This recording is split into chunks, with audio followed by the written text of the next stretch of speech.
There was a battle fought, and a battle won. There was much disquiet about the king's odds of victory. Despite his years of battle experience, his faithful friends, and the resources of Ceredigion behind him, many predicted that the upstart would win. There was treachery, of course. There were omens read in the waters. Duke Kiskaddon forbade his men to engage in the battle on either side, even with his eldest son a hostage to the king. A poor decision for the duke.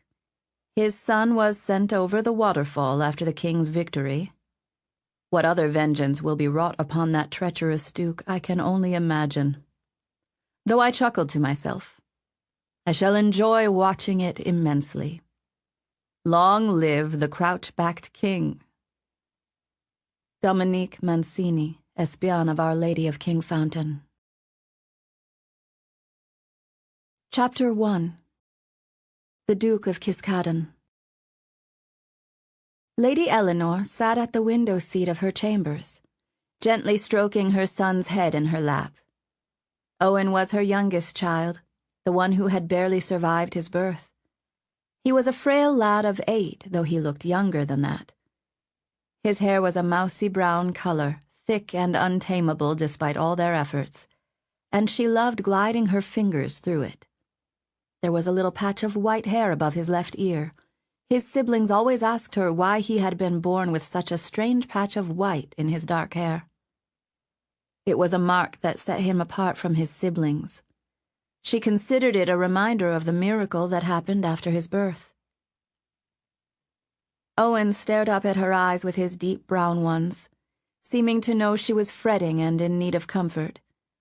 He was an affectionate child, always the first to come running into her arms. As a babe, he would murmur his parents' endearments while clutching their legs or hugging them. Maman, papan. Maman, papan, maman, papan. He had loved more than anything else to burrow into the sheets of his parents' bed after they had awoken for the day, stealing the ebbing warmth. He stopped doing that finally at age 6, but he had not outgrown the hugs and kisses, and he always wanted to be near, especially to her husband, Lord Kiskaddon. Thoughts of her husband made her stomach churn with worry. Eleanor glanced out the window overlooking the well-sculpted gardens of Taden Hall. But she found no comfort in the trimmed hedges, the vibrant terraced lawns, or the large foaming fountains. A battle had raged the day before, and she still awaited word on the outcome. "When will Papan come?" the little voice asked. He looked at her with such serious eyes. Would he even come home? There was nothing she dreaded more than the battlefield. Her husband was no longer a young man. He was more statesman than battle commander now, in his 45th year. She glanced at the empty armor rack stationed by their canopied bed. The curtains were open, showing the neat folded sheets. He always insisted on the bed being made every day. No matter what troubling news arrived from court, her husband relished the simple rituals of sleep. Though some nights he would lie awake for hours, pondering the troubles of Ceredigion, he was still most at peace when they were together, alone, in that canopied bed. "I don't know," Eleanor whispered, her voice husky. She continued to smooth his thick locks, her finger pausing to play with the tuft of white. Her husband had been summoned to join the king's army on the battlefield to face the invasion, and her oldest son was a hostage in the king's army to ensure her husband's good faith. Word reached her before the battle that the king's army outnumbered their enemies 3-1. But this was not a match of mathematics. It was a test of loyalty. Severin Argentine was a hard king to serve. He had a barbed whip for a tongue, and it drew blood whenever he spoke. In the 2 years since he had usurped the throne from his older brother's children, the kingdom had been fraught with machinations, treason, and executions. It was whispered the uncle had murdered his nephews at the palace in Kingfountain. The very possibility made Eleanor tremble with horror. She, a mother of 9 children, could not bear the thought of such wickedness. Only 5 of her children had survived childhood, for they were all of sickly constitution. Some of her sons and daughters had died as infants, and each new loss had broken her heart. And then there was her last-born, little Owen, her miracle. Her dear, thoughtful boy was still staring into her eyes, almost as if he could read her thoughts. She loved to catch him playing by himself, to watch at the edge of the door as he knelt on the floor and stacked tiles before toppling them over. She often caught him in the library reading to himself. She no longer remembered teaching him to read, he had been so young. It was something he seemed to have learned all by himself, like breathing, and he just inhaled the letters and words and sorted them effortlessly in his mind. But, though he was a particularly intelligent child, he was still a child. He loved to run outside in the gardens with his siblings and join the chase for a white ribbon tied to a pole through the hedge maze. Of course, he could start wheezing when he did this, but that did not deter him. She would never forget the sorrow she had felt when the royal midwife had announced the babe stillborn. There was no cry, no wail like those that had announced the births of Eleanor's other 8 children. He came into the world bloody and silent, fully formed, but not breathing. It had devastated her to lose what she knew to be her last-born, her final child. Her husband's tears had joined her own as they wept over their lost child. Was there nothing to be done? Were there no words of solace? No skill that could be rendered? The midwife had crooned to the dead babe in her arms, kissing his tender, puckered head, and suggested they mourn with the babe together as husband and wife. Lord Kiskaddon and Lady Eleanor cradled the baby in their arms, burrowing in the sheets of the bed, and wept for the child, hugging and kissing him, speaking to him softly, telling him of their family and how much he would be loved and needed. And then the miracle happened. It was the fountain, she was certain of that. Somehow the babe had heard their pleading. The eyes of the dead child blinked open. Eleanor was so startled she thought she had imagined it at first, but her husband saw the same thing. The eyes opened. "What does it mean?" they asked the midwife. "Perhaps he bids you goodbye," she said softly.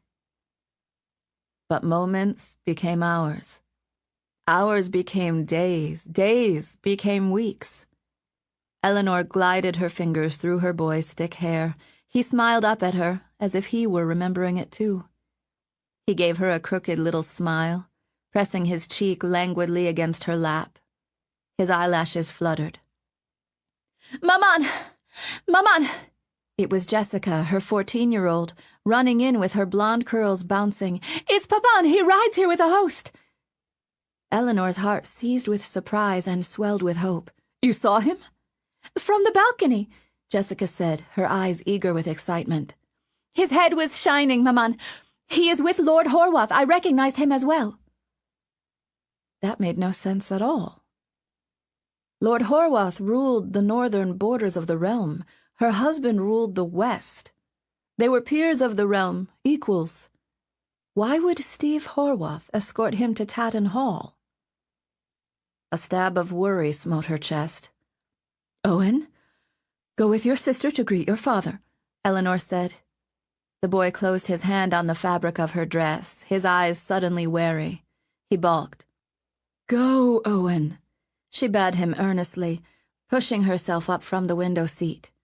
She began pacing as Jessica grabbed the little boy's hand and pulled him with her toward the doors. There was a great commotion as word of the Duke's return spread through the manor house. The people loved him. Even the lowliest of scullions respected their kind-hearted master. Eleanor felt as if needles were stabbing her skin as she paced. Her heart raced in her chest. She was her husband's closest adviser. So far, her advice had steered him safely through the churning rapids of intrigue that had pitted the noble houses of the realm against each other in several brutal wars. Had that changed? She heard the sound of boots coming up the stairs. Eleanor wrung her hands, biting her lip as she awaited the news with dread. He was alive. But what of her eldest? What of Jorganon? He had gone into battle with his father and the king. Why had Jessica not mentioned him? Her husband entered the room, and with one look, she knew her son was dead. Lord Kiskaddon was no longer young, but his face had a boyish look that belied the bald top and the fringe of gray stubble around the sides and back. He was a sturdy man who could spend hours in the saddle without his strength flagging. But now his jaw was clenched and unshaven, and the sadness in his eyes took away from his youthful appearance. Her husband was in mourning. And not just the death of their eldest son. She knew at once he had news that was even worse than the death of their son. "You are home," Eleanor breathed, rushing to his sturdy arms, but his grip was as weak as a kitten's. He kissed the top of her head, and she felt the pent-up shuddering inside him.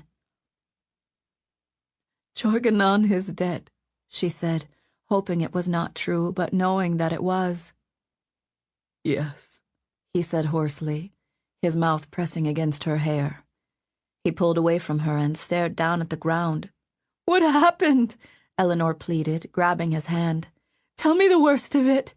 I cannot bear to see you in such anguish, husband." He had tears in his eyes, he who rarely showed his emotions so nakedly. His cheek twitched. "The king won. The battle is named the Battle of Ambion Hill. It was a close battle, Eleanor, so close. A moment longer, a breath of wind could have changed it. A trickling stream could have overturned it. I wish if you had been there to advise me. But you were not." His expression crumpled, and he stared at her pleadingly. "Forgive me." Eleanor felt her legs quivering. "For what?" she choked. His lips were pressed so tightly they were white. "Horwath led the battle for the king. His men were hard-pressed. It looked possible that he would fail. The king ordered my army to support Horwath's." He shook his head as if he were still living in that perilous moment when all could be lost or won. "I refused." "What?" she gasped. "The king is the last of his dynasty. His only son died a year ago. His wife died next. Poisoned, they say. It seemed as if the fountain had judged him and he was doomed to fail at Ambion. We both believed that, or we never would have—" "Shh!" Eleanor warned furtively, glancing at the door. "We suspected the new king would be in our favor if we did not intervene. In that moment of peril, I believed the king's army would fall. Severn threatened to kill Jorganon on the spot." Her husband knuckled his forehead, his words breaking into sobs. "What have I done?" Eleanor rushed to her husband and held him tightly. He was a wise and capable man, but such qualities did not aid him in navigating the politics of King Severn's duplicitous court. It was why he so often sought her counsel. She, too, had suspected Severn's reign would be mercifully short.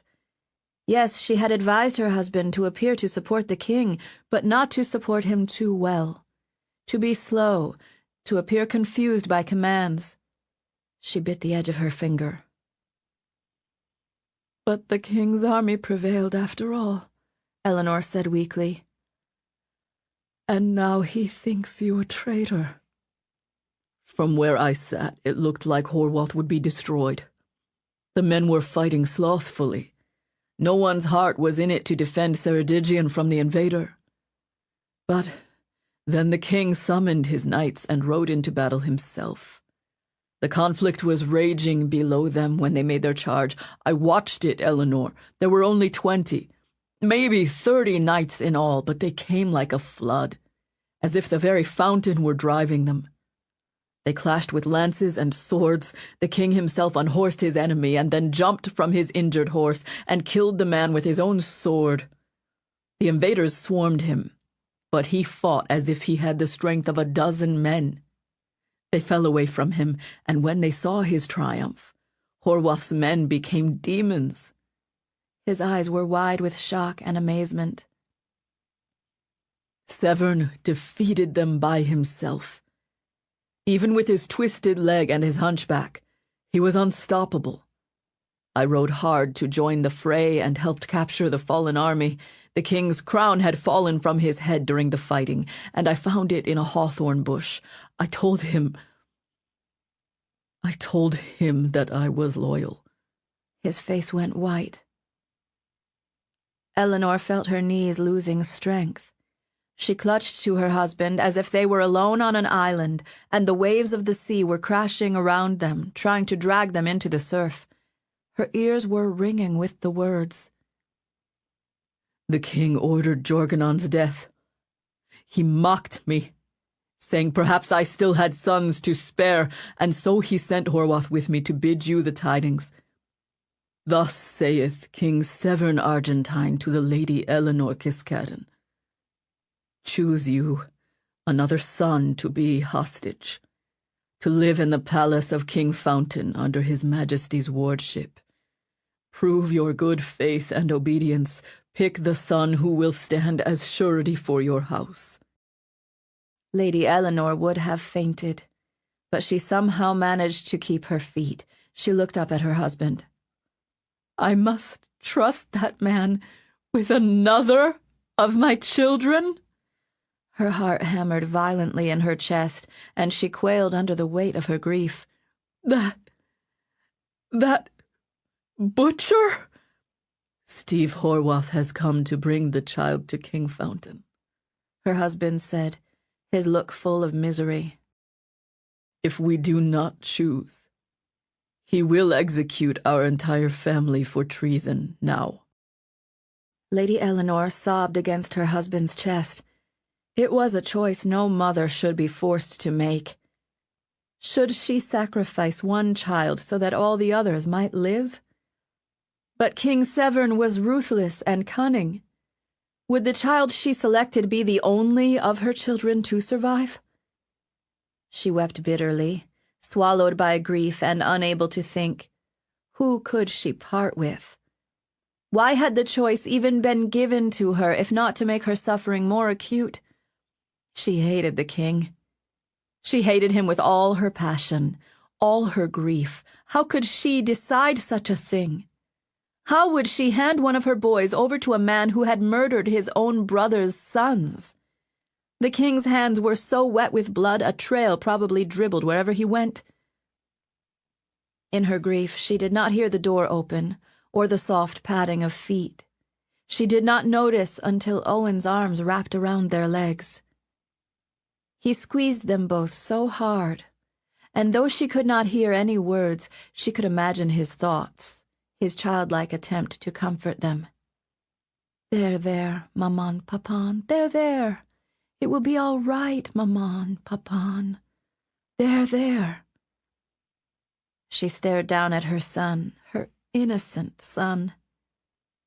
And then a memory stirred. A memory of the royal midwife who had saved his life. Her chest became tight with anticipation.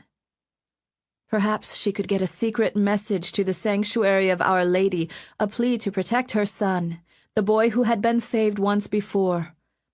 She could endure the separation, the despair, so long as she could cling to a thread of hope. She knew that a thread was all she could expect. The Ceredigic are a highly superstitious people. Then again, so are most of the fools born to women. They have an ancient belief in the power of water that comes from legends no one even knows anymore. It is all chuff and flax. They build massive sanctuaries next to rivers. Our Lady of Kingfountain is actually built within the river at the gorge of a breathtaking waterfall. These sanctuaries grant men protection from the law. Many a thief lives within these hallowed domains, with their reflecting pools, babbling fountains, and pleasing gardens, stealing by day and sleeping on the sanctuary's protected tiles by night. These they call fountain men. all because of an ancient whim that the privilege of sanctuary should last so long as the river flows and the waters fall. It is among these scum at Our Lady where I spend my days watching the king's enemies.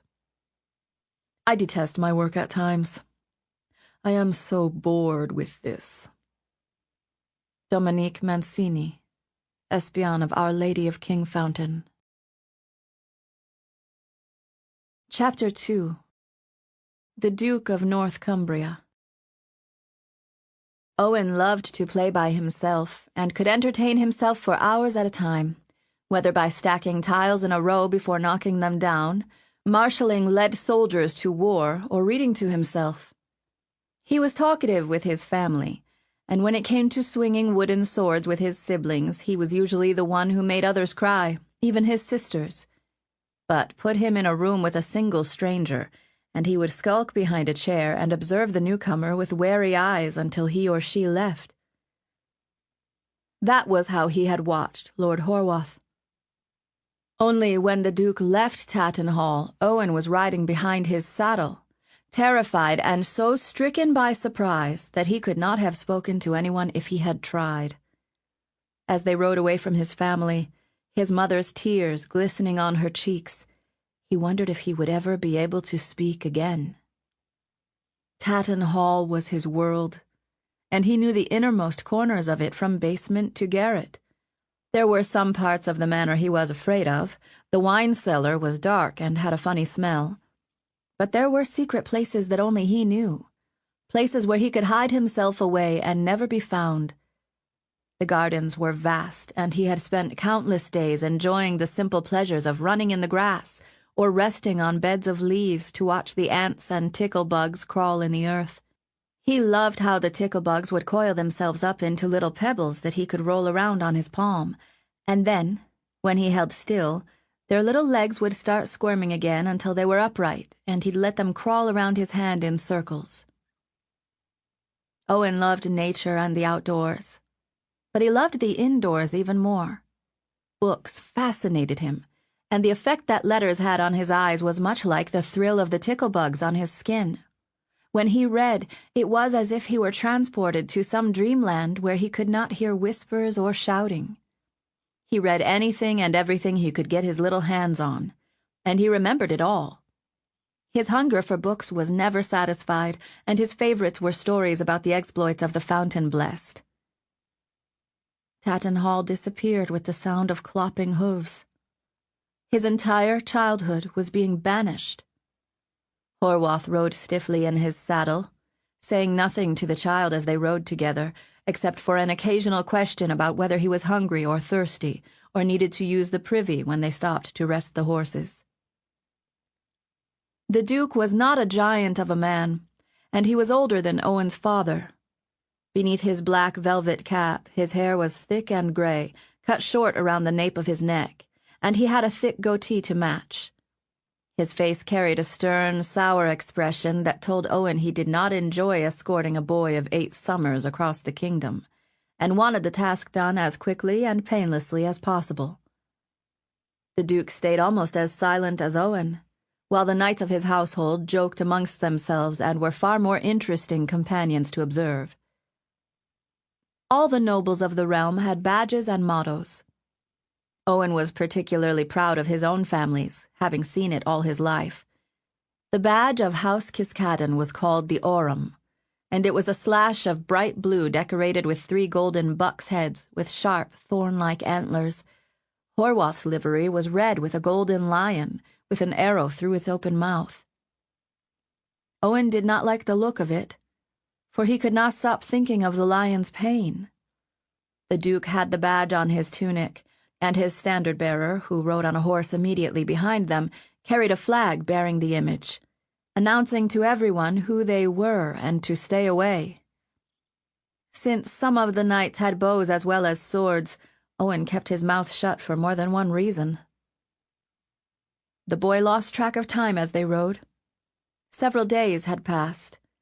Each morning the Duke would jostle him awake at dawn, frown at him, and lead him back to the horse. Owen said nothing. The Duke said nothing. It was like that all the way to Kingfountain. When Owen was 3 years old, he had come to the royal city of Ceredigion with his family. Enough time had passed that he only had vague snatches of the memory, but as they approached the city from the main road, those little memories began to fuse together, and it looked vaguely familiar. What was striking about Kingfountain was that it had been built around a vast river just at the point where the ground sharply gave way to a raging waterfall. No matter how swollen or low the river was, the waterfall never stopped. There was a large island in the middle of the river where a sanctuary had been constructed, Our Lady of Kingfountain. Huge boulders and rocks emerged from the falls, some with spindly trees somehow clinging to them in spite of the surge of foaming water.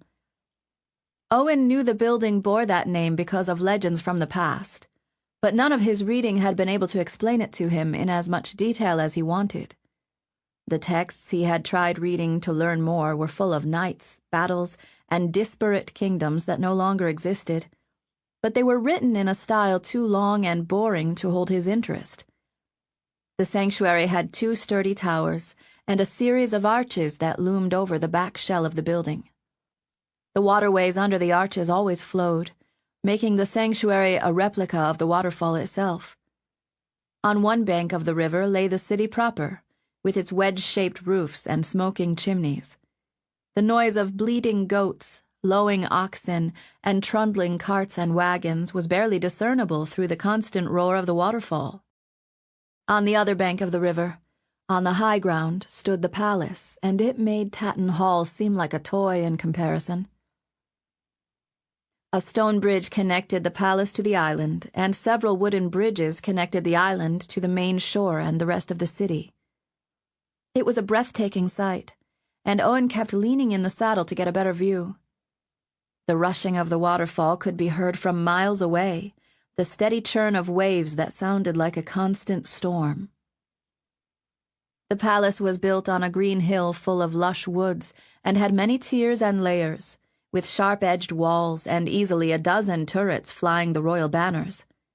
Owen could see gardens and trees rising above portions of the old stone walls, and to his inexperienced eye it looked as if the castle had stood for thousands of years.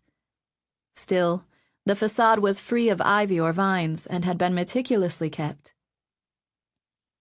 So this would be his new home. The king had summoned Owen to live in the palace as his ward. Owen's older brother, Jorganon, had also lived at Kingfountain for a time, and now he was dead. Was that why Maman and Papan had wept so much when Owen left? The palace did not feel like a home. It felt like a monument, a relic of the ages, a dangerous place. As they rode into the city, they were announced by trumpets at the gate, and Owen found himself stared at by hundreds of strangers. Some looked at him with pity, which made him even more uncomfortable and shy, and he buried his face in the Duke's cloak to hide. The hooves clopped against the cobbles as they rode through the city and the omnipresent noise from the falls. Eventually, Owen peeked out again and stared down at the shops and swarms of people. He soaked in the sights, unable to comprehend the massive size of such a place, his senses overwhelmed by the noise and confusion. He tried to stifle his emotions, but he found himself crying, his heart breaking with sadness that none of his family was there to shelter him. Why had he been chosen to go to Kingfountain? Why not one of the others? Horwath became aware of his little sobs after a while and turned in the saddle to look down at him. "What is it, boy?" he asked gruffly, his goatee bending into a frown. Owen looked into his eyes, afraid to say anything at all, let alone reveal his true feelings. He tried to stifle his tears, but that only made them worse. He felt the blobs of water rolling down his cheeks. He was miserable and lonely. And though the events of the last few days seemed like a nightmare, he was beginning to realize that the nightmare was his new life.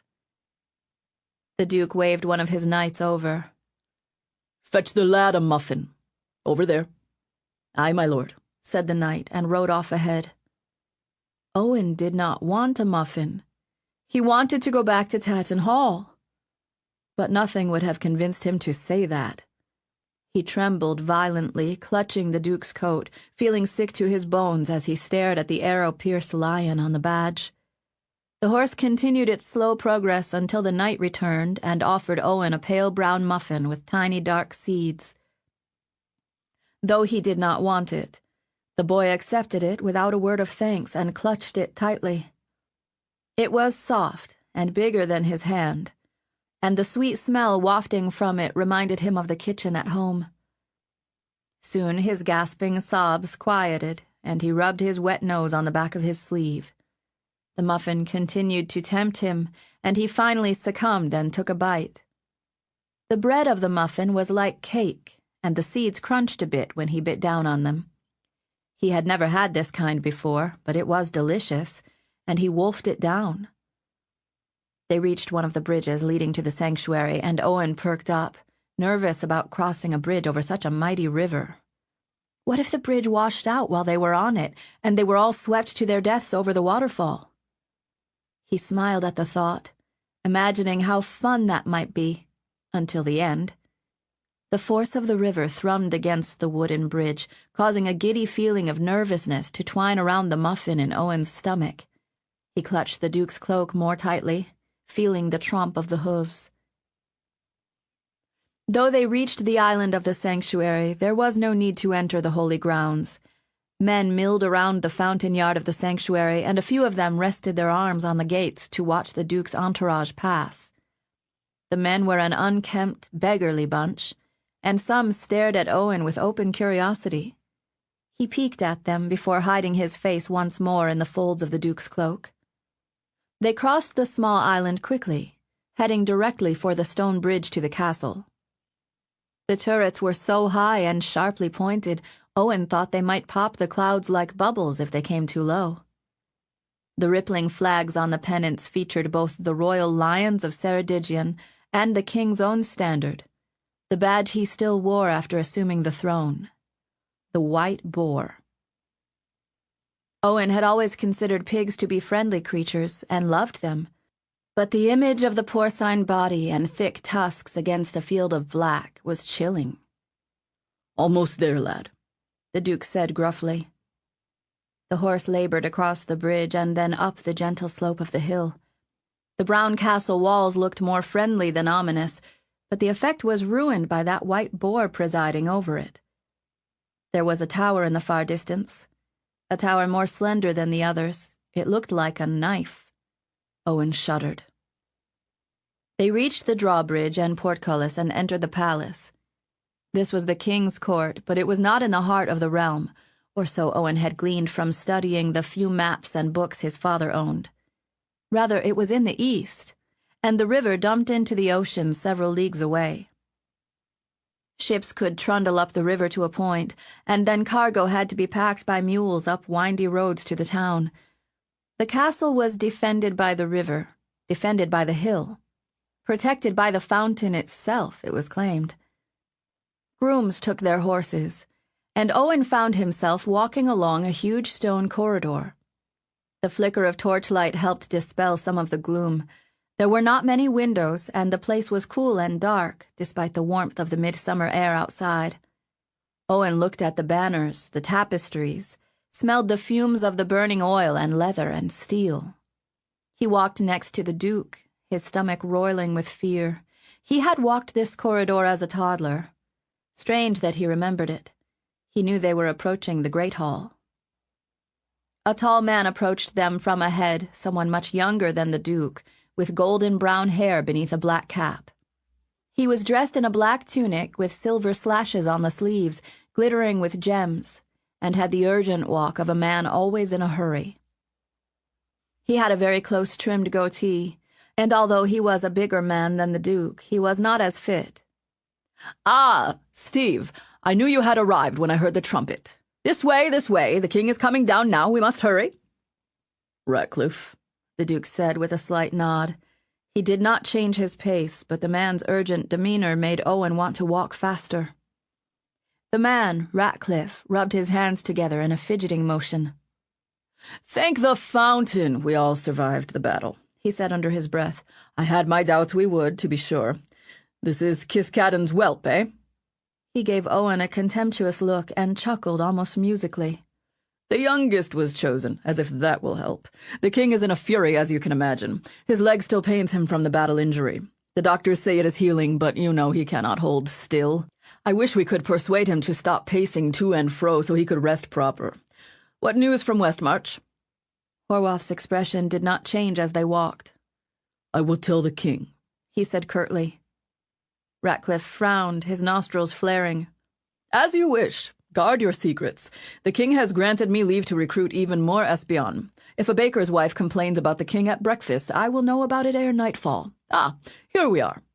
He gestured grandly as they entered the great hall. As he took in the massive space that had opened before him, Owen nearly stumbled on the carpet trim and had to catch himself.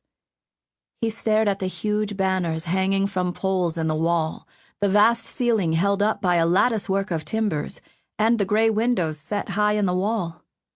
Some light streamed in through them, but not enough to provide any warmth or comfort. A few servants scurried around the room, carrying dishes and flagons of wine, and a huge fire burned in the hearth. 4 fountains gave life to each corner of the throne dais, but the throne itself was empty. Where is the king? Horwath asked. Coming, man, coming. We wait on his pleasure, not ours. Ratcliffe looked almost giddy with excitement, as if he were about to enjoy eating a pie. Owen glanced at him worriedly, half hidden behind Duke Horwath's cape. Then there was a sound. The march of boots, but the step was uneven, almost halting. Owen crept further behind the Duke, watching as one of the servants held open a door. A trumpeter raised a horn to his lips and called out a few shrill notes, announcing the entrance of King Severn Argentine, victor of the Battle of Ambion Hill. The dread sovereign of Ceredigion. Everyone in the hall rose to their feet in respect. The king's older brother, Eridur, before he died, was a handsome, amiable man, strong and courageous, and, if truth be spoken, quick to admire the beauty of a lady. He was the eldest of 4 sons, 2 of whom are now dead. King Severn is the youngest, the last heir of this great house that has ruled for centuries. He was born twisted like an oak root. He equals his brother in strength and courage, but he has none of his softer qualities. They say the king's tongue is sharper than his dagger. Having felt the cut, I concur. Dominic Mancini, Espion of Our Lady of Kingfountain. Chapter 3. King Severn. A shadow passed over the flickering torchlight when the king limped into the hall. It was the shadow on the floor that Owen first saw, his eyes wide with growing terror. So this was the man who had summoned him to Kingfountain. This was the king everyone feared. King Severn strode in with shuffling steps, his face grimacing with anger or pain or a mixture of both. What struck Owen first was the blackness of his garb. His long black boots were lined with multiple buckles, and twin ribbons of gold stitching marked the seams with flourishes of holly. His black leather tunic, slashed with velvet and silk, barely concealed a black chain vest that jangled slightly as he limped. A long collar of gold chain denoted his rank. There were thick black leather bracers on his arms, and his hands clenched in strong, tendon-tight fists, one of which gripped the hilt of a dagger lashed to his belt. A thin black cape fluttered as he walked, revealing the distortion of his spine and shoulders. It made his gait uneven, but he walked too quickly for the disfigurement to halt his speed. He waved at the trumpeter, scowling at him as if the sound bothered his ears, and then mounted the dais with his bold, crooked stride and slumped into the throne. In the king's determined pose, one could easily overlook that one shoulder was higher than the other. His posture almost concealed it, especially the way he rested his elbow on the armbar and cradled his chin between his finger and thumb. His hair was long and black, without even a streak of gray, tucked underneath a black cap with a pearl dangling from the royal badge. For some reason, Owen had expected to see a gray-haired and bearded king, and Severn was neither. The king's face would have been handsome except for the brooding anger that seemed to twist every feature. He chuffed, out of breath, and cast a glance at those assembled before him. "Your Majesty," Ratcliffe said, with a flourish and a bow. Lord Horwath inclined his head, bending slightly at his waist. "Out!" the king snapped, waving his hand dismissively at the servants who approached him with silver trays. The servants began scurrying away, clearing the hall. The king turned his eyes on the Duke, and then seemed to notice Owen cowering behind the man's cloak. When those dark eyes fell on Owen, the boy's stomach flipped over. He would not be able to speak. He was too terrified. "She sent her youngest," the king said scornfully. His lip curled with disdain. He snorted to himself. "I am surprised. Well, their move is played.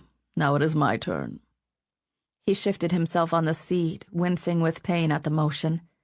With his left hand, he slid the dagger partway out of its sheath and then slammed it back in. The movement startled Owen, even more so when it was repeated. "Horwath is surprised to even see you walking about, sire," Ratcliffe said graciously. "The wounds still pain you, as we all can see. I did not come to the throne to be coddled." The king interrupted. "I would have left my leg on Ambion Hill and crawled back to Kingfountain with these arms only. I do not need nurses. I need true men. My enemies have all fallen, save one." He gave Owen a piercing, wrathful look. The boy blinked wildly, fearing for himself. "What is your name, boy?" Owen's mouth would not work. He knew it would not. He stood trembling in front of the king. His tongue was so dry it felt like sand. The king's brow furrowed with displeasure as he waited for an answer that could not be pried from the boy's lips with a lever. Owen felt dizzy with panic. His muscles had frozen with fear, making his legs as useless as his mouth. "The lad's name is Owen," Horwath said in his gruff voice. "and I have not heard a word from him since we left Taddon Hall." "A mute," King Severn said with a dark chuckle. "That will be a fine addition to court. It is already too noisy here." He shifted again in the throne. "How did they bear the news at Taddon Hall, Steve?" "Very ill, as you can imagine," Horwath said slowly. The king chuckled. "I can imagine." He turned his eye back to Owen. "Your eldest brother went over the falls because your father would not keep faith with me. He did not die in battle, with honor, as did this noble duke's son." His parents had told Owen about his brother's fate, and the boy shuddered at the thought of Jorganon plunging off the waterfall strapped in a canoe. That was the form of execution in the realm, though the lad had never seen it happen. It was awful to think it might happen to the rest of his family. "His son-in-law," added Ratcliffe as an aside. The king gave Ratcliffe a nasty look. "Do you think that distinction matters to me, Dickon? His daughter's husband died at Ambion Hill, and yet he fulfilled his duty to secure this brat, instead of returning home to comfort his daughter and granddaughter. His duty," he whispered hoarsely, holding up a stiff finger like a spike. "His duty rules all. That is why I trust him, Ratcliffe. That is why I trust you both. You remember that little rhyming verse the Duke received on the eve of the battle? 'Steve of North, don't be too bold, for Severn your master is bought and sold.' The note was left in his tent by one of our enemies, probably this brat's father, to blacken his mind with doubt and fear. You remember what Steve did, Dickon?" Ratcliffe folded his arms over his big chest, looking annoyed. "Anyone could have left that note, my liege. I am still investigating how it— Does it matter any more, Dickon?" The king seethed. It could have been one of your espions for all I know. It could have been the Queen's poisoner. Horwath gave me the note at once. Cool as ice from the northern glacier whence he comes, whence he rules forevermore. Duty, faithfulness, those are gems worth more than his gold. He leaned forward and lowered his fingers to his dagger, making that gesture again, pulling it out part way before slamming it back into its sheath. Each time he did it, Owen flinched. I was also at Ambion Hill, Ratcliffe said with a little whine in his voice. It was my espion who discovered the pretender for you while the battle raged. The king's mouth curved into a smile. I'll not forget that good service, my friend. You are loyal, which is why I entrust the espion to you. But I have not forgotten that some of them tried to murder me. He sneered at the man. Horwath has always been faithful. Ratcliffe's face went red with anger. It is not fair, my liege, to fling that at my face. It was not I who ruled them back then. That was the Lord Chamberlain's doing, and you sent him over the falls for his offense. I did that in my anger, the king replied, leaning back in his seat. He shook his head. I should have held a trial. He smoothed his hand across his tunic front, the bracer on his arm winking light from the torches. Ah, but those were dark days. Treachery around every corner. My brother Eridur kept the tottering dishes from falling, but when he died, they all came crashing down. His face softened a bit, as if the memory of his brother wounded him still. Then his expression hardened, and he turned his gaze back to Owen. You are my hostage, he said in a cruel tone. You are the pledge of your family's good faith. Your elder brother was hostage before you, and he is dead. If your mother thinks that I will spare a child for their disobedience...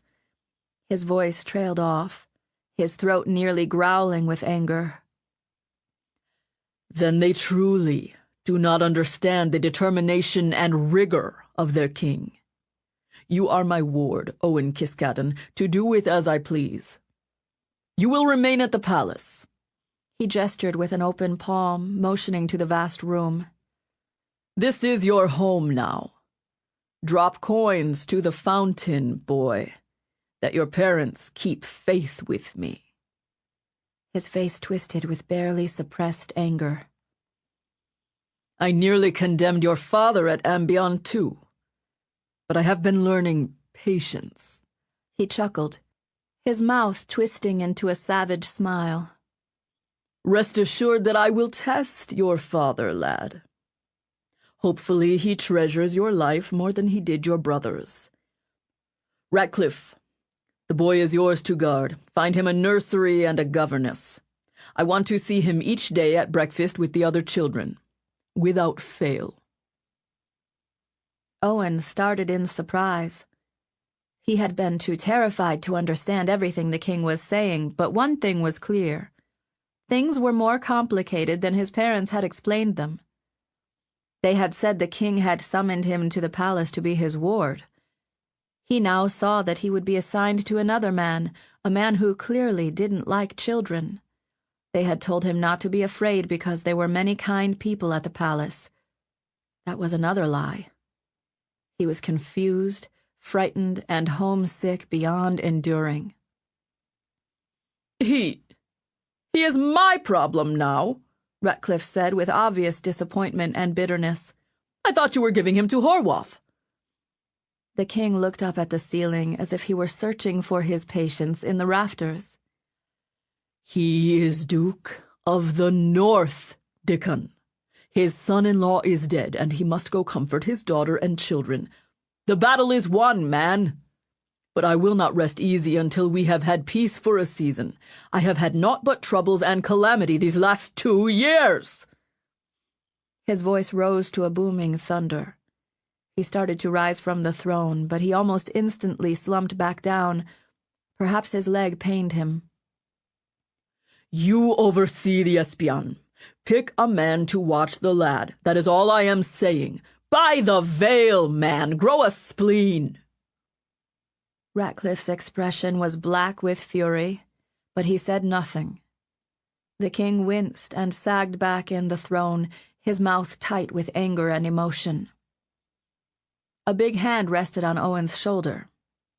The boy looked up and saw the hand belonged to Horwath, who gazed down at him. He said nothing, but his expression seemed sympathetic. Ratcliffe mastered himself quickly, still burning from the rebuke. Well, my liege, let me find a wet nurse for the baby, he said in a voice dripping with sarcasm. Owen was not a baby, yet to his horror, tears pricked his eyes and he started to silently cry. He had just started trusting Horwath, and now the man was going away to the north. Now his care would be in the hands of Ratcliffe, who was exactly the kind of impatient, boisterous fellow that Owen feared most. His own parents had given him up as a hostage to a king capable of lashing out at even his closest allies in a moment. "He's crying?" Ratcliffe said with disgust. "Well, more tears to water the fountains. Dry your eyes, lad. Come, stop that at once." His little heart was breaking to pieces, and he could no more stop the tears than he could the waterfall rushing outside the palace. "Stop that!" Ratcliffe chided, stomping forward. A woman's voice pierced the great hall. Though it was soft, it was commanding. "What needs to stop, my lords, is all this yelling. You've frightened the poor dear out of his wits."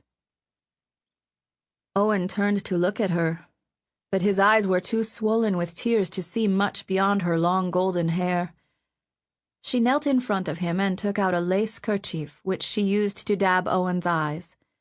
Then she brushed Horwath's hand away from Owen's shoulder and rested her small hand where his had been. The blurry picture of her came into better focus, revealing a girl a little older than Owen's eldest sister, Jessica. She had eyes that were green with blue streaks and the prettiest face he had ever seen. Of all the myths of Ceredigion, Our Lady of the Fountain was the most widespread. The girl smiled at him kindly, looking into his eyes with compassion and warmth. She was the embodiment of the legend of Our Lady, a woman of wisdom, compassion, and consummate gentleness, able to bring even a battle-hardened knight to his knees through the power of her presence. As in the legend, the newcomer seemed to quiet the storm of wrath that had been raging just moments before. "Uncle," the lady said, glancing up to the man on the throne, "let me take the boy to the kitchen for a honey cake while Lord Ratcliffe is making arrangements for him. By your leave?" When Owen chanced a look at the king, he was shocked by the change in his demeanor. His storm of anger was spent, and the tightness around his eyes softened as he gazed at his niece. His hand rested on the dagger hilt, but it did not loosen the blade. The hard frown turned to a small, calm smile. "If you wish so, Elise," he said, then gestured his approval and a dismissal of them both. "Take my hand," the lady said, rising slowly and offering hers. Owen took it greedily and relished the softness of her fingers. Her gown was made of the sleekest lavender and blue silk, with a white sideless surcoat and a woven gold front. Owen gazed up at the Duke, wanting to thank him but still unable to speak. It pained him to stay silent. The Duke stared into Owen's eyes, the old man's expression unreadable to a boy so young. His thick goatee helped conceal the lines of his mouth. He nodded once to Owen, as if offering his own dismissal. Owen left the comfort of his cloak and followed the lady out of the hall. Chapter 4. The Cook and the Butler. The palace kitchen brought a smile to Owen's face, his first since leaving home.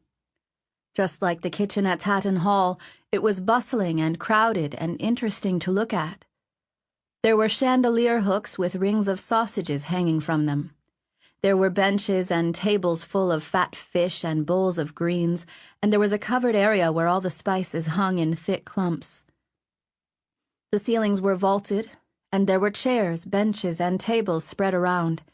Everywhere there were servants rushing in and out, carrying flagons of wine, dishes of bread and cheese.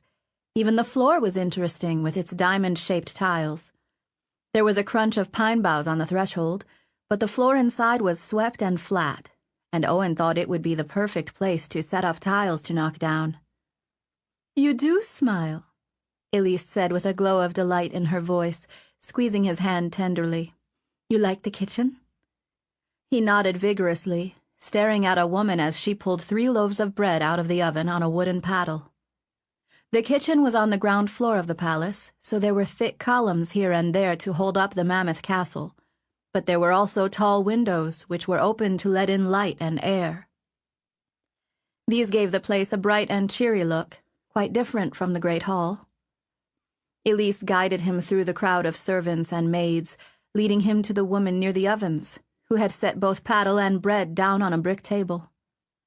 The woman was very short, with reddish-brown hair escaping a bonnet, and wearing a flour-dusted apron. She had a little scar on her cheek, but when she turned and saw the princess, her eyes brightened with joy. "Well, bless me, princess! You are getting more beautiful by the day. Your mother was a great beauty in her day, and you will shine even brighter. Look at you, lass! Is there a hug for your old cook?" Princess Elise was much taller than the cook, but she squeezed her affectionately before kneeling down by Owen's side. She stroked his head, which tickled a bit, and then took his shoulders squarely in her hands as if presenting him to an official audience. "Leona, this is Owen Kiskaddon. He is a guest at the palace and will be staying here." The cook's expression brightened even more. "Lord Jorganon's little brother. So grown up a young man, too," she said cheerily, tapping her chin thoughtfully. "You must be 10 years old." Owen felt a flush of pleasure in his cheeks and shook his head no. "I am only 8. 8? That is a surprise. I would not have guessed it. Would you like a honey cake, Master Owen?" He grinned, nodding cautiously, and she winked and bade him to follow her. She lifted the lid of a clay jar and pulled out a round flat cake with a hash-mark stamp on it. She offered it to him grandly and then slipped a second one to the princess, winking at her as well. Owen took a bite and immediately knew he would want a second one. The wafer was thin, crisp on the outside and chewy in the middle. It tasted of honey and treacle and another strange flavor he could not determine.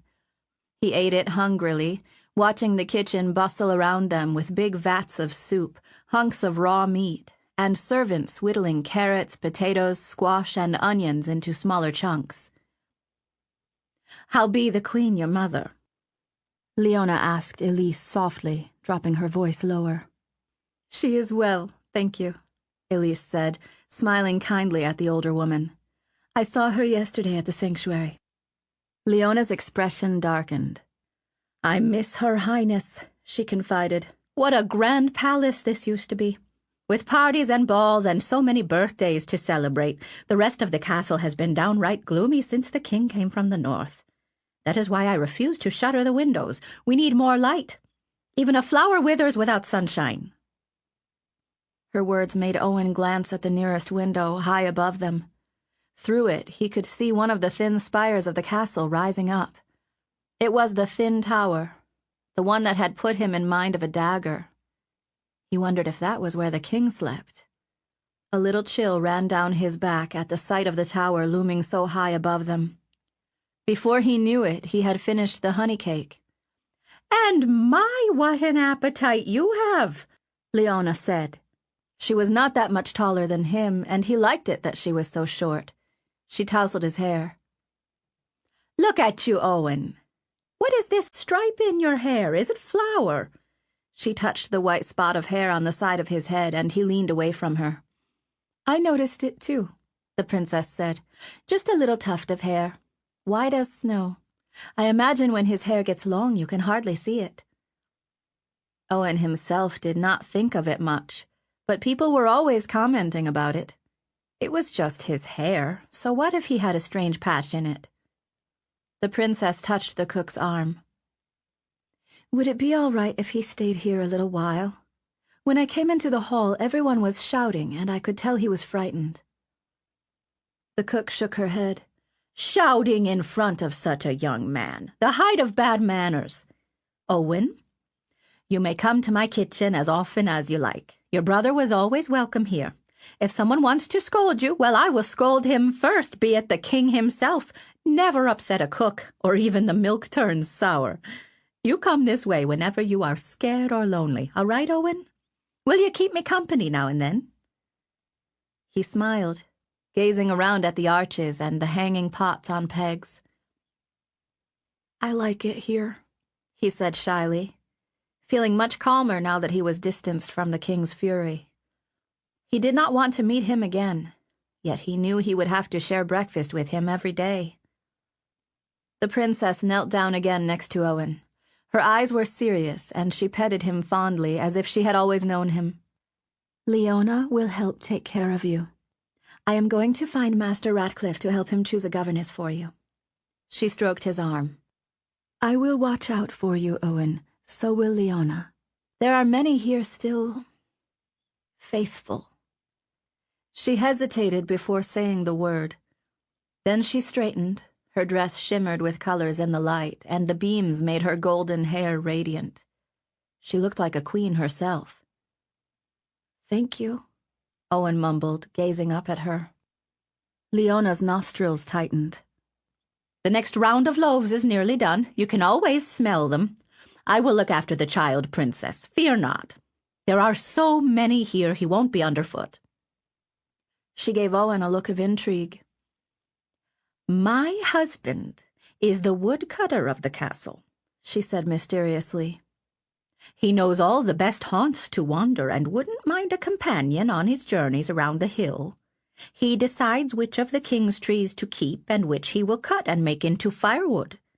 He's off tromping in the woods right now, or you'd find him here with a flagon of ale and his feet up on a barrel. But I keep a tidy kitchen, as you see, so he knows to leave his dusty boots outside. Let me fetch you another honey cake."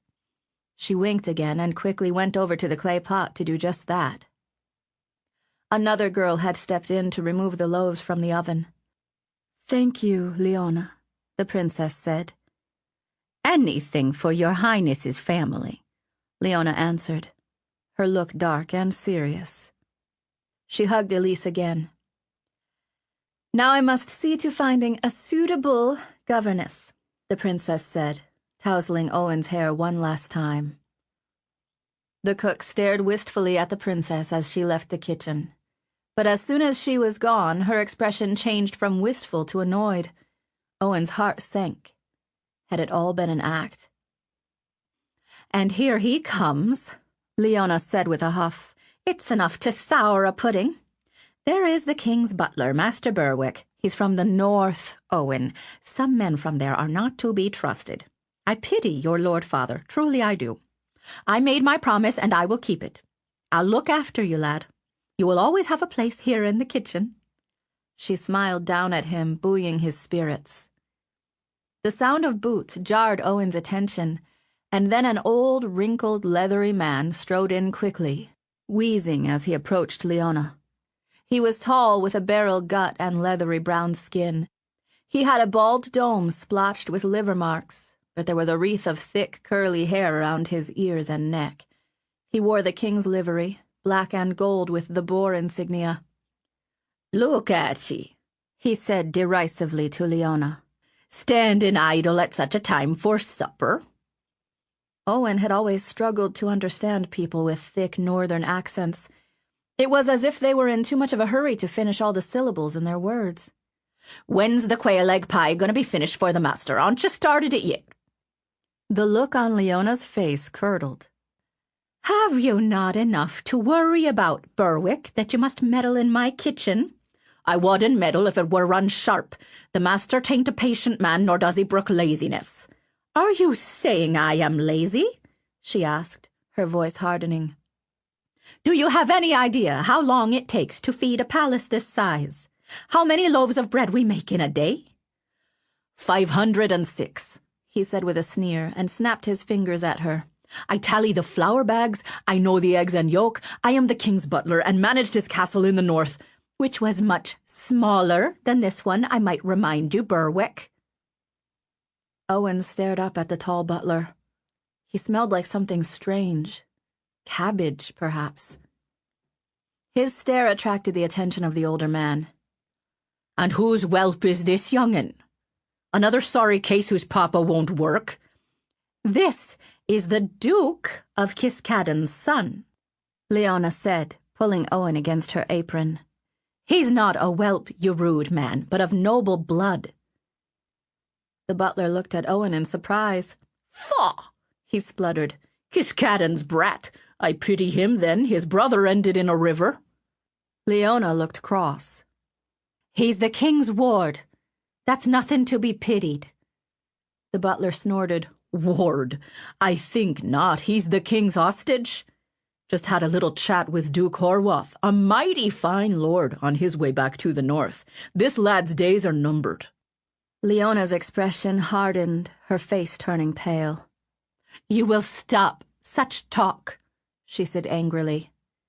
She motioned for Owen to go sit on a nearby crate and then walked up to Berwick and started to give him a tongue-lashing in a low voice. Owen sat on the small crate, his joy in finding the kitchen starting to wane. The king's threats roiled his stomach.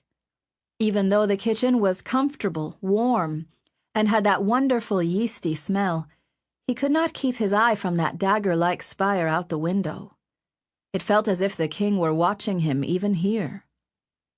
No, you watch your words, crone, Berwick said angrily. My master may call down a new cook from the north, and then what would you do? But if you mind me and do as I say, all will go well for you. He gave Owen a dark look and harumphed, shaking his head as if the boy were already a cold slab of dead fish. Leona's eyes sparked with anger as she returned to him, wiping her fingers vigorously on her apron front. She muttered under her breath for a moment. I need to get the king's supper ready, she finally said, her voice pitched low. Owen noticed that she would not look him in the eye. There used to be more children playing around the castle. When the Queen and King ruled, it was different. Men like Berwick would watch their words better. Her lips were taut. If Berwick only knew. If he only knew. She cast a surreptitious glance at the boy and then dropped her voice very low. Are you afraid, Owen? He stared at her and nodded mutely. She hastily walked over to another table and then brought over a bowl with some flour and other ingredients already inside. She cracked an egg with one hand and emptied the yolk into the bowl. She then began kneading the mixture with her strong fingers. Owen felt she wanted to say more, so he waited for her to speak. She glanced around the kitchen again, making sure no one else was nearby. My husband and I walk the grounds often, she said softly, almost in a whisper. He knows it best. There is a porter door that is always unlocked. Always. She glanced around again, and when she continued, her voice was even softer. Owen, your parents did not send you here to be killed. You have friends, like the princess, like me. The princess's mother is in sanctuary at Our Lady. She has been there for the 2 years since her husband's brother seized the throne. Mayhap she would help you, Owen. Do you know where the sanctuary is? Owen stared at her, his heart pounding fast. We passed it. On the way here. You did, she said, kneading the dough as if she were trying to strangle Berwick. If you go to that sanctuary, not even the king can make you come out. You would be safe there. She glanced back at the crowded kitchen, her eyes darting around worriedly. "If you are a brave little boy." A little spark of hope lit in his chest. "I'm brave," he whispered softly, gazing hard at her. But as he looked up at her, he saw the knife-like spire through the window again. I am a foreigner to Ceredigion, so I found the political intrigues and bad blood to be almost incomprehensible at first. Let me summarize it thus. The ruling houses of this kingdom can be likened to members of a large family who hate each other fiercely. The grievances go back to the founding of this dynasty, nigh on 3 centuries ago. These family members make an art out of warring with each other. King Severn's enemies are all in their graves. Or should I say all his male enemies are. He is still estranged from the Queen Dowager, his brother's wife, who continues to plot against him from the sanctuary of Our Lady. But in my assessment, her power and her once great beauty are now waning. My bets are on the crouch-backed king.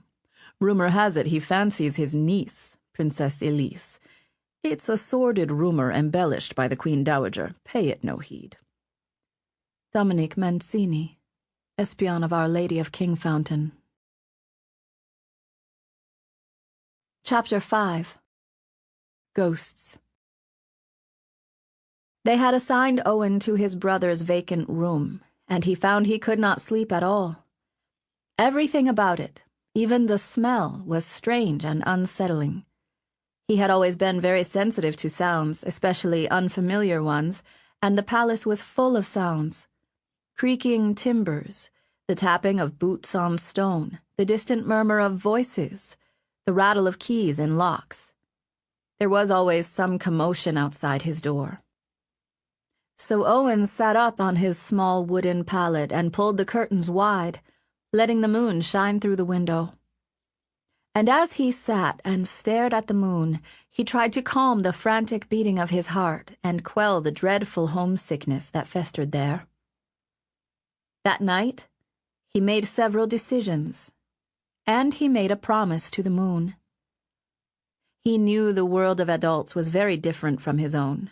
For reasons he did not comprehend, his parents had abandoned him. He had the vague sense that they'd been forced to offer up one of their children, and they had chosen him. In the dark, he wrestled with the feelings that accompanied that realization. He shed more tears, but the tears weren't sad. They weren't angry. They were disappointed. When the tears were finally spent, he ground his teeth and dealt with the harsh truth that his parents were not going to save him. He had the intuition that if he stayed at the castle and did nothing to save himself, he would probably not survive. So, he had to figure out a way to change the end of the story and not end up in the river. Being the youngest in the family, Owen had learned some simple truths in his short life. Because he was the youngest and the smallest in Tatton Hall, the adults around him thought he was weak and could not do things for himself. They always offered to help him, which annoyed Owen and made him even more determined to prove he was capable. He hated it when his suggestions and ideas were not taken seriously, especially when one of his little speeches caused his parents or older siblings to laugh at him.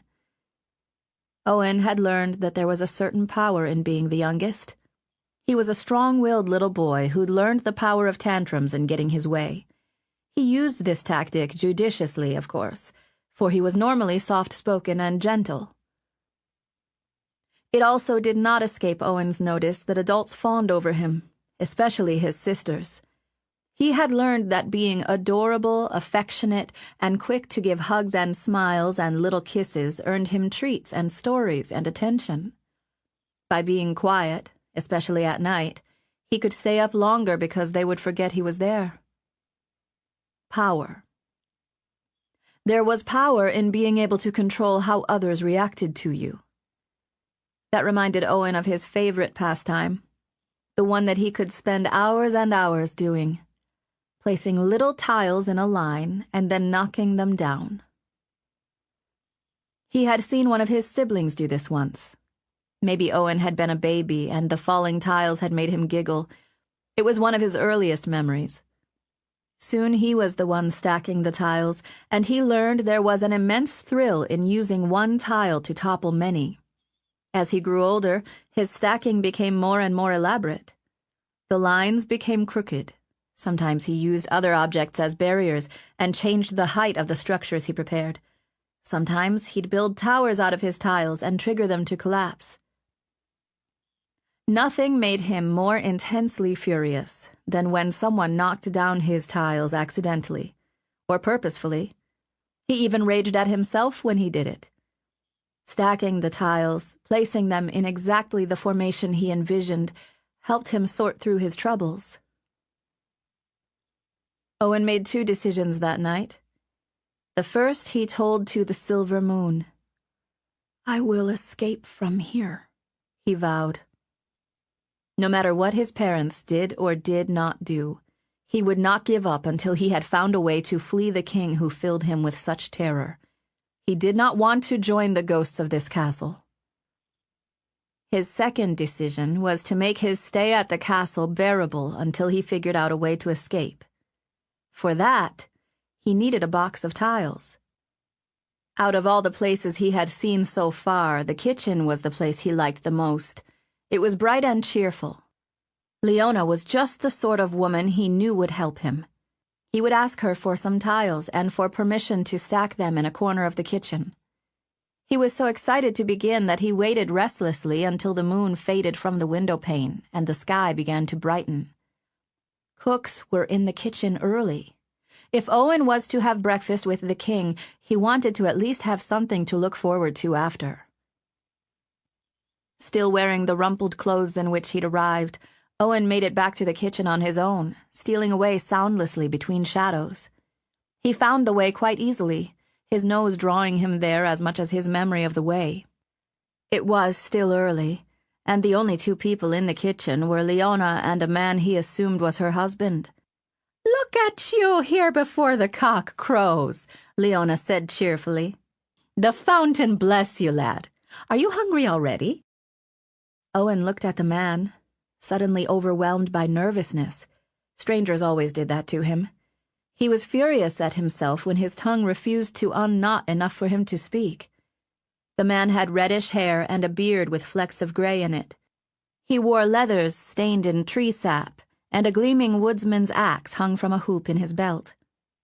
Leona noticed his hesitation and patted the man's shoulder. "Drew, this is Owen. I told you of him." The woodsman turned to look at Owen with a shy smile and a twinkle in his eye. He nodded and then crouched down on the tiled floor. "You are the Duke's son," he said in a cheery, soft-spoken manner. "I can see the blood is true. You look like your brothers. My name is Andrew, but folk just call me Drew. Good morning, Owen." Owen wanted to return the greeting. The man was friendly and easygoing, but Owen could still not bring himself to speak. "Tend to the fire, Drew," Leona said, briskly warming her hands. "Owen, you will be supping with the king this morning, so I best not ruin your appetite, but no one walks out of my kitchen hungry. There is bread from yesterday." Owen grinned at her, grateful to have found this ally. He quietly retreated to a bench to watch her fix him a little plate as Drew coaxed the ashes back to life. Owen had seen men do this before, and it fascinated him how a heap of gray ashes, if blown on consistently, could catch fire anew. He stared at Drew as he puffed away, and was thrilled when the crackling sound of the reviving fire met his ears. He wanted to learn how to do that. He thought he could, but he would come back the next day and keep watching to be sure. Then he would try it himself. Leona tousled his hair after giving him the plate. He ate hungrily, watching as servants began to arrive to prepare the morning meal. "Leona?" he asked in a small voice. Too small, she had not heard him. "The lad is calling you," Drew said gently, rising from the ovens. Leona had dough on her fingers when she approached him. "What is it?" Owen licked his lips, grateful that Drew had noticed his need. Though he was still nearly tongue-tied with shyness, he was determined to get his tiles. Is there there a box of tiles?" he asked, looking into her eyes imploringly. "That I could play with?" She looked at him confused. "Tiles?" "Like these," he said, tapping his shoe against the floor. "Small ones. Like these. I like to play with them." Drew gave him a strange look, then said, "I believe there is." Leona needed to deliver instructions to the kitchen help, so she asked her husband to fetch them. Shortly thereafter, he returned with a wooden box that held a substantial number of tiles. Some were chipped and damaged, and there were many different sizes and colors. Owen's eyes widened with delight when Drew handed him the box. "I'm on my way to the woods," he said in his kind voice. "Maybe you'd care to join me later, and I can show you the grounds." Owen looked up at him and nodded vigorously. Still, his tongue would not loosen. He wanted to thank Drew for the tiles, but a familiar choking feeling had stolen his ability to speak. He gazed down at the box in his lap, trying to force the words to come. The best he could do was to bob his head up and down once. Drew smiled at him and walked away. Owen clenched his fists for a moment, angry at himself for not speaking. But the wonderful box on his lap was too enticing for him to continue his fit. He abandoned what remained of his plate of food and took the box over to a corner of the kitchen where no one was bustling. He quickly sorted the tiles by size and shape and color, and then began placing them in a row.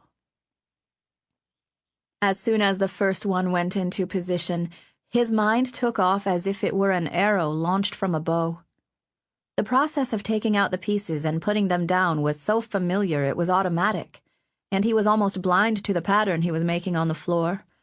In his mind, he sorted through the details of what he had learned since leaving his family. The different people he had met began to come together in his mind, and as he did, he realized he had feelings about each one. The king, he feared. Duke Horwath, he respected. Ratcliffe, he despised. Princess Elise, he adored. Leona and Drew would be like his new parents. Berwick was annoying. Owen had heard a great many things spoken, and some of them he did not understand.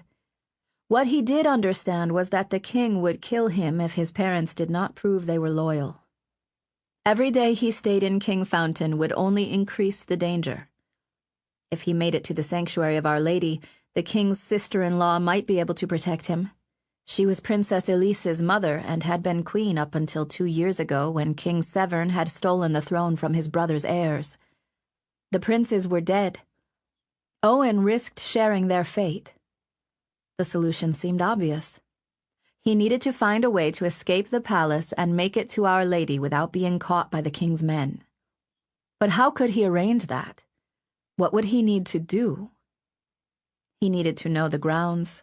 Drew knew the grounds. Drew had even offered to take him for a walk. Owen set the last tile on the floor. He was sitting amidst a twisting spiral of tiles, which started at his knees and wound farther and farther around him, loop after loop. How many tiles had he placed? 100? He did not remember. Owen noticed that the kitchen was unusually quiet. He looked over his shoulder and saw Leona and the others staring at him, mesmerized by what he had done. He gave Leona a small smile and then tipped over the tile nearest his knee. The cook startled as the tiles fell, clinking softly and rapidly as they raced around the circles. It only took a few moments for the last one to fall. "Well," Leona said with surprise. "I'll be blessed. That is the most curious thing I've seen a lad do." Owen flushed at the praise, feeling the pressure of the gazes of the kitchen helpers. And just at that moment, a frantic young woman came rushing into the kitchen, her long dark hair trailing as she ran. "Has anyone seen a little boy? The Duke's son. He's missing. Has anyone—" She was gasping, almost out of breath, but she heaved a sigh of relief as a few fingers pointed his way.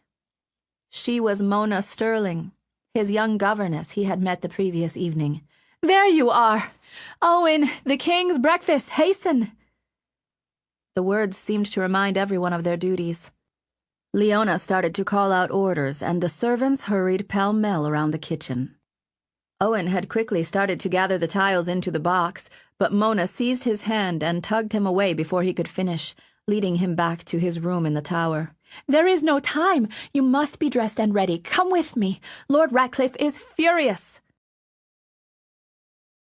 There is a great fear of poisoners in any kingdom, but especially in this one.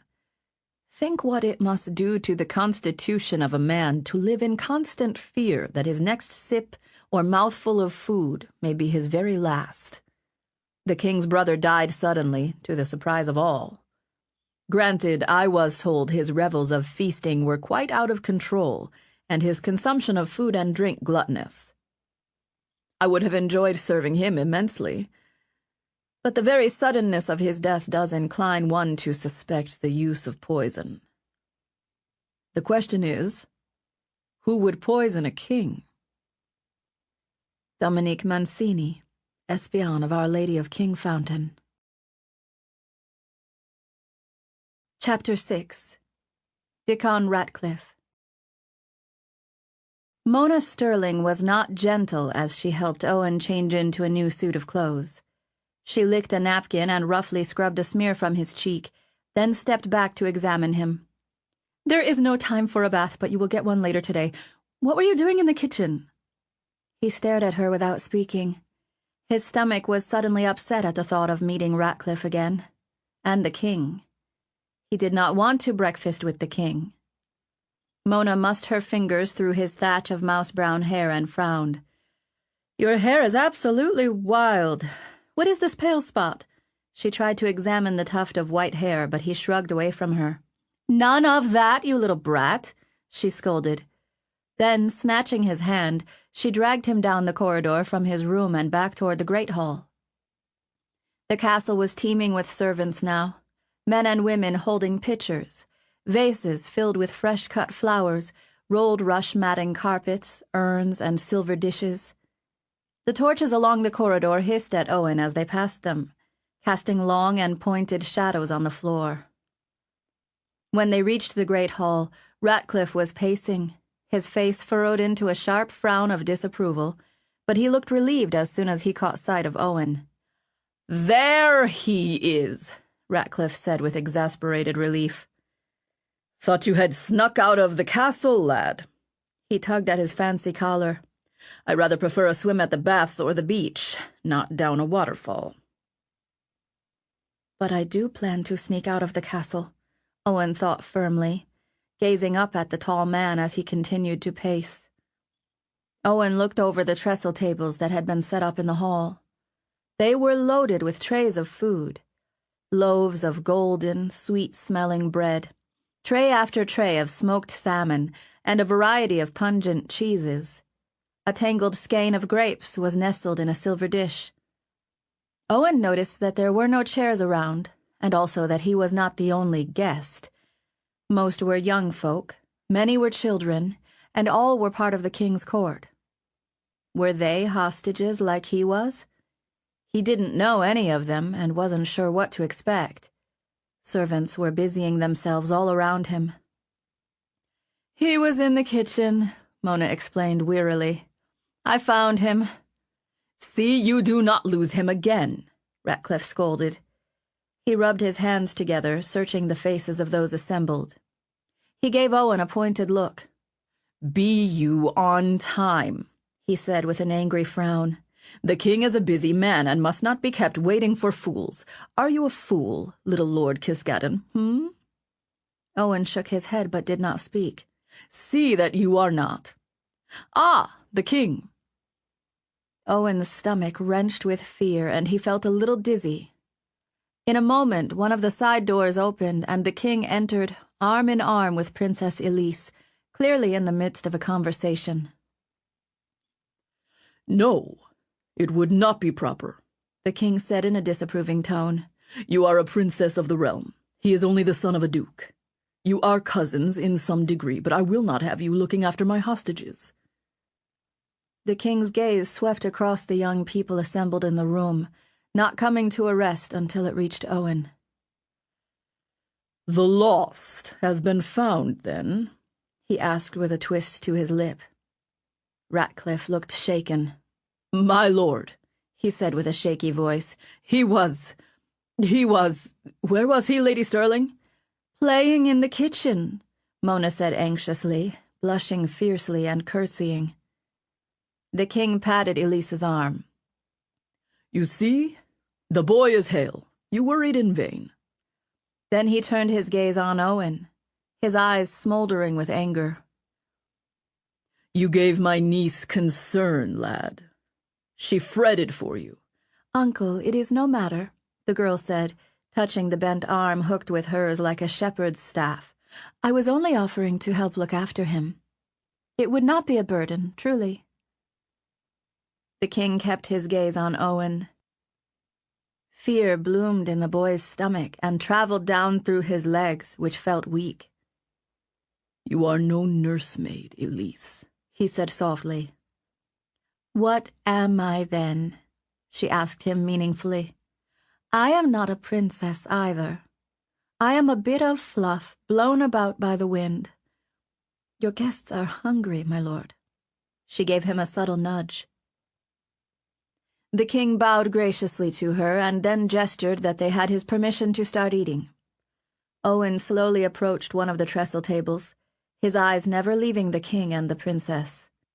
He was curious what would happen, and since Leona had given him something to eat already, he wasn't hungry.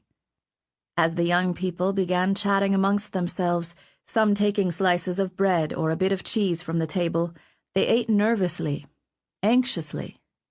Some barely finished more than a bite or two. What Owen noticed next surprised him. The king roamed among the guests, watching their faces as they plucked from the tables of food. He watched them chew their food, occasionally reaching out to take something from a tray that had already been touched. The king was watching the others eat before eating himself. Was that normal for a king? Surely it was his right to save all the best food for himself. Owen's mind seemed to roll over like a wagon wheel. He did not understand the king at all. After a few moments, the king poured himself a cup from a pitcher of watery wine. He walked slowly through the gathering, observing his guests with cunning eyes, as if enjoying a private joke. The king noticed Owen was staring at him and began edging his way toward him.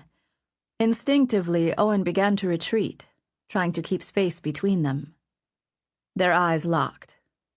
The king's eyes were gray with flecks of blue, his cheeks still glistened from his morning shave, and his long black hair was tidy and smooth and fell about his shoulders. He had a sharp nose, angled cheeks, and looked bemused. Owen stepped around the trestle table, keeping it between them. His heartbeat thundered in his ears. The king was not wearing the velvet cap he'd had on the previous day, a small detail, and Owen didn't know why it stood out to him. Severn continued his approach, almost slithering like a serpent, his fine, gleaming golden chain winking in the torchlight. Ratcliffe approached the king's shoulder and coughed into his fist. "My lord, a word with you." "What is it?" the king asked gruffly, not taking his eyes off Owen. "How did you know the boy was missing? Did one of the Espion tell you? It was not something you needed to worry about, my lord." The king broke Owen's gaze to look scornfully at Ratcliffe. "Should I have been worried about it? The castle is a maze of corridors and towers. It's no surprise the boy was lost. What surprised me was that he wasn't better watched after." Ratcliffe flushed with anger. "You would prefer for him to sleep in my chambers so that I might gaze upon him every moment of the day? No, Dickon. I want you to keep your eye on the lad, like I asked. I'm trusting you in this. Do not disappoint me." Ratcliffe frowned, nodded once, and walked away. The king turned back to Owen, their gazes meeting once more. Owen found he could not look away. The king limped slightly as he approached the table and rested his hand on the tablecloth. You haven't eaten. Owen shook his head slowly. Unable to loosen his tongue, he quaked with dread. The king took a heel of bread and pushed it toward him. He nodded slowly to the boy and then turned to face someone else. A young man, probably 12 years old, who was talking with a hunk of bread in his mouth. The king's tone was sharp as he addressed the lad. Eat it, Dunsworth. Don't choke on it. The boy went crimson with mortification. He tried to chew faster so he could clear his mouth to reply, and the exaggerated motion caused a few titters from bystanders. The king gave the young man a vicious look. Then he turned his gaze on a girl of about 10. Good morrow, Lady Kate. Your eyes are puffy. Were you weeping already? No, my lord, the girl stammered fearfully. My eyes were itchy, 'tis all. Itchy, the king replied with a chuckle. It's probably the smoke. This is a smoky hall, he said, his eyes roaming the rafters. Some fresh air will do you well. Try not to wheeze.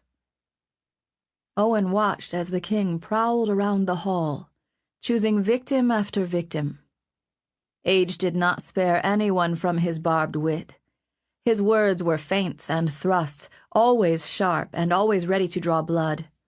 This was what Owen had to look forward to every day, to be wheedled and teased by a sarcastic king who used children as his royal food tasters.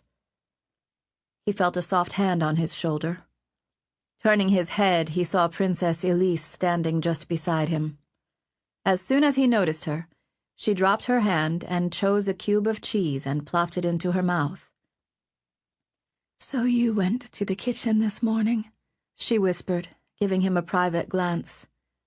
Though she stood next to him, her body was angled to face the table as if she were only there for the food.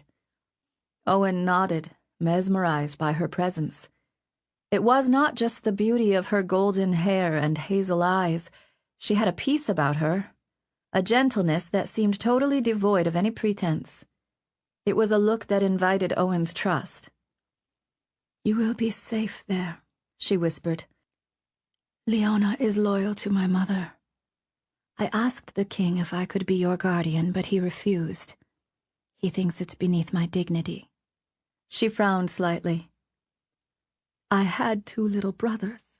You see, she said, her voice suddenly thick. You remind me of one of them. He would have been 12.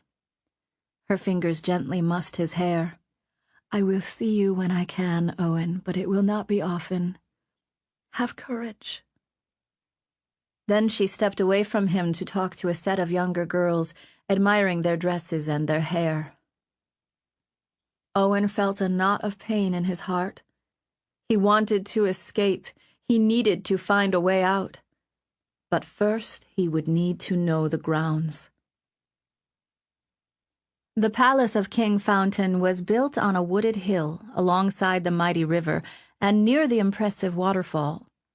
From the outside it seemed massive, all thick walls and pointed turrets, but Owen quickly realized that it was hollow in the middle. The walls were steep and tall and enclosed an interior garden area with trees and walkways and interesting paths. One could walk around the main corridor of the castle in a giant loop, which made it seem like a never-ending fortress. But once Owen had walked it a few times with Mona Sterling, he began to learn the tricks of the place. It was after a walk with Drew that he learned about the exterior grounds. Because it was built on a hill, there was also a lower level, another series of walls and bulwarks to defend from invaders, and even lower down, a third portion that interlocked with the second set of walls.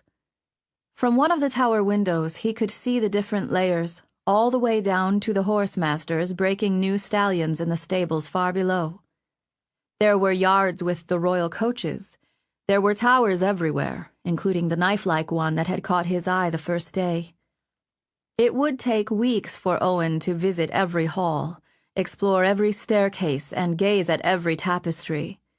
But he had an eye for details, and he quickly made little checkpoints for himself, like the suit of armor holding a poleaxe that led to a gallery of paintings, or the iron-railed fountain that led to the sanctuary within the palace where he could hear the sound of lapping waters.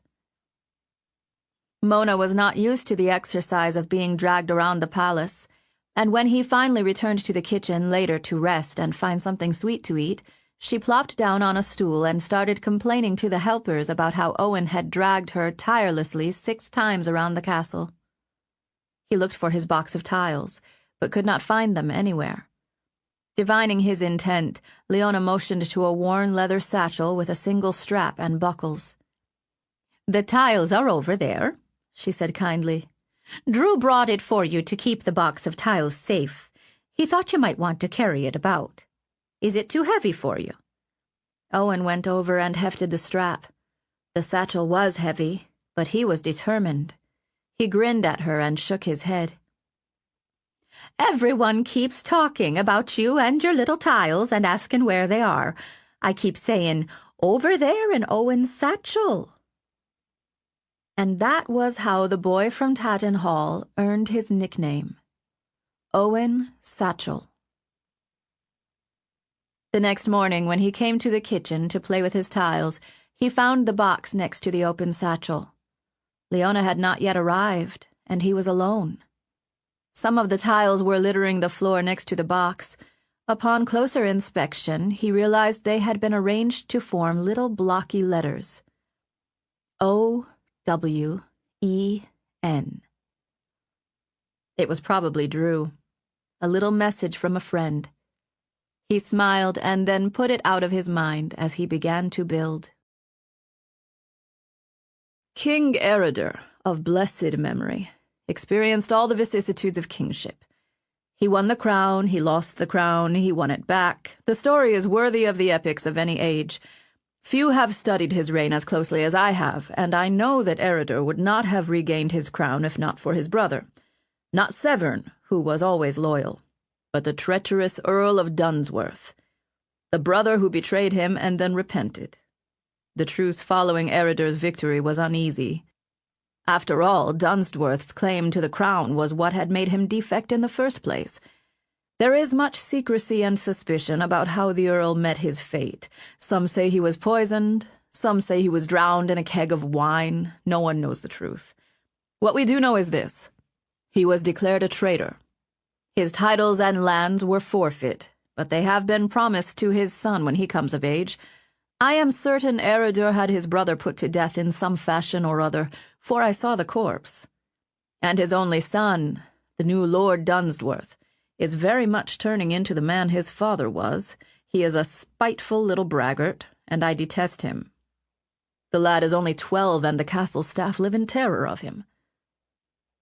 Dominique Mancini, Espion of Our Lady of Kingfountain. Chapter 7. Dunsworth's Heir.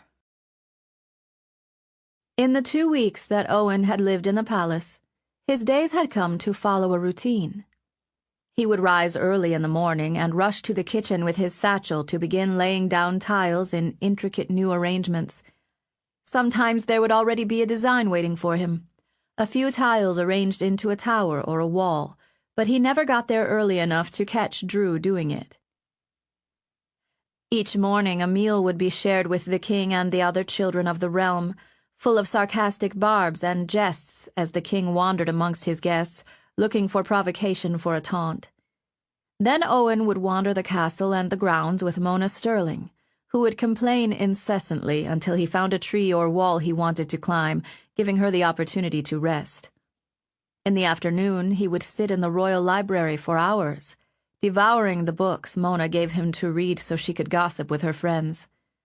Once she mentioned a baker from Paisan who was discovered to be fountain blessed.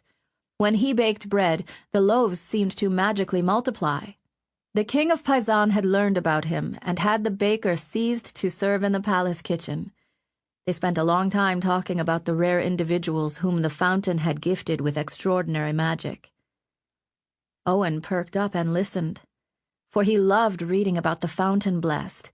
When he came across such a tale in a book, he would slow down and savor it. There were stories about knights who could not be defeated in battle, sorceresses who wore helmets instead of headdresses and could summon rain and magic down on their enemies. The magic could manifest in so many different ways. Unfortunately, the stories rarely included enough detail. Even the gossip about the baker boy revealed nothing about how the magic happened. Owen always spent the final hours of his day back in the kitchen. He was the first one there and the last to leave, and while he lived in a state of fear, he knew that he could find some measure of comfort and calm in that one sacred place. Until Dunsworth found out. Owen was lost inside himself, ignoring the bustle of the kitchen as the cauldrons were scrubbed clean, the floors were swept, except where he knelt and arranged tiles, and dough was left to rise in bowls during the night. He heard none of the commotion, yet the commotion was part of the haze that made the kitchen so comfortable. He could not stand absolute silence, where every rattling lock or clomping bootstep could mean disaster. The noises of the kitchen, particularly Leona's soothing voice and the orders she gave, helped create enough of a lull for him to concentrate on his tile stacking. He knelt along the fringe, carefully building another section, when suddenly the entire thing came crashing down around him, startling him. Owen rarely triggered a collapse himself anymore. He sat up, watching as the hours of work vanished in seconds, and then heard the sniggering chuckle behind him. He turned, his face turning white with rage when he saw Dunsworth standing behind him, arms folded, his boot clearly the offender. "Aw, poor lad," Dunsworth soothed with a wicked smile. "You should be more careful with your toys." A blistering pain of fury exploded in Owen's skull. He began to shake with rage as he stared at the older boy with undisguised loathing. Dunsworth was 12 or 13, and he was not a small lad. He was easily a head or two taller than Owen, and even had muscles beneath his tailored doublet. A dagger sheath hung from his belt. He made it no secret that he longed to wear a sword as the adults did. The look he gave Owen was provoking, as if he wanted the young boy to rush at him with fists drawn so he could enjoy knocking him down. His sneer seemed to say, "Well, what are you going to do about this?" With shaking hands, Owen stared at the devastation around him, at the ruins of his work, and he could barely think from the rage squeezing his heart. But he knew instinctively that Dunsworth could overpower him. "What? You say nothing," the older boy scoffed. Then he lowered his tone. "You waste your time here, little Kiski. You should be in the training yard with me, earning some bruises that will make you into a man. Your father must be ashamed of you. Quit playing with toys. What, are you going to cry? Shall I fetch a wet nurse to dry your eyes?" Owen turned away, humiliated, and began to stack the tiles back into the box with trembling fingers. He would not try setting them up again. It was too late in the day for that. But he could not bear the antagonizing look on Dunsworth's face. And yes, he was afraid he would start crying. Owen started again when the heel of Dunsworth's boot came down on some of the tiles and crushed them. The sound, so out of place in the kitchen, made his heart leap with fear. He turned and watched the older boy grinning at him, defying him to say anything. Staring into his eyes, Dunsworth stomped again and cracked some more. "Out! Get out of here!" Leona barked, storming up to the bully with a stern look. "Get you gone, Lord Dunsworth, out of my kitchen! Leave that little boy alone!" Dunsworth gave the approaching cook a disdainful look and hooked his thumbs in his wide leather belt. "Poor boy, you mean," Dunsworth said saucily. He ground some more tiles under his heel. "Playing with bits and scraps like a beggar. I came because I was hungry. Give me a muffin, cook." "I should box your ears," Leona said angrily. She was a short woman, but Dunsworth was only 12, so they were of a size. Though she looked angry enough to thrash him, the bully looked unconcerned. "You touch me," Dunsworth warned, "and I'll have my revenge." He raised a hand and closed it around the dagger hilt. "Now fetch me a muffin." Leona scowled at him and huffed to herself, but she grabbed a leftover muffin from a tray and thrust it into his hand. Using the older boy's distraction to his favor, Owen dragged his satchel nearer and furiously started picking up the rest of the fallen pieces before they too could be destroyed. Dunsworth took a bite, thanked Leona rudely with a wad of it in his mouth, and then sauntered out of the kitchen. Owen's mind was black, but the imminent threat of pain was leaving, and his smoldering heart began to cool. Heaving a sigh, Leona knelt by the fallen tiles and helped him collect them. "I'll ask Drew to find you some more," she offered, touching his hand with her own. "That boy's a rude sort. I hope we did not make an enemy of him today." Owen frowned and breathed through his nose. "You should see how the king talks to him," he said. "He's treated the worst of us all." "True, but that doesn't excuse him to scold and tease smaller children. What sort of life is this?" She mopped her forehead. "Always living at risk of the king's wrath." She stopped gathering tiles, though she remained kneeling by him. Owen looked at her and saw a strange expression in her eyes. "What is it, Leona?" "You still wander the grounds with your maid?" she asked him softly. He nodded, intrigued, as he grabbed another fistful of tiles and stacked them carefully in the box. "You know the garden with the horse fountains and the hickory trees? It's on the lower ring of walls." "I do," Owen said, gazing into her eyes. The tiles were cold in his hands. "There is a porter door in the wall," she confided. "An iron door. They never lock it. The king's espion use it to get in and out of the palace without the guards seeing. Drew told me of it. I've not told a soul I know." She paused and glanced over her shoulder again, licking her lips. "You cannot tell anyone that I told you, Owen," she said when she finally returned her gaze to him. "I would lose my place. Or worse. There is a trail leading down to the castle road that goes to the bridge to Our Lady. Get you to sanctuary, Owen." She reached down and squeezed his knee. It tickled, though he knew that was not intended. "Seek out the Queen Dowager or her daughter Elise. Sometimes she is there. Even a child can claim sanctuary." She rose in a hurry and busied herself by the bread ovens, then grabbed a fistful of flour from a sack and spread it on the table nearby.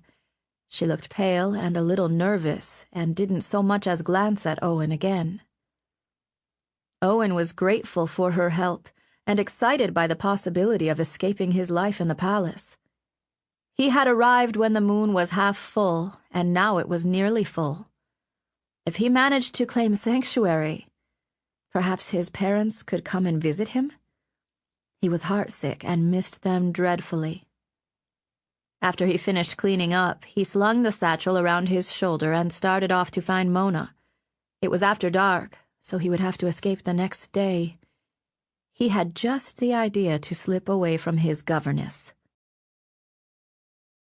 "I don't wish to play the seeking game," Mona complained, trudging after Owen down the hill. "There is a groomsman I want to talk to. Let's visit the stables." Owen kept a strong pace, and the girl's long skirts made it difficult for her to keep up with him.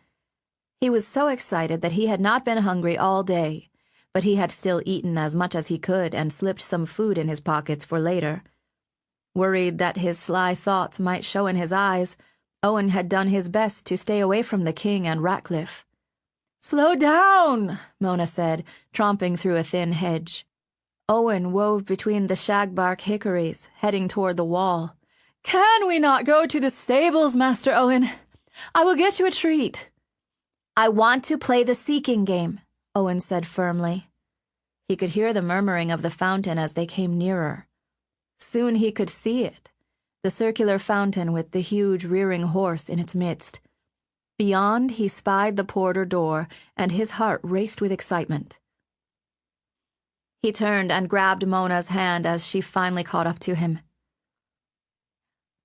"I will hide first.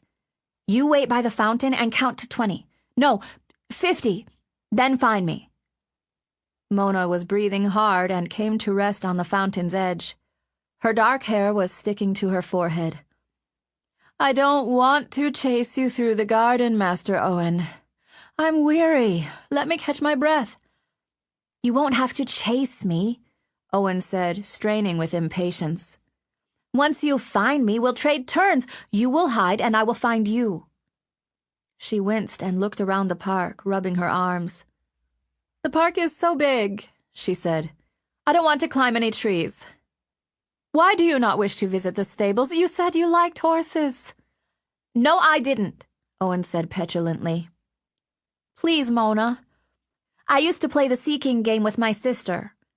He gave her a pleading look and a small pout that always worked on his elders. He put his hand on her leg. "You are so like her." "How long must we play this?" she asked wearily. 4 turns, Owen said.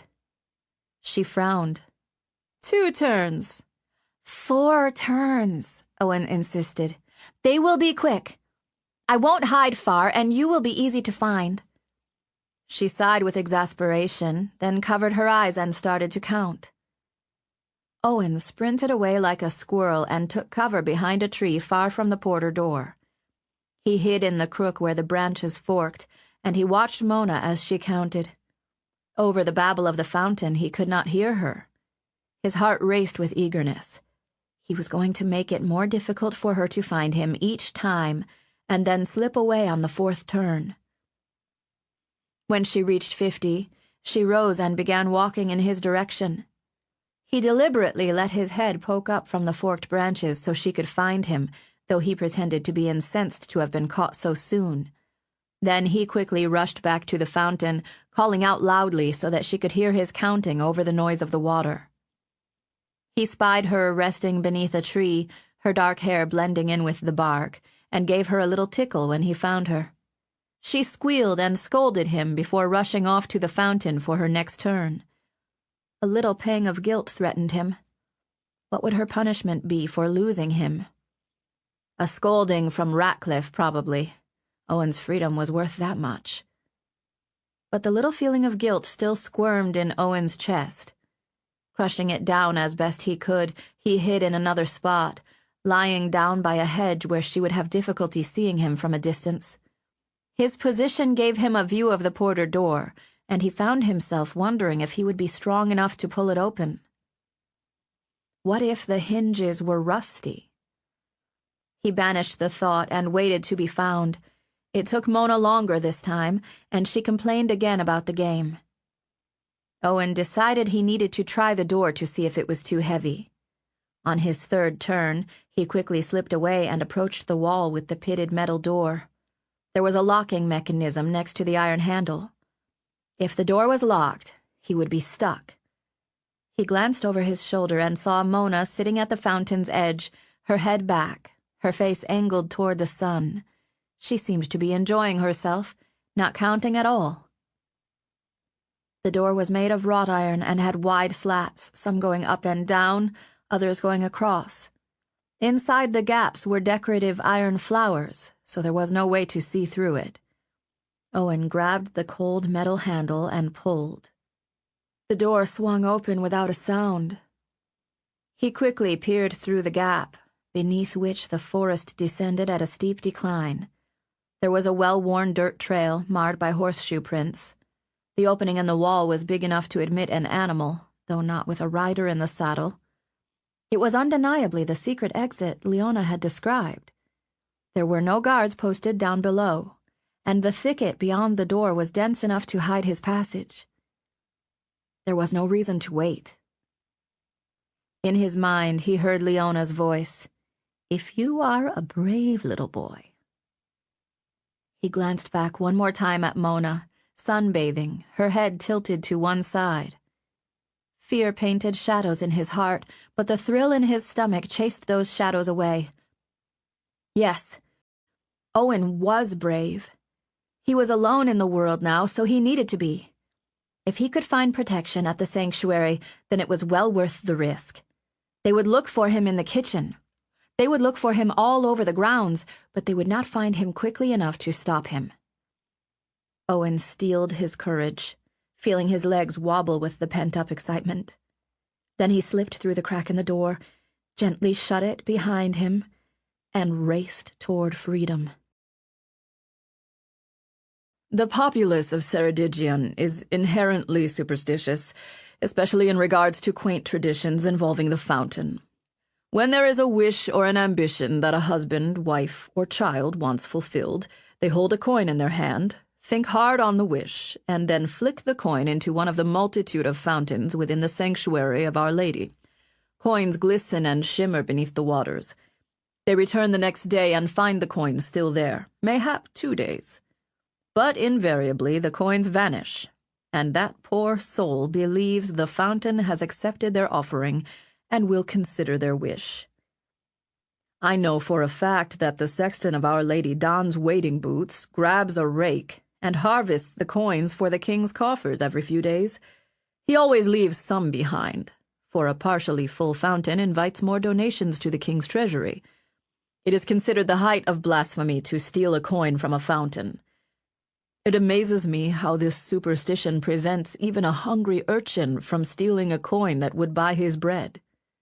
The children whisper that if you take from the fountain and are caught, you will be thrown into the river and whisked over the falls. The power that tradition wields over simple minds is truly amazing. Whenever some poor fool shows a natural talent, be it baking or growing flowers, how quick people are to announce that person as blessed. Dominique Mancini, Espion of Our Lady of Kingfountain. Chapter 8. Her Majesty. Owen was breathing hard by the time he left the woods and started down the road. Sweat slicked his hair to his forehead, and he joined the carts and wagons and torrent of folk marching along toward the bridge. He worried that he would be spotted by the guards and seized at the gate, so he searched the crowd for a group of people who looked like a family. As soon as he found one, he increased his speed and fell in step with them as they passed the gatehouse. No one paid him any notice. After leaving the shadow of the portcullis, Owen felt his nervous heart begin to give way to a thrill of excitement. Mona was probably still searching for him, and even after she reported him missing, it would take time before anyone figured out how he had escaped. His plan was simple. Go to the princess's mother in the sanctuary of Our Lady and beg enough coins to hire a coach to take him back to Tatton Hall. He knew of dozens of places he could hide on the grounds without his parents' knowledge, and he would live among them as a ghost. It was a 3-day ride by horseback to West March, which meant a wagon would take longer, but the thought of being back home in a week made him grin with eagerness. He would trick the king, and no one would be the wiser. Not even his parents would know where he was, so it would not be their fault if Owen was missing. He was still hurt that they had chosen him to go to the palace, but he didn't want them to get in more trouble. As he crossed the bridge, his confidence began to wane, and his stomach started to growl. He broke off a crust from his pocket and chewed it slowly to ease his hunger. Every noise made him whirl around and stare back, as if 20 knights wearing the badge of the White Boar might be charging after him. Beneath him he could feel the churn of waves crashing against the bridge and hear the roar of the waterfall. He feared he would never make it, and yet the sanctuary drew closer. It was a beautiful structure, but he had gazed at it with dull eyes when Horwath had brought him past it weeks ago. Still, he remembered all the grubby men loitering at the gates and felt a shiver of dread. The clomp of hooves startled him, and he moved to the side quickly as a rider passed. Owen felt the panicked sensation that everyone was looking at him. He refused to meet anyone's gaze as he pressed onward. As he walked, he took notice of the brickwork along the island wall that defended the earth from being washed away. There were patterns in the bricks he had not noticed before, perhaps because huge clumps of hanging ivy covered part of the brickwork, one batch hanging low enough to tease the waters rushing by at great speed. A fence surrounded the entire grounds of the sanctuary, which was on the north side of the island in the midst of the river. Huge trees towered up beyond the fence, and on the side facing Owen, he spied a huge circular stained glass window in the shape of a sundial. Spikes and turrets rose from the edges, and long gutters and support struts held up the walls. It was narrow and tall, and a huge steeple jutted from the crown of the structure, high enough to pierce the clouds. Owen was so busy gazing at the structure that he stumbled against the backside of a man pushing a cart and earned a quick scolding for his carelessness. After crossing the bridge onto the island, Owen bent his way toward the main gates. Sure enough, there were feckless men loitering there. Owen mustered his courage and walked through the gates, feeling a jolt of relief once he had passed them. No man could force him from these grounds, not even the king. None of the fountain men, who were muttering among themselves, paid him any mind. Owen gazed at the tall posts with lamps dangling from hooks high above. There were families walking the inner parks, and his heart grew sore at the sight of them.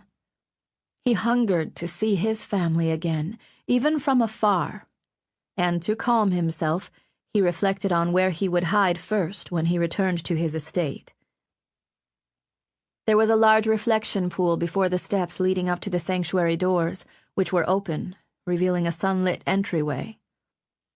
He stopped at the pool, staring into the placid depths, and saw coins gleaming in the bottom. A fat man sat on the edge of the pool, beefy arms folded. He was tossing crumbs to pigeons pecking near his shoes. Owen watched with fascination as the man deftly sprinkled the crumbs, sometimes this way, sometimes that, and the crowd of feathers moved in response, making clucking and cooing noises all the while. The fat man smiled at their squabbling. Then suddenly the man lurched to his feet and stomped, causing the birds to flap and flee in a cloud of exploding gray plumage. The sudden motion shocked Owen, and his heart hammered frightfully in his chest. The fat man laughed boisterously, clutching his girth as he sat back down. He wiped his eyes a moment, still chuckling to himself, and then dug into a pocket for more crumbs and began sprinkling them again on the paving stones. Sure enough, pigeons began to return a few moments later, flapping down from the trees where they'd fled. They approached cautiously, heads bobbing, and then the braver ones began to peck at the crumbs. Once they did, the others deemed it safe enough, and soon the entire area was thick with fowl again. The fat man had scraggly brown whiskers along his jowls. His hair was thick and wavy, cropped close to his ears, and he had a sad smile, as if he were bored beyond his wits, and tormenting the birds was his only way of entertaining himself. "They keep coming back," the fat man said with a tired sigh. He had not looked at Owen, but his voice was pitched just enough to reach the boy's ears. He had the accent of a foreigner, but his voice was pleasant, and he spoke the tongue of the kingdom well. "I can frighten them off 100 times a day, but they keep coming back for crumbs." He sighed, resting his bread-throwing hand on his paunch. "They cannot resist their need to eat, and I suppose neither can I. It's a sad truth. If I were not so lazy, I would walk over to the muffin vendor and get a tasty morsel. Those would provide tantalizing crumbs indeed. But when you haul around this much baggage, lad, even a little walk is a burden." Owen stared at the man's mouth as he talked, watching the way he formed his words. He had a gentle, coaxing voice. Then he glanced at Owen and smiled in a friendly way. "Here to make a wish, lad?" he asked. Owen blinked, realizing he was formally being addressed. He nodded sheepishly. The man pitched his voice lower. "They say that side of the pool brings better luck." He pointed to the other side of the reflecting pool from where he sat. But if you really want a wish granted, you must toss a crown into the wisdom fountain inside. The statue of the woman with the spear is the true lady of the fountain. She'll grant your wish, if you have a whole crown." "I don't have a crown," Owen said. The man pursed his lips. "Well, that can't be. A lad with such a noble look. I thought you'd have a whole bag of crowns. 'Tis a pity. But if your wish is important, that's where you must make it. Here, I'll lend you a crown." He dug through another pouch, humming a little to himself, and pulled out a fat crown. He put it under his thumb and flicked it, sending the coin spinning in the air toward Owen, who caught it without dropping it. "Well done, lad, well done," the fat man said. Owen stared at the crown and saw it was not from Ceredigion. A different language was scrawled on it, and it looked nothing like the coins from his realm. He rubbed his fingers over the letters and spelling he couldn't decipher. "Can you read it?" the fat man asked, chuckling. Owen shook his head, turning the coin over in his hand. "Not many from these parts can. That is called a florin. It's about the same weight as a crown. I'm Genovese, the Lake Kingdom. Do you know where that is, lad?" Owen stared at the man. He had never met a foreigner before. "I've seen maps," he said shyly. The man nodded. "Maps? You looked like a smart one. I bet you can read and know your numbers, too." Owen looked at him in surprise. "I knew it," the man said, chuckling and clapping his hands. The birds pecking near his feet were getting angry that he hadn't put any crumbs down in a while. "Well, there is your crown, lad. Go make your wish and run along to your mother." "Thank you," Owen said, surprised that he wasn't too shy to speak. The man had a way about him that both frightened Owen and intrigued him. He was not like other adults. "Name is Mancini," the fat man said with a nod. "Thank you, Mancini," Owen said. "Someone in your family is sick. Is that why you're making a wish? What was your name again?" "Owen," the boy replied, only then realizing he should not have said it. He blinked with surprise. "Well met, Owen," Mancini said. "Go make your wish. I think I might fetch that muffin after all."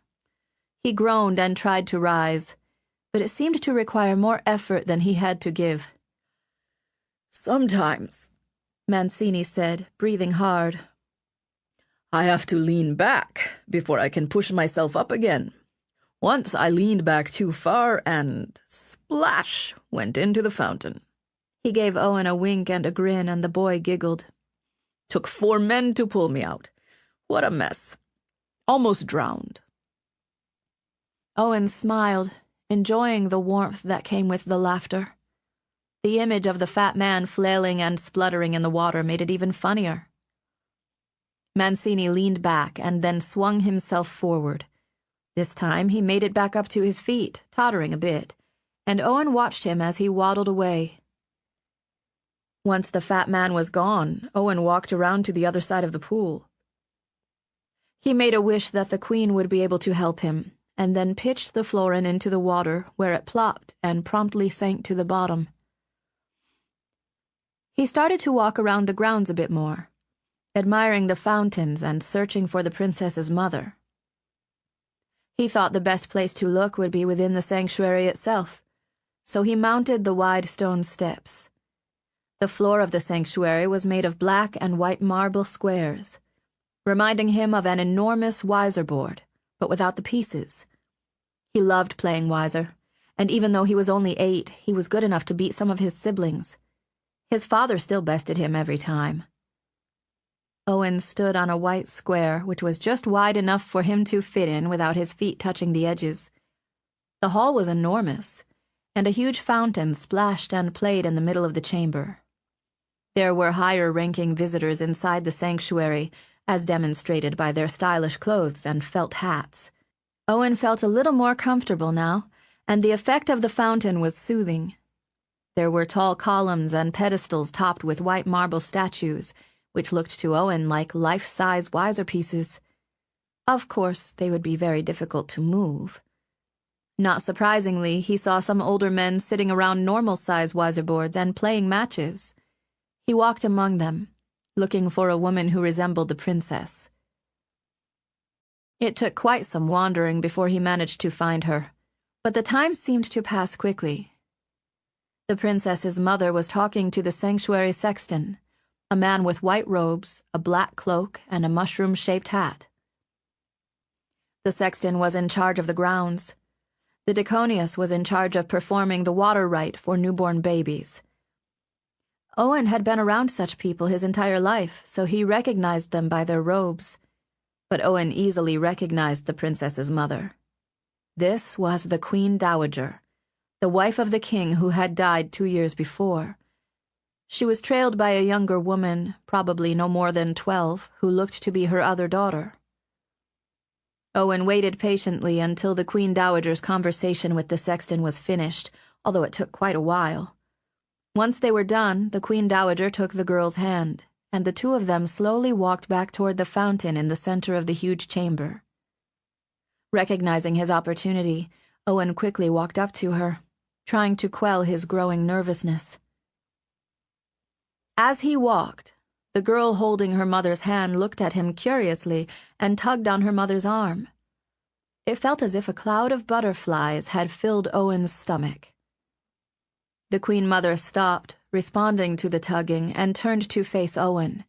She was a beautiful woman, tall and lithe and regal. Her hair was the same color as her daughter's, elegantly styled with braiding and brooches. Just as Owen was about to reach the Dowager, he heard boots tromping into the sanctuary, loud and fervent and very familiar. Twisting around, he watched with horror as Ratcliffe strode into the sanctuary, his face contorted with anger.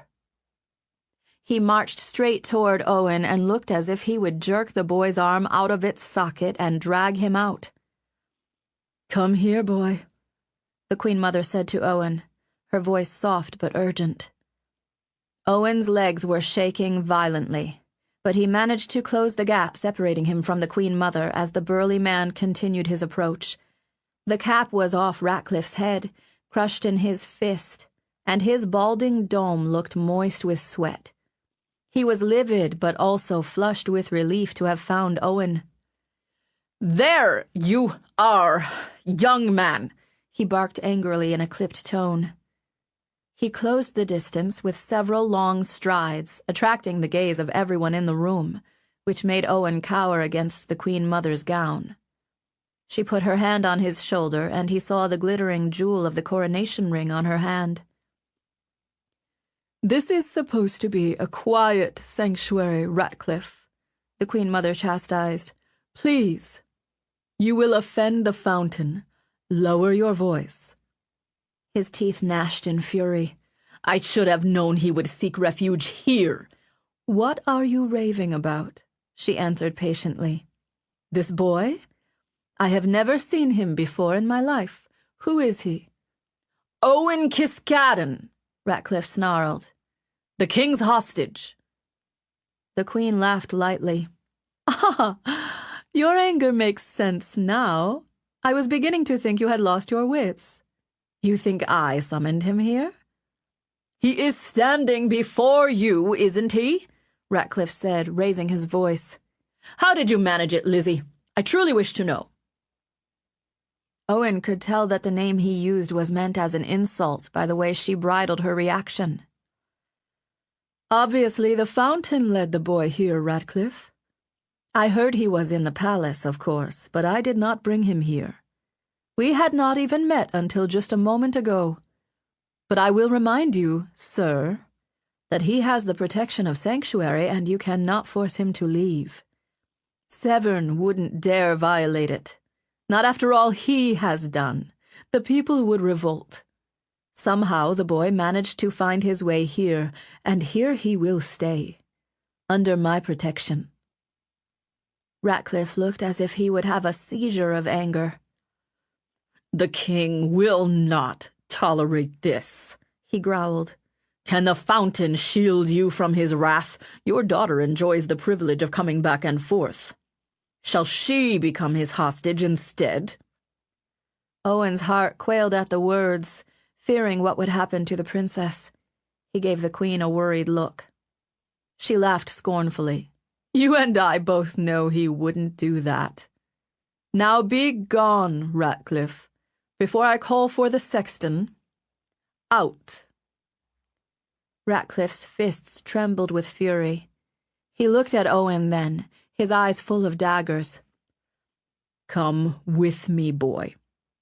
Now, come back with me to the castle." Owen stared at the man and shook his head. "When the king finds out about this," Ratcliffe snarled, his lips quivering. "It appears he already has," came a voice from the doorway. It was the Deaconius, attended by the sexton. "He is mounting the steps right now, Lord Ratcliffe. The king is here." He turned and bowed graciously.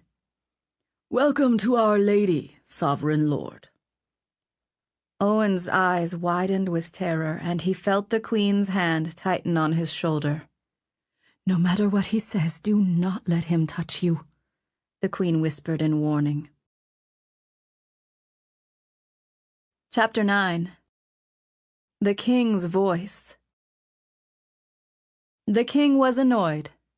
Owen could see that emotion burning in his gray eyes, twisting his mouth into a scowl and twitching in his cheek muscle. The limp from his wound was becoming less pronounced, but it was still there, and Owen could hear the distinct sound of his shuffling steps before he saw his face. The king wore his black and gold.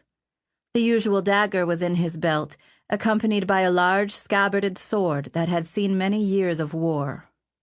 A trickle of sweat fell down the side of his face. His long black hair was windswept, giving him a wild appearance. The Queen Mother's nails dug into Owen's shoulder, making him flinch. "Remember," she whispered to Owen. "My liege," Ratcliffe said with astonishment. "How come you this way? I was going to send word for you." "When, Ratcliffe? When my hair turned gray? You thought I would not want to know that my hostage had fled? Why is it that I must learn these things from my niece rather than from the head of the espion?" The king's wrath was focused on Ratcliffe at the moment, but Owen felt his blood turn cold with fear, knowing it would turn on him. My lord," Ratcliffe stammered. "It was my man who told me the boy was here. I had only just learned of it and wanted to confirm the news with my own eyes first." Ratcliffe wrung his hands, looking as if he feared for his neck. "Enough excuses, Ratcliffe. Is it too much to ask you to keep my hostages under closer supervision? What will I learn next? That you approved one of his parents' ceaseless requests to see him? By the fountain, man! He's just a little boy. How could you be so careless? I... Ratcliffe's cheeks were scarlet and sweat dribbled down them from his brow. The king made a dismissive gesture with a gloved hand. Then he turned his baleful eyes on the Queen Mother. His lips pursed angrily. "I should have suspected I would find him here, madame." The hatred in his eyes and tone made Owen shrink.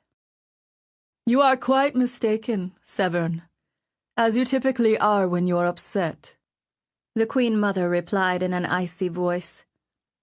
"I did not summon the lad here. He only just appeared. I haven't even spoken to him yet." The king snorted in disbelief. "You take me for a fool." "I take you for one when you act like one. This is the Kiskaddon lad, then? Your hostage?" There was a shade of meaning in her words that Owen did not understand. "And he found his way to sanctuary. My, but how that must gall you." The king's expression hardened. It was clear there was no love between the king and his sister-in-law, and Owen could sense the bitterness that had festered between them. You cannot take him from here, Severn. Even you have never dared to violate the sanctuary of Our Lady. You've threatened it, to be sure. But the people would throw you into the river if you tried, and you'd never survive. The boy stays here with me. I did not send for him, but I will not send him away. She patted Owen's shoulder possessively. The lad does not know you as well as I do, the king said with husky anger. Nor you, my liege, she sneered. He and I will have great fun together, discussing many things about your lordship, and about my sons. The king held up a hooked finger, silencing her. His face turned pale with anger and warning. You will say nothing, he said in a choked growl. Something peculiar happened then. It was as if the lapping sound of the fountain water had suddenly grown louder, drowning out all other sounds from Owen's ears. The sensation was soothing, and it began to calm his violently beating heart. Then the king's voice slipped in among the waters. Owen. Usually there was a sharp edge to the king's voice when he spoke Owen's name, but this time his voice did not sound angry or accusing. It contained all the tenderness of a loving father's address to his son. He blinked, confused, and peered up at the king. The sound of the fountain waters grew even louder. He could feel them, as if he were splashing in the waters inside the stone railing. In fact, that's what it felt like he was doing. Playing and splashing and getting wet and relishing in the deliciousness of being naughty. The feeling of the waters rushed through him, soothing him and calming him and filling him with happiness. He was smiling now. The king was smiling too, as if he felt the same thrill of dancing in a fountain. Come away from her, Owen, the king said softly, coaxingly. She is here for a reason. She plots and she destroys. If you heed her, lad, your family will be killed. Because of her. I want to save you, Owen. Come with me. Owen felt a twinge of pain in his shoulder, but it could not hurt him, not truly. He heard words, the queen's words, but they could not pierce the rushing sound of the waters. A memory tried to intrude, something about the king's touch, but it was as annoying as a buzzing fly, and he brushed it away. I would not lie to you, the king said seriously, gently, as if he were inviting a butterfly to land on his palm. There is danger here, danger you cannot see. You are being trapped in a spider's web, Owen. Let me free you. Come, hold my hand. The king reached out his black glove. The leather looked soft and warm, the gesture so inviting. Owen shook loose the queen's hand and walked toward the king. It felt as if the very waters of the fountain were coming from that outstretched hand. He knew without a doubt that he would feel safe and protected if he held the king's hand. More words fluttered around him. Some were sharp-spoken, but they could not pierce the feelings flooding him. He walked confidently over to the king, who did not look fearsome any more. He looked tired and pained, but he had a gentle, generous smile. My niece is so worried about you, the king said with a warm smile. Shall we give her a little surprise, then? She looked so fearful when she believed you had come to harm Owen. Shall we find her back at the palace? Owen smiled eagerly and nodded. Yes, he would like that. He would like that very much. Will you show her how you left the castle, Owen? We were all so surprised you were clever enough to figure it out. But I knew you were a smart lad from the start. Owen nodded again, anxious to reveal the secret door to Princess Elise. Perhaps it would be their secret now. His heart was giddy as he finally reached out and took the king's hand. With one touch, it was as if he were transported onto a boat, floating away on calm waters. It was the first time he had felt safe since leaving Tatton Hall. Together, Owen and the king walked away from the queen and the bubbling fountain. The boy felt lightheaded with happiness as he clung to the king's hand, feeling its strong grip, the warmth of the leather. Owen turned back to the queen. She was crying. Why? He waved back at her, nodding to tell her all was well. Then he looked down at the black and white tiles on the floor. He only stepped on the white ones. The king only stepped on the black ones. It was as if they were wiser pieces, he thought, and the notion made him giggle. "What amuses you, Owen?" the king asked kindly. His voice inspired confidence. "The squares," the boy said, pointing with his other hand. "The white and the black. Like a wiser board." It did not dawn on him that this was the first time he had addressed the king. He felt so comfortable with him now, it seemed as if they had always been the best of friends. "You play wiser?" the king asked with a surprised chuckle. "My father taught me." "I also play wiser," the king said as they walked. "The game came from the Eastern Kingdoms. Did you know that?" They approached the huge doors of the sanctuary. "It came from Chandigarh." "I knew you were a clever lad. Would you like a wiser board, Owen? I can have one carved for you." He stared up at the king's thoughtful face in rapture. "Would you?" he pleaded. "I've never had my own board." "Then you shall have one," the king promised. "If you stay in the castle. You must stay in the castle, Owen." The boy nodded. It would be worth it if he got his own wiser board. They left the sanctuary and walked toward the outer gates. Owen saw the reflecting pool and wondered where the fat man was. Mancini. He would have liked to have shared the muffin and watched him throw crumbs to the pigeons again. A throb of fear nudged his heart. Even though the sun was beating down on them, he felt cold. He adjusted his grip on the king's hand, but the leather did not feel as soft anymore. It was almost as if the king were clenching his hand. It was almost uncomfortable. The king's limp grew more pronounced as they walked.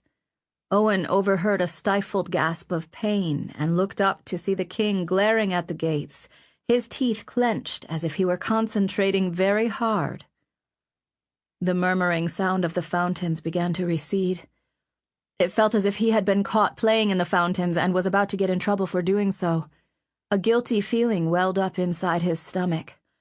Something was wrong. They reached the gate, and the sanctuary men parted, allowing them room to pass. Owen looked up at the tall stone arch, then glanced back at the sanctuary. Ratcliffe was just behind them, scowling at him with raw anger and humiliation that made him even more uneasy. The sexton stood by the gate. "Do you leave of your own free will?" he asked Owen sternly. The boy nodded, feeling frightened by the man's stern look. The bad feelings ebbed as the king shifted his grip on his hand. Nothing had changed.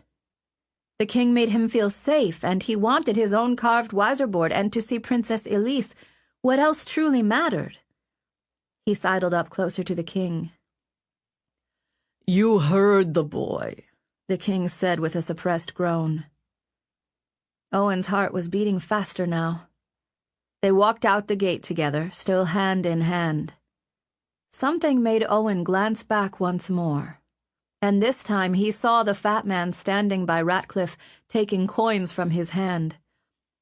Maybe Mancini was paying Ratcliffe to get him some muffins, but that did not make sense. "Ratcliffe!" the king barked. They were outside the gate now and had started toward the castle. Owen's heart was like thunder in his chest. Why was he leaving the sanctuary? Why had he come there in the first place? There had been a reason, and it seemed important, but he just could not remember it. "Take him back to the palace," the king said, sounding breathless. "I need to rest. It drained me. The lad has a strong will, thick as tree roots." "I envy your gifts, my lord," Ratcliffe said tautly, joining them. He seized Owen's other hand, tightening his grip until it was painful. Then the king released Owen, and the fog was gone. Owen remembered everything, like a sleepwalker awakened mid-step. Confusion and terror battled within him. "No need to flatter, Ratcliffe," the king chuckled. "I can't abide flattery. I know what I am. And so do you. Keep this boy under better watch, or I promise you that there will be a new espion master and you will be sent to the north to polish Horwath's boots. I expected better from you, Dickon. If I can't trust you in the little things—" He let the threat dangle and then gestured dismissively at them both. Ratcliffe flushed scarlet again, his jaw clenching with rage. "Come on!" he snarled, yanking Owen's arm so hard it felt like his shoulder would come popping out. Owen was near tears as he watched the sanctuary of Our Lady start to fade away. He realized, sickeningly, that he had made it there on his own, against all odds, but had been lured out again by some trick. He had been incapable of resisting the king. But why? Then he remembered the Queen's warning, and it struck him. It was the king's voice. It was something in his hands. Owen had been incapable of resisting. While they were halfway across the bridge, Owen tried to struggle away from Ratcliffe's hand, wrenching and twisting, anything to free himself so he could flee back to the sanctuary. A sharp smack on the back of his head put a stop to his resistance. "Think, boy," Ratcliffe snarled in his ear. "Think about your family."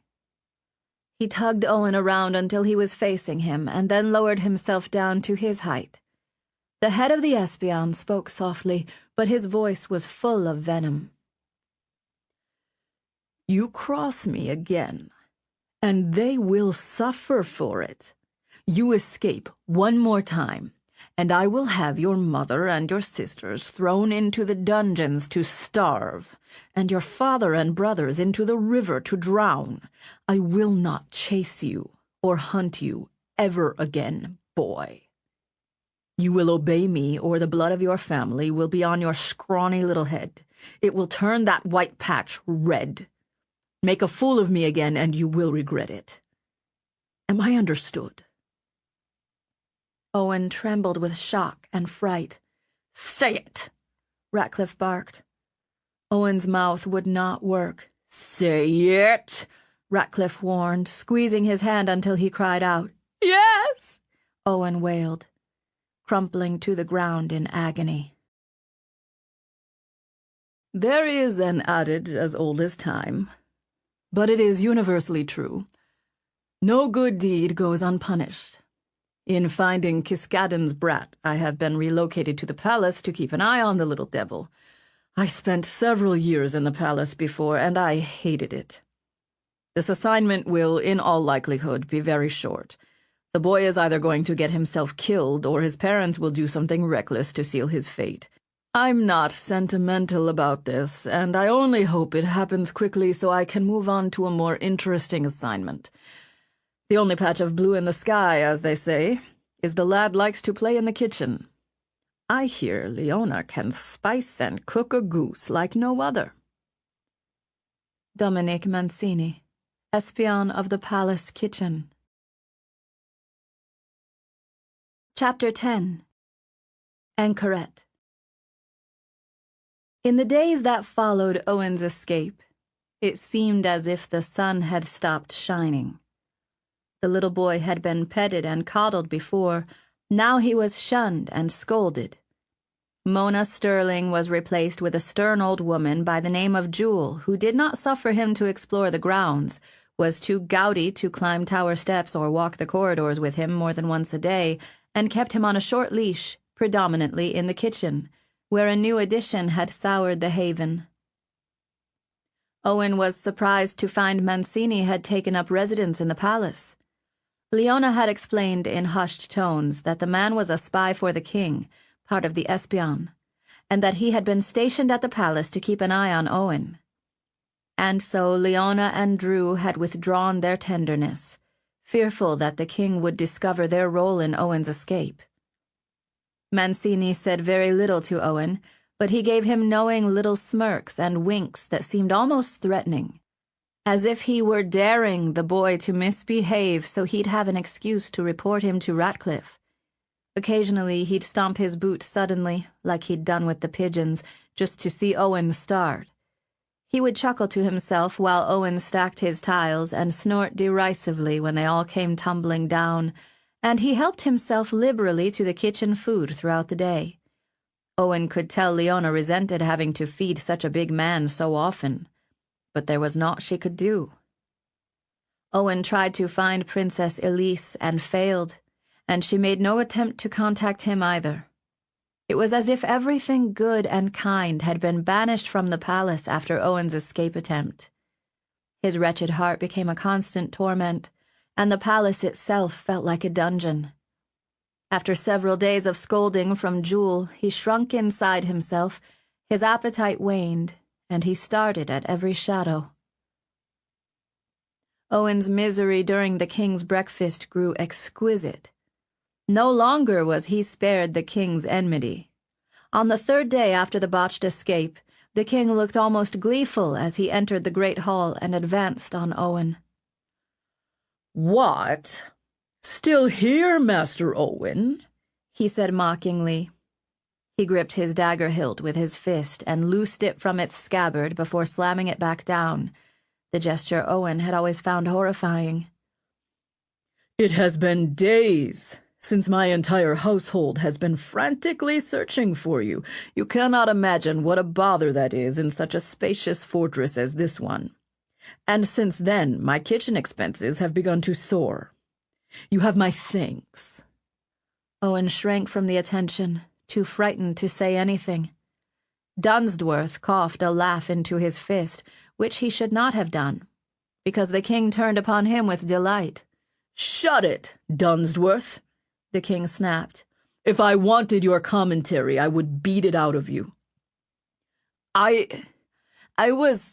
It was only a cough," Dunsworth objected in a whiny tone. "Well, then keep your coughs and your sneezes and your bad airs within, lad. If there was anyone in this hall I wanted to escape, it would be you."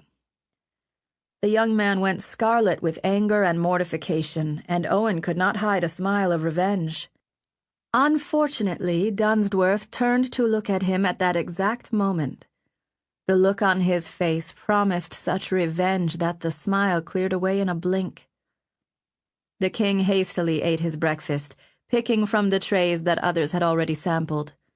Owen surreptitiously studied the king's face as he put his guests down and made them squirm. He seemed satisfied with the contention he brewed at every meal, as if it fed him more than Leona's fare. After breakfast, Owen started making his way to the kitchen, but a strong arm closed around his neck from behind. The air vanished from his lungs, and a heavy weight crushed against him. "Laugh at me? Who are you to laugh at anyone?" Dunsworth's voice was low and rough in his ear. A punch to his stomach made him gasp, and he could not breathe. The arm was still choking him. "You are doomed, Kiski," Dunsworth jibed. "If you ever laugh at me again, I'll drown you in a barrel of wine. I would be doing the king a favor. You hear me, boy? I'll push you in a wine barrel and hammer down the lid. Don't you ever laugh at me." After delivering another punch to the stomach, he threw Owen to the floor where the boy started to sob. Dunsworth kicked Owen's arm with his sharp boot, and Owen knew it would leave a huge bruise. He held his stomach, staining the tiles with his tears as the older boy sauntered away. For a few moments, Owen soothed himself by imagining ways to get revenge, But soon even his fiery anger cooled, and he knelt in the passageway, shuddering and trembling as servants passed by him, no one stopping to see what was wrong. When Owen managed to stumble into the kitchen, no one noticed him except Mancini, who queried if there were any goodies left in the great hall to pluck.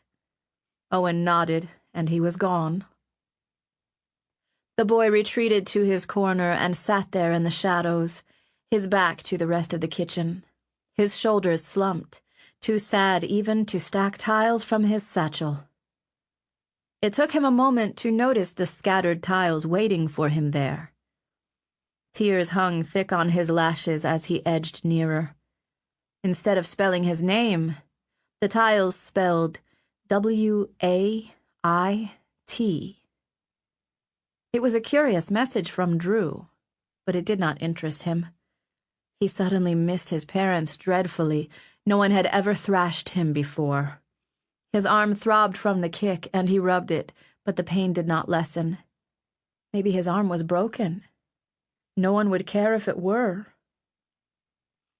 How had the king talked him into leaving the sanctuary? His memory was a blur. He only remembered how persuasive the king had been, how kind and generous he had seemed. Somehow he had tricked Owen. The boy did not understand how, but he knew it had happened. He gritted his teeth, brushing his tears away on his sleeve.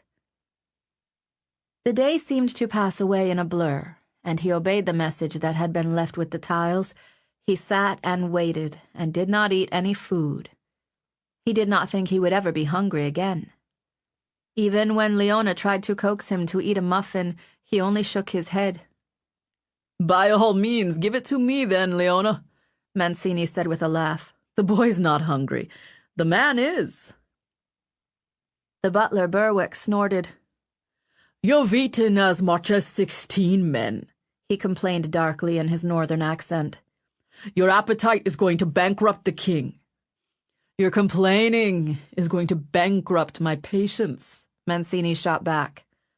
"If you had the brains the fountain gave a sheep, you'd know it's not wise to stand between a fat, hungry man and his food. I could eat you, Berwick."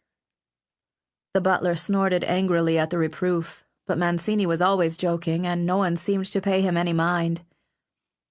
"He clearly doesn't want the muffin, Leona." Mancini continued his campaign for more food, beckoning with his sausage-like fingers. "Bring it over." The cook looked pleadingly at Owen, begging him to take it, but he would not. "See, I told you the lad wasn't hungry today, and it is certainly a sin to let a muffin go to waste." Leona almost threw it at him, but he took it greedily and ate it with little mumbles of relish that sickened Owen. "I am Genovese," he said, spitting a few crumbs as he spoke, to no one in particular. "And I am not ashamed of it. We love our food. This is the height of deliciousness. I applaud you, morsel. If there are any more, Leona." She gave him a disgusted look and did not reply. Owen was too tired and hurt to do much that day. He obeyed when Jewel came for him and did as he was told in a listless way. Even her suggestion of reading in the library was met with refusal. He just wanted to sit in the kitchen, to smell the baking bread and try to recapture his memories of Tatton Hall. But his life there was so different from his present reality that the memories were slipping away, dissolving into the air like smoke. He lay down on the warm stone tiles, pressing his cheek against them, and thought about his parents and his siblings. He tried to remember the carefree days he'd spent reading in the library and ambling around the grounds. He might have fallen asleep there. He dazed and dozed, drifting in and out of consciousness. Sometimes snatches of words, mumbled softly nearby, would linger close enough that he could grab them. "Poor dear. He misses home," Leona murmured. "The king is a cruel man. Do you think he will kill the boy?" Drew asked. "He killed his nephews. The man has no qualms." "Carry him to bed, Drew. It's getting late." "Let him sleep, Leona. Let him dream of better days. I'll come by early in the morning and carry him to his room." They left him in the kitchen. The clinking of pots and spoons ended. Mancini grunted as he hiked up the steps. Soon all was peaceful and quiet and warm. Owen's arm throbbed painfully when he turned over on his shoulder. He blinked, feeling some of his mussed hair tickle his forehead. They had all gone. The windows showed the black night sky, and he saw the outline of the knife-blade tower and a single light coming from the upper window. It looked like a star. He sat up and listened to the deep quiet. It was vast and penetrating. An occasional sound, like the sloughing of ash in the oven, came like a whisper. Owen's heart was a painful thing, almost as sore as his bruised arm. "I don't want to die," he whispered into the stillness. There was a grating sound, so soft he almost did not hear it. It took Owen a moment to place it as the sound of polished stone scuffing stone. Then a woman entered the kitchen from a shadowed recess nearby, where the tiles had awaited him with their cryptic message. She was dressed in a pale gray cloak that seemed to match the color of the stone wall. The cowl was up, concealing her face, so he only caught a glimpse of her hair. His heart started to beat faster. She was slightly taller than Princess Elise, and for a brief moment Owen thought she might be a ghost. Then her arms lifted to lower the cowl, revealing a long coil of dark hair that was pinned up around her head like a crown, with a single braid coming down and draped across her shoulder. A thin necklace with a brooch hung at the base of her throat. Her elbow-length gloves matched her gown, a light satin texture that was silver and fashionable. She stood still for a moment, listening to the silence, wrapped in the velvety darkness of night. "Owen," she whispered softly. His heart beat even faster. He swallowed, afraid but hopeful. She knew his name. She was looking for him. It suddenly dawned on him that Drew was not the one who had been leaving him messages with the tiles after all. He shifted on the floor, and her head turned in response to the little noise, her braid slipping down her back. Though he was half hidden by shadows in the dark corner, that small sound was all it had taken to capture her attention. Aside from the fire embers, only the moon lit the kitchen. She walked gracefully toward him, and as she came closer, he realized she was beautiful. She was neither as young as the princess nor as old as the queen. Though he could not tell the color of her eyes in the darkness, they were light, like moonbeams, either gray or blue or green, and so very sad. She absent-mindedly reached for the braid and began to tease the tips with her fingers. Then she let it rest across her front again, barely touching the laced bodice. She slowly sat on the bench that separated them, resting her hands in her lap in a non-threatening way. He thought she was the most beautiful person he had ever seen.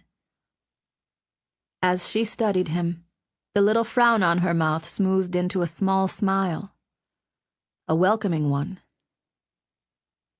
"Hello, Owen," she said. Her voice was just loud enough for him to hear her. "Thank you for waiting for me. I am here to help you. The Queen sent me." She sat still, waiting for him to respond, waiting to see how he would react to her presence. Owen was not sure what he should feel. Her sense of majesty put him a little in mind of the Queen herself. She was quiet, her manners very subdued, almost as if she were shy. To his relief, she neither rushed him nor pressured him to reply. She simply waited for him to gather his courage. It took a few moments for his mouth to work, but it did, which surprised him. "Are you a ghost?" The smile broadened, amused by his question. She had a pretty smile, with just the hint of a dimple. "No," she answered. "Would you like me to introduce myself?" He nodded solemnly, feeling more at ease with her quiet manners. "My name is Anchoret Trenewy. That's a strange name, isn't it? But it is my name. I am the Queen's poisoner. She sent me to help you." Too many people are frightened. They want youth to last.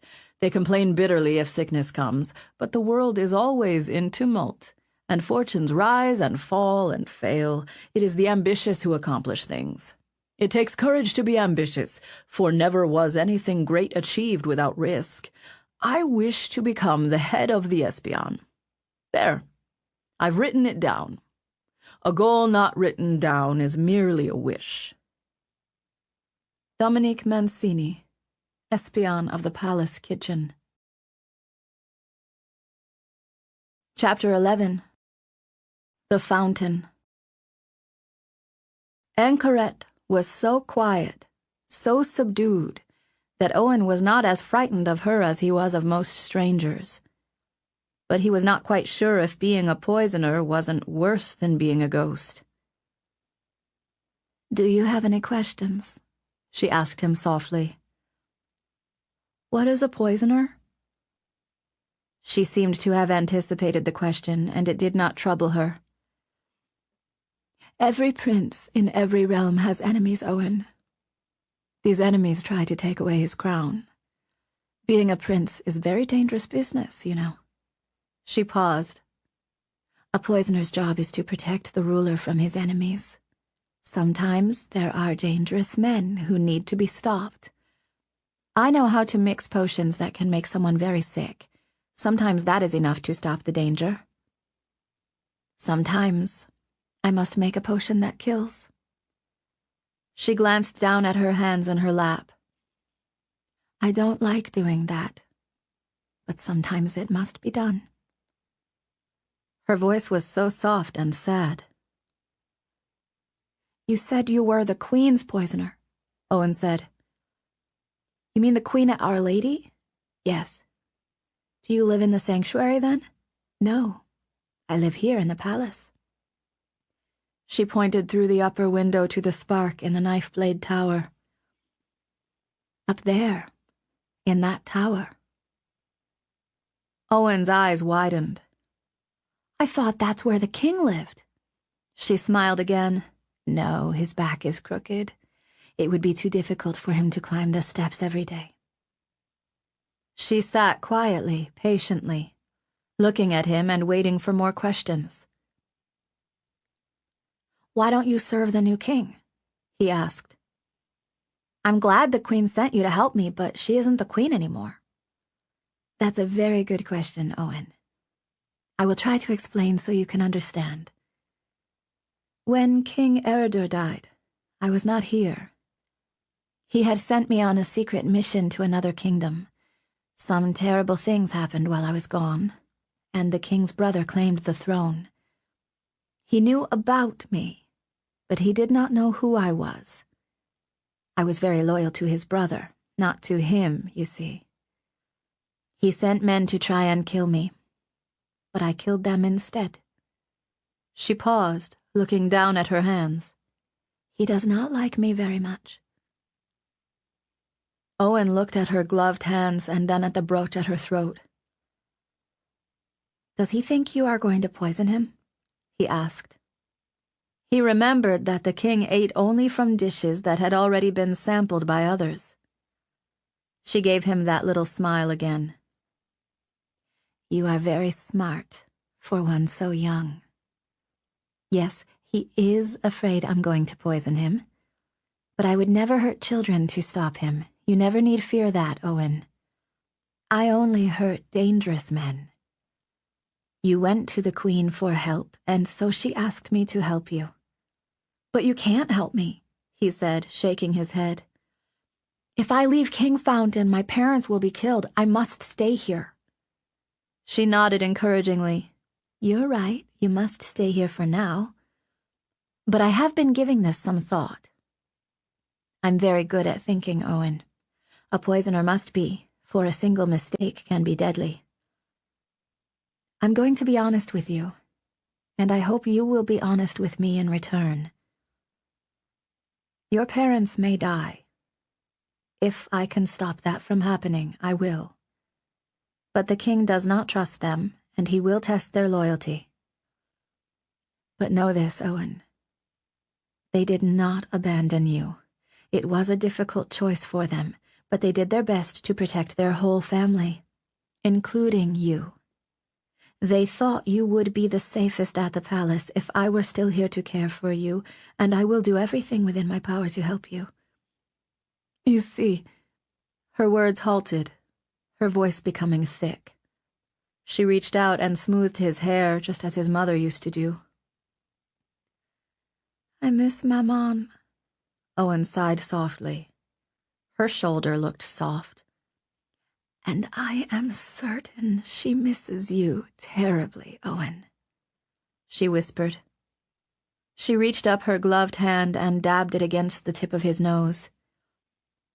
You are a darling little boy, Owen, so young. The king is wrong to keep you away from your parents. Owen was getting tired, and he leaned against her arm, resting his head against her shoulder. Can you really help me? He asked hopefully. She put her arm around him. I think so, Owen. I'm working on a plan. Really? Just the beginnings of one. Will you tell me? He begged. Hugging his shoulders, she planted a kiss on the top of his head. Not yet. I have some ideas, but I need to ponder them more. Thoughts have a way of growing. If you put your mind to it, you can accomplish surprising things. Truly, truly, Owen. Most people suffer from a lack of imagination. They don't dare enough. But I do. I helped Eridur become king. Both times. She nudged his arm. The reason most people don't arrive at a destination is they never embark. They think of all the reasons why they can't do it, so they don't even try. I thought I could escape, Owen said dejectedly. I went to the sanctuary, but the king, he tricked me into coming out. He heard a silvery laugh at that. Oh, yes, he did indeed. The king is fountain blessed, Owen. Do you know what that is? He scrunched up his nose in surprise. He is? I've never met one before, but in the stories they are like heroes. The king isn't like that. She hugged him again as if she were very much enjoying sitting next to him. Not exactly, Owen. You know how every baby is taken to a sanctuary so that the Diconius can bathe his head with fountain water? That's called the water rite. It marks a hope that the child will be fountain blessed, but very few are. Only 1 child in 1,000 is fountain blessed. He turned and looked at her, gazing up at her pretty face. I heard Mona talking about it. She said a man who made bread was fountain blessed. From Paisan, yes, I heard about him. I know you've heard some of this before, but it will be easier to explain if I start at the beginning. Let me tell you about the true nature of the fountain. The fountain is all around us. It's like a rushing of waters that you can feel, but not hear. Have you ever laid down and shut your eyes and felt like you were drifting? Owen nodded energetically. When someone is fountain blessed, they can gather the energy of the fountain, like filling a cup with water. Then they can use that power to do something amazing. King Severn's power is in his voice. When he uses the magic of the fountain, when he speaks to you and touches you, he can make you believe what he is saying is true. But as I said, everyone who is fountain blessed needs to somehow draw in the magic. The king has an unusual way of filling his cup.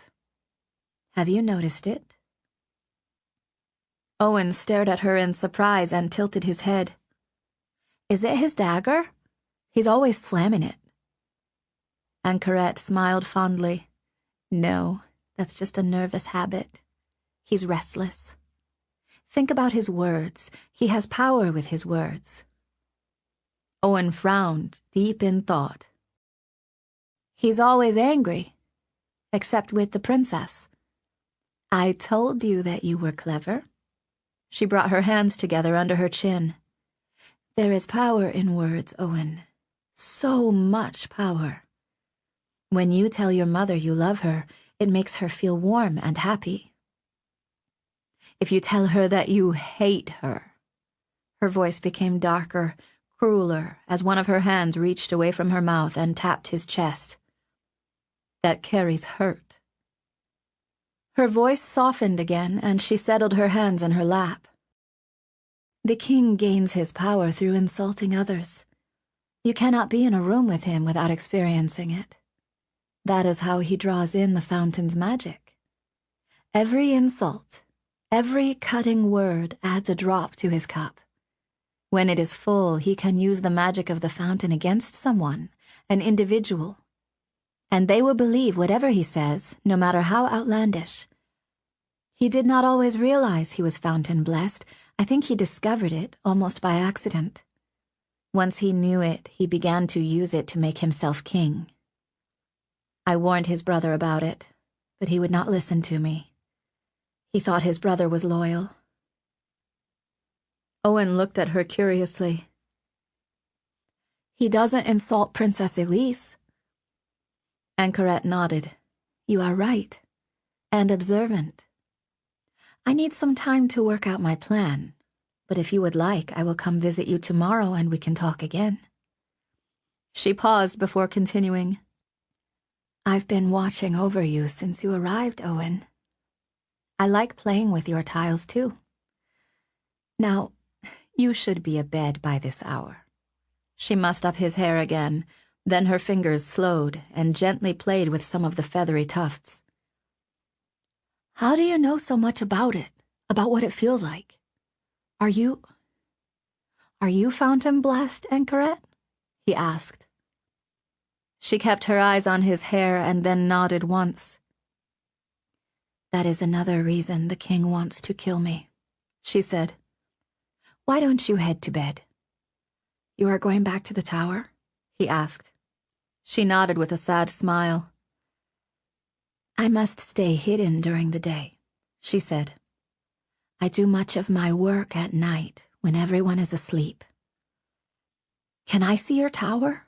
He asked, grabbing her hands and squeezing them. Of course, she agreed. If you promise to tell no one how to get up there. I promise. She patted his cheek tenderly. There are secret passages throughout the palace, she confided conspiratorially. I can show you all of them. Would you like that, Owen? He wrapped his arms around her waist and hugged her tightly, enjoying her warmth. It had been so long since he had hugged anyone. Anchoret was startled by his sudden show of affection, but she wrapped her arms around him as well and kissed the top of his tangled hair again. I won't let him hurt you, she promised. Not as he did the others. Who? Owen asked, tilting his face up to her. His brother's sons, she answered gravely, and he could see the sadness in her eyes once more. There is a precept amongst us in the Espion. We glory in the tales of our exploits, of our manipulations. We especially love to trick each other. You see, it is double pleasure to deceive the deceiver. Dominic Mancini, Espion of the Palace Kitchen.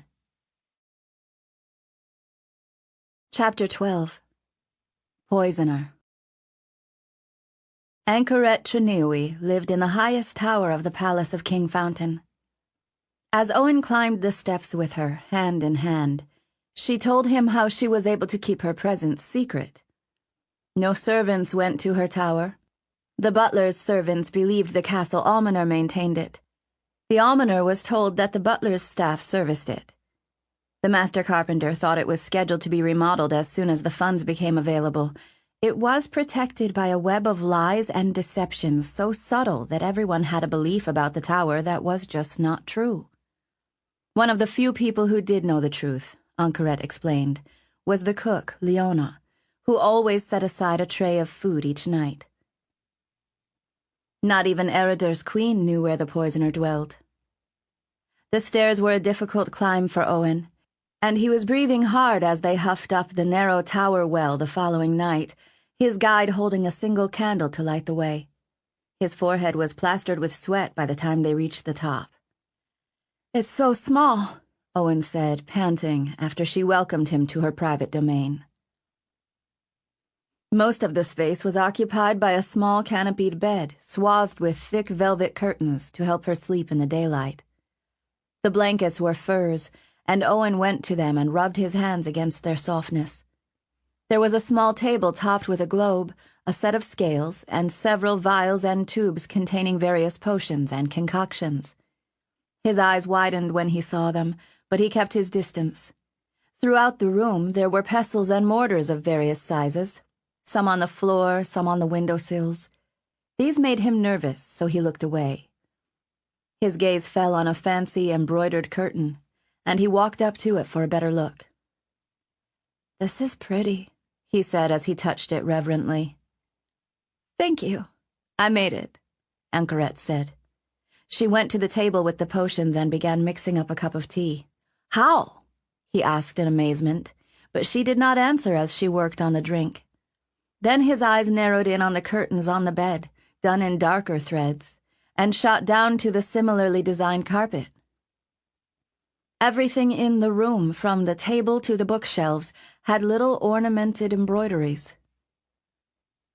"You did all of these?" Owen declared. His mother and sisters did sewing, but nothing this fancy. "I like embroidery," she said modestly. "That is my gift. I never tire of it." "You like to stack tiles, true?" He nodded, touching the fringe of a shawl draped over the only chair in the room. "I normally don't receive visitors," she said. "You are the first to have been in my tower in many years. Here, drink this. It will help with your wheezing. Your lungs are weak and in need of some medicine." He eyed the cup suspiciously, but it smelled fragrant, and when he tasted it, he could tell she had added honey. It had a strange flavor, but not unpleasant. As he sipped, his eyes went hungrily to the Weiserboard sitting on a small wooden pedestal. The pieces were carved out of alabaster, purple and white, with matching squares. The set filled the small round table. "Do you play, Weiser?" Owen nodded eagerly. "I always used to watch my brothers play, but I like to play as well." "Would you like to play it with me?" "Yes," Owen said, slurping down the rest of the tea. "It's normally black and white. This one is purple. I want to be purple." "I like to play white," she said. She went over and knelt on the rug by the pedestal and board. "How do you play it by yourself?" Owen asked curiously, studying the board. Ankaret moved the first piece. Owen followed, using his normal pattern of moving the middle pieces first. She captured his king in 4 moves. Owen's eyes stared at the board, then at her. How did you do that so quickly?" Ankaret smiled knowingly. "I will teach you. There are many strategies in Weiser. If you know them, they can help you win quickly. Would you like to learn them?" Owen nodded with enthusiasm. As they reset the few pieces, she asked him another question. "Owen, are you afraid of me because I'm a poisoner?" His head whipped up and he looked at her, his eyes betraying his emotions. He nodded but did not say anything. "Owen," she said softly, putting the last piece in its place. "Please understand. I only poison dangerous people, and only when it becomes absolutely necessary. I would be a little afraid if I were in your place. But I wanted to show you my tower so you would see that being a poisoner is a very small part of who I am. It is one way I serve the queen, yes. But I also serve her by giving her advice and counsel. When I was trained as a poisoner, I was also trained as a midwife. So part of my work involves death and another part involves life. She gave him a meaningful look he didn't understand. Then she brushed her hands together. I also try to remove threats to the kingdom without resorting to poison. I like to make beautiful things. I do a lot of thinking while I stitch. My mind goes this way and that, studying a situation from many angles. That's why I am very good at Wiser.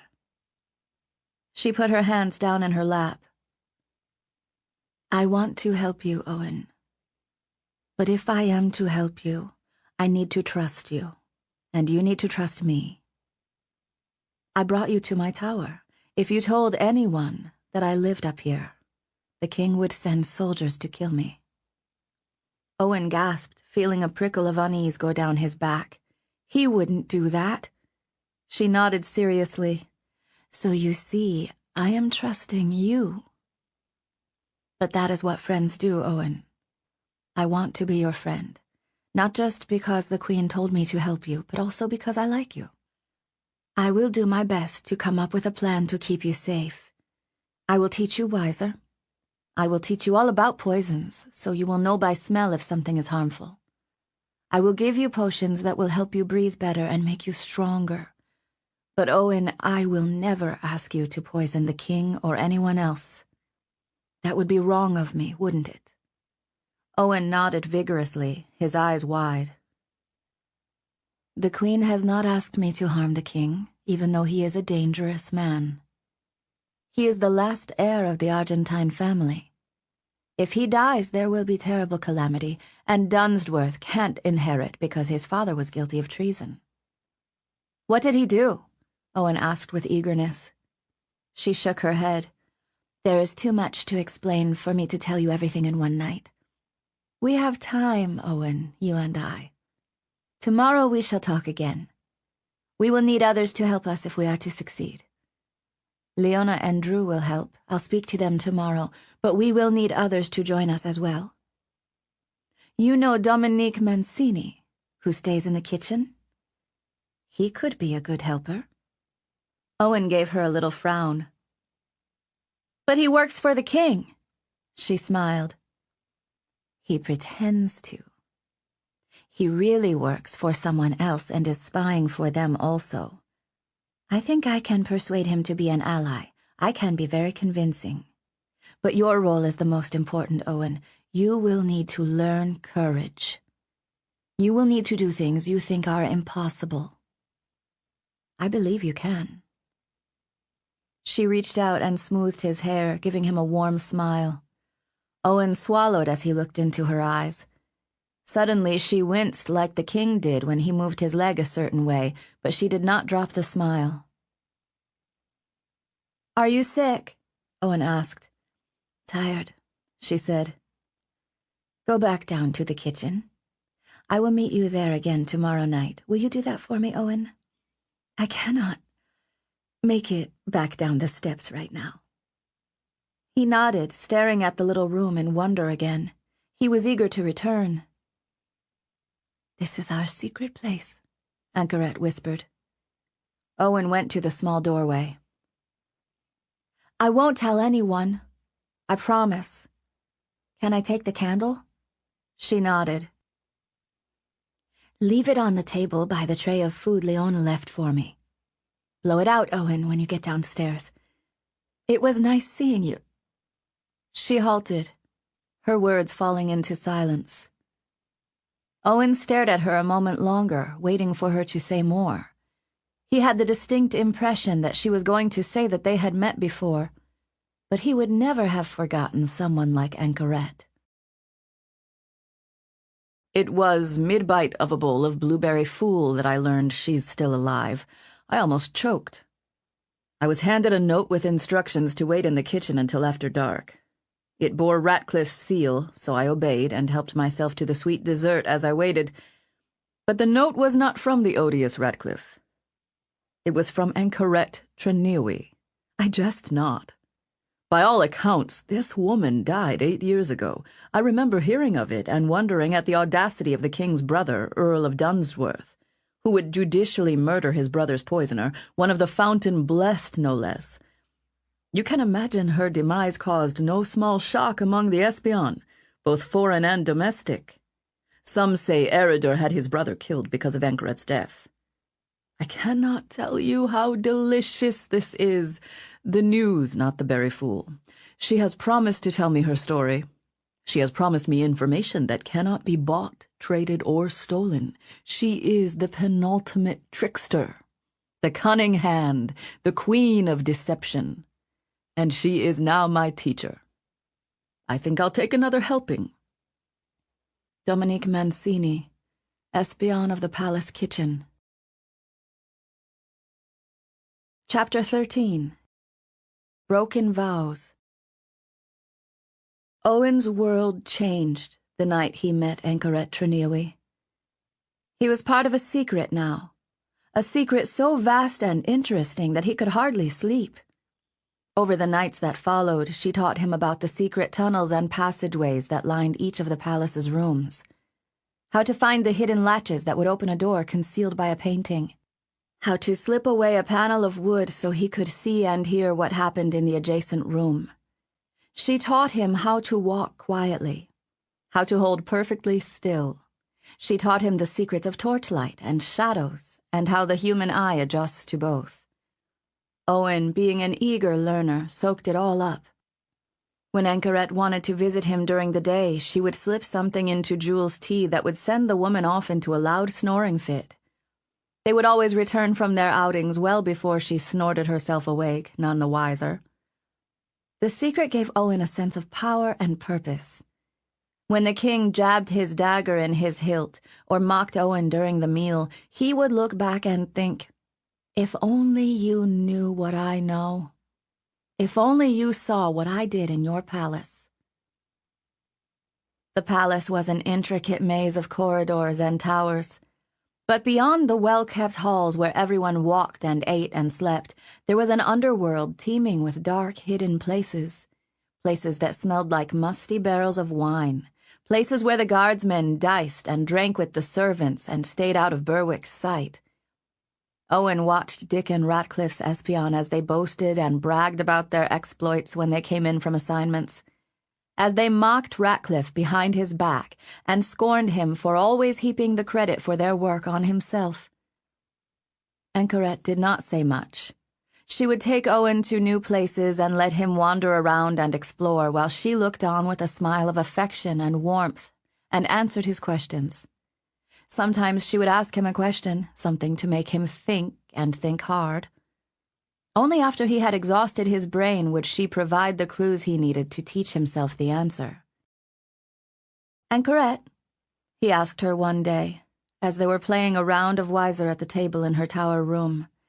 She had already taught him the simple ways to defeat any opponent who was untrained. Their games were lasting longer now, but he had never come close to winning yet. "What is the most useful thing I need to learn? Is it poisons? When are we starting that?" She was about to move her next piece, but she lowered her hand into her lap instead. "What do you think the most useful thing is, Owen?" He scrunched up his brow. "I don't want to kill anyone," he said. She gave him a patient look and said nothing, letting him tease it out in his own mind. "There is more useful knowledge than poisons," she said encouragingly. He frowned, screwing up his nose. "I think it might be knowing when to use poison," he said. "Tell me what you mean," she asked. "Well, you said that you only use poison if other things don't work. So isn't it most important for a person to be able to tell whether a situation is hopeless or not? Like what you did with Mancini. You knew you could trust him to help you." Anchoret laughed softly. "I wouldn't go that far. But you trusted him enough to tell him you didn't die. And he's part of the Espion. Many of the Espion know about me, Anchoret said. He didn't. By giving him that secret, I gave him power. That's what he craves more than anything, so I knew it would make him a valuable tool. He craves muffins more than power, Owen said disdainfully. She smiled again and tousled his mousy hair. He does indeed. Did I answer your question? Owen frowned. Not really. You're pretty good at not answering questions. Let me put it another way. Let's talk about it like stacking tiles. You build a tower out of tiles, and then you want to knock it down. If you set the tiles too far from the tower, it won't work. Owen looked at her curiously. Well, the tower needs to have a weakness. You have to hit it at the right angle to make the tiles fall. If you hit it the other way, nothing will happen. Yes, exactly. You have to hit it where it will fall. That's what I did with Mancini. I didn't offer him food. He has plenty of that. I offered him knowledge. Secrets. She reached her hand out and moved the next piece, winning the game of wiser. Owen scowled. He had already planned his next two moves and had not seen it coming. He didn't think he was ever going to win against her. But how did you know that? He pressed. How did you know that's what he wanted? Anchoret folded her hands in her lap. She was quiet for a moment. Sometimes he could tell she was in pain, but this was not one of those moments. Her pain usually started with tightness around her eyes, and then her breathing would change, and she would tell him it was time to go. Owen, she said softly, peering into his eyes. The most important thing you can learn is discernment. Have you heard that word before? He shook his head no. It is the ability to judge well. It means not just seeing an action, but the reasons behind the action. Many people say things they do not believe. They lie and deceive. They may act one way in public and another in private. Owen stared at her, still confused. I don't understand. This is hard enough to explain to adults, Owen. It is especially difficult to explain to children because you are so young and haven't experienced much yet. I'll try to help you. You like to talk. You like to ask questions. You like to laugh. But when you are in the presence of King Severn, your voice goes down to a tiny squeak, and you cannot speak. It's because he makes you anxious and uncomfortable, right? He nodded. If I judged you by how you are in the king's presence, I would not see the whole picture of you. By spending time with you, I've gotten to know you better. I have learned what you are really like. The ability to do this quickly is called discernment. It is priceless, Owen. Let me tell you a story to show you why. No longer upset about losing the game, he wriggled his finger in his ear to stop an itch, then stared at her eagerly. He loved hearing her stories, for they were rare. There was a king, almost a century ago. He stole the crown from his cousin. Why did he do that? Owen asked, curious. Because the king banished him for having an argument. He was a duke, just like your father. And he had an argument with another man, an earl. They would not resolve it, so the king banished them both. One he banished forever, the other he banished for a time. Then the king needed some money, and he stole it from the banished duke's estate, the one who was going to come back in time. Owen scrunched up his face. That's not fair. Anchoret smiled. You're right, it wasn't. And the king ended up losing his crown to the duke because of it. One day, years later, some of the new king's men began to rebel against him. They created an army to depose him. Why? Had the king done something to them? Yes, but it wasn't over money. What happened was he did not show them enough gratitude. People can be strange sometimes, Owen. They will rebel for small reasons. The king was old and sick at the time, so he could not lead his armies anymore. He sent one of his sons to lead it in his place. When his son arrived, the leaders of the rebels tried to talk to him first in the hopes of avoiding a battle which would have killed many people on both sides. The prince listened to their complaints and made promises in his father's name. He told them that if they disbanded the army, they would be heard and their problems would be solved. The rebels listened, and they believed him because he swore an oath of honor in the king's name. The young prince suggested that both armies disband at the same time. The soldiers would go home and no one would be injured or killed. Do you know what happened next, Owen? No, he said. He had never heard this story before. The prince sent his captain out, but he did not disband his army. They waited until the other army was disbanded and the soldiers were leaving. Then they hunted down what remained of the rebels and started killing them as they escaped. The leaders were all taken to the river and drowned because they were wearing heavy armor. This is a sad story, is it not, Owen? Owen's heart had filled with horror. But the prince lied. Anchoret nodded, her expression sad. That is the way of princes and power, Owen. That is the nature of the kingdom of Ceredigion. In truth, it is the nature and disposition of most men. So think on this. If you were one of the rebel leaders and the prince promised you forgiveness and reward, it would matter very much if you had discernment. He needed to make a decision based on what type of man he believed the prince to be. Was he a man of honor? Or was he willing to say anything, do anything to help his father keep his crown? She folded her hands together. That is why discernment is the most important thing you can learn, Owen. It takes time and experience. Sadly, one wrong judgment can lead to... Well, you heard the end of the story. Owen had no doubt that King Severn was like the prince who had so ruthlessly killed his enemies. He had made Owen promises and promptly broken them. He would say or do anything to maintain his power. Maybe that's what Anchoret was trying to teach him. She smoothed her silk skirts. Why don't you go back? Jewel will awaken soon, and then you can have some supper. I hope to see you later tonight. He smiled and rose, feeling little tingles in his feet from the way he had been sitting. He gave her a hug. She liked it when he did, and she patted his back and kissed his cheek. You really are a darling little boy, she whispered, grazing her finger down his cheek. Have you thought of a way yet? He pressed.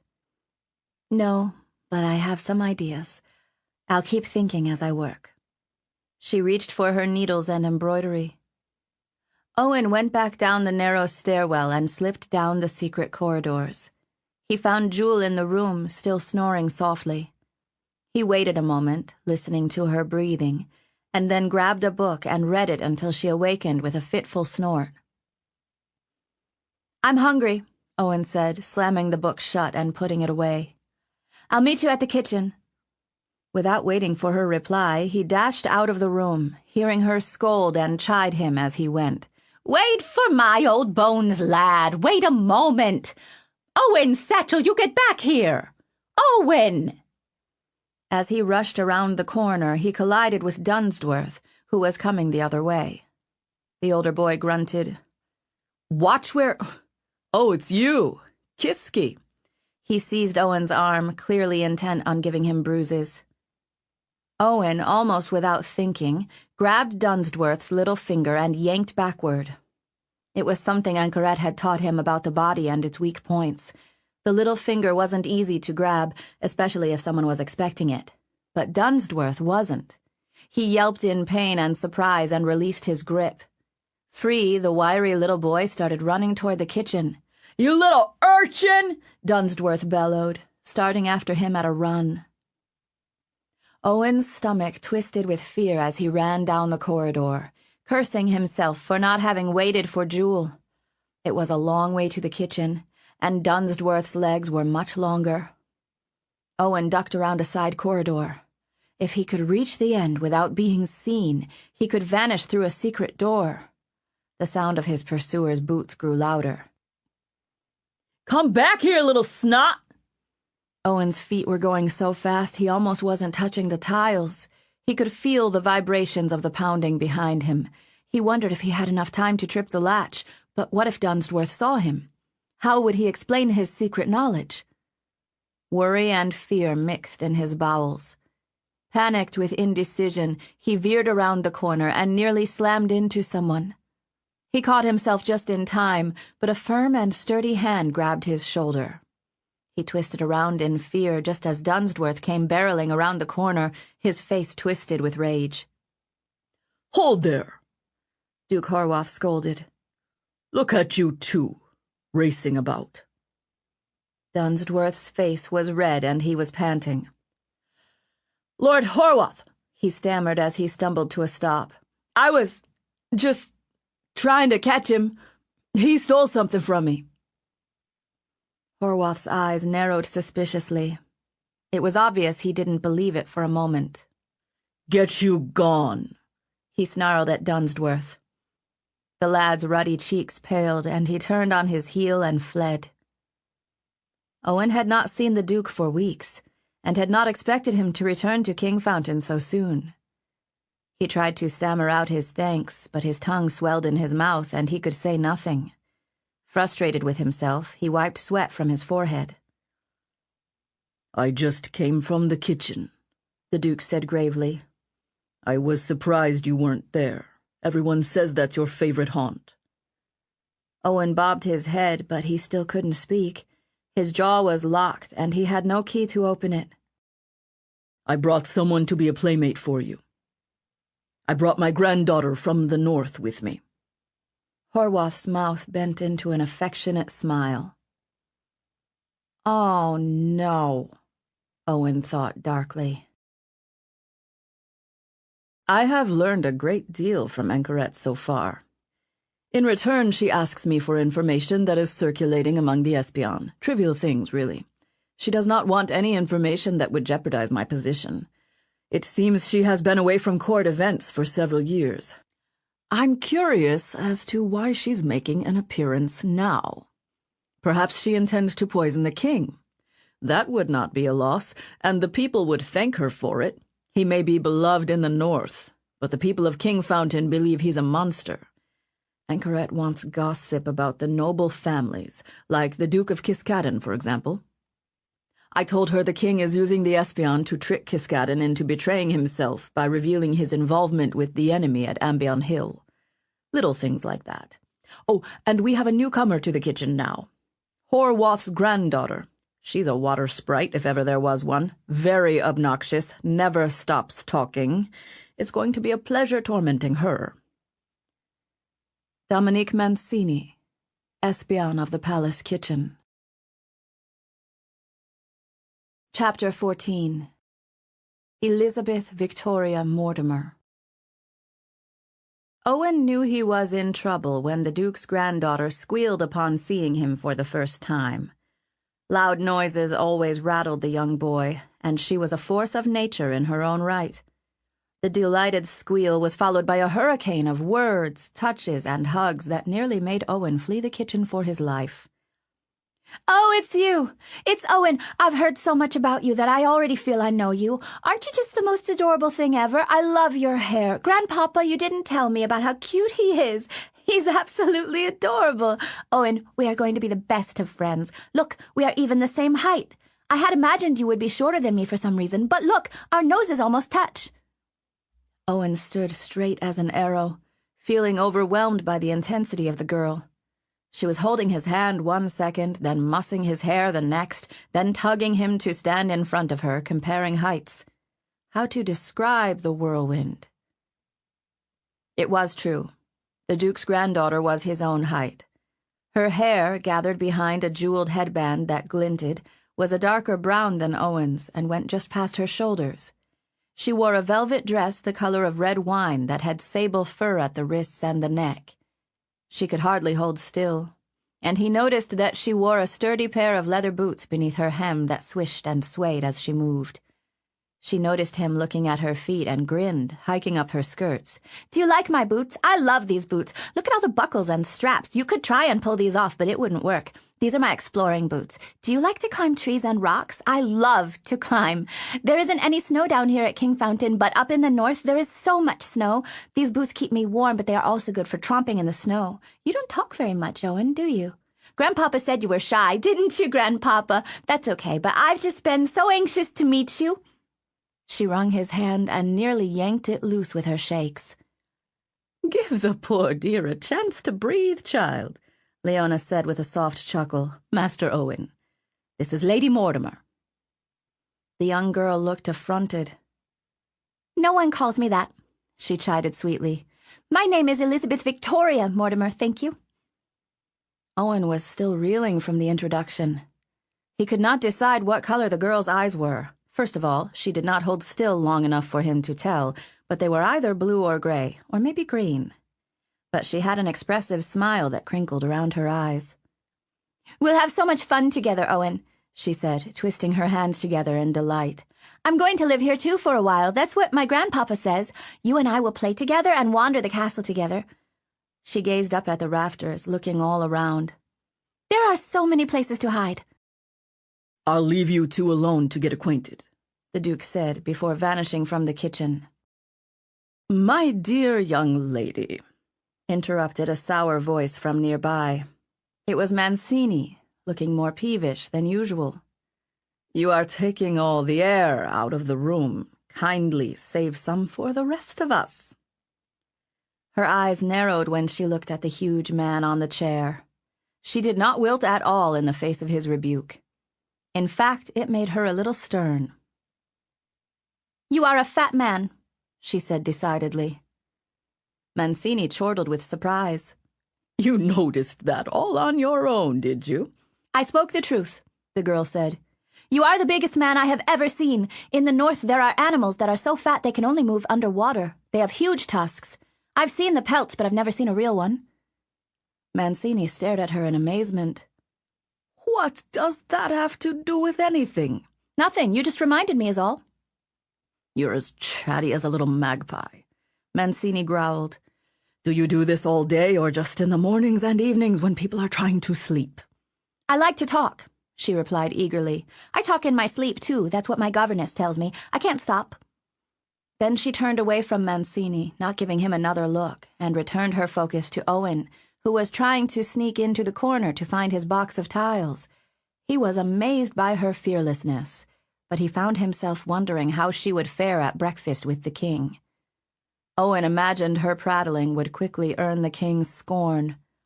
His satchel was waiting on the bench, so he set it in the corner and sat down to open the box of tiles. She followed him and knelt on the floor beside him. What are you doing? She asked him quizzically. Owen likes to put them in rows and then knock them down, Leona explained. He's pretty quiet, Lady Mortimer.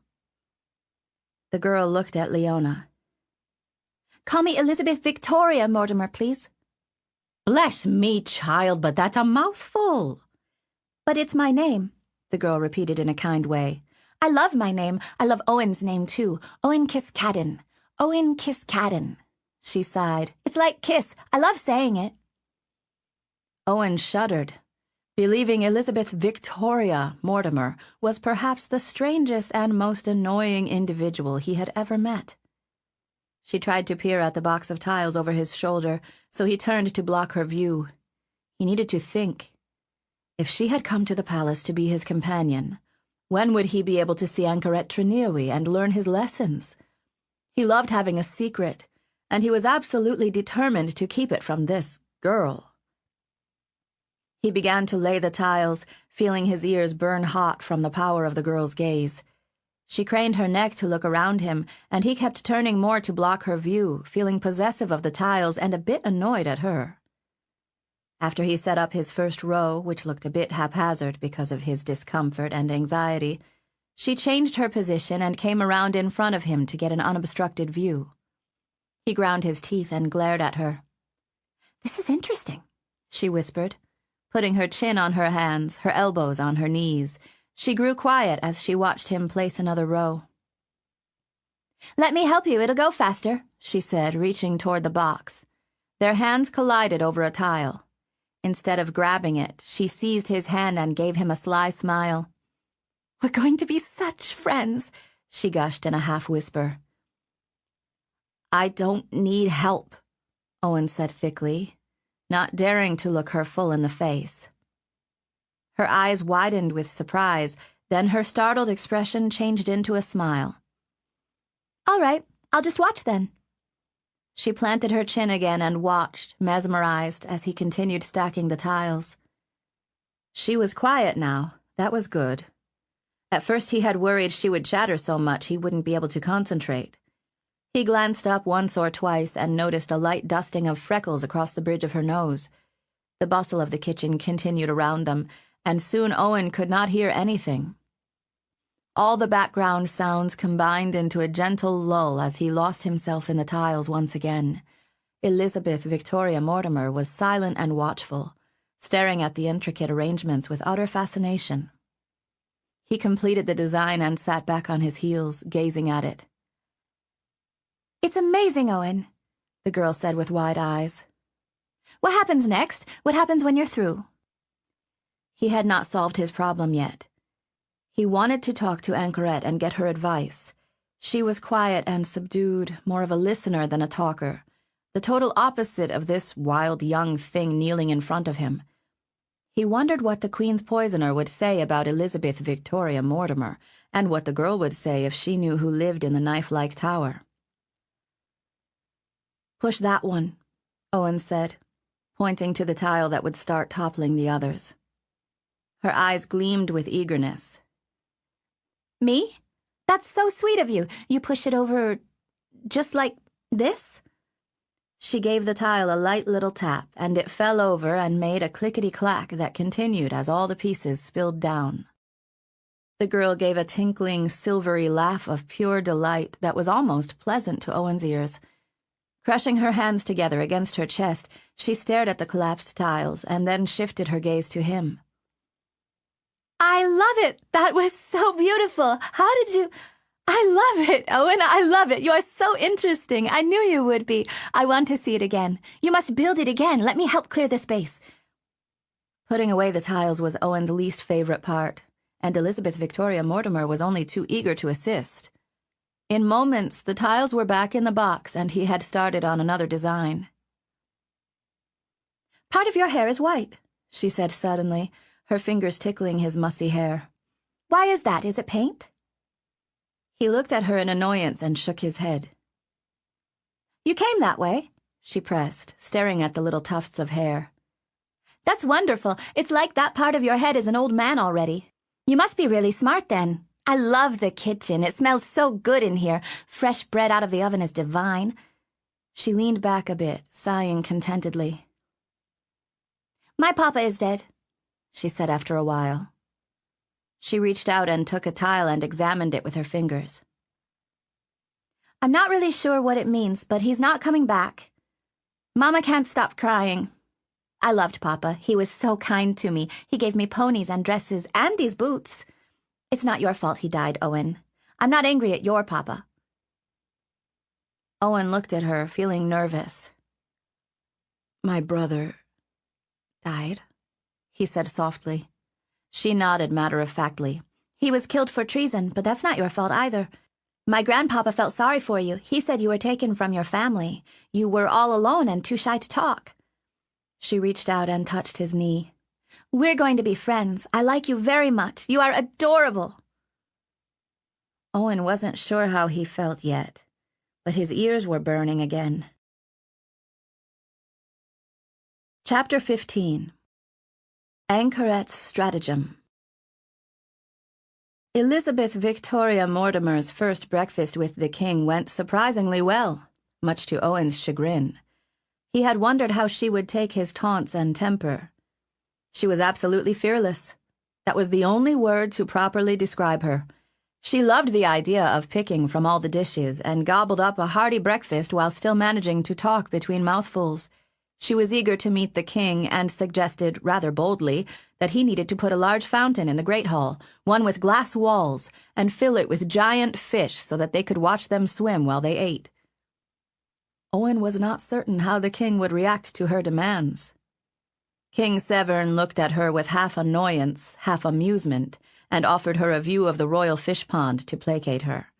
She agreed enthusiastically and rushed over to Owen to share the good news. In truth, Elizabeth Victoria Mortimer seemed as comfortable in the Great Hall as if she had lived there her entire life. She wore a new dress. Each day she had a new one. This one was black and silver. Owen stared at her with budding respect, but it frustrated him that he did not share her courage. Why must strangers always leave him so tongue-tied and ashamed? He had always been that way and did not know why. "And what do you think, Master Owen?" the king suddenly said at his ear. "Do you want the hall full of fish?" Owen's muscles locked up, and he felt a coldness shoot through him at being caught off guard. A pit of fear opened up inside of him, swallowing everything before it. He could not even stammer a reply. He was powerless to say anything. The king snorted and then walked away, unsheathing and jamming his dagger as he went. Owen felt his knees start to buckle, and the urge to cry was almost overpowering. Feeling humiliated, he cast his eyes down. Someone approached, and he felt a hand on his shoulder. He looked up and saw Duke Horwath looking at him sympathetically. He did not say anything, but his touch was comforting. Then he walked after the king and began speaking to him in a low voice. Owen could not hear their discussion, but he could have sworn he heard the Duke say Tatton Hall before they were both out of earshot. Later in the afternoon, Owen was building with his tiles, constructing a tower that was taller than those he usually made. It had tumbled a few times, annoying him, but he continued to work on it. Elizabeth Victoria Mortimer lay on her stomach, playing with several pieces of tile and talking about something to which Owen did not pay much mind as he concentrated on the tower. The kitchen bustled pleasantly, and he could smell the delightful fragrance of a pie cooking in the ovens, making his mouth water. Leona made the best crusts he had ever tasted, and he had been tempted more than once to eat the ring of crispy dough without touching the middle part. "Well?" the Mortimer girl asked again, and Owen glanced over at where she lay looking up at him. He had started calling her the Mortimer girl in his mind because her name was so long. He was a little annoyed that she now expected a partner in the conversation. She had been doing so well at it by herself. "What?" he asked. "When we get married, do you want to live in the north or in the west?" He stared at her in shock. "We're getting married?" "Of course we are. I think we should live in the north. I love the snow. There are mountains, Owen. Mountains so huge they block out the sun until midday. There is always snow up there. There are canyons and rivers and waterfalls." She sighed dreamily. "The north is the best place in the world. I would live in the west if you insisted, but I would be sad." "Why are we getting married?" She set down the tiles. "You have to get married someday, Owen. Don't be ridiculous." "I know that, but everyone has to get married. Even the king got married, all bent as he is. His wife was from the north, you know, and she was lovely. I'm so sad she died. She used to braid my hair. The prince was 10 when he died of a fever. That's only 2 years older than us. I thought I might marry him someday." She shook her head. "I like you better." "But really, Owen Kiskaddon, it's not difficult to answer, the north or the west. You must learn to make decisions. I think we'll live in the north first, and then the west. That way you can choose which you like better. I think I'll always like the north better, but I haven't lived in the west before." There was a dreamy look in her strange-colored eyes as she gazed at the tiles spread out on the floor in front of her. In the light, they were looking greener. It's like they had started off deciding to be blue, then changed their mind and turned gray, and then switched to green just at the very end, around the fringe of her inky black pupils. That was so like her. "I'm not getting married," Owen said forcefully. She set down the tiles and looked at him. "Everyone gets married." The prince didn't. He died. You're not going to die, Owen. The prince was always coughing. I've never heard you cough. You're not sickly at all. Anchorette's potions had been helping him breathe better, but he knew something the Mortimer girl didn't. Owen looked down at his lap. The king wants to kill me. She sat up quickly, her face growing pale with concern. No, he doesn't. That's the silliest thought I ever heard. Owen was feeling hot again, his ears burning. She was looking at him with concern and sympathy. She edged closer. Why would you think something like that? She whispered. I'm his hostage, Owen replied darkly. That's why I'm here. If my parents do anything to spite him, he's going to kill me. He killed my brother already, it's true. All the happiness drained from her face.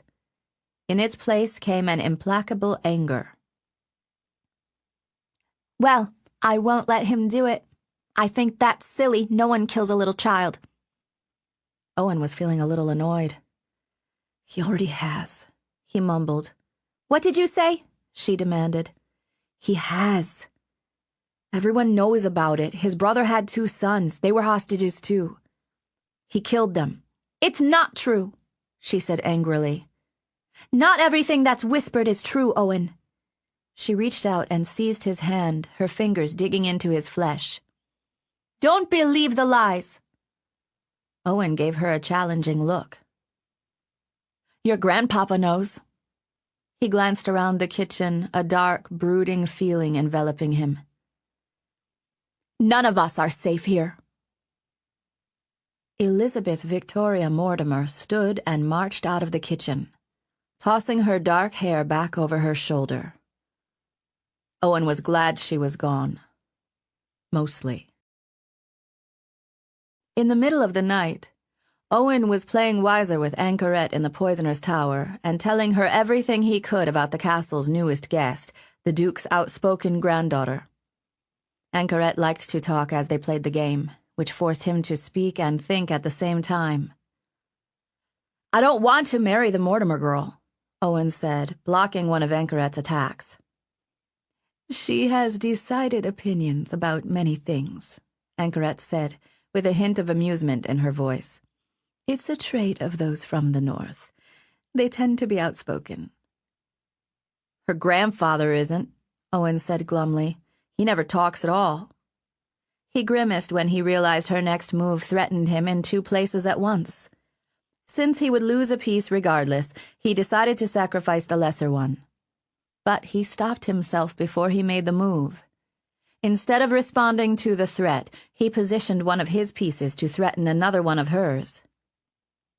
Well done, Owen, she praised. Counter a threat with a threat, an excellent strategy. Horwath is loyal. He's not as outspoken here at court because this isn't his power base. If you were with him up in the north, there's a chance he would come across differently. That's where she says we're going to live when we get married, Owen said bleakly. He looked up at her face. Can she force me to marry her? Anchorette pursed her lips. No, Owen. It's normal for girls to think about marriage. She really won't have much choice in the matter at all. Girls seldom do. That gave him some relief. It's not that he didn't like the Mortimer girl, but he thought it strange that she was so convinced it was going to happen when they had only just met. She is brave, Owen said, responding to her move to block him. Her next move won her the game. He loved Wiser and all the possibilities each game possessed. Even though he'd lost, Anchorette's praise had put him in a good mood, making him feel more generous toward the newcomer. She sounds like it. A fish pond in the Great Hall, what an amusing idea. Owen helped to stack the pieces again in order. He liked doing that part almost as much as playing the game. There was something about the beginning of a Wiser game, when all the pieces were lined up properly. The world felt better. When he was done, he looked at Anchorette, watching the soft light of the candle play against her pretty face. Do you think I should trust her? He asked. Anchoret considered it thoughtfully. It's too soon to tell, she answered after a lengthy pause. Owen thought so too. He had not known her long enough yet. Besides, sharing a secret with someone who loved to talk would be risky. Owen said as much to Anchoret. She shook her head. Just because she talks more than you do doesn't mean she can't be trusted. She just has a different personality. The question is whether she is trustworthy. And that, my dear Owen, will be determined over time. Who do you think her first loyalty is to? Owen perked up. Her grandfather. And who is her grandfather's first loyalty to? She asked, giving him a knowing smile. Owen frowned. The king. Best to keep that in mind then, Owen. Did the king kill his nephews? He asked. Anchoret looked at the floor. I don't really think so, she answered. But I was far away when it happened. But everyone says... She lifted her gaze to meet his eyes, and his voice trailed off. He swallowed. But everyone says he did it, so it must be true. Anchoret smiled, but it wasn't a pleased smile. It was almost a smile of pain. It's been my experience, Owen, that when everyone agrees on some point of fact, it tends to be the biggest deception of all. She reached out and tousled his hair. Remember that. Never trust another person to do your thinking for you. That sounded a little strange to Owen, but he accepted it. Do you have a plan yet, Anchoret? Her eyebrows lifted. A plan to save you? He nodded eagerly. She smoothed her skirts, sitting on her knees before him. The jewels of her necklace glimmered in the candlelight. He leaned forward a little, eagerly watching her face. I do have a little stratagem, she confided. What is that? Is it a new necklace? She laughed softly. No, it's not a gem. Well, in a way it is. It's a gem of an idea. A jewel of a thought. Rough, uncut, and unpolished, but all good ideas start out that way. Will you tell me? I need to be careful, Owen. New ideas are delicate. They can be crushed easily. New ideas can be killed by a sneer or a yawn, or even a frown. Owen was not sure what she meant by that. Perhaps reading his expression, she said, Have you ever seen a seedling grow? A new flower? They are so small and delicate, but they become sturdier as they grow. The easiest time to pluck a weed is when it is little. New ideas can be that way. I see, Owen said. He was a little disappointed because he wanted to hear her plan, unfinished as it was. Let me tell you what I can, she said, assuaging him. When you want to accomplish something, you should start out with what you want to achieve and then work backward. Staying alive isn't the goal. What I want to do is change the king's feelings about you. He won't want to destroy you if he thinks you are valuable. Like a gem. Owen's face perked up at that. Like a stratagem? She smiled. Exactly. Who would be most valuable to a ruler? You already know this. Someone who is fountain blessed? Owen answered, and she nodded enthusiastically. Yes, and loyal. My stratagem, Owen, is to trick the king into believing you are both. That was the most brilliant idea he had ever heard. I think I'd like to be fountain blessed, he said. I'm sure you would. And for all we know, you might be. But most people do not exhibit that disposition until they are 11 or 12 years old at the earliest. That's when their gifts start getting noticed by others. I'm only 8, Owen said dejectedly. Hence why I'm still nurturing this thought. I don't have 3 years to spare. How does one persuade a cunning prince like Severn that a young boy is fountain blessed? I'm still working on it. Give me time. She winced, and though she would never say so, he knew she was in pain. I'm feeling tired, Owen. I am too, he said, though he wasn't very tired at all. He gave her a hug, loving the soft silk feel of her dress against his cheek, her warmth and tenderness. She kissed his brow and sent him back through the tunnels to his room. Owen's mind was full of wandering thoughts as he slipped down the stairs through the secret corridors leading to his room. He knew the way so well he could have made the journey blindfolded. He paused at a large painting, listening for the sound of footsteps, and heard nothing. The castle was asleep. He loved it that way. The rustle of tapestries, the shouting silence of the blackened halls, the deep shadows perfect for concealment. He did not even need a candle anymore as he stole spider-like through the passages. He opened the door of his room and immediately noticed the dim glow from a dying candle on a chest. Had he not doused his candle before leaving? "Where have you been, Owen Kiskaddon?" someone asked in a conspiratorial whisper. It was Elizabeth Victoria Mortimer, of course. Chapter 16. Loyalty binds me. "This is my room," Owen said in a challenging tone. The girl's eyes lit up mischievously. "I know it's your room. Why weren't you in it? Where were you, sneaking something from the kitchen?" He shook his head and folded his arms. "Why are you sneaking around?" "I hate sleeping," she confided. "It's so boring. Besides, I couldn't wait until morning to tell you."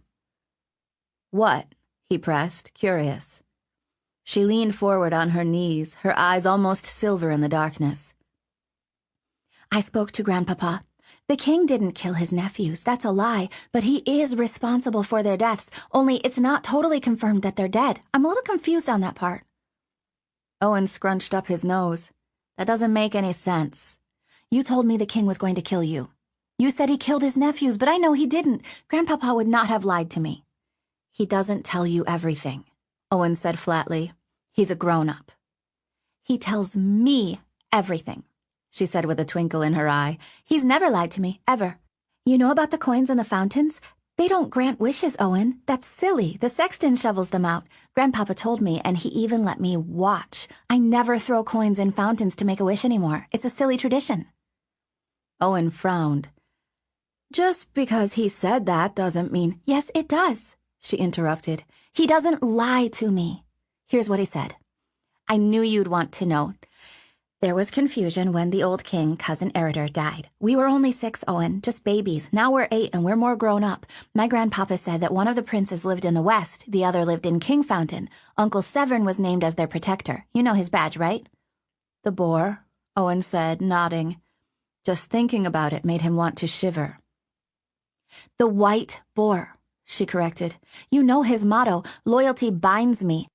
His own brother trusted him with his sons, but the queen tried to steal them away. She summoned the sun in the west back to Kingfountain and sent soldiers with him. When Severn went to meet the prince, the queen was planning to have her men ambush and kill him. You see, the queen's manor was on the way there. That's where the ambush was going to happen, but someone warned him." Owen scratched the back of his head. He was still standing in the doorway. She sighed at him impatiently and waved for him to join her on the bed. He carefully shut the door and climbed up in front of her, kneeling like she was. "Do you know who warned him?" Elizabeth Victoria Mortimer asked him archly. She had kept her voice low and conspiratorial. Owen shrugged. "Ratcliffe?" No, Owen. Who was Severn's most trusted man, the one he executed for treason? This was before Ratcliffe." Owen had no idea. "How do you know all this?" "I love stories," she purred like a cat. "Not pretend stories. I love true stories. My grandpapa tells me all about them. He's so quiet, but he listens and he watches. He knows who to trust and who is lying. He listens all the time." Owen wondered why the granddaughter didn't follow his example, but he kept that thought to himself. She squeezed her knees, her eyes lit with excitement. Lord Bletchley. Cousin Bletchley. He stood a good chance of being on the throne himself. King Eredar never trusted him, but Severin did because he was the one who warned him about the trap. They grabbed the prince as he was going to Kingfountain, on the very same road you traveled to get here. Isn't this exciting? He was more confused than excited, but he did not want to dampen her enthusiasm. So they grabbed the prince. Exactly. That's why the queen went to Our Lady. Her trap failed and she feared Severin's revenge. She stayed in sanctuary and let her other son out. Everyone knows she has stayed in sanctuary so long because she's still afraid of his revenge. The two hate each other. I've met her, Owen said softly, rubbing his chin. He would have to ask Anchoret about this.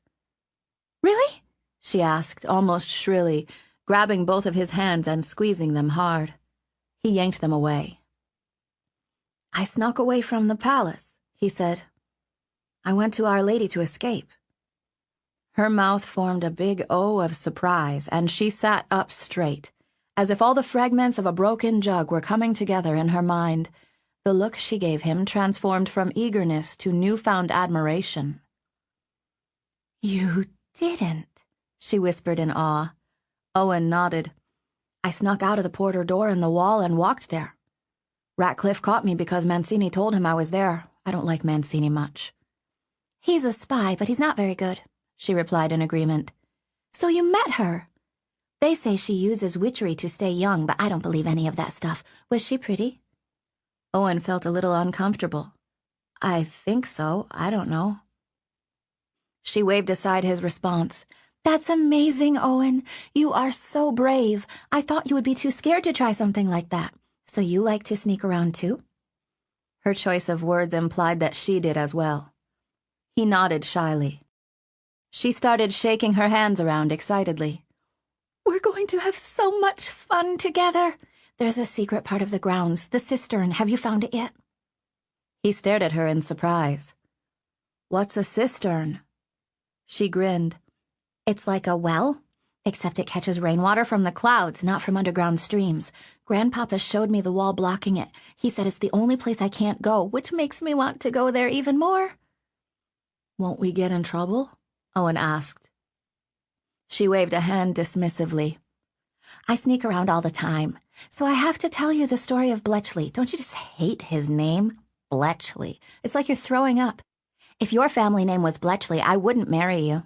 Kiskaddon I love. It's not as good as Mortimer, but good enough. Elizabeth Victoria Mortimer Kiskaddon. She shivered with delight.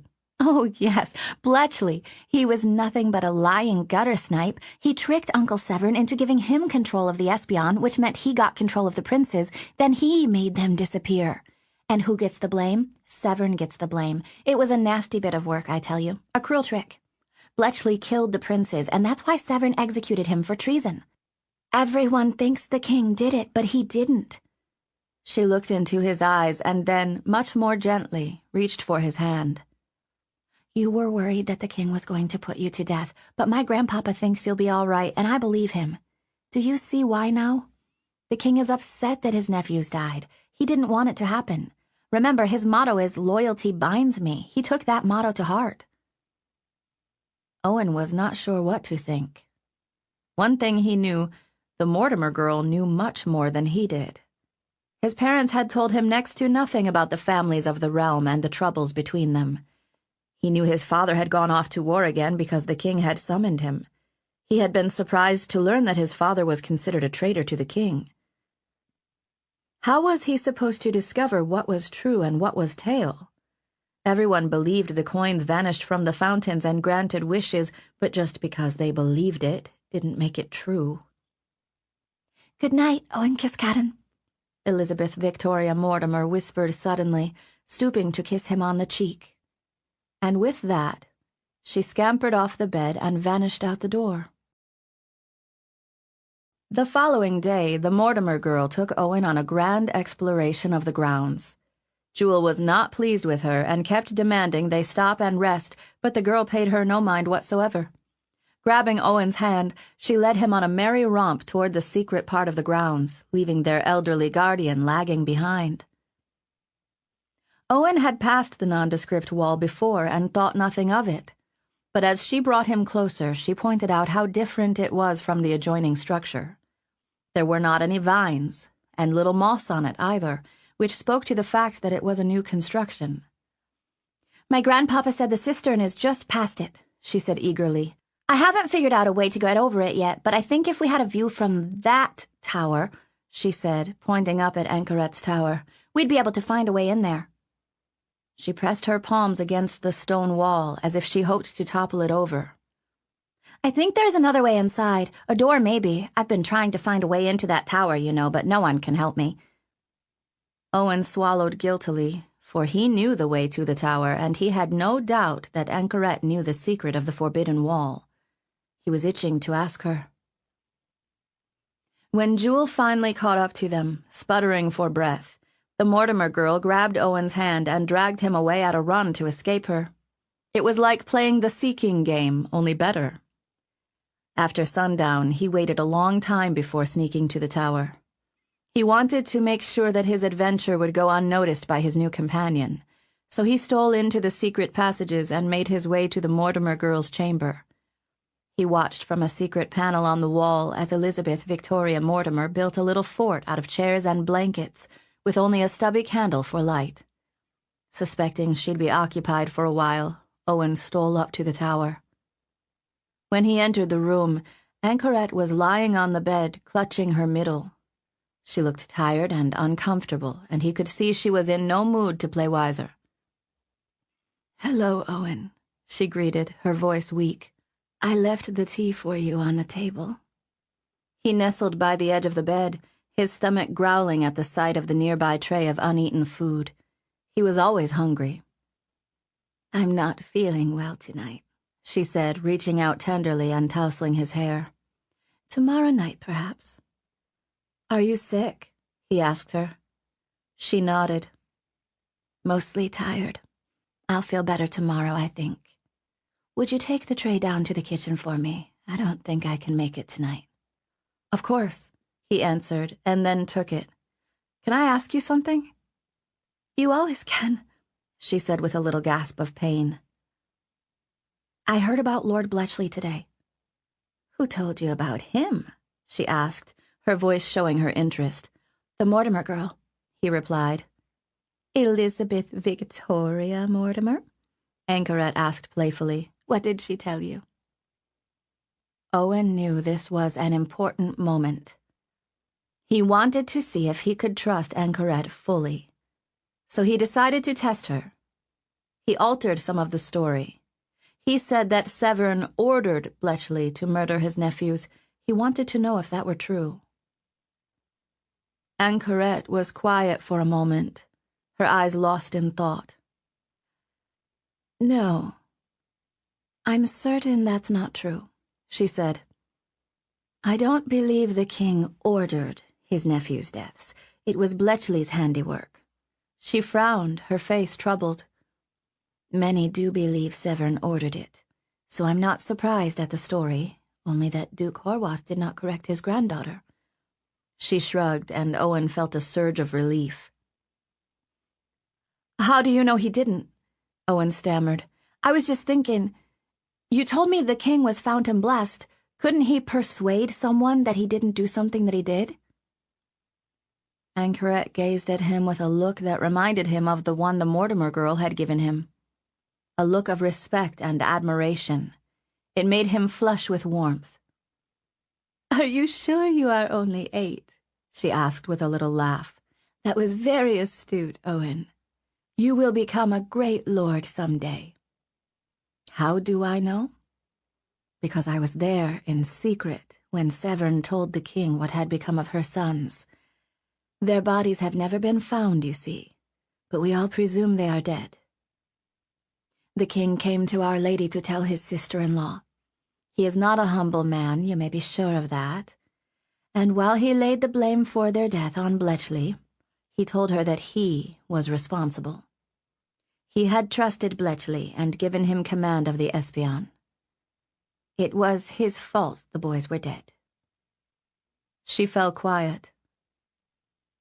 That took courage, as you can imagine.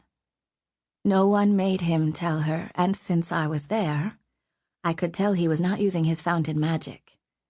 He could have forced her to believe him, but he did not attempt to persuade her or touch her. That is why she had summoned me. She wanted to be sure that she had not been convinced against her will.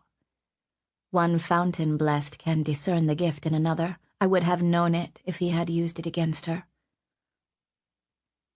Owen adjusted his grip on the tray. His understanding of the king was beginning to shift. He realized that he, like many, might be looking at him in a way that was not entirely true. But why does he... I don't know how to say this. Why does he act as if he did kill them? Anchorette's gaze met his. There is something corrupting about wearing a crown, she answered quietly.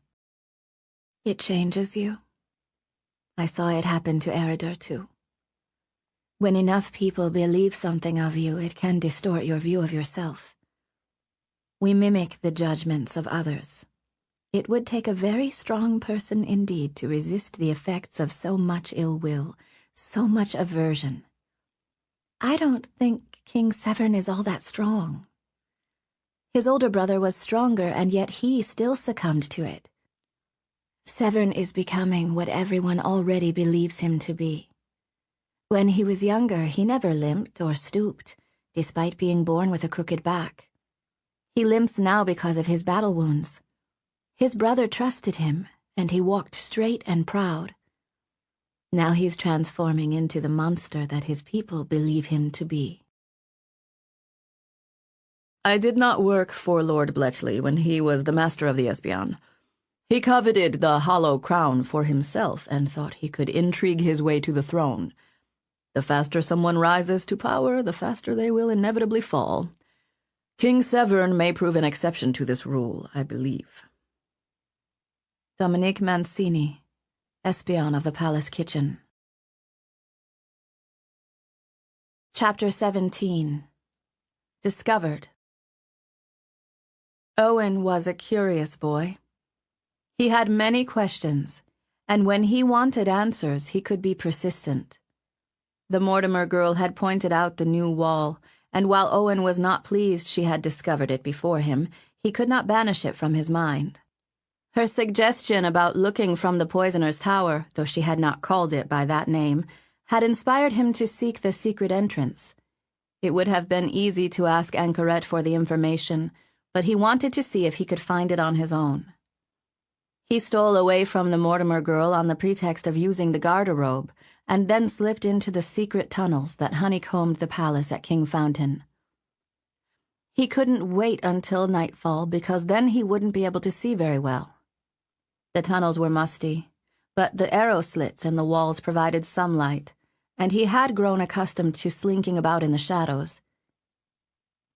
He was quiet and careful, always listening for the sound of bootsteps coming from ahead or behind.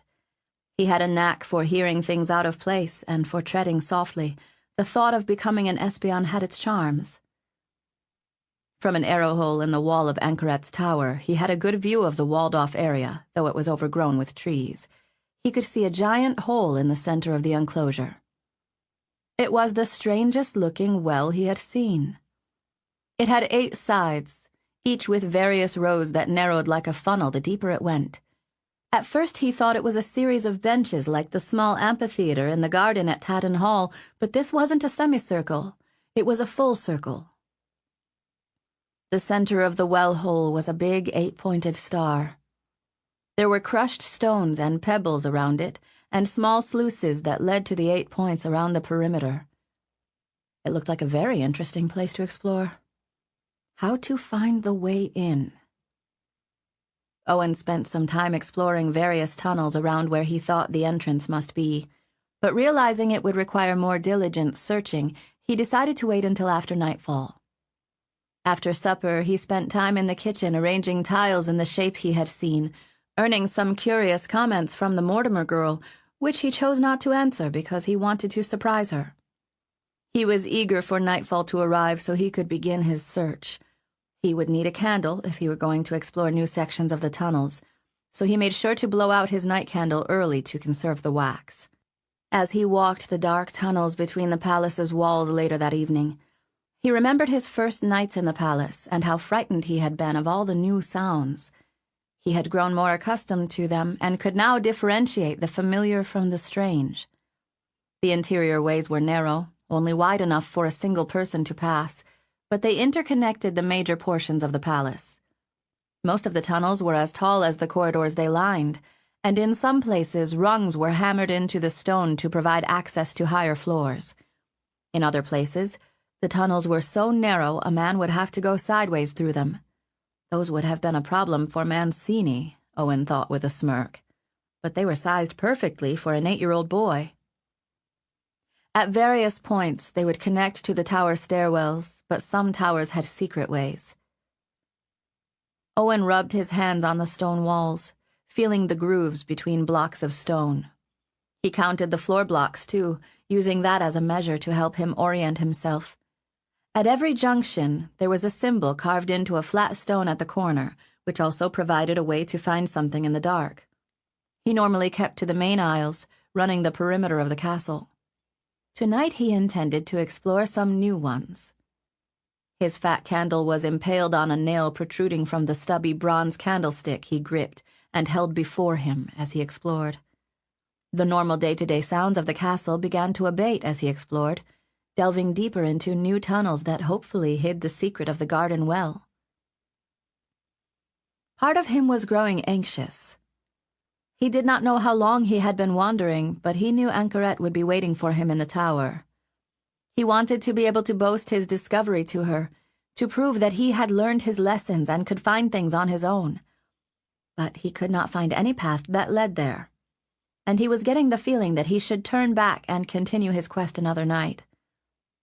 But he was also a stubborn little boy, and he really wanted to find it. So he persisted and continued the search, despite the nagging feeling in his stomach that increased with each step. He was not entirely certain where he was, and thought, with a sick feeling in his stomach, that he might even be lost. A sound whispered from the corridor behind him. It was a footfall. Not the sound of a boot in the corridor beyond the wall. The sound of someone approaching within the tunnel. It was coming from behind him. The queasiness blossomed inside Owen, and a cold sweat started on his brow. Going back was no longer an option. The tunnel was narrow, and there was no place to hide, so Owen hurried forward, hoping to find an escape into the main palace corridor. It would be infinitely better to be punished for wandering the hall at night than to be caught in the espion corridor. His little heart started to hammer wildly in his chest, and the blackness in front of him became even darker somehow. He heard the footfalls again, coming closer. The boy was starting to panic. Anchoret had warned him this could happen. She had told him it was dangerous to wander the tunnels alone, and that he needed to be very cautious and always listen for sounds that were out of place, such as the footfalls behind him. The narrow pinch of the corridor suddenly filled in ahead of Owen, the walls closing like an arrowhead. It ended abruptly, and finally, it was a dead end. He gasped with fear and glanced over his shoulder. He could still see nothing, but the steps were getting louder. His mind twisted with regret and shock. He needed to think clearly, but fear had flooded him. He scanned the walls up and down, looking for ladder rungs to climb. Nothing. Even the ceiling had narrowed, though it was still tall. His mouth was dry as sand. The wild shuddering in his chest turned into a stampede of horses. He gazed around again, and then he saw the handle latch he had missed. There was a concealed door on one side of the passageway. He almost jerked the latch and flung it wide, and if he had, his time as a poisoner's apprentice would have ended abruptly. Some faint inner voice, probably Anchoret's, cautioned him just in time. All the hidden entrances in the palace were equipped with secret spy holes. The spy hole was almost too tall for him, but they tended to favor crouching people. Owen slid open the cover and gazed through it. It was the king's bedroom. Owen knew this because he saw the king inside. The hearth was blazing, and its flickering light glowed orange off the king's stubbled cheeks. The king was staring into the fire, one hand supporting himself as he leaned against the mantel. His other hand, from his crooked arm, held his crown. He looked as if he were going to toss the crown into the fire and melt the burnished gold. There were an infinite number of hiding places in the bedroom. A huge canopied bed made of enormous stained oak beams, carved and sculpted and glistening with the light. There were fur-lined capes and robes. Several stuffed couches and chairs, any of which would have concealed a small boy. There were chests and wardrobes, even a garderobe. Owen would gladly have thrown himself down the shaft into the cesspit to avoid being caught. But the door might squeal if he opened it, and then the king would turn and see him. He did not want to imagine what he would say. He couldn't let that happen. Still, the steps were coming closer, and he could now see the shimmer of the light on the walls of the passageway. Owen's options were shrinking with each moment. The first thing he did was snuff the wick of his candle, plunging himself into darkness. Darkness was a blanket in which he could hide. But not from a man with a candle. Who was coming? He prayed it was Anchoret, searching for him, but knew he could not trust to such luck. He quivered with fear. Then an idea struck. The walls narrowed at the end of the tunnel. He knew he would not be able to climb with the candlestick in hand, so he left it on the floor. Then he wedged himself into the narrowest part of the wall and began using his feet and arms to shimmy up to the tip, pressing against the enclosure to gain leverage. He was small and wiry and quickly began to ascend. His heart was pounding like a blacksmith hammer inside his chest as he watched the glow get closer. Then the candle-bearer appeared around the bend. It was Ratcliffe. Owen's terror now multiplied. The master of the Espion, the king's sworn man.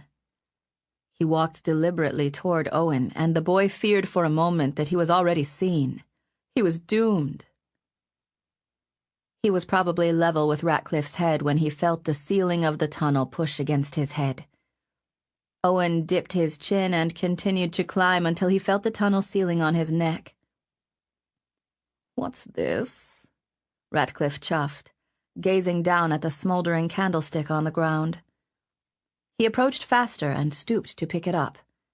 The wick was still smoking, and the wax was dripping. Owen thought he might faint. He had stopped breathing as soon as he had recognized the man. Ratcliffe lifted the candle to his nose and sniffed at it. A stern, angry look passed his face.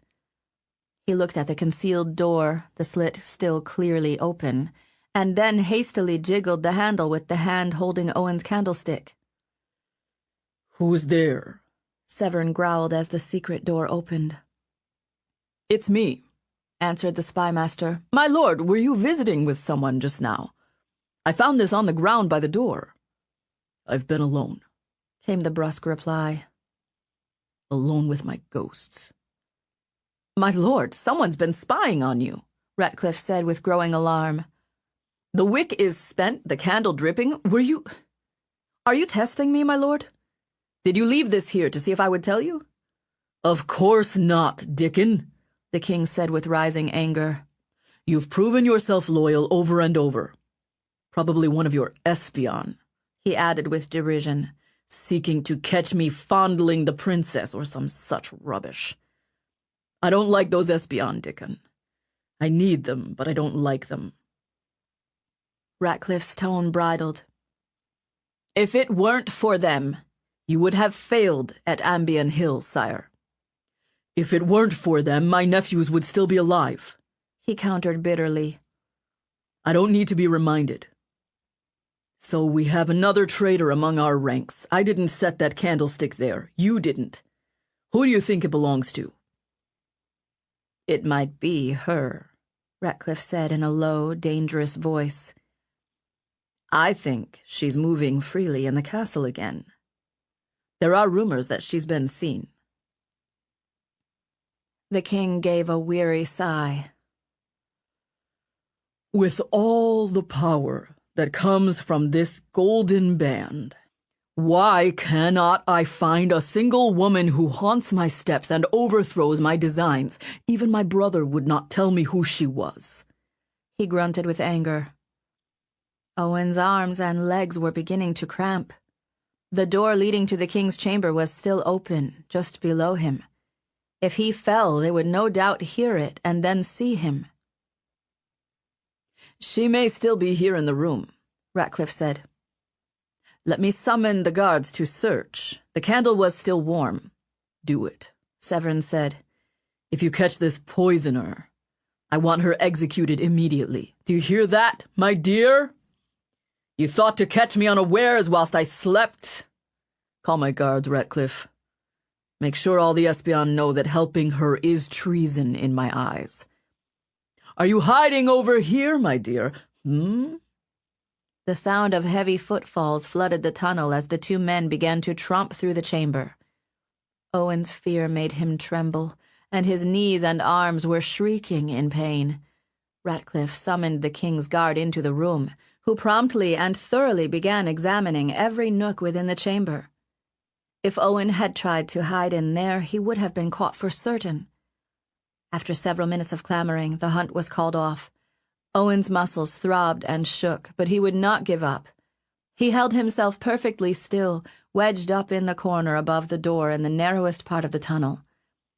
If Ratcliffe had thought to look up, Owen would have been spotted in an instant. Another voice joined the sounds, a young woman's voice. "Are you all right, Uncle?" Princess Elise asked, her voice full of concern. "Someone tried to kill you?" The sound of her voice sent a surge of relief through Owen. He had not spoken to her in quite some time, and he was grateful to know she was still at the palace. The knowledge did not help his cramping muscles. Severn's laugh was self-deprecating. I'm just a crouch-backed soldier, lass. No one tried to hurt me. Get you back to bed. "Who was it?" Elise pressed, her voice anxious. We think it was your mother's poisoner, Ratcliffe said venomously. Elise's voice was firm. "I don't think she would hurt you, Uncle." Am I supposed to derive comfort from that? He said with a chuckle. Do you know who she is, lass? If you know anything about her, you should tell me. Owen's stomach twisted with dread. "Don't," he wanted to call out. "It was me, it wasn't her." "I don't know her name," Elise said hesitantly. "But I have seen her." Recently? Ratcliffe pressed. There was an intensity to his voice. "No," she replied simply. "Not since before Father died." "My mother doesn't want you dead, Uncle." Quit listening in on your betters, the king barked angrily. You are all useless. Be gone. Go outside. Owen wasn't sure what was happening, but then he realized the king had been addressing the soldiers. The door shut with an audible thud. Then the king sighed heavily. Lass, you should not speak so freely in front of people. I could see by the look on your face that you were going to reveal more than you ought to have. "I'm sorry, Uncle," she replied meekly. "I know you are worried about rumors. I will go as well. It's just that—" She stopped short. What, lass? He asked softly, almost tenderly. Your Majesty, Ratcliffe said in a warning tone, be silent, man. She's my niece. She is the only colorful thing in this drab world. The only nectar amidst so much poison. Say on, lass. "You already know," Elise said uncomfortably. Her voice was quavering. what my mother suggested you do. I'm not opposed to it, Uncle." He coughed against his fist. Owen could tell by the sound. "It's not that simple, lass. Things are never that simple. Off with you now. Go." His voice was coaxing, calm. Owen heard the door open and shut again. Ratcliffe sounded uptight when he spoke next. "There will be rumors again," he said. "I already know that," the king said flatly. "After her first plan failed, my brother's widow hoped to wed Princess Elise to my rival so she could become Queen of Ceredigion and keep the line going. That intrigue cost me the wounds at Ambion Hill. By the fountain, Elise could be queen in her own right. She or Dunsworth, if they both weren't barred. But that boy is too much like his father to ever entrust with the throne." "And you won't name her your heir?" Ratcliffe asked prudently. "I can't," he said softly. "Not after everything that has happened." Ratcliffe sighed. Owen's arms felt like they were going to fall off. Drops of sweat dripped down his chest, but he would not let go. He held himself up by sheer force of will, ordering himself to be as rigid as one of his tiles. "Well, the lass certainly cares for you. She came running here straight away. I know she's your niece, my liege, but there are precedents for it. It would give stability to the realm if you married again." He chuckled. As she said, even her mother desires a return to power enough to persuade her daughter to make the match. "You're wheedling me," Severin snapped. "Stop it. I'll send Horwath to find me a wife when I'm ready, if I'm ever ready again. A nice foreign-born girl who doesn't speak our language or understand our customs, that would be my choice. Pity the Aquitanian princess is so young. That realm would be a good addition to my power." "Well, I'll leave you to your brooding, then," Ratcliffe said. Owen heard the approaching sound of his boots as he moved to the doorway. He entered the secret corridor and shut the door, securing the latch and slipping the spy-hole cover back into place. He marched back down the corridor, and still Owen trembled until he was smothered in blackness. He waited until there were no more sounds at all. There was also no light. And Owen realized with dread he would have to spend the night in the black tunnel, for it would be nearly impossible to find his way out without a candle. And he dared not go into the king's bedroom to retrieve it. "We should not be encumbered by what we cannot control, and change as suits the times.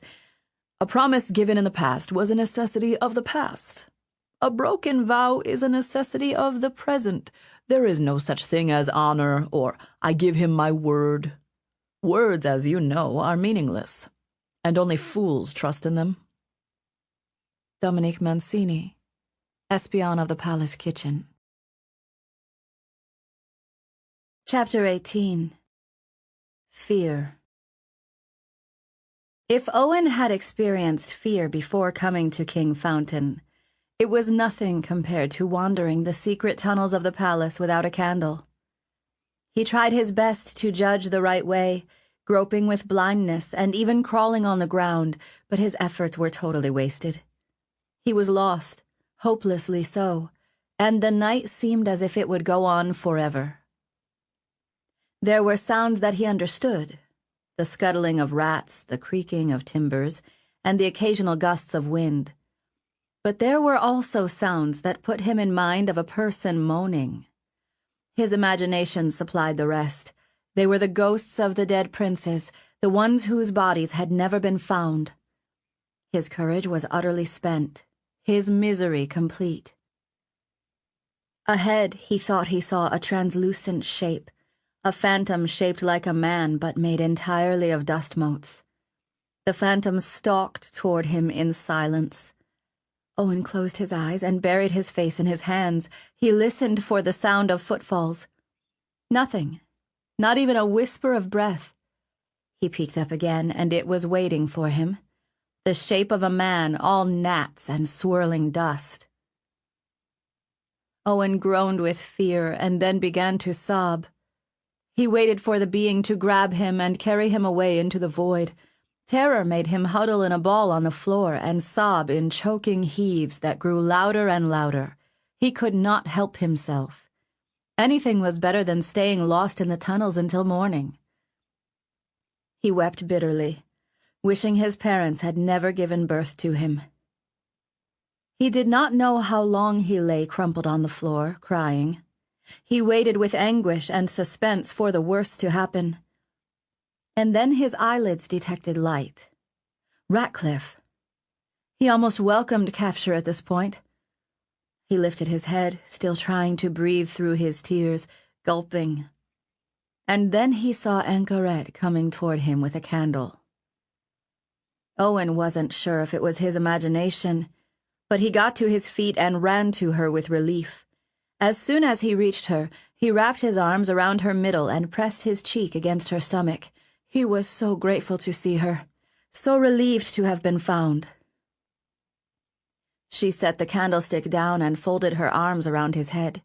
She stroked his hair, his neck, murmuring softly that everything would be all right. She smelled wonderful.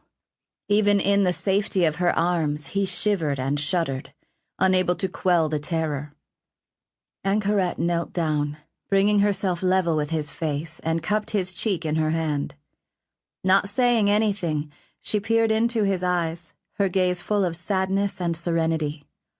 Then she leaned forward and kissed the corner of his eye, where the tears were still coming.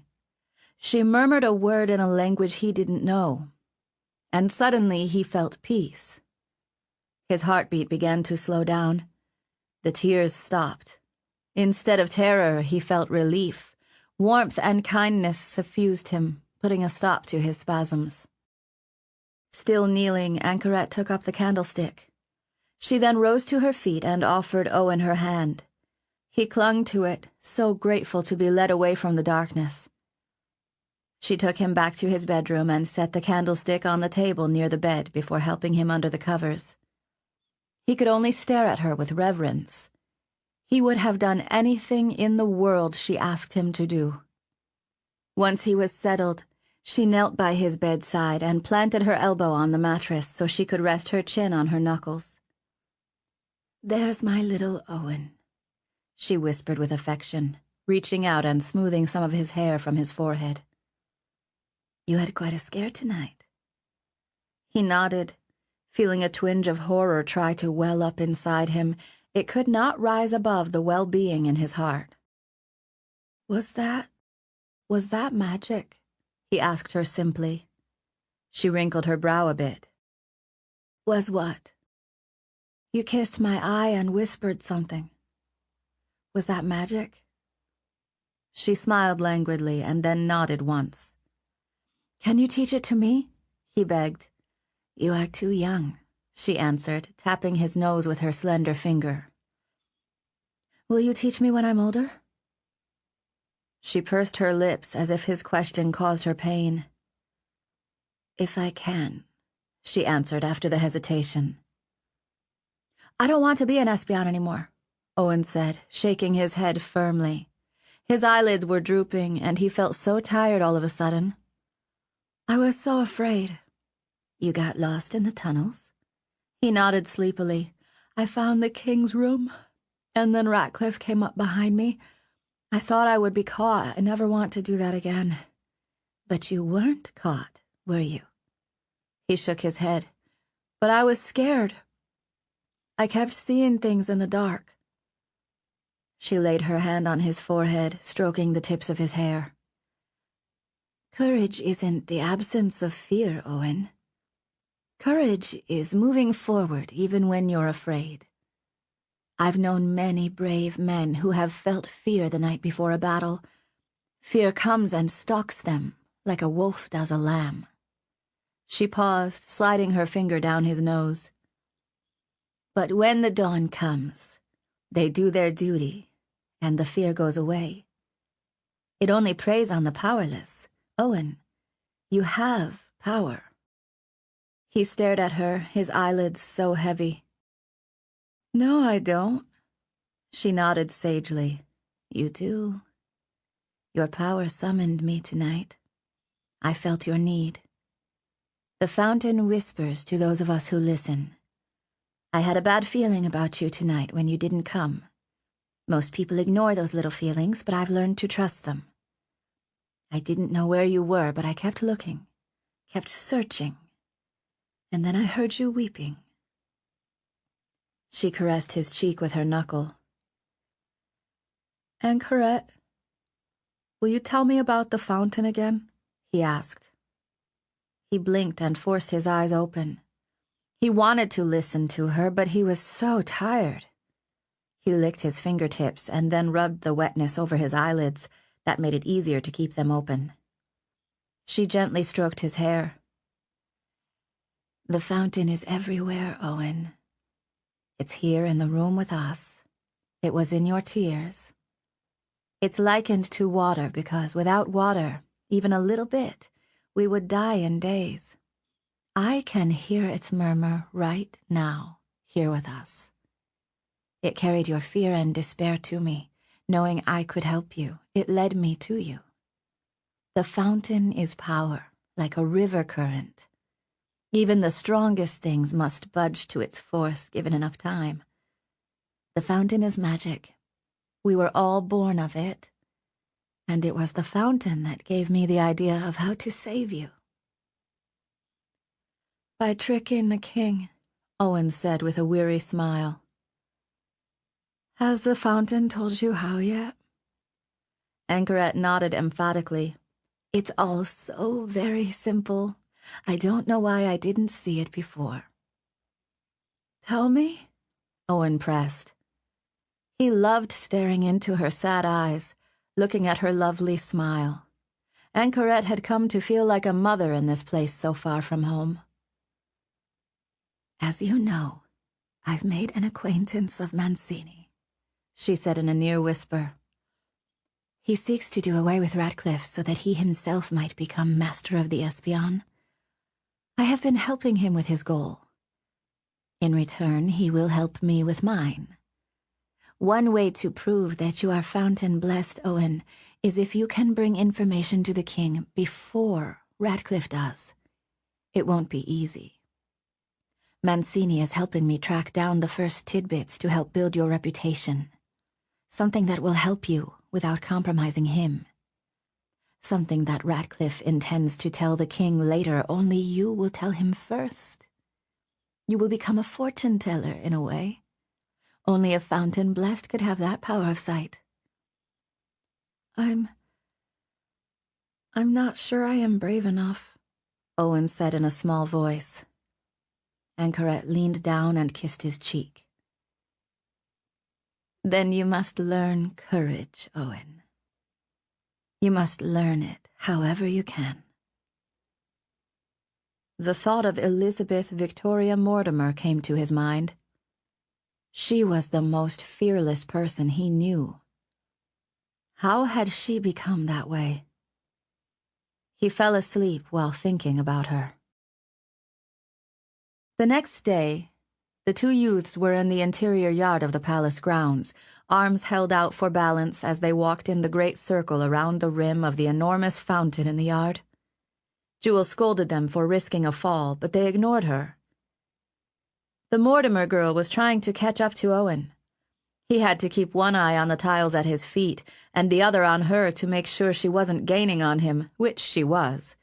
He tried to walk faster to widen the distance. The sky was blue and clear of clouds, and the fountain water lapped playfully. "How come you're not afraid of anything?" Owen asked as they walked.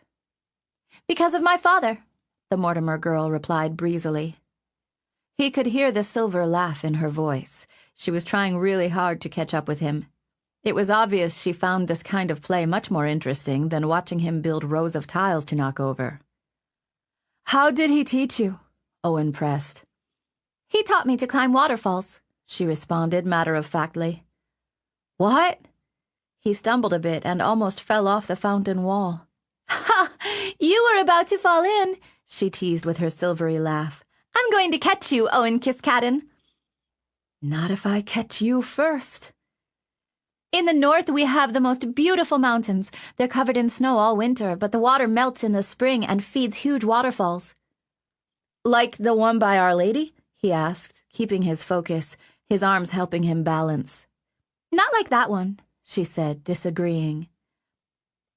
These waterfalls come off the cliffs. They are huge. They feed the river that flows down here. This one is wide but not as deep. In the north, the waterfalls are beautiful. My father took me for hikes up to the top of one of the waterfalls. There are portions where the mist is so heavy everything is wet and it's easy to slip. But when you reach the top, you can watch the water shooting down. They even built a bridge spanning the waterfall so you can stand at the very top of it and watch the water come down. It's like watching a snowstorm from a cloud. I can't wait to take you there, Owen. The mountains are steep and hard to climb, but I've done it so long my papa said I'm a billy goat. She made some bleating noises and then started to run after him. You're not supposed... Owen stopped, realizing he had one choice, run or be caught. He was getting dizzier with each step, but he was determined not to let her catch up with him. Stop running, lass! Jewel shouted. You're going to fall in, and bless me if your grandfather won't take a switch to you then. The Mortimer girl ignored her, and Owen risked a glance over his shoulder to look at her. There was a hunter's grin on her face as she charged him, but he kept his balance and ran faster. Suddenly there was a splash of water, and Owen turned to see that she had stumbled into the fountain water. There was a startled look on her face, and she had landed on her hands and knees. He quickly made it around to her, watching as she rose, sopping wet, her dark hair plastered to her cheeks. She did not look chagrined at all. Rather, she seemed to be enjoying herself. Mistress Mortimer, you get out of there! Jewel shouted angrily, hobbling toward the fountain. My name is Elizabeth Victoria Mortimer, she shrieked wildly at the old woman. Then she grabbed Owen's belt and yanked him into the fountain with her. Something had warned him she might do that, but he hadn't been prepared. Before he knew it, the cold water was splashing across his face and he was soaked. He got up spluttering and then splashed water at her, which made her squeal with joy. Out! You two get out of there! Jewel huffed, staring at the sopping children with anxiety. To his surprise, there was also the hint of a smile on her face. Catch us! The Mortimer girl called, and grabbing Owen's hand, she began to skip away from Jewel to the other side of the fountain. The water had soaked them both through, but it wasn't so cold anymore, and Owen liked the feel of her hand tugging his. When your grandfather finds out, Jewel scolded, it'll be a whipping, you hear me? A whipping. He won't whip me. The Mortimer girl laughed gaily. Then she released Owen's hand and started to twirl around in a circle, looking up at the blue sky. After a few twirls, she slumped down on her bottom, too dizzy to do anything but laugh. Owen stared in wonder at this girl who was unafraid to dance in a royal fountain. She was sitting down, water running down the dark tips of her hair, smiling at him as if it were only the two of them in the world. Owen pretended to stumble and pitched forward into the water, making a loud splash. She giggled infectiously, just as he had hoped. Later, the two were huddled underneath blankets to dry off by the bread ovens, and Jewel was regaling Leona and Drew with the tale of their exploits. Owen was colder now, and shivered under the blanket, not wanting to run upstairs for a change of clothes from his limited wardrobe. That was fun, the Mortimer girl said, wiggling her bare toes at the crackling flames. I don't regret it. Owen hugged his knees and tried to stop shivering. You said your father let you climb waterfalls. She nodded eagerly. The water up in the north is so much colder. At the bottom of the waterfall, the one called Mist Falls, there is a little pond. There's a big rock at the edge of the trail, and you can climb it and jump in. All the boys and girls from the valley do it. You've done it? He asked, impressed. She nodded, her eyes wild with the memories. It's still a little scary because the stone is so high, but I love the feeling I get in my stomach when I jump. Like I'm flying. I can't wait to bring you there. My papa took me my first time. He held my hand and we jumped together. It makes it easier when you jump with someone else the first time. The water is so cold. It's like ice, only wetter. You have to swim back to shore before you get too cold. Papa said you can lose your wits if you're cold for too long. But after we climbed to Mist Falls, we would sit on the edge and eat some wild berries and throw the stems into the mist below. My mother never knew about it. She's afraid of falling, but I'm not. It would get a little windy at times, but that just means you need to be more careful. Did you ever jump off? He asked. The Mortimer girl looked at him as if he were the stupidest person in the world. Of course not. Some villagers tried it, but they've all died. Some people break their arms or legs slipping down the trail, but just because you can get hurt doesn't mean you shouldn't climb waterfalls. I'm so grateful someone had the courage to build that bridge. I'm sure it was dangerous work. But they did it. And now everyone can see what it's like to stand on top of such a waterfall. It captures your heart, Owen. She had a faraway look in her eyes, a brightness and eagerness that made him yearn to see it for himself. Then she looked at him and patted his knee. When we go up north, I'll take you up to Mist Falls. I'll hold your hand as we jump off that rock, just as my papa did for me. After that, you won't be afraid of anything. The warmth from the ovens made his cheeks burn, but he was still cold beneath the wet clothes. He could picture himself standing on a mountainside with the Mortimer girl next to him. The thought of jumping off a waterfall made his head buzz. Owen, guess what? She whispered, leaning toward him. I found it. What? He shook his head to clear it. I found where that wall leads from the castle. I saw it out a window. It leads to a small courtyard, and there's the cistern, Owen interrupted, gazing at her. Her eyes went wide. You saw it? He nodded. I think I found the way in, she said conspiratorially. I'm beginning to wonder if the alliance I've struck with the Queen's poisoner will be fatal. Ratcliffe insists she invaded the king's bedchamber last night, shortly before midnight. That cannot be true because she was, in fact, with me at that time discussing the king's enemies and which nobles are most likely to fall next. It's my opinion it will be Lord Asillamar. The king has set up a trap to test his loyalty. He will fail. I'm wondering when mine will be tested. If Ratcliffe knew that I was working for her, I'd be thrown into the river. Dominique Mancini, Espion of the Palace Kitchen. Chapter 19. Deep Cisterns. Owen and the Mortimer girl faced each other over a wiserboard in the library. Each move was painstakingly slow. Owen could have won several times already with the tricks he had learned from Anchoret, but the goal wasn't to win the game. The goal was for Jewel to fall asleep. Owen had added some additional ingredients to her tea, and the old woman was making a bold effort of fighting off the effects. She sat in a stuffed chair, and the needlework in her hands kept bobbing and dipping. I think she's almost asleep, Owen whispered, moving the next piece. His companion gazed surreptitiously at the old woman in the chair.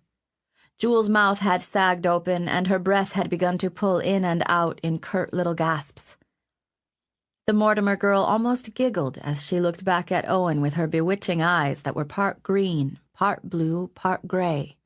She wore a dark green velvet dress with cuffs that matched her hem. Her dark hair was swept back behind her. You were right, she whispered in reply. She normally doesn't fall asleep like this when she's watching us, but choosing a boring game like Wiser and playing it so quietly. Just look at her. Should we go? Owen nodded. They had several hours before the effects of the tea would wear off. The Mortimer girl grabbed his hand but paused to move one of the game pieces with her free hand. Threat, she said after the move, indicating a surprise attack he had not expected. Leave it to her to show talent at a complicated game she found boring. Come on, she said, tugging him to follow. The two crept away from the library, their footfalls silenced by the thick carpet. As soon as they were past the doors, they broke into a run. Owen let her guide as she knew the way. There was always a thrill to being naughty, and he could tell it was coursing through them both. There were servants all around, but everyone in the palace knew about Owen's satchel and the Mortimer girl, and there were only a few grunts and warnings not to get underfoot. Their destination was a side corridor by the servants' quarters. The level of dust on the floor showed it was not well traveled. A big, sturdy door met them at the end of the corridor. Owen had tried it before and found it locked, so he had never been back again. The Mortimer girl grinned at him mischievously. "There is a window in the door. I dragged that basket over and stood on it, and that's how I saw the secret place." "But the door is locked," Owen said, yanking on the iron latch. It rattled but did not loosen. "I know, but look over there. See the tapestry? Why would there be a tapestry in the middle of a hall that no one uses?" Owen hadn't noticed it before, and it did look a little strange. The tapestry was suspended from an iron pole fastened into the stone. The Mortimer girl winked and walked over to it, then pulled it aside. The tapestry concealed a curtained window. "The curtain is thick enough to disguise the light," she explained. "Look how dusty the window is, too." Owen saw the window had a bar latch, and he pulled on it. It was stuck. They exchanged a look and then gripped it tighter, wrestling with the bar latch. It was tight as a drum. "I couldn't do it myself," she gasped. "But I thought, the two of us—" Owen squinted and frowned, pulling even harder. The latch finally shifted and swung back, knocking them both to the floor. She landed on top of him, and they had to stifle nervous giggles. "It's open," she squealed excitedly. Rushing back to the tapestry, she pushed it aside and shoved at the glass. The window groaned open. "Help me up," she said. Owen grabbed her around the waist and helped her onto the windowsill. "It's covered in vines." She scooted around and grabbed a fistful of vines and began lowering herself down. "How far down is it?" Owen asked, his worry growing. She let go of the vines and dropped down. Her face was still visible from the window. She beamed at him. "Not far. Come on." Owen listened for sounds of anyone approaching in the corridor, but heard nothing. He climbed up onto the windowsill on his own and scooted off and jumped. There was a brickwork on the ground outside, and the shade from the vines helped conceal him and the Mortimer girl. He reached back and slowly shut the window, making sure to leave it ajar so they could get back in. There was ivy everywhere, smothering the wall. She had a leaf of it sticking to her hair as she peered at the walled-in courtyard. There was the well hole in the middle. "Come on," she whispered, taking his hand and starting to creep forward. They both looked and listened for any warning sounds. Their boots scuffed on the bricks. Owen gazed up and saw Anchorette's tower. If she was looking out the window, she would be able to see them. The sun was high overhead, making their shadows small at their feet. "I love wicked ideas like this one," she said with delight, searching around for any signs they'd get caught. They approached the well hole. It went down like steps. There were runners and gutters that led to the 8 points, and he could discern a slight slope in the bricks. This well made the water run down into it. "So, this is the cistern?" Owen said. They reached the outer rim and stared down into the huge dark circle. "That's what my grandpapa said. It collects rainwater during the winter. It goes under the palace quite a ways. That's why there's no dungeon. The palace was built on a cistern." Owen had never heard that word before she had first said it to him. The black gaping hole was wide enough that they could have stood across it without being able to reach each other. But he intuitively understood the structure. It doesn't lead to a water spring, which makes sense since the palace is on a hill. It would be hard to carry water up from the river every day. "Exactly," she said excitedly. "The cistern catches the water and holds it." She stepped down into the first ring of stones, trying to pull him along, but he yanked his hand away. "What are you doing?" he asked, his stomach twisting with fear. "I want to look down." She tried to take his hand again, but he stepped back. "Oh, come on, Owen, let's just look." He was curious, but cautious. His brush with danger outside the king's chamber had rattled him, and he wasn't feeling very courageous. "Hold on," he said. He wanted to come down at his own pace. She shrugged and hurried to the edge so she could kneel down and stare into the abyss. Her eyes lit with wonder. "Look how deep it is." Owen frowned. There was no way he was going to let her enjoy it all by herself. He stiffened his lip and marched down to the edge. "Move over." She scooted to the side, and their heads almost touched as they leaned in. He felt her hair brush against his. It made him feel funny. The cistern was half empty. The waters rippled beneath them, and he could see their own reflections warped on the placid surface. The chamber was deep, very deep. There were columns of stone and buttresses supporting it. There were numbers and little gashes carved into the column nearest the hole. The numbers meant how deep the water was, and he could tell by the numbers at the top of the column that the cistern was just over half full. "There is a lot of water down there," he announced.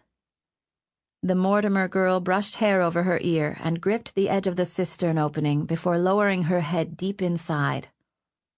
"Hello!" she called out, and her voice echoed. Owen thought she was insane. "Why did you call out?" he demanded. She pulled her head back up. "I wanted to see if there was anyone down there. Maybe there's a water sprite." "Water sprites aren't real," Owen said stiffly. "Yes, they are," she contradicted. "Have you ever seen one?" "Just because I haven't doesn't mean they're not real. Don't be stupid, Owen. Of course they're real. Papa said so. He said there is treasure under the deepest fathoms of the sea, ancient swords that can't rust, magic rings. There's another world there that we can't see. The ocean is its own kingdom." She looked him in the face, her eyes wide and sincere. "I'm not making up stories, Owen. It's true. The people who drown are those who try to join the water sprites but fail. They fail because they're afraid." She gave him a determined look. "I'm not afraid." He looked at her, his stomach doing some twisting and turning. He admired her for her courage, her fearlessness.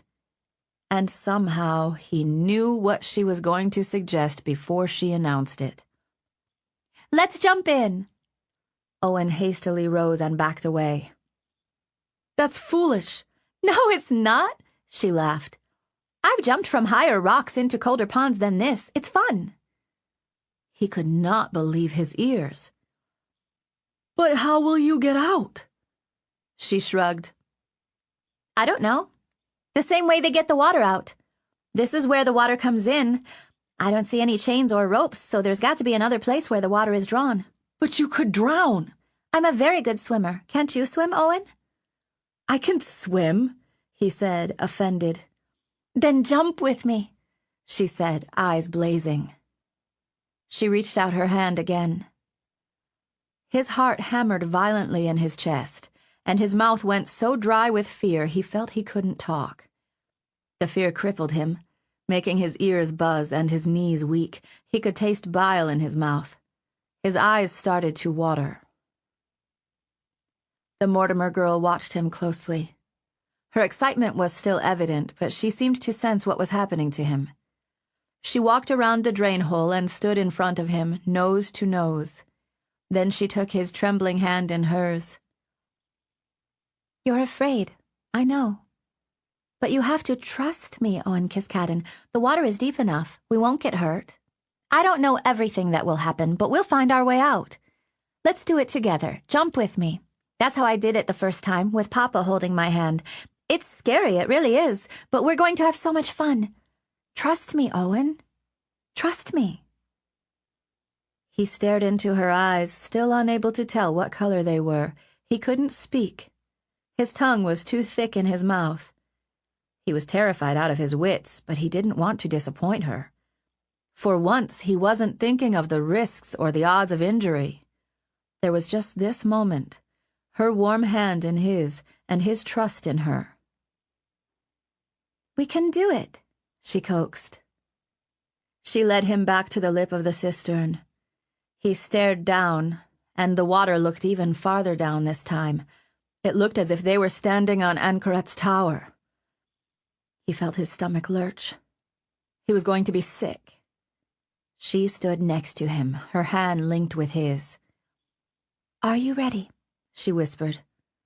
Owen nodded violently, trying to swallow. "Take a breath and hold it, on 3. He felt as if his whole body would shake apart. 1. This was madness. Why was he doing this? 2. He stared down at the water. He took a huge gulp of air and held it in his chest. He squeezed her hand as hard as he could, hoping it would hurt her. 3. They jumped. Chapter 20. Secrets. It was a long fall. Longer than Owen had thought possible.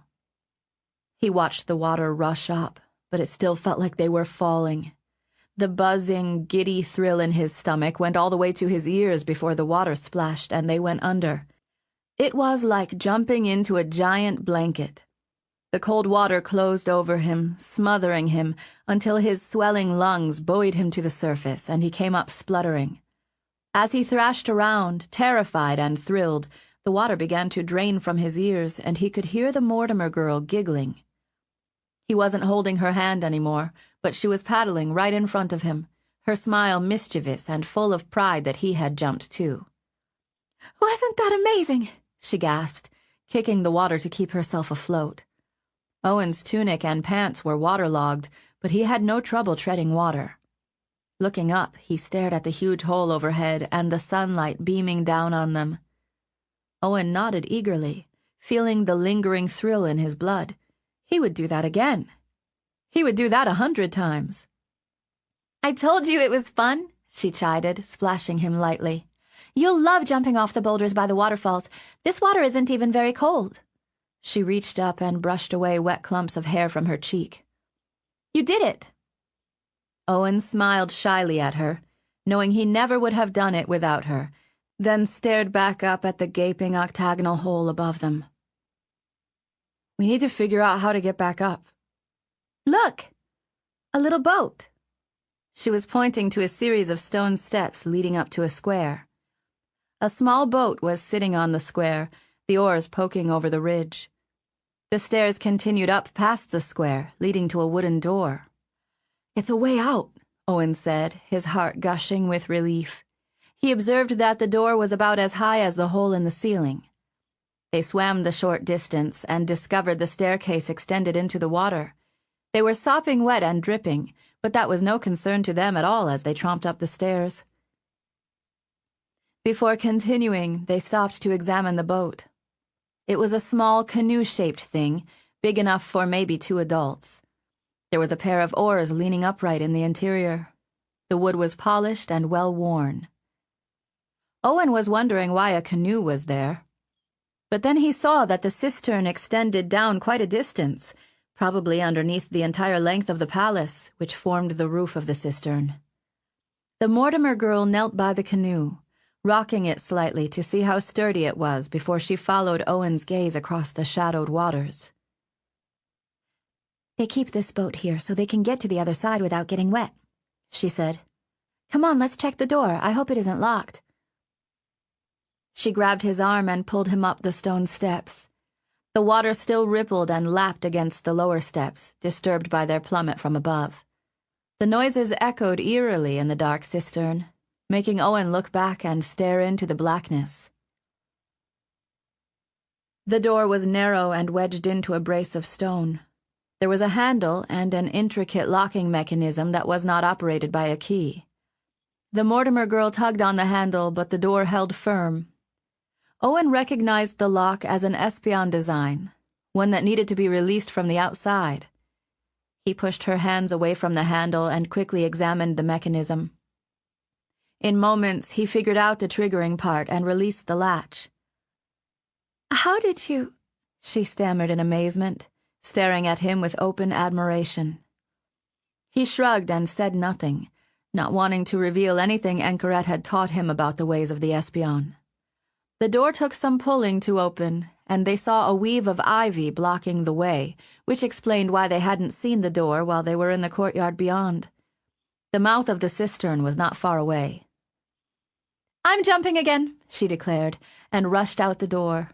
He followed her and then watched as she rushed up to the edge and made her jump.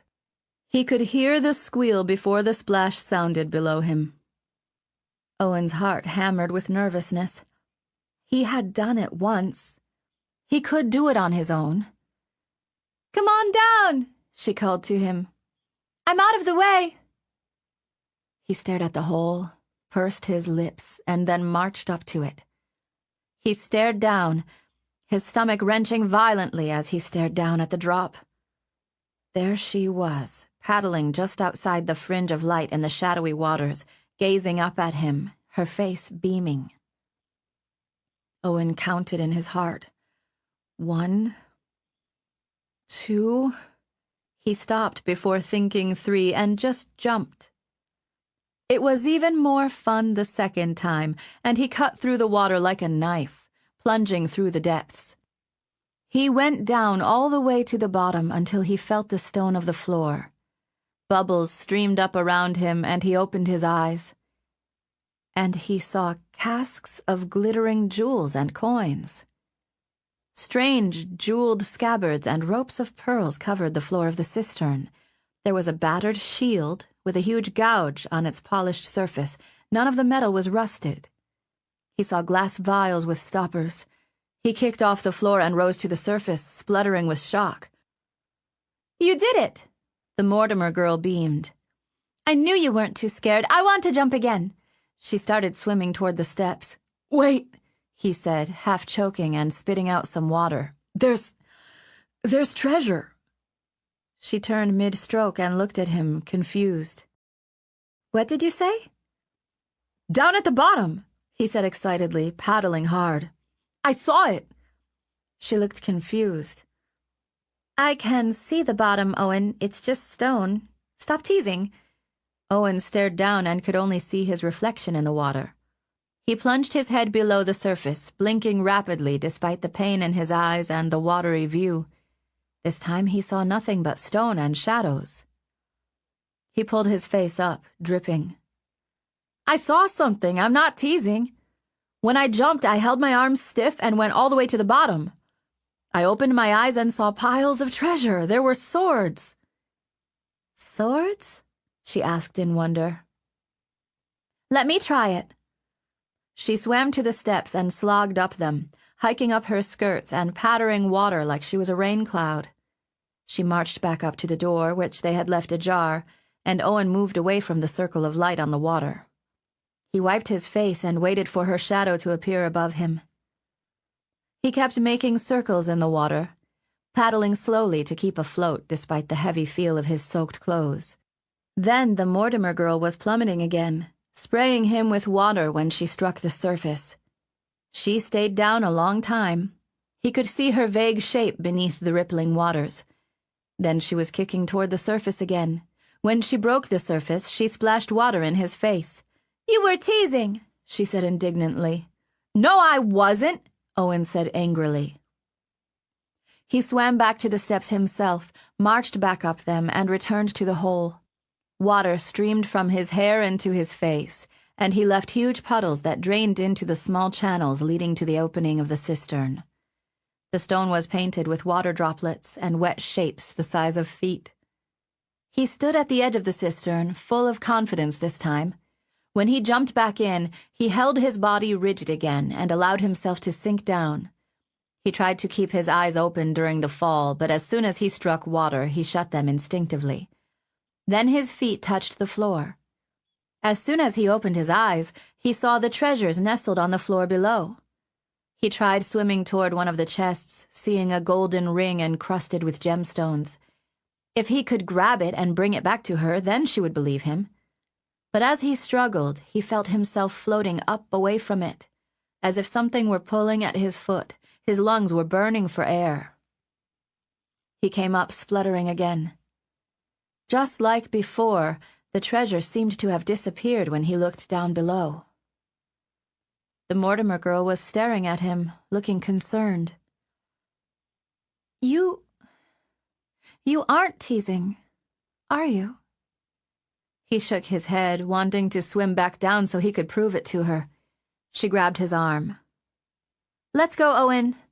I don't feel good about this. You were down a long time. I don't want to drown. Let's go.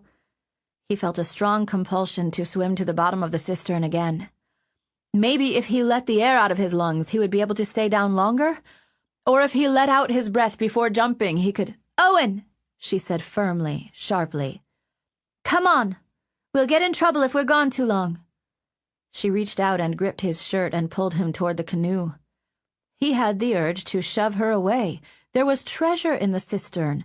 Maybe it was the king's treasure. Was this where some of the fountain coins ended up after a wish was granted? His mind reeled with ideas and possibilities. He wanted to take some of the coins, just a handful, and maybe one of the swords. In his distraction, the Mortimer girl had managed to pull him back to the stone steps. There was water in his ears, and marching up the stone made them feel strange and squishy. She was talking to him, but he could not understand her well. He was seized by the determination to jump back into the water and look again. Maybe he would come back tonight when she was asleep. Then he'd prove it to her. There was something down there, Owen said sulkily. She looked at him worriedly. People drown all the time when they're not careful, Owen. Even little babies can drown in a bucket. Come, let's get dry.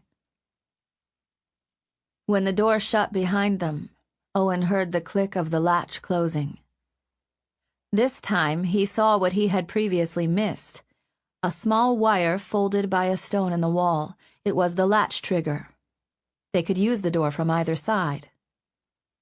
Then they lay down in the stone courtyard, the sun still high overhead. She squeezed the hem of her dress, and he listened to the little sounds of the moisture being squished out. They lay, heads just touching, staring up at the blue sky, which had a few fleecy clouds. Don't come back here without me, she said quietly. Owen wriggled his finger in his ear because of the tickling water. He ignored her request. Owen? Please don't come back here without me. It isn't safe to swim alone. My papa taught me that. Why? Owen challenged. I'm a good swimmer. So am I, she said, sounding even more concerned. But bad things can still happen. Please don't come back here without me. Promise me. Why do I have to? He asked, frowning. Please, Owen. Promise me you won't. If you say you won't, I'll believe you. He felt a darkness brooding in his heart. Resentment. Who was she to tell him what to do? Will you promise me that you won't? He demanded. Of course, she said. Then she turned over and got up on her knees so that she was looking down at him. Her eyes were the color of the cistern water now. She gave him a pleading look.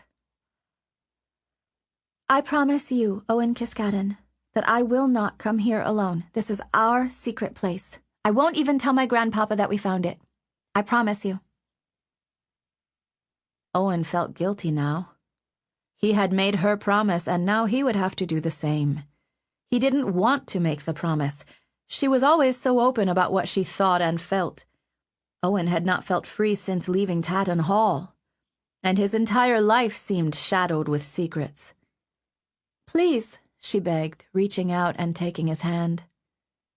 It hurt to be forced like this, but he gave way, as part of him knew he must. I will, he mumbled with a hint of regret. Why did she have to make things so difficult? I promise you, Elizabeth Victoria Mortimer, that I won't come here alone. This is our secret place. Then he smirked. I won't tell your grandfather either. She seemed to grin and frown at the same time, which he knew was not possible, and added a shove as well. I promise, he finished. He stared into her eyes, those strange, bewitching eyes. Part of him wanted to go to the north with her to see the waterfalls she had described, to stand on the bridge overlooking the drop. What would it be like, he wondered, to go over the falls? It was a punishment given to those who broke sanctuary or broke troth to the king. His brother Jorganon had likely perished this way. He thought of the river rushing past Our Lady and the tumultuous falls just beyond. What would it feel like? "Thank you," the Mortimer girl said, and then leaned forward and kissed his cheek. She took his hand in hers. "Can I call you something else?" he blurted out. She looked confused. "Something else? What do you mean?" He wasn't sure how to say it exactly, and he worried she would get upset. "It's just that, well, your name is so long." "You don't like my name?" Her eyes were wide with growing surprise. "I love your name. I just don't like saying it all every time I want to talk to you. You call me Owen. That's short. I thought maybe I could call you something short too, just between us." She stared at him, her lips pressed tight, and he could see her consternation. "Like what?" she asked. "I don't know. It's just an idea. I know you like your middle name, so maybe something that mixes it with your first? I was thinking Evie." Her expression changed into a pleased smile when he said the name. "Evie. It's a girl's name, first of all. It means lively. Do you think I'm lively?" He couldn't think of a better word to describe her and nodded eagerly. He hadn't known the origin of the name before suggesting it. She was smarter than him that way. She tapped her chin, thinking about it as if it were the biggest decision in her life. "Well, I don't think I'd mind too much, but I'd only let you call me that, a pet name." She sat a little straighter, even though her clothes were sopping wet and her hair was scraggly. "Very well, Owen Kiskaddon. You may call me Evie." She continued to hold his hand as they walked back to the window from which they'd come. It was still ajar, still waiting for them. Owen helped her climb up, and after she listened at the tapestry for noises, she knelt on the ledge and helped him climb up. They scooted down and shut the window behind them, keeping the secret. The desire to go back to the cistern and swim for the treasure was fading as they walked. She started chattering about something, her dark hair stringy and damp, her boots squeaking as they walked. Turning the corner, they collided with a huge fat man, and the impact nearly knocked them both down. It was Mancini. Owen's heart startled with fear, but he also felt a thrill. They had not been caught at the cistern. "What are you doing over here?" the fat man asked in a chuffed voice. "Why are you so wet?" "You know us, Mancini," Evie said, grabbing Owen's hand and swinging his arm. "We love to play in the fountains." "It's disrespectful to play in fountains," he said, his eyes narrowing. "You did it," Owen rebuffed, reminded of Mancini's game with the pigeons at the sanctuary. The boy startled. He had spoken to an adult, to someone he normally feared. Mancini stared at him as if he had suddenly sprouted a second nose. "Have you decided to start speaking at last, Master Kiskaddon? Is Lady Mortimer's banter contagious?" "It's Elizabeth Victoria Mortimer," Owen said challengingly. He felt a little naughty, defying a grown-up. Then he gripped her hand and pulled her away before Mancini could ask any more questions. The kingdom of Ceredigion has an interesting method for burying the dead, involving its rivers and waterfalls. When a person dies, they are not laid in a tomb or a sarcophagus. They are laid in a narrow boat or canoe with a few worldly possessions and set loose into a river near the falls. According to superstition, they are transported to the world of the deep fathoms after tumbling off the falls. This is why coins are tossed into fountains. They petition the dead for miracles in our world.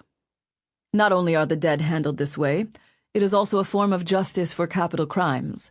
Someone guilty of treason is tied up in a canoe and shoved into the river. Vigilante justice dispenses with the boat altogether. If someone survives the fall, they are deemed innocent by the fountain. You can imagine that only a few ever survive such an ordeal. I heard from Ratcliffe that Lord Asilomar failed his test of loyalty to the king, and he, along with his children, will be disembarking from Our Lady tomorrow at noon. There is always a crowd at such events. Dominique Mancini, Espion of the Palace Kitchen. Chapter 21. Pinecone. Anchoret did not want to play wiser that night. Instead, she taught Owen about potions and herbs and explained the properties of woundwort, feverfew, and wisteria, and how to recognize the various plants. He had noticed an improvement in his wheezing since drinking her tea each night, and he was curious to learn more. She taught him about harmful plants, like nightshade, which, depending on the dosage, could either help a mother during a difficult pregnancy or kill a man. While they talked, she listened eagerly to his tales of adventure with Evie, but he omitted the story about the cistern because he'd promised to keep it secret.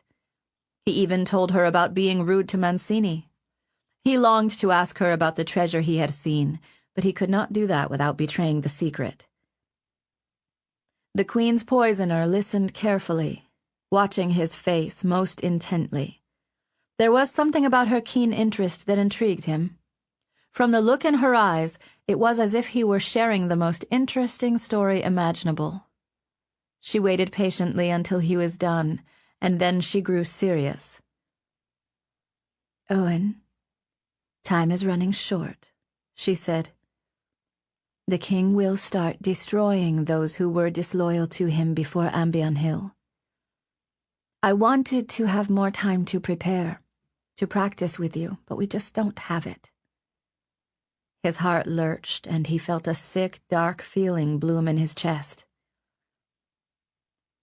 Many families will fall during the purge, she said. Maybe even your own. The thought of such a loss would be difficult for anyone, Owen, but especially for a little boy. Know that whatever happens, your parents would want you to live, to be safe. That is why they sent you here, why the fountain may have sent you here. Owen shuddered, feeling miserable. Would he never see Tatton Hall again? His world had become Kingfountain Palace. The thought of not playing with Evie made him feel awful. What about Leona in the kitchen? He was already forgetting what home was like, for he had been away for so many months.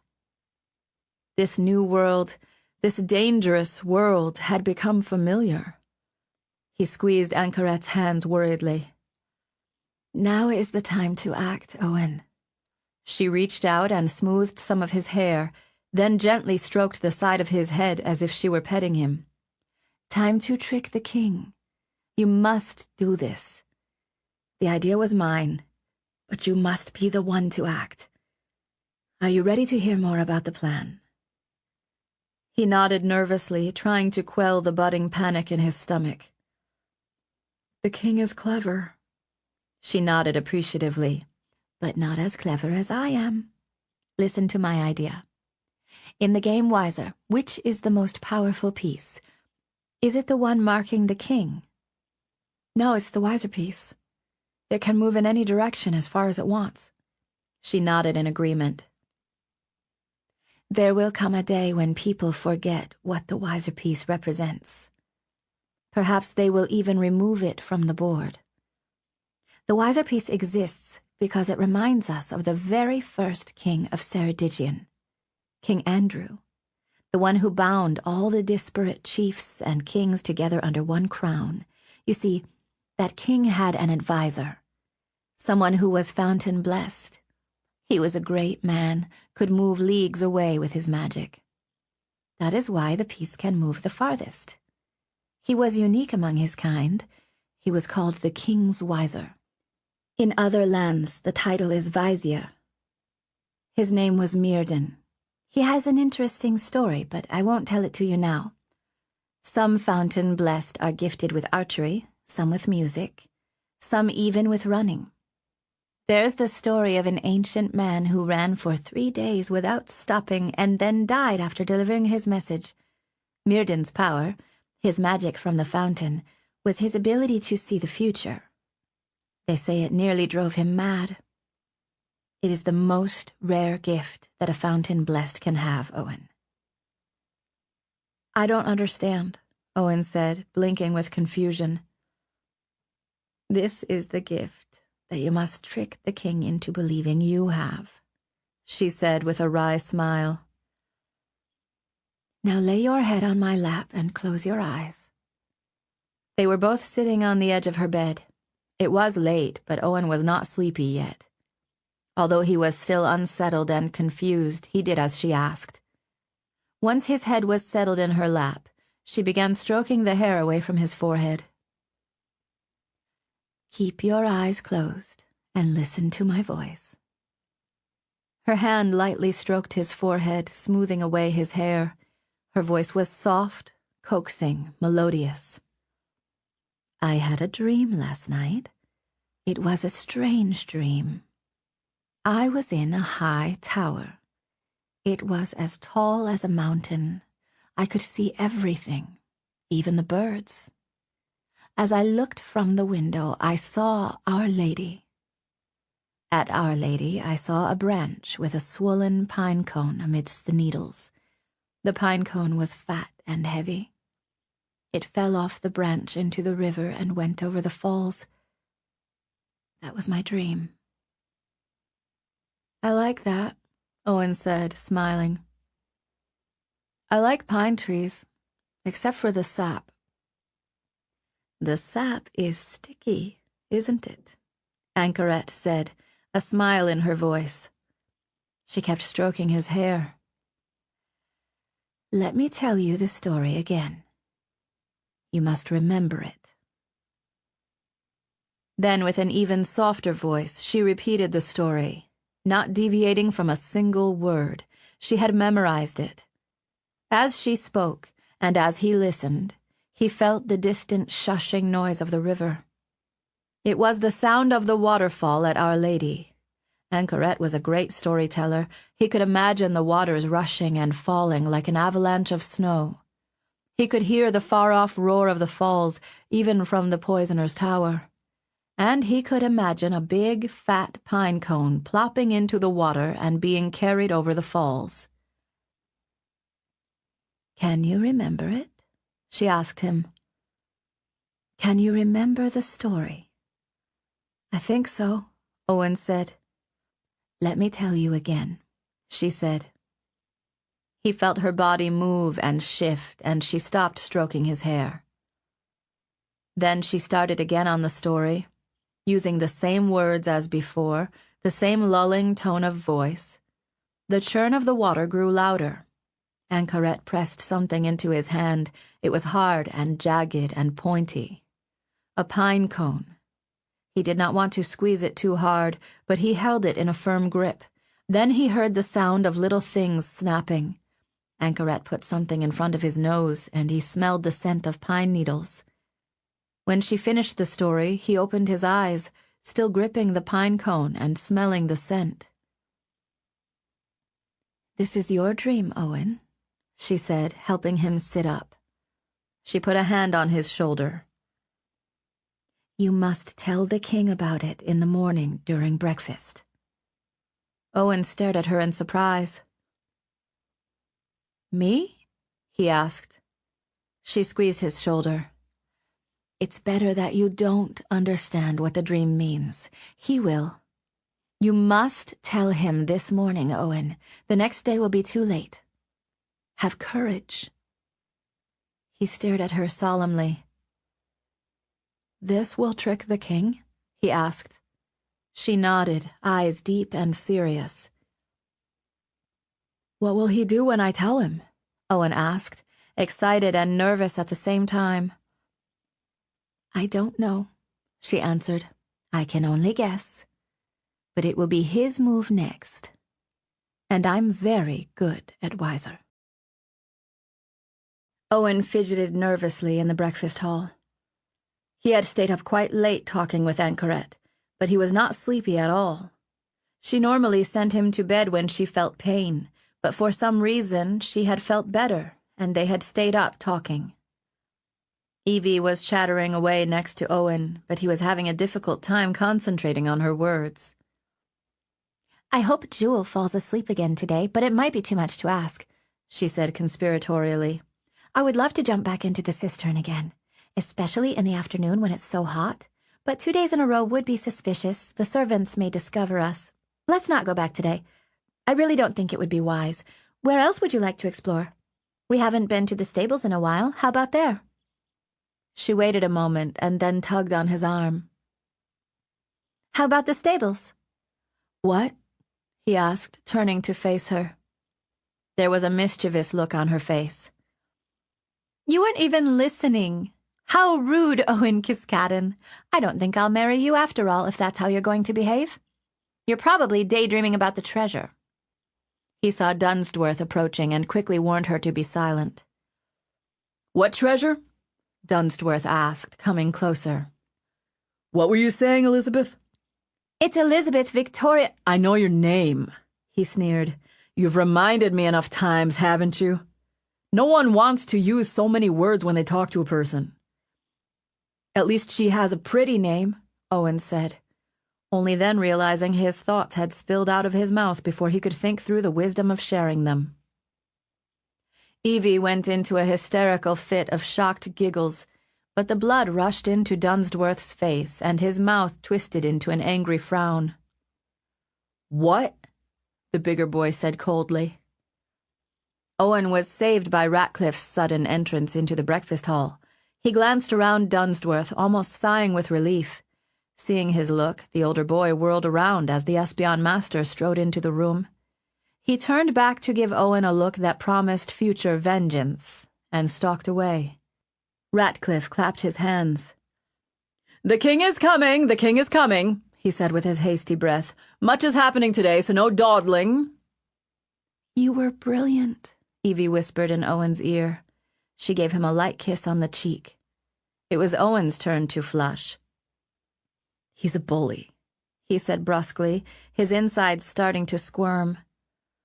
Ratcliffe made a few curt announcements, and then Owen heard the shuffle step portending the king's entrance into the breakfast hall. As he came inside, a dark claw seemed to reach out and pierce Owen's heart. Even after jumping into the cistern, even after talking to Anchoret almost all night, his courage wilted from the mere sight of the king and the dagger hanging from his belt. Ooh, the thimbleberries are ripe, Evie crooned, tugging Owen toward the table. She loved the fresh berries from the palace gardens. Everyone began to sample the delights of bread, fruit, and cheese that the kitchen had prepared. The king, as he usually did, lurked amidst the guests and ate sparingly. You're dropping half those berries on the floor, the king chided Evie as he passed. Slow down. The cook will make the leftovers into jellies. They are delicious, my lord, she said with a grin, impervious to his criticism. Then she grabbed a wafer and crammed it into her mouth. Ah, a respite from her tales, the king said mockingly, but his expression was pleased. Besides Princess Elise, who happened to be there that morning, Evie was the only person in the breakfast hall who wasn't intimidated by him. Although the king teased her, he seemed to respect her courage and never aimed to wound her. Severn looked at her with his gray eyes, and Owen noticed the dark smudges in his hollows. He was fidgeting with his dagger again, making the boy's courage shrivel even more. This was the best opportunity Owen was going to get, but his tongue felt swollen in his mouth. Evie grabbed a goblet and quickly gulped down some drink as Owen stared at the king, willing himself to speak. The king's gaze met his own, and there was a moment of curiosity, of interest. He seemed to realize that Owen wanted to speak to him, and so he paused just slightly, his look observant and interested. Owen just stared at him, his legs like rocks, his stomach churning like butter. His throat was so dry he wanted to snatch the goblet away from Evie and drown in it. The king, narrowing his eyes with a flicker of disappointment, turned away from them and took a halting step toward Ratcliffe, who was approaching rapidly. Owen felt the sickness of defeat encase his heart, dragging him down. He had failed. He felt Evie's hand clasp his own. "What is it, Owen?" she asked him. "You look sick." Her hand. They had jumped together into the cistern. Holding her hand, he could do it. He squeezed her fingers hard before he could shrink with fear. Ratcliffe was almost to the king when Owen's little voice croaked out, "My lord, I had a dream last night. It was a strange dream." I am caught in a web. How did I get entangled? I convinced myself that Anchoret was harmless, that providing information to her would aid me. How could I have been so blind? She has wrested secrets of the Espion from me and is using them to preserve the life of the Kiskaddon boy. I know it, and yet I dare not confront her. She is in the kitchen often now, and one does not double-cross a poisoner without pain. Dominique Mancini, Espion of the Palace Kitchen. Chapter 22. Fountain Blessed. As Owen finished telling the king about his dream, the look on the older man's face completely transformed. Gone was the snide hostility. The king seemed thunderstruck, and he grabbed the table edge to steady himself. Ratcliffe, who had overheard the whole thing, stared at Owen incredulously as well, his mouth gaping. Ratcliffe, did you tell him? The king whispered hoarsely. Is there any way he could have known? Ratcliffe stared down at Owen with open distrust. My lord, I don't see how. It's incredible.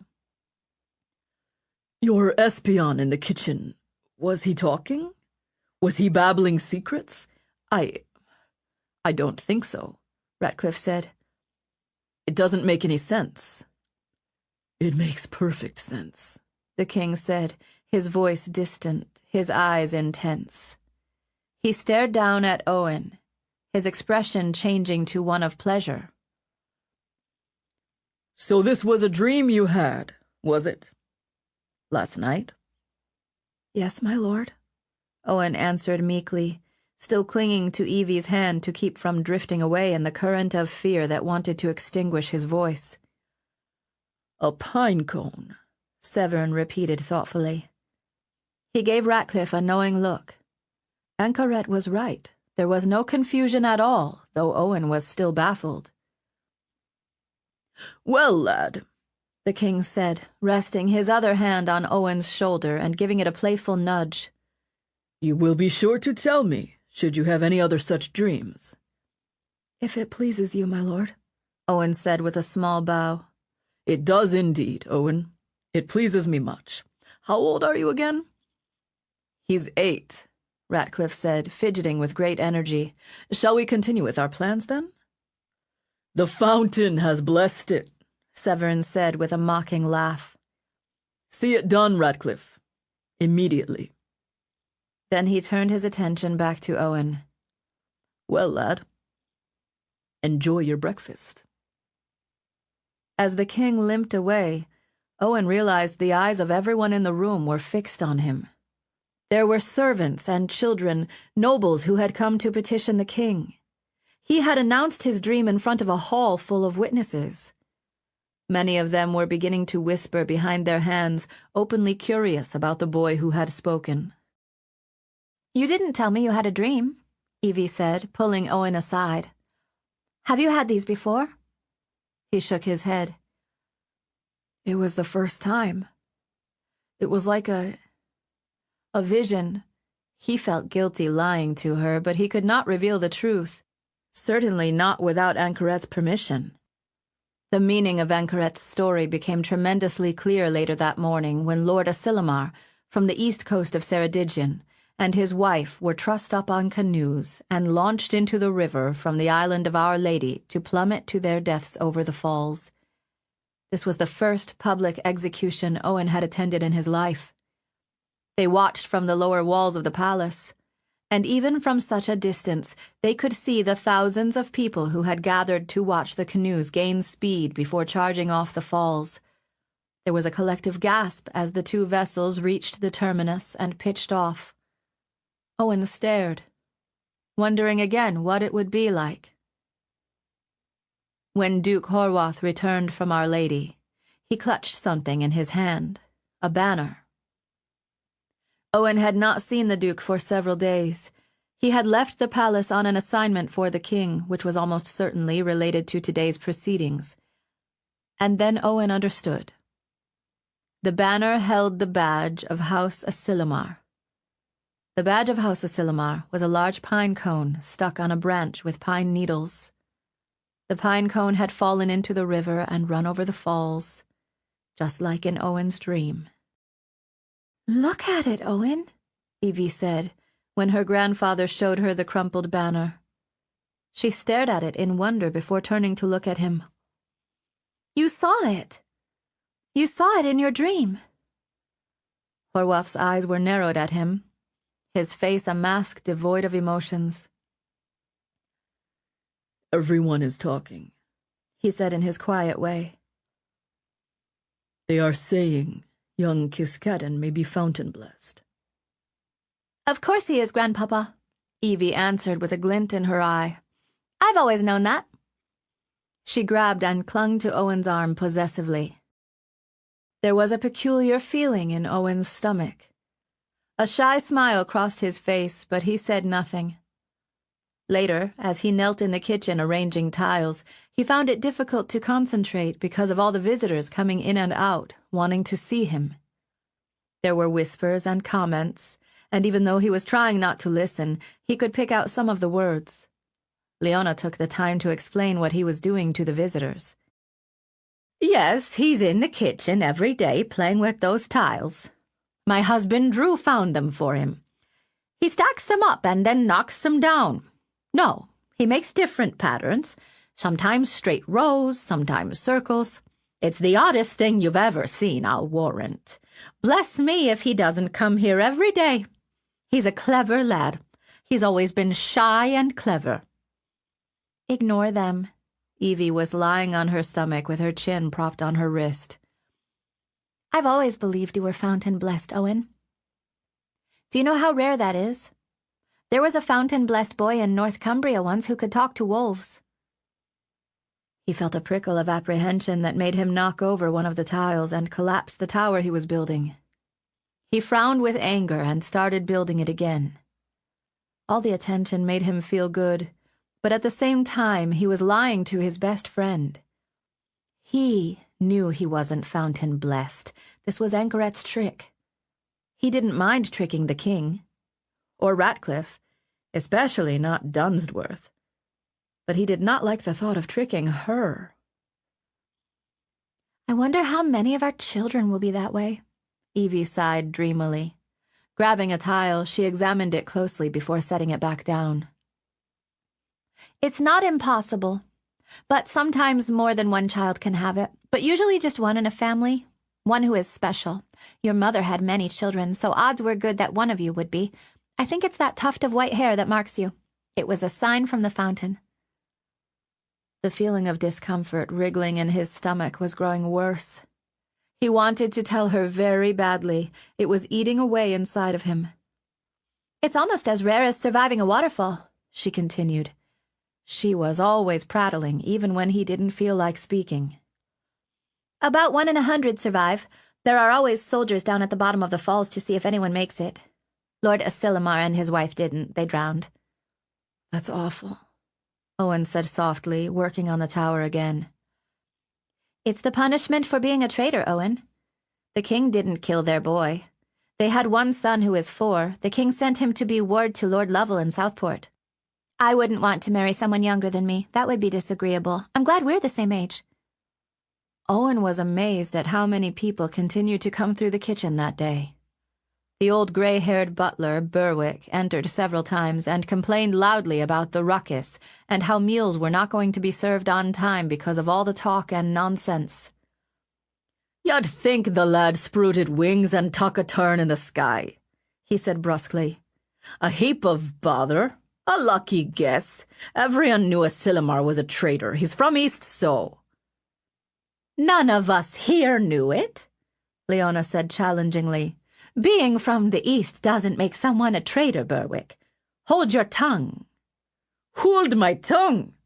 You should hold your tongue. You've been blabbing all day to visitors and such. Not an honest piece of work done all day long. It'll quiet down. You'll see. I don't like Berwick, Owen said softly. I enjoy hearing him talk, Evie replied. I love our quaint accent from the north. My father liked to hear me speak it. Owen looked up at her. You can talk like that? She grinned. Forsooth, young lad, 'tis but the only proper way amongst countrymen. She winked at him and returned to her normal way of speaking. It's for the lesser born, really. My grandpapa is quiet because he was raised in the north and his accent comes out more often. He trained me to speak like the court. I like hearing it, though. It's musical. Berwick's always complaining, Owen mumbled. Everyone complains, she said, waving her hand. Have you had any other dreams, Owen? About us? The hopeful look in her eye made the guilt twist more deeply. He blushed and stared down at the tiles he was arranging. I don't control it, he said limply. If you had a dream about me going into the river, you must tell me, she said eagerly. You know, some people have to be bound up because they're so frightened.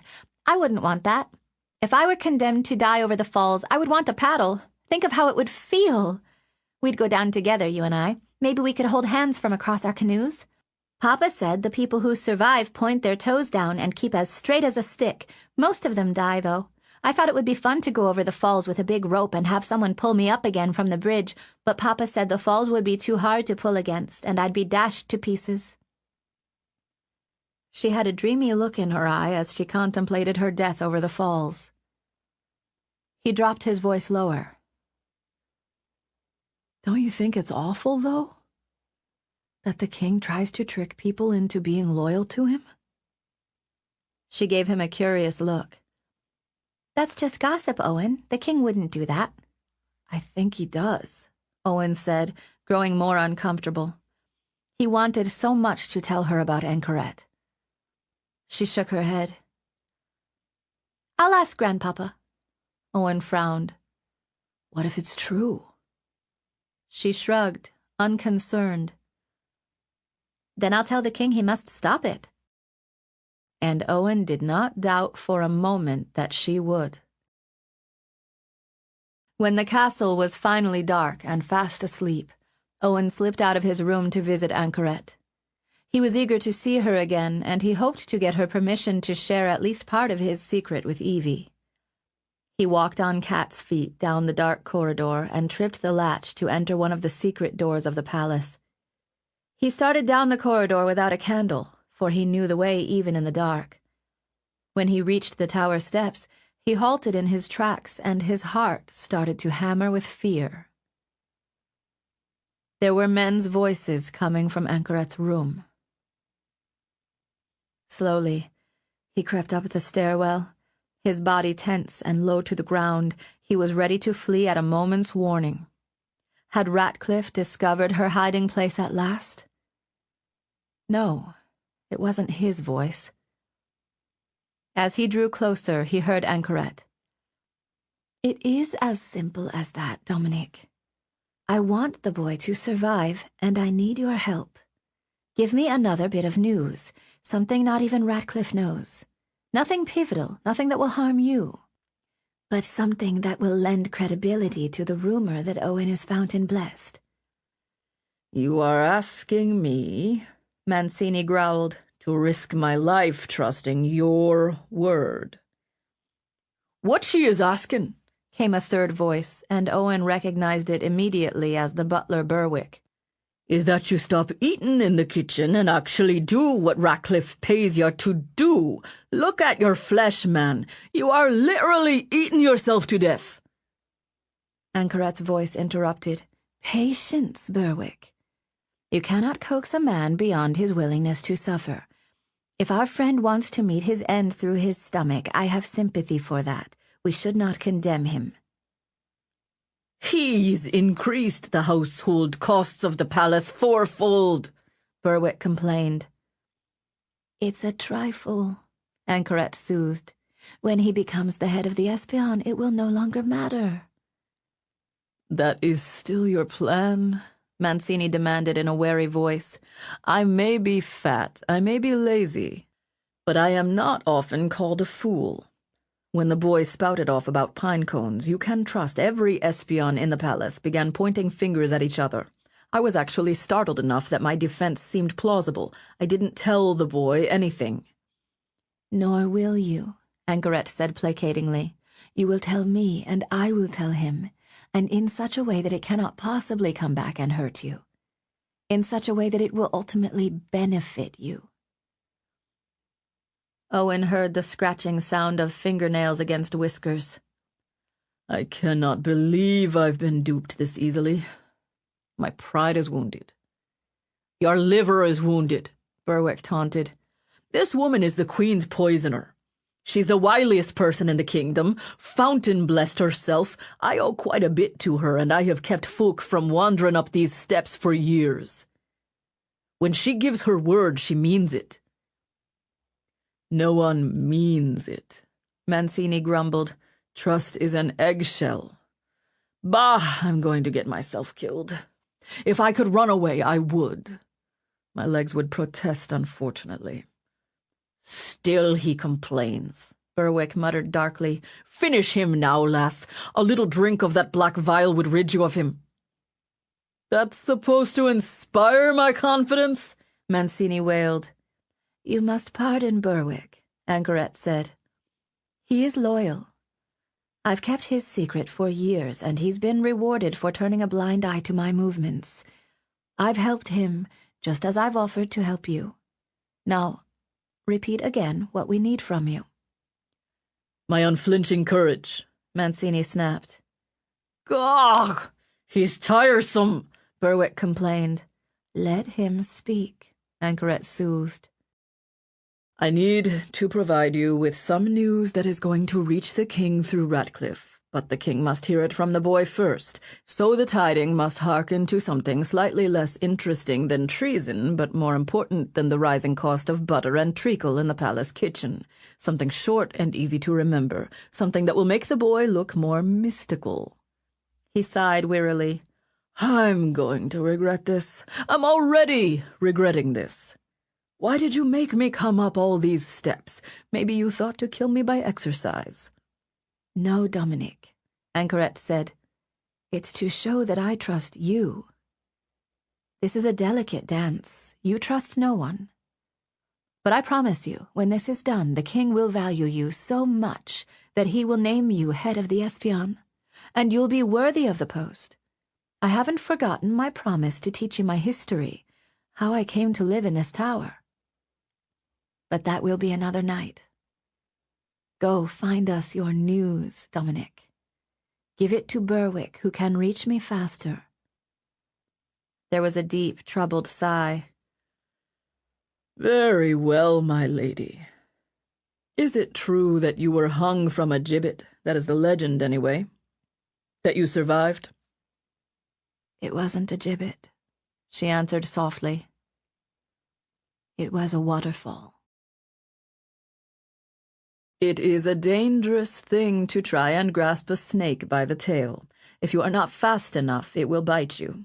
If you are too fast, you will kill it. If it is dead, you cannot harvest its venom or use it to frighten someone else. I wish I were 10 years younger. My hands are trembling. Dominic Mancini, Espion of the Palace Kitchen. Chapter 23. Wiser. There was a little space beneath the stone steps of the tower where Owen hid himself as Mancini and Berwick descended from Anchoret's room. He was as quiet as a mouse, listening to their conversation as they passed. Mancini was winded from the descent, but he was bubbling with queries and intrigue like a stew-pot. And how did she lull you into service? Mancini wheedled. I never would have guessed you were part of her ring. Berwick's reply was thick with sarcasm. Isn't that the point? No, I'll be thrushed, man. She's a cunning one, but caring too. Hooked me like a fish in my heart pulp. Me daughter's womb was thick with twin bairns. The birthing was like more than not to kill her and the babes. Anchoret is a midwife. Not only does she know all the poisons, but she also knows all the remedies of fever few and hypericum. She helped my lass, and the twins survived. She did it without me begging. She only said she might need a favor, and she did, and she does, and so I am loyal to her more than the king, because the king would have shrugged and let them all die. But the king's brother was king back then, and he cared about a butler and his family. He told his wife, and she told her poisoner, and so help came. I thank her for it. But she's using you, man. Surely you see that. Mancini's voice was low but sharp. Aye, but instead of years of grief, she's given me years of glee. That's worth something to a man with grey hairs like me. Spying and sneaking is not about coins. Coins can be stolen. They can be lost. But good memories, aye, they be the stuffings in the pie. That made no sense to me, Mancini grumbled. I'm surprised it did not, considering your girth, Berwick teased. My girth and I are boon companions, thank you. I eat so that I don't have to remember. The past is pain and best forgotten. Tomorrow is a day that may never see the sun. There is only now. I'm hungry, Berwick. I'm going to the kitchen. You do that, Berwick said with a laugh, and Owen heard the sound of a hand clapping against a back. The two ambled off down a side tunnel, their voices growing distant. The boy scampered up the stairs again. When he entered the tower room, Anchoret was leaning against a table, gripping its edge with one hand and holding her stomach as if she might vomit with the other. Sweat trickled down her cheek, and she breathed in and out quickly. Owen shrank with worry. Some of her hair had straggled down from its braided nest, and when she turned her gaze on him, he could see the suffering in her eyes. A tender smile twitched on her mouth. "Hello, Owen," she said, lips tight with suppressed pain. "Our little plan worked, so far. Tell me how it went." She took a hesitant step toward her bed, looking almost like a puppet dangling on strings. Owen walked up and reached for her hand, but she rested it on his shoulder instead. She leaned her weight against him, but it was not burdensome. "Thank you," she whispered, using Owen as a crutch as she hobbled to her bedside. Once they reached the bed, she seated herself delicately on the edge and folded her hands in her lap. She blinked a few times, and then her face looked peaceful and serene. She looked like herself again, pretty and gentle and caring. But his heart cringed in pain at the evidence he'd seen of her suffering. "Are you very sick?" he asked.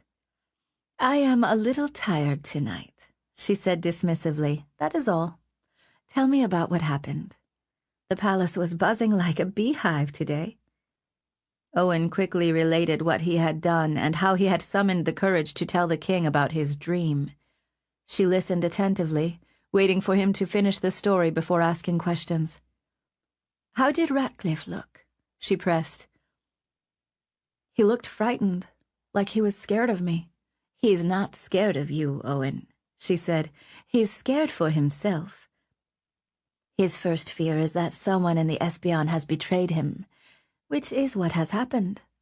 He will seek to discover who it is, but I don't think we'll have any trouble outmaneuvering him. What about the king? How did he look?"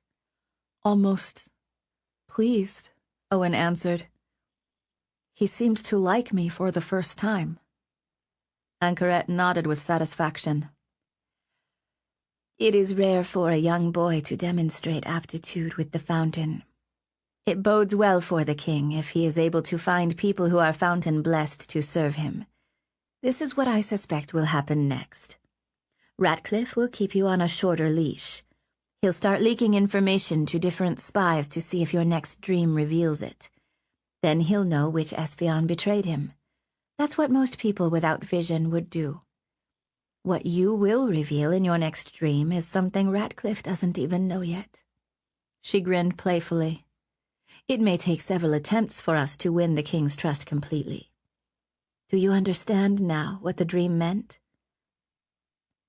Owen was amazed at her level of thinking. He would never have been able to come up with such an idea on his own. "I think so. Lord Asilimar's badge was the clue." She nodded affectionately and reached out and took his hand. "I need rest, Owen. Mancini will help us with the next clue."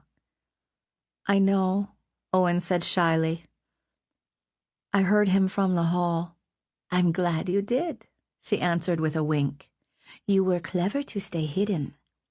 The next clue will be tricky because it may not come in the night. You must be ready to act quickly. Like before, you won't know what it means. Just trust the words I tell you. Each is chosen deliberately. There may be many more deaths in the near future. The king defeated his enemies at Ambion Hill, but he is still unsure of his throne. He now has absolute power in the realm, and his enemies at home are quaking with fear that what happened to Lord Asilimar is just the beginning." "I wanted to ask you something," Owen said. "I want to tell Evie about our secret." He bit his lip, looking at her worriedly. "I think she would help us. The only reason I had enough courage to speak to the king was because she was with me." Anchorette's expression hardened. It was almost imperceptible, but Owen knew her well enough to notice the tightening around her eyes and the little dip in her smile. "I see," she said softly, then looked down at her hands, which still held his. Owen could tell she was thinking very hard, very quickly. After a long pause, she squeezed his hand lightly and peered into his eyes. "It is difficult for you, for anyone, to keep a secret," she said in a very serious tone. Then she released his hand and tapped her own heart with her fingers. "A secret squirms inside of us, like a chick wanting to be free of its egg, or a moth quivering inside a cocoon. Secrets want to be told, don't they?" He stared at her, not sure if she was pleased with him or not. Her serious manner made him fear he had made a mistake. "Yes," he agreed, because he did want to tell Evie, especially considering the way she had reacted to his dream. It felt dishonest keeping it from her. She reached and put her hand on his shoulder. "You want to tell her because you feel a sense of loyalty toward her. She is your friend, your playmate. She is pretty and she is kind. You two share confidences. But remember the nature of secrets, Owen. If you share yours, it will stop wriggling inside your chest, and it will start wriggling inside hers. Secrets always want to come out.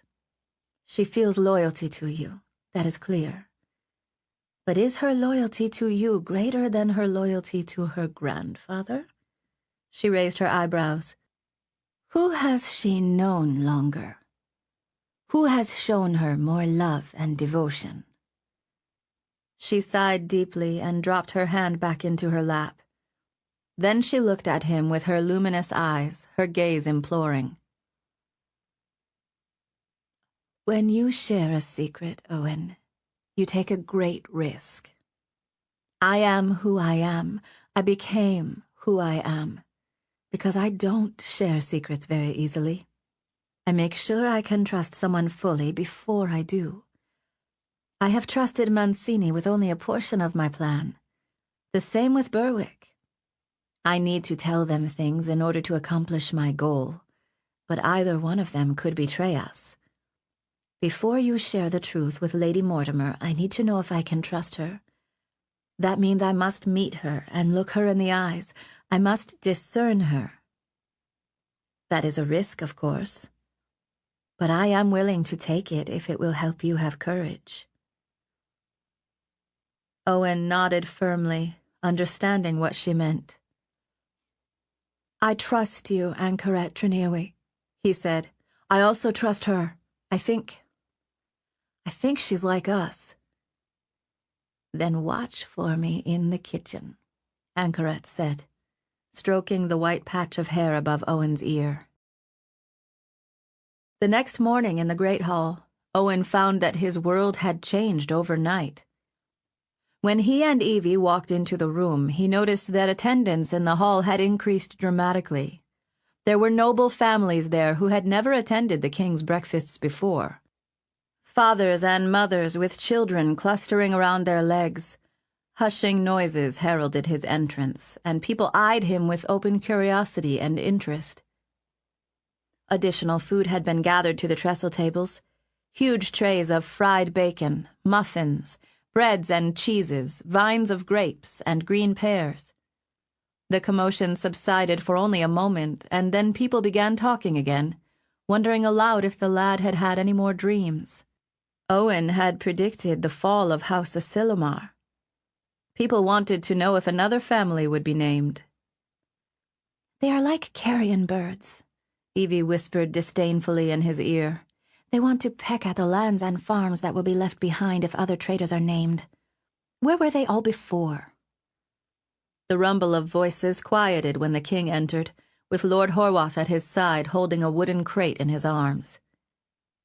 I wonder what that is, Evie said curiously, nudging Owen's ribs. The king slowed when he saw the multitude in attendance. He cast his gaze around the crowd, looking perplexed, but then understanding seemed to dawn on his face. "Ah," he said in a loud, strong voice. "My meals have suddenly become very popular. Well, I cannot give credit to the excellent cooking, which has gone unchanged for years. I cannot give credit to myself, because I am, as you all know, a rough soldier and not a gallant with fine plumes in my cap. Black suits me best, I think.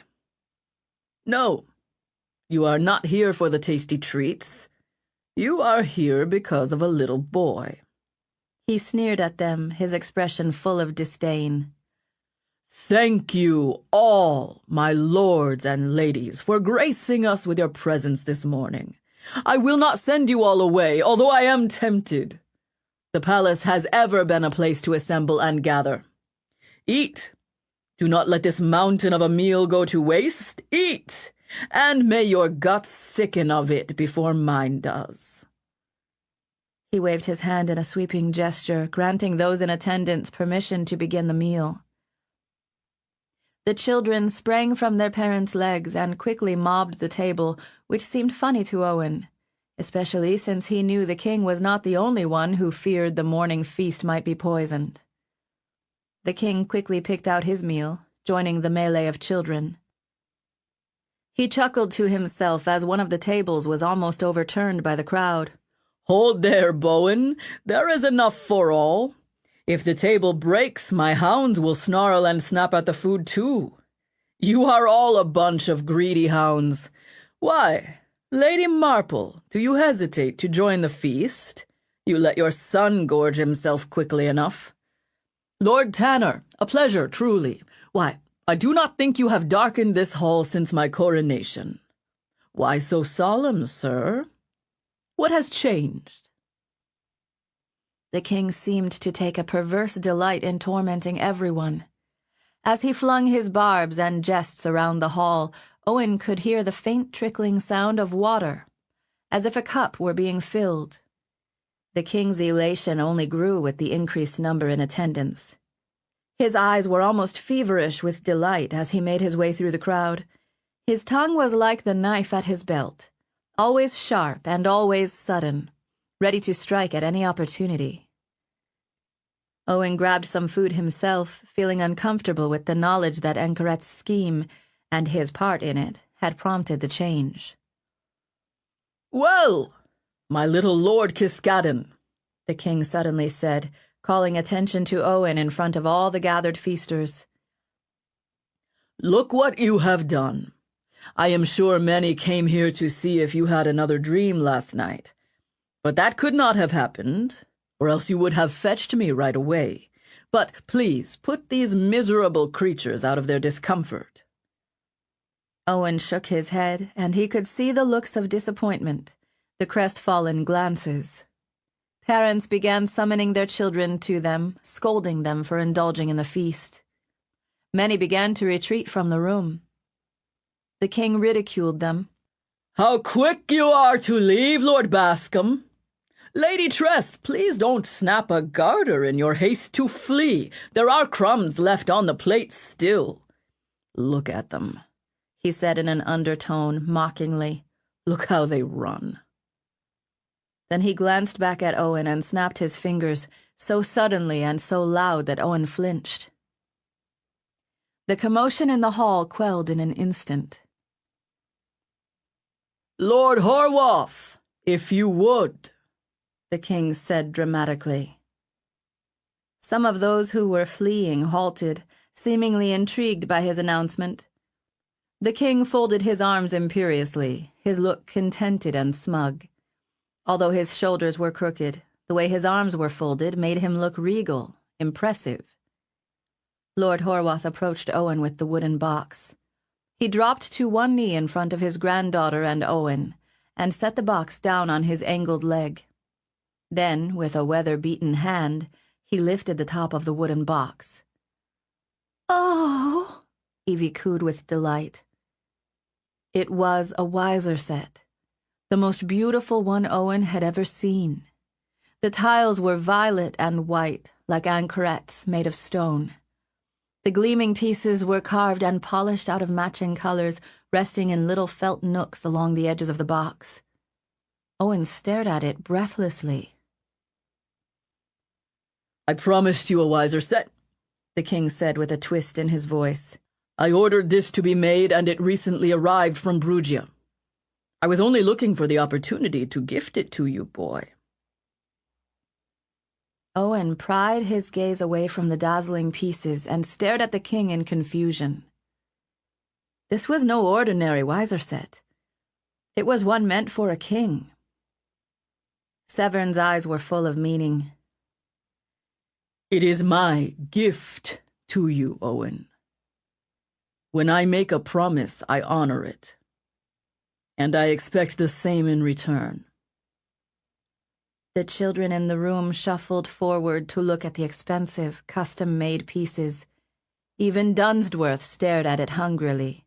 It was clear he had never been favored by the king before. Owen felt a guilty smile tug at the corner of his mouth. let's play, Evie gasped, her interest in the game miraculously renewed. "Ratcliffe is shrewd. He doesn't believe the boy is fountain blessed at all. It's too suspicious, too convenient. He is on the hunt, like a wolf searching for a promising scent. I think he wants to destroy the boy. There is anger in his eyes. If the poisoner isn't careful, the lad might end up like the princes. Wasn't it the last head of the Espion who had the two boys murdered?" Dominic Mancini, Espion of the Palace Kitchen. Chapter 24. Lord Dunsworth. The novelty of the new Weiser set had galvanized the kitchen, which was almost as bustling as it had been the day Owen had predicted the fall of House Asilomar. The Weiser set was pristine, polished to a glassy shine, and each piece was thick and handcrafted. Owen's satchel remained undisturbed while the king's gift dominated. Owen was careful as he showed Evie some of the strategies Anchoret had taught him. It wasn't fun playing someone who could be defeated so easily, but she was more eager to learn with a new set, and she had found new relish in the idea of defeating adults in a game meant for them.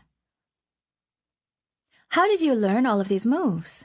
She asked him in wonderment, and Owen felt the wriggling moth of the secret in his chest again. His lips burned to tell her, but he remained silent. "I've always loved Weiser," he said, completing a series of movements to win the game. "Do you know why they call the game Weiser?" she asked, as they both began to settle the pieces back to the starting position. He nodded and quickly explained the origin of the term. "I wish Myrddin was real," she said with a sigh. "Some people say it's just a story.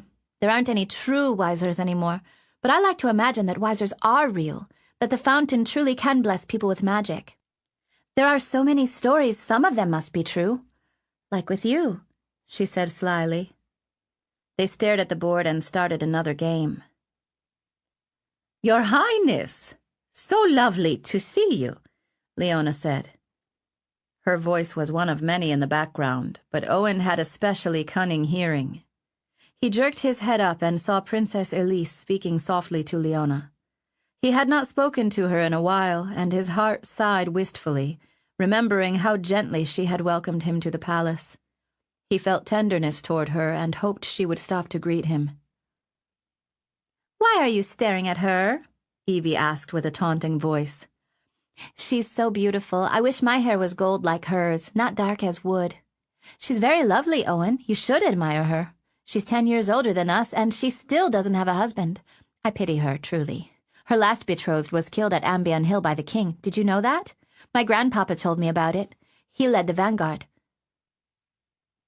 At her words, Owen felt worry and regret. Perhaps Anchoret was right, and Evie would not be able to keep a secret from her grandfather. Maybe it was not fair to ask it of her. She was oblivious to his inner turmoil. "There was fighting and arrows and crossbows. I wish I could have been there. I would love to learn how to fight, but they will not let ladies into the training yard. When you learn how to fight, you must promise to teach me." The king remained on the hill, watching as Grandpapa was losing the battle down below. Then he saw his enemy cross the field unguarded, so the king took his household knights and they charged them. The king himself! I wish I had been there. They slammed into the rebels' men, and the king took down the standard-bearer with his own lance. His horse was cut down beneath him, but still he fought, surrounded only by his most loyal knights, and he struck down his enemy with his own sword. After he fell, the battle ended. There was no one left to fight for. She sighed, fidgeting with a particular piece of the set. "Are you afraid of going into battle?" she asked him. Owen looked at her, perplexed. "I'm too young." "Not now, silly boy, when you are older. You start training when you are 10. It's hard work, but I know I would love it. Like the Maid of Domremy at the siege of Lyon. When King Severn was young, he was sent to his uncle's castle in the north to be trained in war." She gave him an eager look.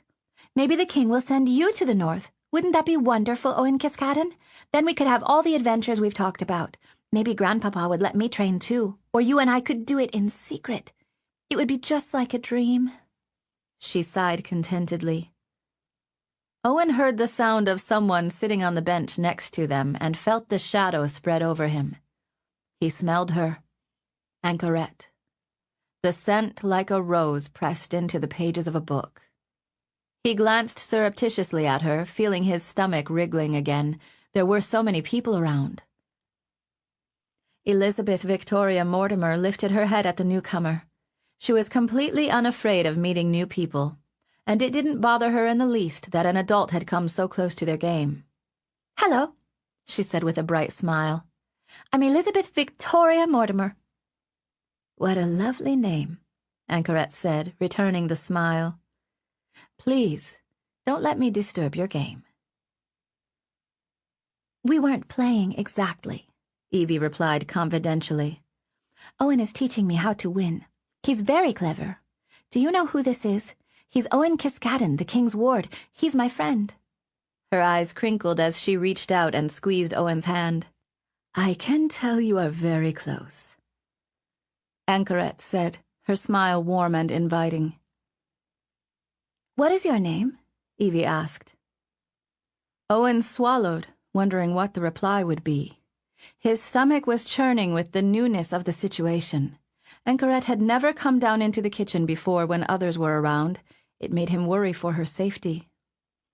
"How thoughtful of you to ask," Anchoret said with a winning smile. "I used to come here often, back when the Queen Dowager lived in the palace. There were always so many children running about back then. They had a large brood." Evie nodded. She lives in the sanctuary of Our Lady now. How sad it must be to go from being a queen to being a prisoner in a sanctuary. My grandpapa says she is never going to come out. My grandpapa is Duke Horwath. Do you know him? I do, Ankeret answered. You must love him a great deal. She nodded vigorously. Oh, yes. He is dear to my heart. I love my grandpapa, but he brought me here to Kingfountain to meet Owen. She patted his leg. We're going to be married, you know. He's fountain blessed. So I've heard, Ankeret said smugly. You best play your game. I'm sorry to have bothered you. I love playing wiser myself. Would you like to play with us? Evie said. What was your name again? I thought you had told me, but then I realized you hadn't. You're very pretty. I like how your hair is done up like that. It's so beautiful. Mine isn't long enough yet, but when I'm older I will wear it like yours. What was your name? Another sound reached Owen's ears, one that caused a jolt of alarm.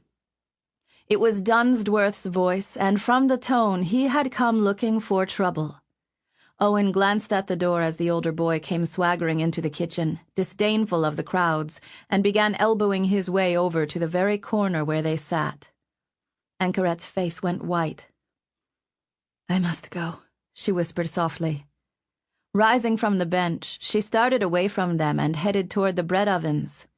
It was all happening so quickly, Owen could only take note of his own alarm and hers before Dunsworth came close enough to see her. As the older boy gazed upon Ankeret, his expression altered into recognition. You? Dunsworth said in shock and surprise. Ankeret took advantage of the commotion to try and slip away, but the boy barged through the crowd and cut her off. I think he knows her, Evie said with concern. She rose, a frown forming on her lips. Who was she? Dunsworth's face was livid with rage. You're alive? But how can this be? What trickery? So Dunsworth knew Ankeret Triniawi. He recognized her. The dread thickened inside Owen, almost choking him. I'm afraid you're confused, Ankeret said softly, trying to escape, but the young man barred her way and reached out to grab her arm. She deftly avoided the hand, retreating deeper into the kitchen.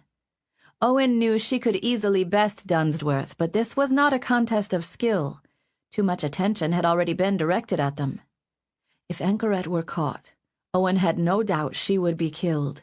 It was his fault she had come down into the kitchen at all. He needed to help her. But how?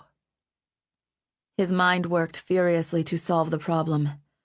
Then he felt a little gush bloom inside him, followed by a flowing sensation, and suddenly his mind was full of ideas. He saw all the possibilities laid out before him, and he acted. He grabbed one of the wiser pieces, jumped over the bench, and rushed toward Dunsworth. Distract him. Draw him away so Ankeret could escape through the secret door. "Look what the king gave me!" Owen said loudly. He rushed up to Dunsworth and shoved the piece beneath his nose. Who cares about your toy? Dunsworth thundered, trying to shove Owen out of his way. Owen thrust the piece into his face again. "It's not a toy, it's the king's gift. You probably don't even know how to play wiser." The rebuke was enough to wrest Dunsworth's attention away from Ankeret. Why would I care to play that silly game? Life is not like wiser. 2 pieces of stone aren't 2 men, one trained more than the other. He yanked the piece out of Owen's hand and gave him a rough shove. "That's mine!" Owen shouted with pretended rage. "You're jealous because the king gave me a gift and he only teases you. Give it back!" Owen grabbed Dunsworth's belt and yanked it hard to try and propel himself upward. As he yanked, his fingers began to deftly loosen the belt buckle. "It's mine!" "Give it back!" Evie shouted angrily. She had rushed up to them and was standing nearby, her fists clenched and her cheeks pale with anger. "It's Owen's!" "Get off!" Dunsworth barked. He waved the piece over his head with one hand and gave Owen a hard shove with the other, sending him crashing to the ground. With Dunsworth's belt. Without the belt, Dunsworth's pants dropped down to his ankles, revealing his linen brays, which were hitched up high. There was a spattering of laughter throughout the kitchen, but it was the tittering of the ladies that made the lad's face turn purple. Owen's arm hurt from landing on the hard tiles, but his plan had worked, and Corette had used the commotion to slip away. Suddenly, Dunsworth's purple face twisted with wrath and revenge. He threw down the piece and leaped on top of Owen. Snatching his belt, he started to thrash the smaller boy with vigor. The explosion of pain made Owen gasp in shock and roll into a ball like a ticklebug. "Stop it! Stop it!" Evie shrieked, launching herself at Dunsworth like a cat. She yanked his hair and clawed at him in a frenzy. Freed from the onslaught for a moment, Owen could only look on in awe, surprised at how the girl had turned into a fury. To protect himself, Dunsworth shoved her away too, sending her sprawling, which caused the witnesses to gasp. Owen, curled up on the floor, saw his opening. Without even rising, he kicked out his foot and caught Dunsworth in his most sensitive area. The purple, angry face went milk-white as the young man tottered over, clutching himself and whimpering. And it was in that precise moment, as Elizabeth Victoria Mortimer was about to hurl herself at the older boy again in rage and eat his heart, that her grandfather, Duke Horwath, stormed into the kitchen. He saw his little girl on the floor, her face wet with tears of fury. He saw Dunsworth with no pants, and he saw Owen curled up like a beaten pup. The Duke was not gentle as he hauled the young man to his feet and nearly threw him out of the kitchen ahead of him. Owen almost pitied the condemned, but then his body began to tremble with all the pent-up fear, pain, and shame of the last moments. He didn't feel the cut on his cheekbone from the belt buckle until Evie was kneeling in front of him worriedly. She was so angry she was sobbing. "Are you all right?" she pleaded, using the hem of her dress to mop the blood from his cheek. He glanced at the doorway from which the Duke had left with Dunsworth, and he saw Mancini slip back into the kitchen, a satisfied smile playing on his flabby mouth. The espion gazed down at Owen on the floor and gave him a little nod of respect. Owen returned the gesture. "I'll be all right," he groaned, clutching his stomach, making his injuries look worse than they really were. Together, he and Mancini had helped save Anchoret. Something had shifted between them. It was as if they now shared an alliance of self-preservation. Owen let Evie nurse him, and in a moment the Princess Elise was kneeling by him as well. "Well done," she whispered in his ear. Her praise was worth the pain. Chapter 25. Secrets of Wine. Anchoret came to Owen's room that night, much to his surprise. After dark, he tracked the passing hours by how low his candle burned. It was still high and bright when the hidden door opened and she emerged, soundless as a shadow. He would not have left to seek her for some time. "Anchoret," he whispered, rising from the floor where he had spread his wiseboard. He had been playing with the pieces while he waited. "There's a little cut on your cheek," she said, with a wrinkle in her brow. He nodded. "Leona put some goose grease on it. It doesn't sting that much." She knelt in front of him so that their eyes were level. As he stood before her, she reached out and smoothed the hair on his forehead. "You saved me this afternoon, Owen Kiskaddon. Despite all our plans, things happen that surprise us." She paused, giving him such a serious and tender look that he flushed. She placed her hand on his shoulder and gave it a squeeze. "Thank you, Owen. I'm so grateful." He swallowed, feeling his ears burn pink. "You're helping me. I had to help you." She then took his hands in hers and kissed them before letting them go. "Bless you for it. Thank you. Now come with me. It's early still. Part of the castle is still awake. I know we're not going to the tower. We're going to Elizabeth's room." Owen stared at her in shock. You mean, we're going to tell her? He asked excitedly. Anchoret gave him a knowing nod. When I met her in the kitchen, I studied her closely. I believe she is trustworthy. Now we'll prove if I'm right. Better to know sooner than later. Come with me. She rose and held out her hand, which he gratefully took. He was used to walking the secret corridors alone, but going with her added a secret pleasure. What will you tell her? He asked in a whisper, knowing that voices could carry. You'll see, she replied softly, squeezing his hand. She talks a lot, Anchoret. She talks so much. She's chatty, are you sure? Yes, she's loquacious. That's the proper word. But I like that about her. When I saw what she did after Dunsworth's boy started flogging you, how she attacked him like a cat, that earned her my respect. You want someone like her on your side. And how you tricked him out of his pants? Oh, Owen, you've made an enemy for life. I hope you realize that. But he and his family have been my enemies for years. I will tell you of it tonight, with her to hear the story. When they reached the secret door leading to Evie's room, they paused. Anchoret secretly slid open the spy hole and gazed into the room. Candlelight streamed into the corridor from the interior of the room, and the light exposed Anchoret's luminous eyes and the skin of her cheeks. She looked so hauntingly pretty at that moment, and Owen felt lucky to know her. She's still awake. Good, Anchoret whispered. She slid the spy hole shut and then crouched by Owen so she could whisper into his ear. Her breath tickled him. She had the scent of roses about her still. You go in first and tell her that you'd like her to meet a secret friend, someone who has been trying to help you. Tell her you are about to entrust her with your greatest secret. I'll listen and see what she says. Can you remember that? Yes, Owen whispered. He was so excited to finally tell Evie the truth that he nearly barged into the room. Anchoret released the hidden latch, and Owen pushed the door open and slipped inside the room. He left the hidden door ajar. How did you get in here? Evie gasped. She was kneeling on her bed in her nightgown, brushing her dark hair.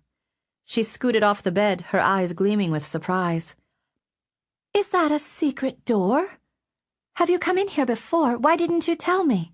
Shh, Owen insisted, holding up his hands to try and stop the flow of questions. He put his finger to his own lips to show her she needed to be quiet. She was almost bouncing with excitement, her eyes glittering. Tell me, she said, her hands flapping. I want to. Shh, someone will hear us. I want to tell you my greatest secret. But first I need to know I can trust you not to tell. She looked at him with exasperation. Of course, you can trust me. I haven't told anyone about the cistern. Do you think Grandpapa would like to know that? There are some things you just don't tell adults. What is it? I'm about to burst. She gripped his arms and shook him just a little. Quiet, he said urgently. I want you to meet someone. A friend. Someone who is trying to help me escape. Why do you need to escape? She asked.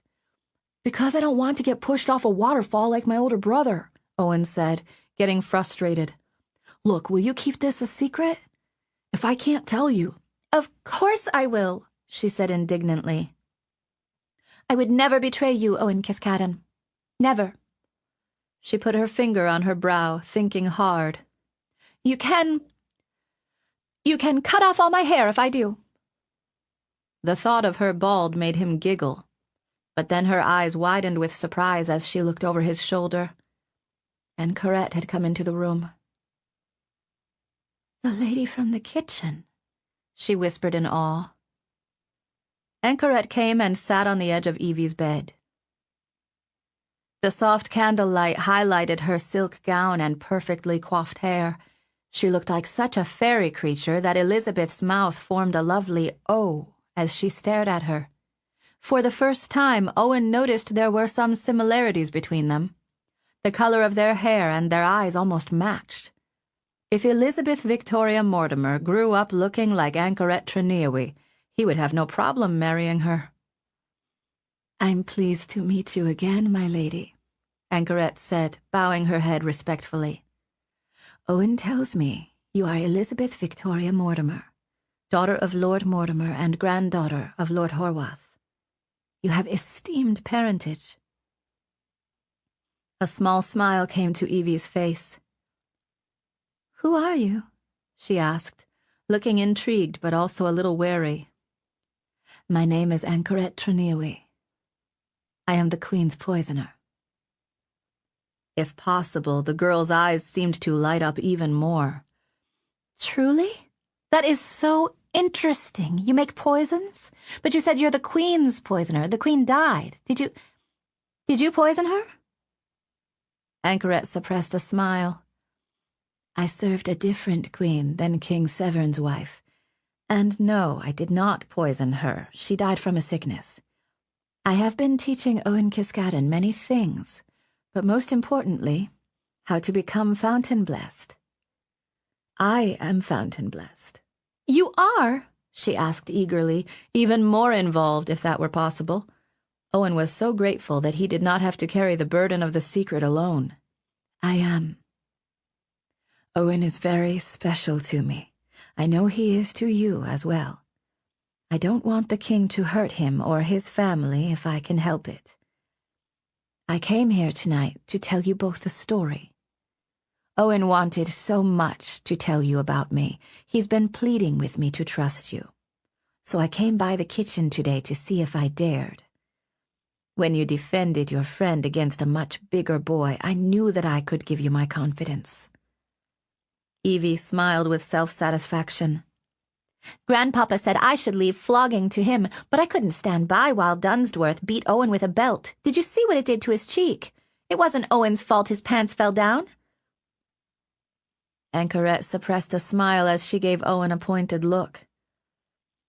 "Actually, it was," Owen admitted. Evie covered her mouth, stifling a laugh. "You are wicked," she said, laughing softly. "He deserved it." She turned her gaze on Anchoret. "If you are trying to help Owen, then I want to help too." "I thought you would," Anchoret replied sagely. "So I must tell you both a story.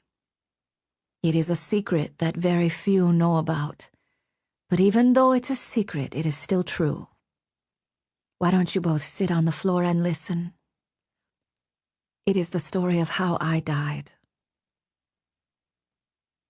Owen's eyes widened. He sat on the floor next to Evie, his knees touching hers. His companion was so eager to hear the story she was fidgeting slightly. Owen felt just as anxious, but for a different reason. He was concerned by the ominous beginning. "This is a story about 4 brothers," Anchoret said simply. 3 of them are dead now. Only the youngest has survived. He is the last of the brothers. His name is Severn. He is your king." She folded her hands in her lap, bending closer so she could speak more softly. The eldest brother was Eridur. His father and the next eldest brother died rebelling against their king. That happens a lot in Ceredigion, and this was many years ago. Eridur was tall, strong, and handsome. The people liked him. With his uncle Warwick's help, he defeated the king and claimed the crown. While the war was still raging, he sent his 2 youngest brothers to live across the sea in the kingdom of Brugia. Severn was 8 years old when that happened. He was your age, Owen. His father had just died in a terrible battle, just like yours did, my lady. He was very sad. Evie nodded, her countenance darkening, betraying the pent-up grief she felt over her loss. Owen looked at her, surprised. He reached over and covered her hand with his. She smiled at him, but there were tears in her eyes. King Eridur began to establish himself in the realm. His uncle Warwick, the one who had helped him gain the throne, was his chief supporter, and he ran the king's network of espions. I was very young back then, 16. I was a servant in Warwick's household, but I was part of the espion. I served his eldest daughter, Isabel. We were very close. But as often happens in families, the king and his uncle grew angry with each other. The uncle didn't get his way when he thought that he should have. There was a misunderstanding about the king's marriage. And so Warwick decided to topple the king. He had his daughter, my mistress, Isabel, marry the king's younger brother, Lord Dunsworth, and he promised his son-in-law the kingdom of Ceredigion. My loyalty was to the king, not to the uncle. When I learned of his plot, I tried to warn the king of his brother's treachery, but I was too late to save him. He was captured and almost thrown into the river. The uncle should have done away with him. The decision cost him his life later. Owen swallowed, keenly listening to the story unfold. He was too young to understand the ways of kings and kingmakers. He didn't know any of this history. Anchoret continued. King Eredur escaped his confinement and fled across the sea to Brygia with his youngest brother, Severn. They were in exile, living on the grace of others. After biding his time, Eredur returned with a trick he had learned from one of his ancestors. What trick? Evie asked with keen interest. The trick was this. He returned and went to the north. Rather than reclaim his crown, he said he merely wanted to be Duke of North Cumbria again. Your grandfather's role, my dear. It surprised everyone, and the uncle was furious, of course. Very quickly, King Eredur gathered enough supporters to fight his uncle. Warwick and Lord Dunsworth fled Ceredigion soon after. What a turn of events! King Eredur wasn't secure, though. His enemies were abroad, causing trouble. And so the uncle made an alliance with the wife of the king he had helped Eredur depose, promising to restore that king to power. It was a cowardly act. To preserve his own power, he forsook his entire family. How do you think his son-in-law, Lord Dunsworth, felt about that? And here is where my part comes in. Owen and Evie looked at each other. King Eredur sent me on a secret mission.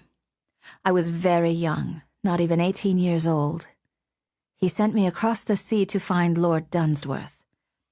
The king asked me to persuade the younger man to relent and join forces with his king and brother. If I could not persuade him, the king ordered me to poison him. That was my first assignment as the royal poisoner.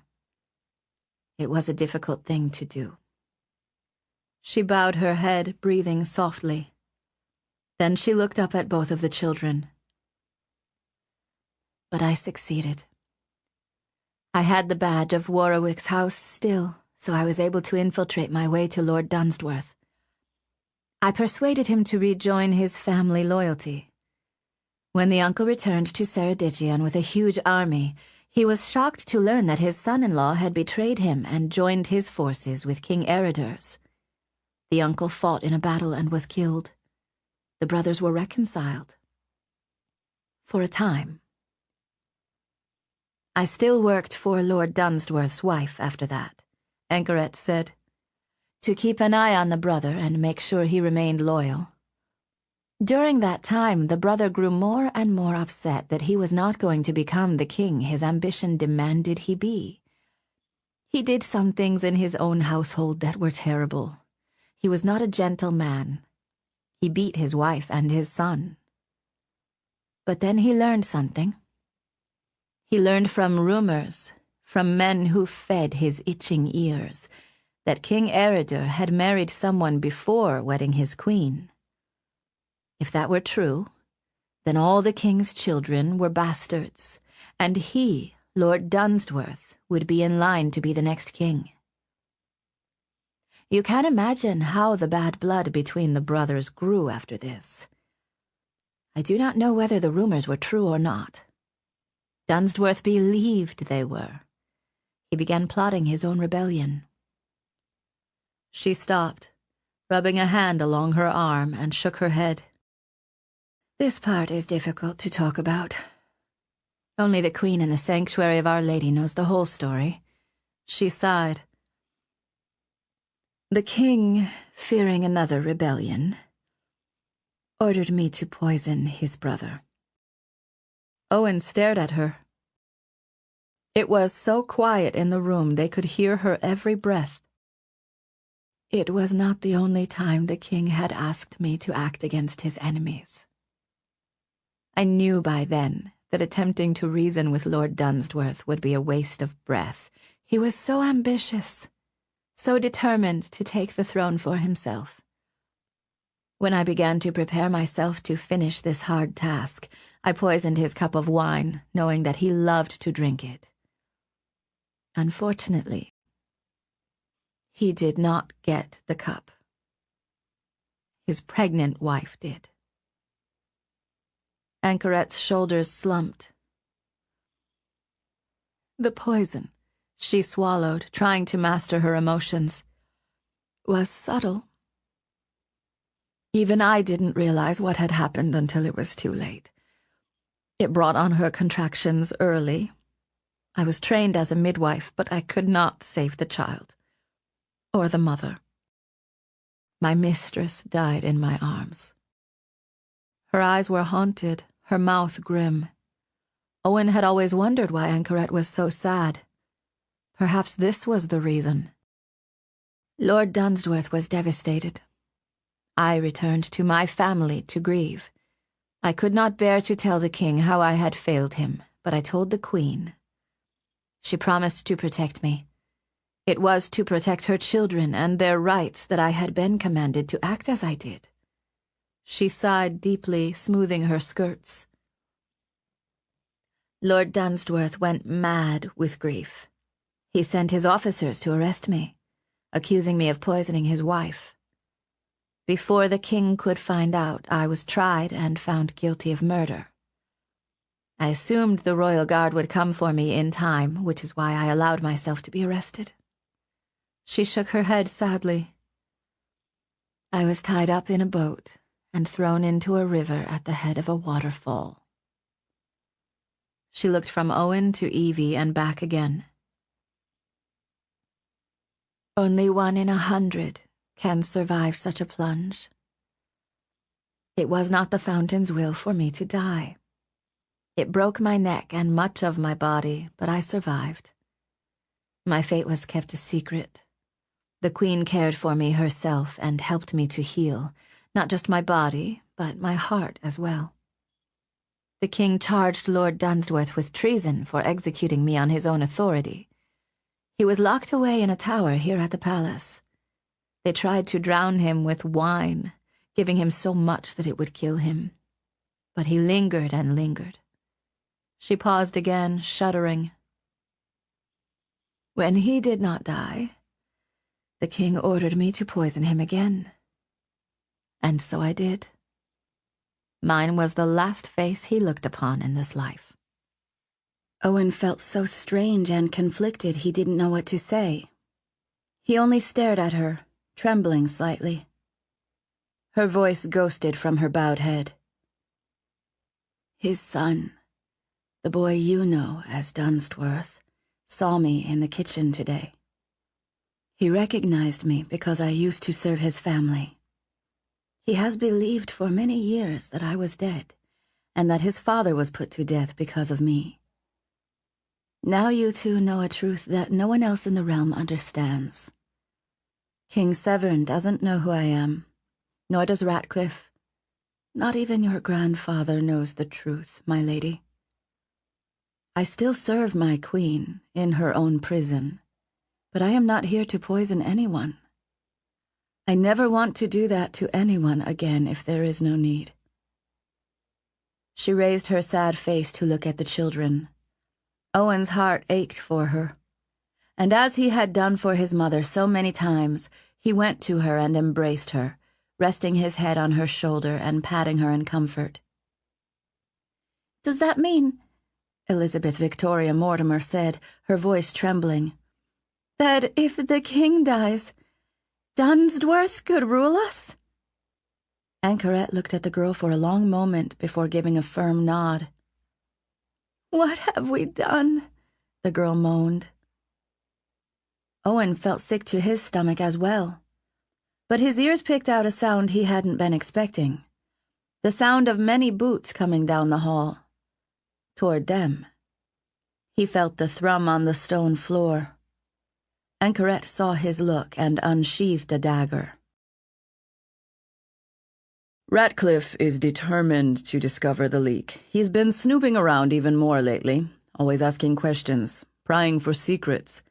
I can't trust any news I hear from him, for anything he offers has either already been shared with the king or is a trap to ferret me out. I need to learn of something before Ratcliffe does, if the poisoner's plan is to work. The best place for news has always been the sanctuary of Our Lady. I can always tell when an espion is riding toward the palace with something to report. What I need is a poison, something to stall the rider with stomach cramps, delay his arrival by even an hour. This is so risky. I'm not assigned to the sanctuary anymore. Why am I even considering this? Dominique Mancini, espion of the palace kitchen. Chapter 26. Feathers. They're coming, Owen whispered to Evie. He thought Anchoret would hurry to the secret door, but instead she rushed to the headboard of the bed and plunged her dagger into one of the pillows, ripping the case open. She tossed the pillow to the girl, and a cloud of feathers came trailing out. Hit him with it, Anchoret gasped, and Evie needed no more coaxing than that. A plume of white feathers exploded into the room as the ruptured pillow smashed into Owen's chest. A half moment later, another torn pillow was sent spinning at Owen. He caught it, and suddenly the two children were filling the air with goose down as they clubbed each other with the sagging pillowcases. Anchoret ducked to the floor and rolled under the bed as the bedroom door jolted open, and Ratcliffe entered with 4 soldiers, swords drawn. He started choking on the feather fluff immediately. It was like a blizzard from the north had settled on the room. Giggling uncontrollably, Evie whopped Owen on the side of the head with a well-placed blow. She came at him again, but he held up his featherless pillow hood to block the blow, and then whipped it around to catch her in the face. She gasped with pretend outrage, but her gasp was drowned out by a thundering roar. "What in the devil is going on?" Ratcliffe bellowed.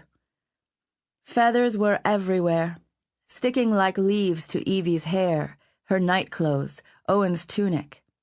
The swirling swarms of feathers started to settle as both children froze in place and stared at the new arrivals.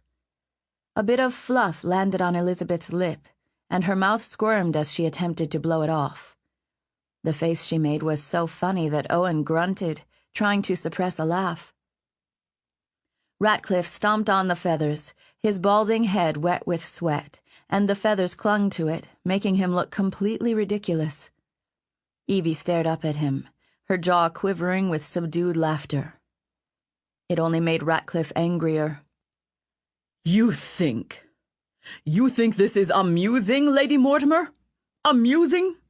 I come to hunt down this missing brat, only to discover you both destroying His Majesty's pillows? I ask you. But she was giggling uncontrollably now, pointing at Ratcliffe's snowy head. Owen felt a twinge of fear, but there was nothing he could do. He couldn't stop laughing either. It only made matters worse that some of the soldiers were trying to smother their smirks and failing. Out! Out! Ratcliffe shouted. You little scamp, back to your room. I'll report this to Berwick and make you both pick up every single His scolding was interrupted when a feather went into his mouth just at that very word and started to choke him. One of the soldiers guffawed, and then they were all laughing. Ratcliffe's color went red as a tomato as he roughly grabbed Owen's shoulder and propelled him out of the room, kicking up another plume of feathers. Owen looked back at Evie. She was smiling mischievously, and when their eyes met, she gave him a wink. He winked back at her. Goose down swirled in the room, and Owen felt a pulse of warmth. Anchoret was hidden beneath the bed, safe.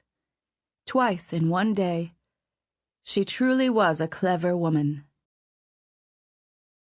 The next morning, Owen was arranging tiles in the kitchen before breakfast when Evie arrived, later than usual. She wore a dark green gown with a wide, braided girdle paired with her favorite boots, of course. Owen knew she had arrived by the sound of her walking, but also because of what Leona said. "Ah, here's the other guilty one. Bless me, but both of you children were up to wickedness last night. There are evil feathers floating in the air all the way to the throne room, you two. The king will not be pleased. Look at you, lass, you have one stuck in your hair still." "I did it on purpose," she replied without even a hint of remorse. "Owen has a white patch in his hair, and now I do as well." He looked up swiftly and nearly knocked over the tower he was carefully building in his surprise. Leona laughed and shook her head as she continued slaving at the ovens. Evie grabbed 2 round muffins from the table and wandered over to where Owen was kneeling, her eyes gleaming with the shared secret. When she reached the bench, she set down the muffins and crossed over to him. Owen turned back to his tower, trying to finish it so he could topple it. He noticed the white feather in her hair, just over her left ear. She had done a little braid on that side and stuck the piece of goose down through the upper part of it. "We were almost caught," Owen whispered conspiratorially. "I don't think I've ever laughed so hard," she answered with a grin. "I'll never forget Ratcliffe's face. That crown of feathers stuck to his balding head. I still want to laugh when I think on it." She held her stomach a moment, her smile infectious. Owen added another part of the tower. This was one of the tallest ones he had built, and it was starting to sway, which was a bad sign. "What did Ratcliffe say after he dragged you out? Did he hurt you?" Owen shrugged. "Not really. I think he expected her to be with us." He placed the next tile delicately, and it stayed up.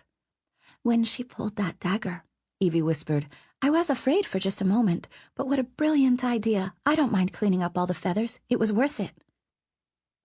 Her hand snaked over to touch his. "Thank you for telling me," she whispered. "You are my dearest friend."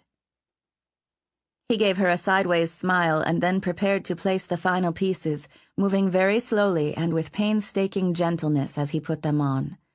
He was at it for quite a while when she drew closer behind him and offered him one of the muffins.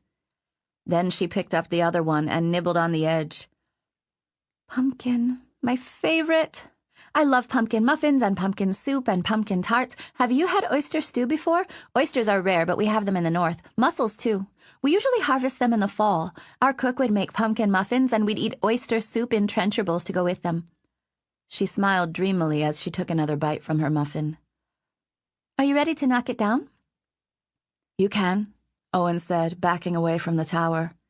He set up the final trail of tiles that led to it. "A kind gentleman," she praised. After taking another bite of muffin, she set it down on the bench and knelt in front of the tiles, gazing at the structure with admiration. "Do you know where she lives?" Owen nodded. I'll take you there sometime." Jewel waddled into the kitchen, her expression sour, and she was muttering something about 2 children in desperate need of a willow switch to their backsides. Leona began repeating the story of their nighttime adventures. It seemed the whole palace had heard about it. "I wish Jewel would go away. She's fat and she smells like a garderobe. Ugh. I'm going to ask Papa to send her away." Owen stared at her. "You mean Grandpapa?" Her finger paused before it could topple the tile. "Yes, that's what I meant." "Do you miss your maman?" Owen asked gently. She scrunched up her face a little. "She's still sad. She grew sick of all my talking. I was only trying to help. Grandpapa thought it best if I came with him to the palace. I think she's grateful I'm gone." She nudged the tile with only enough force for it to start the first wobble, and then the whole structure came shattering down in a rain of tiles. She clapped her hands with wild eagerness, her smile dispelling the shadow that had been there only a moment before. I love it when they fall, she breathed. There he goes again, Jewel moaned. Owen, Satchel, and Evie. I tell you, Leona, I cannot keep up with those two. I think I'm going to visit Brad the blacksmith to see if I can borrow some ankle fetters to clap on them. She's so rude, Evie whispered, giving Owen a devious look. We might lock her in the privy, you know. We'd only get in more trouble, Owen said. Together they started picking up the pieces of tile and stacking them in the box by Owen's leather satchel. It was nearly time for breakfast with the king, and face his scolding for the fate of the pillows. Do you like your nickname? She asked him amidst the cleanup. I've been meaning to ask you since the cistern. I like it, but if you don't, I won't use it. He gave her a sincere look. Owen Satchel? She nodded vigorously. What did you think I meant? Kiski? Don't ever call me that. I don't mind if people call me Owen Satchel. To me, you'll always be Owen Kiskaddon. Elizabeth Victoria Mortimer Kiskaddon. It sounds very important. Owen smiled and sighed. What? Have you gotten used to Evie yet? He asked. Only when you say it. I am the only one who says it. She set her hands down on her lap. I hate being called Lady Mortimer. That's my mother's name. I'm not the lady of anything right now. I've never had a nickname, though. Until now, I always make people say my whole name. When I was a baby, my sister called me Ugwin. They still tease me with it. She giggled at the name. I like it better than Kiski. But people have pet names for each other. When we're older, you can change mine to something like darling or dearest. Do you know what anchoret means? He looked at her in surprise. No. She nodded with enthusiasm. It's a northern name. It comes from a different language. Anchoret is how we say it in Ceredigian, but the name comes from the Adabirian name Angared. Let me say it again. Angared. It means much loved one. It's a girl's name. It's so pretty. She reached out and touched his little white tuft of hair. Where are the troublemakers? Over there making another mess? Another spill? It was Berwick's voice, and it was full of wrath. Get you two over here. By the fountain, what a mess. Come on. You two are thick as thieves. I'm in a fine feather today at the mess you've made. Owen and Evie glanced at each other, feeling the laughter starting to bubble up inside them at his choice of words. Berwick had a mean scowl on his face. He looked full of thunder. Come hither, you two, he grumbled as he towered by the bench. Only then did Owen notice that beyond the anger he seemed fearful. Come with me now. We've not a moment to lose. Their smiles faded. The news will catch everyone at the palace off guard. It will secure the boy's status as Fountain Blessed for certain. Everyone in the kingdom knows about the Diconius Vili, John Tunmore. He was a member of the Privy Council under King Eridur. The man was born to run the Espion, but no one dedicated to the Fountain ever can. He is cunning, wise, and cold as winter's ice. King Severn sent him in chains to Brackenbury Dungeon in Westmarch for his complicity in the plot to prevent Severn from becoming king. He was undoubtedly part of the plot that led to Ambion Hill. And now he's been caught by the Espion. Will Severn execute a man of the Fountain by the waters? I wonder. Dominique Mancini, Espion of the Palace Kitchen. Chapter 27. The Eel. Berwick walked with a slight limp, his face agitated and nervous, his gaze continually glancing back the way they had come. Move along, you two. Hurry now, he growled. Owen's heart was racing. Evie looked excited at the opportunity for intrigue. They reached a locked servant's door, and Berwick removed a huge ring of keys that had been flapping on his belt and quickly unlocked it. He gestured for them to enter, but he did not go with them. Owen heard the lock click fast behind them. Anchoret and Mancini awaited them in the room. The fat spy was pacing, his cheeks dripping with sweat. His tunic was stained with huge circles of perspiration at his neck and under his armpits. He wiped his mouth on a kerchief as he gazed in wonderment at the two children. "You brought them here?" Mancini whined. "If we're all caught together." Anchoret held up her hand. "Berwick is guarding the corridor. He'll rap twice if anyone comes. There is no time for hesitation. What is your message?" Mancini looked flustered, as if he expected intruders at any moment. "One of the espion just passed Our Lady," he said gruffly, chafing his meaty hands. "I recognized the fellow. Gates. Sharp young man. I saw his lathered stallion and realized he'd been riding hard and riding fast. He accepted a muffin, which he shouldn't have because it's made him ill. His innards are exploding down the privy well of the garderobe at the moment." "The message," Anchoret insisted. "Yes, apologies. Ratcliffe caught another one on his hook. A big one. A really big one. The Diconius of Ely." "Tunmore," Anchoret breathed in surprise. By the look of concern on her face, Owen could tell that she admired the man. "I wonder how he was trapped." Mancini shrugged, mopping the back of his neck with the rag. "I only know he was caught by the espion abroad. Whatever news Gates has brought, he will share it with Ratcliffe immediately. You only have moments to get this lad in front of the king with another dream." Anchoret started pacing, her brow furrowed. Evie frowned. "My grandpapa and my papa don't like Tunmore. He committed treason." Anchoret's gaze turned to her.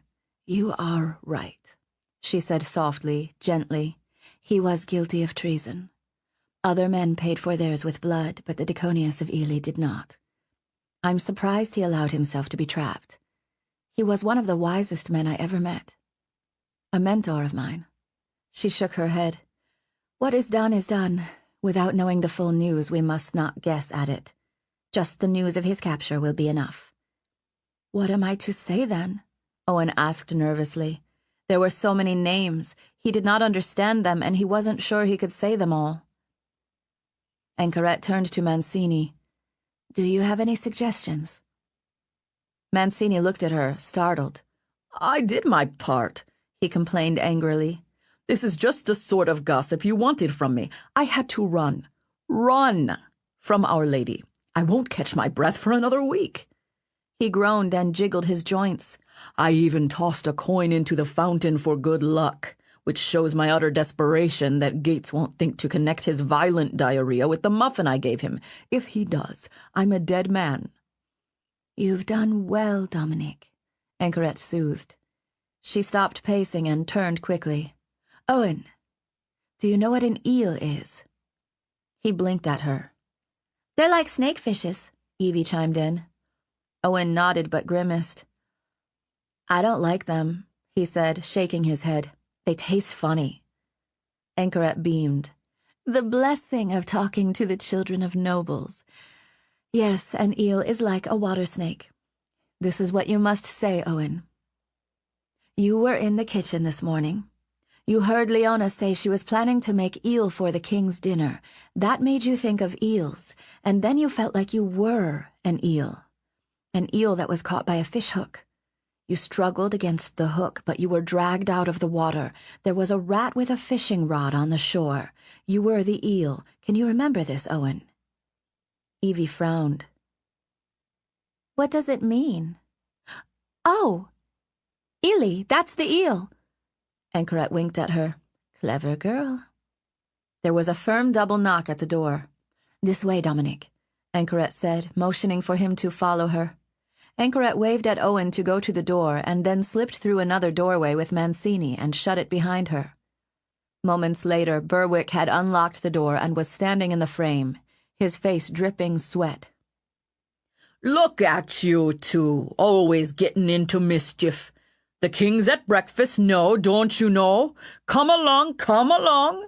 I'll be bruised if I get in trouble for you being late." Owen and Evie marched out and followed him. She squeezed his hand as they walked, but Owen's stomach was indeed wriggling like a hooked eel. Berwick's limp became more pronounced. As they walked, a man turned the corner ahead of them, wearing the badge of the king, the white boar. When he saw them, his eyes narrowed and his expression changed. "Found 'em," Berwick said, giving Owen a little jab to his head with his fist. "These two are naught but trouble. Someone younger and more limber needs to watch after them.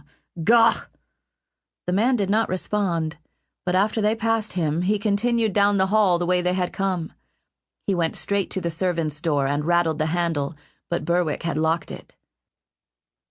When they turned the corner out of the man's sight, Berwick offered a puckered sigh of relief. They strode into the great hall where breakfast was already underway. King Severn was making his rounds of the tables, jabbing at his youthful guests, while Ratcliffe stood fidgeting in the corner. When the head of the Espion saw them enter, a look of relief quickly passed over his eyes, followed promptly by blazing anger. "Ah, you've come at last," the king said with a sardonic look. "Normally one waits on the king, but I see that I must wait on two wayward children. How pleasant of you both to join us." "Pardon, my lord," Berwick said sheepishly. He bowed several times. My pardon, my pardon. These two made a royal mess last night, and I was chiding them." "You were chiding them," the king interrupted, a wry look in his eye. "I think a piece of white fluff made it all the way down to my bedchamber this morn. But then again, the bit of down may have come from my own pillow." He chuckled to himself, his face brightening a bit at the mischief. He already knew. "Again, I beg your pardon," Berwick said, bowing meekly as he slowly retreated. Ratcliffe caught him before he could escape and began snarling in his ear. "Ease off, Ratcliffe," the king said with a twinge of annoyance. "But their escapades last night do not condone such behavior from the rest of you," he added, wagging a finger at the other youngsters in the room. "Why so sullen this morning, Lord Dunsworth? Is the fare not to your liking?" Owen's stomach roiled with nerves as the king's attention focused on the older boy, who was sulking from the humiliations of the previous day. His cheeks were ruddy, and he grunted something under his breath. Owen wondered how Lord Horwath had cowed him so much. "Go," Evie whispered in his ear, nudging him. He would rather have jumped into the cistern again than face the king. Anchoret's words were all jumbling inside his head. Before, she had taught him precisely what to say. They had practiced it several times. There had been time to think on it, to practice it in his head. This was very different, extremely urgent. "Go," she insisted, butting him harder. He sighed and started toward the king. A man he didn't recognize came into the hall, looked around a moment, and then started walking toward Ratcliffe and Berwick. There was a queasy look on his face, and one of his gloved hands held his stomach. Owen had the distinct suspicion that this was the man who had just arrived, the one Mancini had poisoned. Time was running out. Owen's stomach began to thicken in his mouth. He glanced back at Evie and saw her eyes boring into his. "You will do this," her look commanded. Her eyes were very green at that moment. Owen took a few more steps, feeling as if all of his bones had become unhinged. He was trembling and fearful. Dunsworth glanced up, saw him, and his face tightened with pent-up anger. It was nearly enough to make Owen lose his resolve. "What is it, lad?" the king suddenly asked him, his voice dropping low. He was giving Owen a serious look, as if he were concerned about him. He walked up to him, and Owen hardly noticed his limp. He saw the hand gripping the dagger hilt, loosening it from the scabbard. In his mind he saw a blizzard of white feathers set free by Anchoret's blade. He blinked rapidly, trying to calm himself. "Are you unwell?" the king asked, pitching his voice softer. He set a hand on the boy's shoulder, and the sudden weight nearly made his knees buckle. He wanted to flee, to dash away, to find a dark tunnel and curl up and start crying. How could someone so little be asked to do this? His eyes were watering, which was embarrassing. He wasn't crying, they were just watering. He looked up at the king's face, saw the pointed jaw that was so freshly shaved it still gleamed with shiny oil. He had a smell about him, too, a smell of leather and metal. Owen nearly fainted. But he noticed that Evie had come around behind the king so that she could meet Owen's eyes. She willed him to speak, her eyes fierce and determined and utterly fearless. It was like she was pouring her courage into his cup through her look. "Just tell him," she seemed to say. Do you care for eels?" Owen didn't know why those words popped out of his mouth. The king looked at him in confusion. "Do I care for eels?" Owen nodded. "Not really," the king said. "Do you fancy them?" "Not really," Owen said, trying to master himself. "I was in the kitchen this morning. Leona said she was making eels." The king snorted. "You don't have to eat them if you don't care for them, lad. I thought... Well, never mind."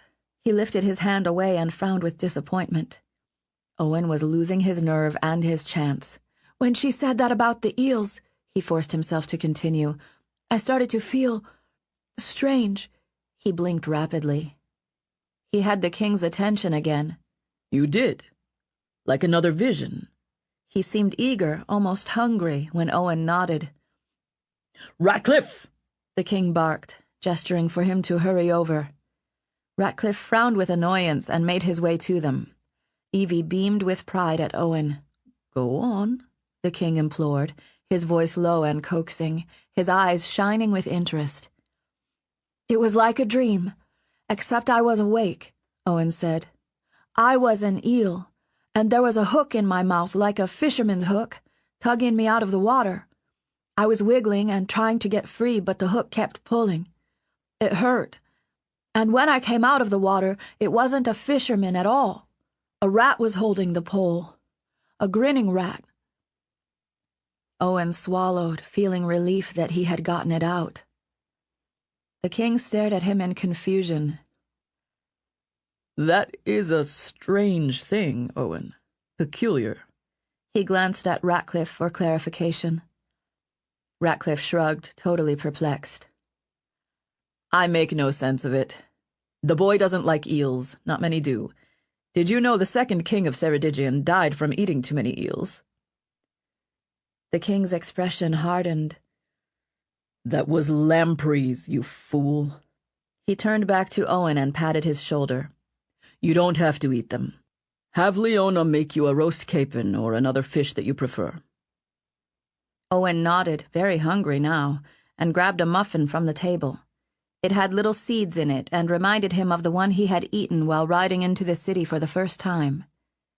Evie butted into his shoulder just slightly as she stood next to him by the table.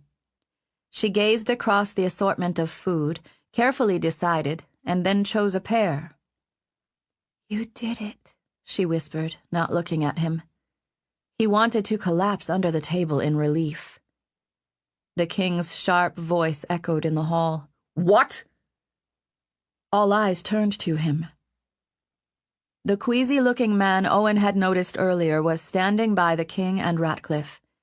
He looked like he had just said something.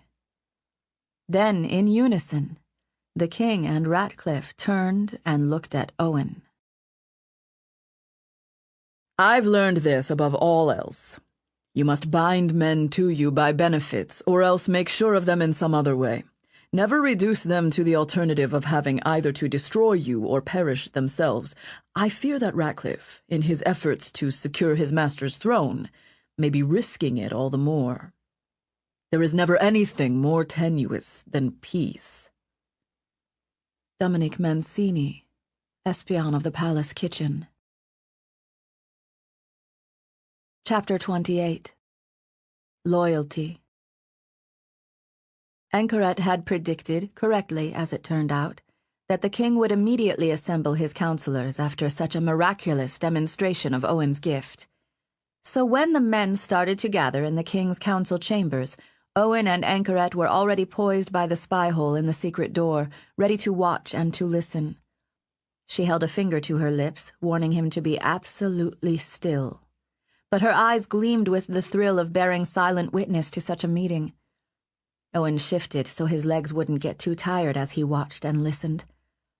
He recognized some, but not all of those in attendance, and Anchoret quietly whispered in his ear whenever someone he did not know entered the room.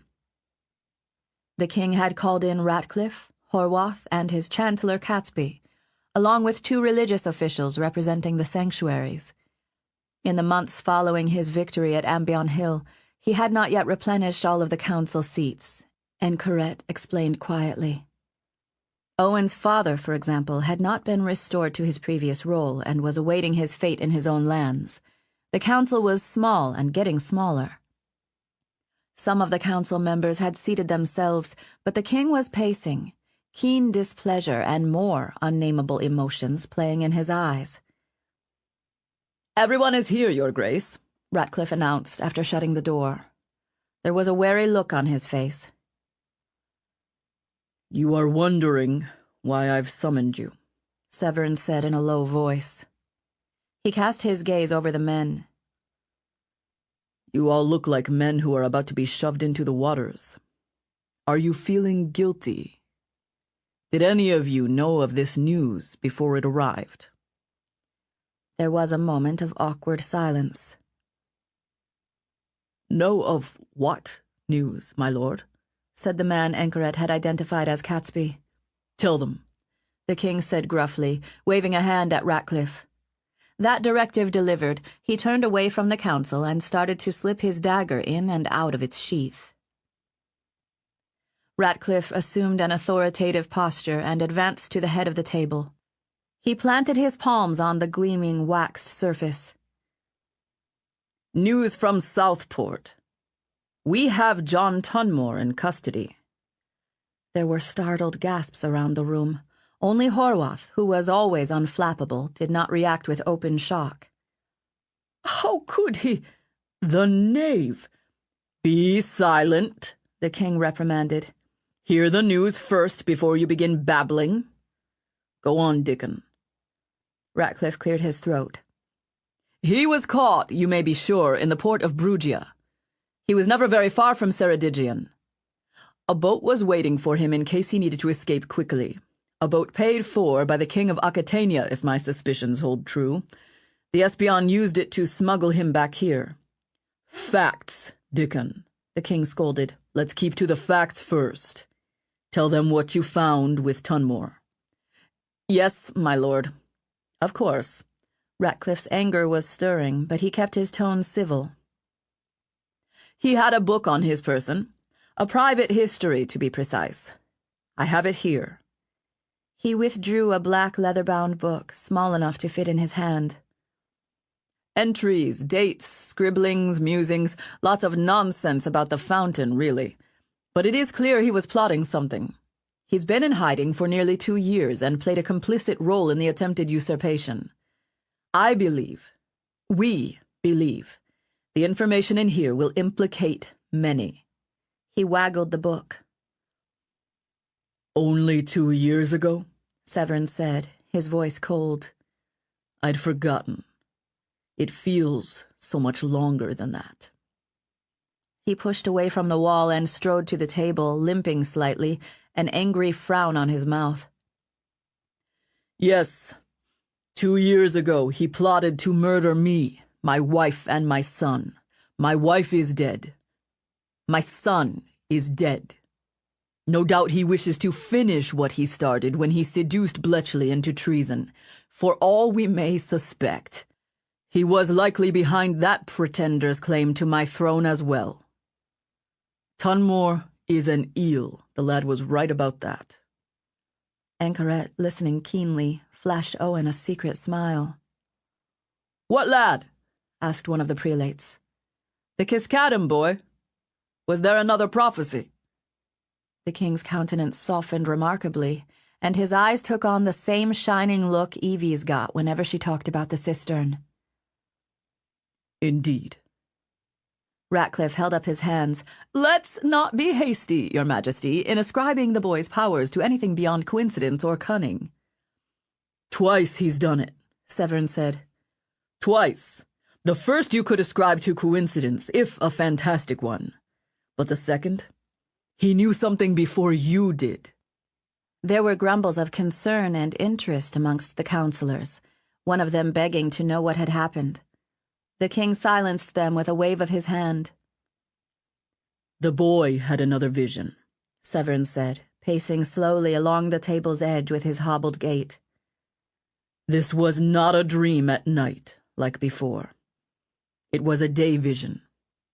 He saw an eel caught by a hook. A rat was holding the fishing pole. He gave Ratcliffe a meaningful look. And then news arrives that Tunmore, the Diconius of Ely, was caught in Brugia on a hook by the Espion. The lad is blessed, I tell you. He is fountain blessed with the gift of foresight. Anchoret smiled and squeezed Owen's hand. He smiled back at her, giddy that her plan was working out so well. The question I ask you, the king continued, is if I have the authority to execute a prelate of the realm, a man purportedly sanctioned by the fountain.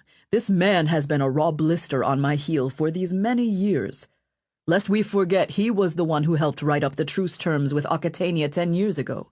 Truce terms that shamed my brother, shamed us all, when Occitania repudiated them. He was a member of this council 2 years ago. He tapped his forefinger on the table. Others more noble than he have paid for their treachery with their lives. Yet he has been immune from the consequences of treason. What say you, council? Do we see if the fountain will pardon this man when we throw him into the river? One of the lesser nobles raised his hand. What does the child say?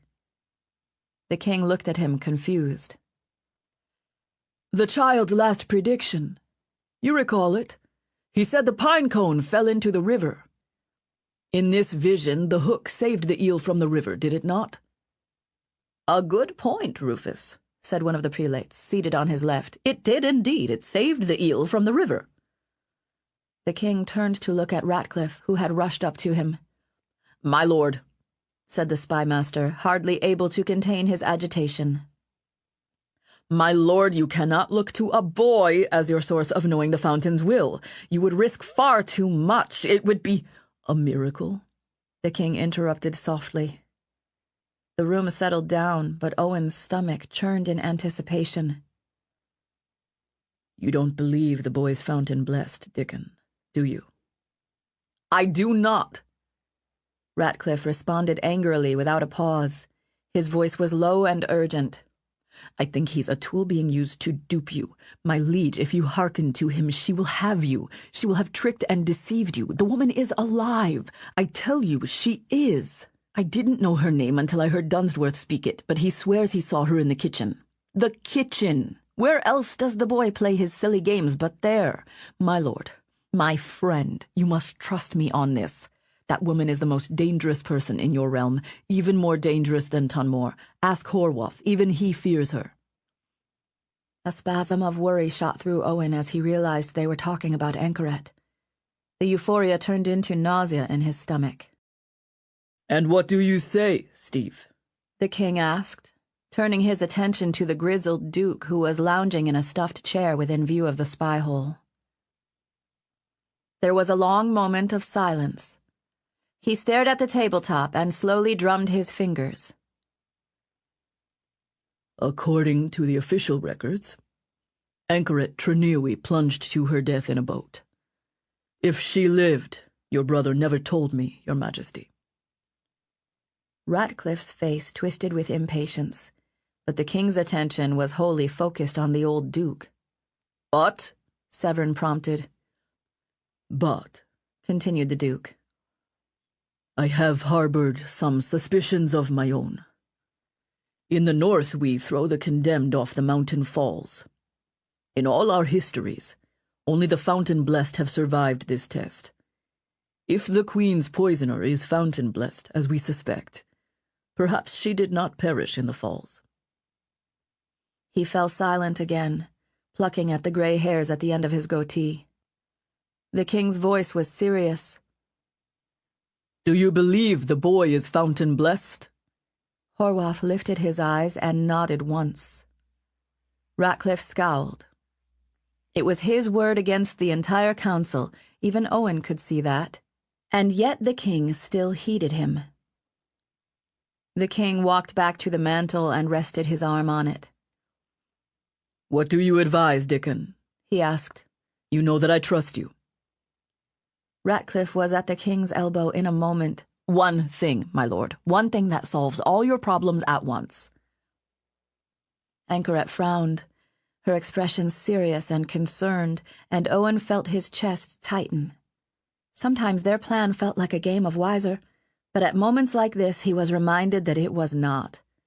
It was a match of wits that would impact all their lives. Bring the boy with us when we go to the west to dispense the king's justice at the assizes. Take the boy away from the palace and all the intrigues here. We need to separate him from those who may be influencing him.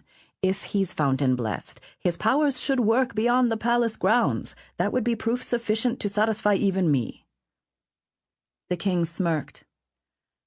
And what if he is fountain blessed, Dickon? Do you know how rare this particular gift is? Not the rarity of being fountain blessed, but seeing the future. His eyes glittered with eagerness. He wanted to believe it. If it's true, this lad will become the greatest noble in Ceredigion. Think of it. You are right to be wary and cautious. But my heart tells me this boy is special. My own power hardly works on him. Ratcliffe looked like he was about to argue, but he changed his tack. My lord, then my plan will only help you decide if he is legitimate. This news from Tunmore is an opportunity in disguise. I believe I have a way of testing the loyalty of the boy and his parents. I must arrange something first, but we will know the truth of things once my plan is in motion. He smiled, a great wolf's smile. Believe me, my lord, I would like nothing better than to have a fountain blessed who can see the future among us, even if he's a Kiskaddon. I hope you are right and my concerns prove false. He's a wily one, my lord, said Catesby with approval. You picked the right man to lead the Espion, concurred another man Owen couldn't see. The king looked satisfied. What is your plan, Dickon? The spymaster smirked. It would be best, of course, if no one knew of it except myself. But let's just say that the boy will soon be seeing his old home of Tatton Hall again. Anchoret's frown did not leave her face as the councilman trailed out of the room. She slowly and gently secured the spy hole and then rested her hands in her lap, giving Owen a thoughtful look. "What's going to happen?" he asked her. She shook her head a moment, trying to find words that would not alarm him. He could read her clearly, and her need to comfort him made him worry even more. "When a man feels threatened," Anchoret said in a voice as quiet as feathers, "he is apt to do terrible things." She shook her head. "I don't think the king has noticed that his spymaster is no longer serving his interests." Men rise from one ambition to another. If there ever was a man born to lead the Espion, it was John Tunmore. I'm frankly startled that Ratcliffe managed to capture him. The rat has a gift. His book would be priceless. I wonder if there is anything in it that incriminates me. Dominique Mancini, Espion of the Palace Kitchen. Chapter 29. Deep Fathoms. In the months Owen had spent at Kingfountain, the season should have started turning to autumn, but instead it decided to retreat back to summer. The day the eel was smuggled back into Ceredigion, a heat wave struck the kingdom and turned the castle into a brick oven. It lasted for days. Sweat dripped down Owen's nose as he lay on the kitchen floor, fidgeting with the tiles. He had stacked a row up on the bench so that they would fall and instigate a group down lower to collapse as well. His designs were getting more and more complicated. "It is so hot," Evie complained, scooting away from him, her back to the wall. She stretched and yawned lazily. It is never this hot in the north, Owen. Even this late in the year, there is still ice up on the mountains. Did you know there are ice caves up there? Huge ice caves. I have not seen them yet. Papa said I was too young to climb up to them. Mm-hmm, Owen mumbled distractedly. The salty sweat stung his eyes, and he wiped it away furiously. He hated being so hot and irritable. The windows of the kitchen were fully open, but it did not help against the sweltering heat. Leona was still responsible for baking bread for all the meals, and after hours of standing in front of the boiling ovens, she was snapping at her underlings impatiently. Everyone was upset and short-tempered. I wish the king would take us with him when the court moves. It's moving west, I hear. Grandpapa told me. Would you like to see Tatton Hall again? What is your manner like? Would you like Grandpapa to give a message to your family for you? Owen stared at her, his heart suddenly clenching. Why is the king going west? He felt a prickle of apprehension. Had this Diconius of Ely somehow compromised his parents? Worry began to wriggle in his stomach. The king always travels, silly. He must administer justice and order throughout the realm. There are always disputes that need resolution, laws to be enforced, taxes to be collected, of course. He usually picks a place for his winter court. It takes several months to make all the arrangements, you know. I hear he's going west this year. Maybe he'll spend winter court at Tatton Hall, or perhaps the Royal Palace Beestone. Owen was not sure how he should feel about that. It had been months since he'd seen his family. He was still upset with his parents for abandoning him, whether they'd had a choice or not. But his life had drastically changed in the months since he'd left home. He no longer felt like the same boy he'd been. I have an idea, Evie whispered. It's so hot. Let's go jump into the cistern again. The idea was absolutely wonderful, and Owen grinned his agreement. He toppled the lead tile, and they watched the pieces collapse in a dazzling explosion of sound, loud enough to awake Mancini, who had been snoring in a chair. Then Evie grabbed Owen's hand, and the two started across the kitchen, running. "Where are you off to now?" Leona asked over her shoulder. Jewel was suffering with gout from the heat wave and had asked the cook to watch them that afternoon. To dance in the fountain, Evie yelled back mischievously. That's not proper, young lady, Leona hollered. But the two children were both too eager to care about propriety.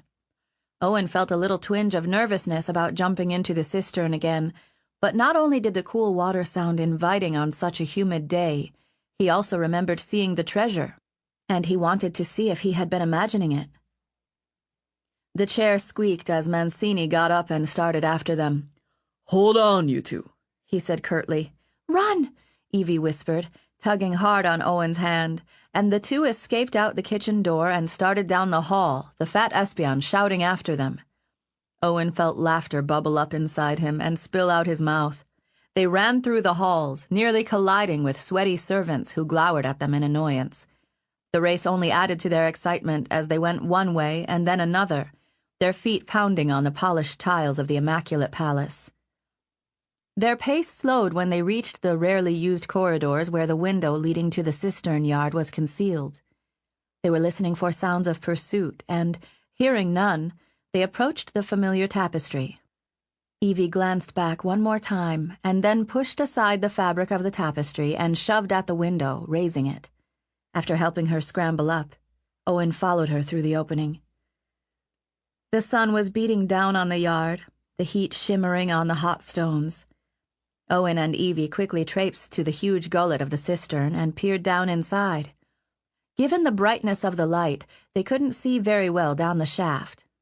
They heard the water lapping against the columns below, but the markers identifying the depth of the cistern were masked by the glare. Evie scratched her head, squinting. "Let's make sure it's still deep enough." They walked over to the ivy-covered door they had found last time, but when Owen stooped to trip the latch, he found it was already ajar. Had they not closed it last time? He couldn't remember. They pulled the door open and started to descend the steps to the water's edge. "It's lower than it was," she murmured. "It's down several notches, see?" "Where's the boat?" Owen asked. He'd noticed immediately that it was missing. She whirled and looked to where it had been. "I don't see it. Is someone down here, do you think?" "Shh," Owen said, holding a finger up to his lips. He listened for any sound of trouble, anything out of the ordinary. There was nothing, and the only sight ahead of them was the empty water of the cistern, brightened by the pillar of light from above. Who could have taken the boat? "I think it's deep enough," Evie said after a while, growing impatient. She started back up the steps. "Wait!" he called, running after her. He wanted to figure out the answers to his questions before they risked a jump, but he could tell she was eager to start swimming. They reached the large hole looming above the cistern. The water was indeed lower, and Owen could see their shadows shimmering on the choppy surface. "Ready?" she asked, reaching out and clasping his hand. Owen nodded and let her count. "Go," she said, tugging on his hand and pulling him with her. The wild, frenzied feeling of plummeting reminded him partway down that he should be terrified, but then the shock of cold water met his face, and he plunged into the depths. His feet touched the bottom of the cistern. His hand still gripped hers. Owen opened his eyes and found himself surrounded by a pile of treasure. He felt a huge burst of excitement in his ribs as he stared at the sword hilts, the jewels, and the necklaces. Evie was tugging at his hand and trying to swim up, but he pulled back, not wanting to lose sight of the treasure. There was so much. But then he noticed something awry. There was a gap in the treasure, as if someone had dragged a rake through it. No, that wasn't it. One of the chests appeared to have been dragged back toward the stairs. The dragging motion had cleared a path through the bounty and knocked other bits over. His companion was yanking hard on his hand now, and when he looked up, he saw bubbles were coming out of her mouth, obscuring her face. Owen wanted to stay down and figure out what had happened to the treasure, but they both needed to breathe. He pushed with his legs, and they started toward the surface. As they moved through the water, a loud grinding noise filled his water-soaked ears. When Owen's face broke the surface, he gulped in a chest full of air to stop his lungs from burning. Evie was spluttering and paddling on the waters. "Owen, did you hear that noise?" Owen looked and saw they were farther away from the stairs. In fact, they were gliding away from it at a fast pace. "What's wrong?" Owen asked, kicking around. The water was tugging them deeper into the dark cistern. "Swim!" she shouted, and started paddling her arms and kicking with her legs. Owen began to swim as well, trying to reach the safety of the stairs, but the current was too strong. They were being sucked deep into the throat of the cistern. Fear made him forget the treasure he had seen down below. There was light coming from the far end. He hadn't seen that before. Was there an opening in the cistern? Then he heard the sound of rushing water, the sound of a waterfall. "Owen!" Evie shrieked, realizing it at the same time he did. The cistern was draining into the river. The stairs were far away now, and the shaft of light from the opening was a pale spear in the darkness that was growing larger as the current pushed them farther and farther from safety. "Grab a column!" she shouted. She reached for the nearest one, but her fingers slipped on the wet stone. Owen tried to grab one too, and his fingers managed to stick. He grabbed Evie's wrist and clung to her, but the force of the waters pulled him away from the column, and they were both swept into the current once more. The maw of the opening loomed closer, and they could hear the water spilling over its edge. Would they be able to stop themselves from going over? He didn't think so, not with how fast the water was moving them. "Owen!" she said desperately, grabbing his waist in terror. There was nothing to hold on to. There was nothing to grab. The boat was gone. His mind whirled frantically, but then, with the shushing sounds of the water, he felt a stab of peacefulness. His mind opened to the possibilities, quick as lightning. He needed something heavy, something so heavy the waters couldn't move it. The treasure. "Hold on to me!" He shouted at her fear-stricken face. "Hold tight!" Instead of swimming against the current, he swam with it and went down. Flailing, his foot struck against something hard on the bottom. It was too dark to see, but he felt with his hands and discovered a handhold, the rung on a chest. He grabbed it tightly with one hand and felt himself slipping, so he grabbed it with both. Evie clung to his belt, holding on for dear life. He was running out of air, but at least they weren't moving. The chest was saving them from being swept away. Why was there treasure on the floor? Who had left it there? How had someone dragged one of the chests away? Why? His lungs burned painfully. He wanted so badly to breathe. He felt Evie's hands slipping away. He needed to act quickly if he were to save them both. He pulled on the ring and dragged himself over the chest so that he could plant his feet on either side of it. The chest was big, probably up to his waist. It slid a little on the ground when he jostled it, but it was too heavy to be dragged away. Breathe. The thought came to his mind, and he started to panic. He felt he should just breathe in the water, but he knew he would die if he did. As Evie had told him, children drowned all the time. He needed air. He wedged the chest between his legs, freeing his hands, and then grabbed Evie's arms and pulled her away from his belt. He pushed her up toward the surface, holding her by her boots. He felt the current tugging her away, but he held on fiercely, determined not to lose her. She was screaming. Even under the water he could hear her voice. Bits of blackness drifted in front of his eyes. He was fading, falling asleep. He was drowning. He felt his muscles tingling and burning. They were near the opening where the water spilled out, he realized. A big square of light could be seen overhead. Owen felt peaceful as he stared at it. His lungs stopped burning. Everything slowed down and he felt one with the waters. Breathe. The thought didn't sound so frightening now. Owen opened his mouth. Evie was gone. He blinked in confusion. When had he let go of her? He heard the pattering of a fountain, could almost smell the scent of honeysuckle and other garden flowers. Strange that he could smell so deep underwater. Then strong hands grabbed him beneath his arms and pulled him up. His face broke the surface, and then air was suddenly filling his chest again. Delicious, yeasty air that made his bones sing. "Up, lad, up!" It was Mancini's voice. Owen spluttered dreamily and saw Evie clinging to the fat spy's neck, her hair dripping into her face. Her dress drooped as well, and she hung limply, looking too tired to move. She stared at Owen in relief, and he could tell she was struggling not to cry. Mancini hauled Owen up under his arm and started tromping back toward the stairs. The waters rushed around him, but enough had drained that it was down to his middle, and it appeared to have lost some of its power. "Why the devil I should risk my life saving you two," the espion muttered darkly as he marched. "Reckless, careless, stupid little urchins. I thought you were a water sprite, girl, but you're clearly not. A water sprite wouldn't have almost got herself drowned. How did you even know about this place? It was walled off for a reason." Owen ignored the man's rant and stared at the water.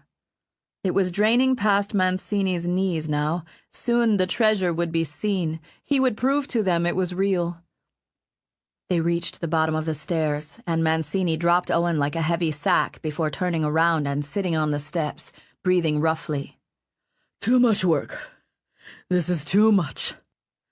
Goodness, children are always trying to kill themselves for naught.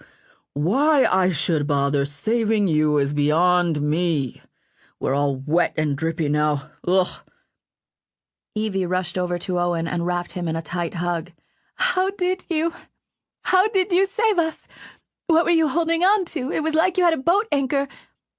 "It was the treasure," Owen gasped, wiping water from his face. He stared down at the draining cistern. The water had drained even lower than the steps. "Treasure?" Mancini said eagerly, looking at the water. There was nothing. Owen stepped off the stairs and searched the spot where they had originally landed. The cistern hole was above them. He kicked at the waters, splashing them, and saw nothing on the shimmering floor. Nothing. "His wits are addled," Mancini said, still chuffing for breath. Owen turned and looked at Evie pleadingly. "I saw it," he insisted. "I felt it." She stared at him, her face wilting. Then she rushed over and hugged him again and started to cry. "I think Ratcliffe intends to murder the boy just as the princes were murdered. When the two brats ran off, I felt uneasy about them, so I hastened to follow. They had apparently discovered the way to the palace cistern. Ratcliffe found me observing them, and when I told him what was going on, a strange gleam came to his eye, and he hurried away. That made me even more uneasy, so I tried to call the children back, but they couldn't hear me. Shortly after, I heard screaming and broke down the door. The cistern waters were being drained into the river. I saved the children, dragging both of their soggy carcasses out of that pit. It took an hour to catch my breath afterward. I don't think it's a coincidence that it happened not long after Ratcliffe left me, and he meant, I think, to put the blame of their deaths on me. Well, two can throw the dice in a game of chance." Dominique Mancini, Espion of the Palace Cistern. Chapter 30. Cursing. The entire palace was in an uproar when it was discovered that John Tunmore had escaped his cell. A search of the castle had been conducted throughout the night, and it was impossible for Owen to sleep amidst the torchlight and the racket of marching boots. His room was searched for the fugitive not once, but twice. He dared not visit Anchoret that night, for even the spy tunnels were being thoroughly searched. The king was in such a rage that everyone was on tenterhooks. Owen and Evie were both feeling the after-effects of the deadly peril from the previous day, and it was the first time Owen had ever known Evie to be quiet and soft-spoken. The two children stayed near each other during breakfast as the king ranted and raved, filling the air with blistering curses about the incompetence of his trusted servants, who stared at the king with open shock. "And what have you learned thus far?" the king demanded hotly, his cheeks flushed, his nostrils white with anger. He hadn't been shaved that morning, as he usually was, and his dark hair was untidy beneath his black felt hat. Ratcliffe looked almost desperate. "From what I understand, Your Grace, he walked out of his cell on your orders." The king's visage grew even fiercer. "And why, by the bloody fountain, would I command his release, Dickon? Your people had him in the tower. Obviously, one of them let him go." "That's not true," Ratcliffe said. "There was a paper given to the guard with your seal on it. A note written in your own hand, as they said, demanding the release of the prisoner, explaining that he was on a secret embassy from you and his capture was all part of the ploy." "My lord," he said, his voice lowering, "I have 4 men who swear they read this note." "Then where is it, Ratcliffe? Show it to me." A crumpled frown preceded the response. "It was thrown into the fire, but 4 men. I don't care if 12 men all swore they saw pigs fly," the king thundered. "I did not order his release. My signet ring is on my hand, as you can see, and I assure you, Dickon, that I ordered no such thing. Why do I bother having an espion if you bungle everything? This palace is riddled with rat holes, tunnels, and scratching claws. I detest it. And I've heard from Berwick that the cistern went dry and will be hauling water from the river for days to refill it, since the rains haven't started." He wiped sweat from his face, his mouth twisted into a brooding scowl. "Why am I surrounded by such ineptitude? Is there no man who can be true to his king?" Ratcliffe's face blackened at the king's harsh words. His voice was thick with anger when he spoke again. "I am doing the best I can," he seethed. The king glared at him. "It's not enough, Dickon." We've known each other for a long while, and I consider you a friend. Even our wives were friends.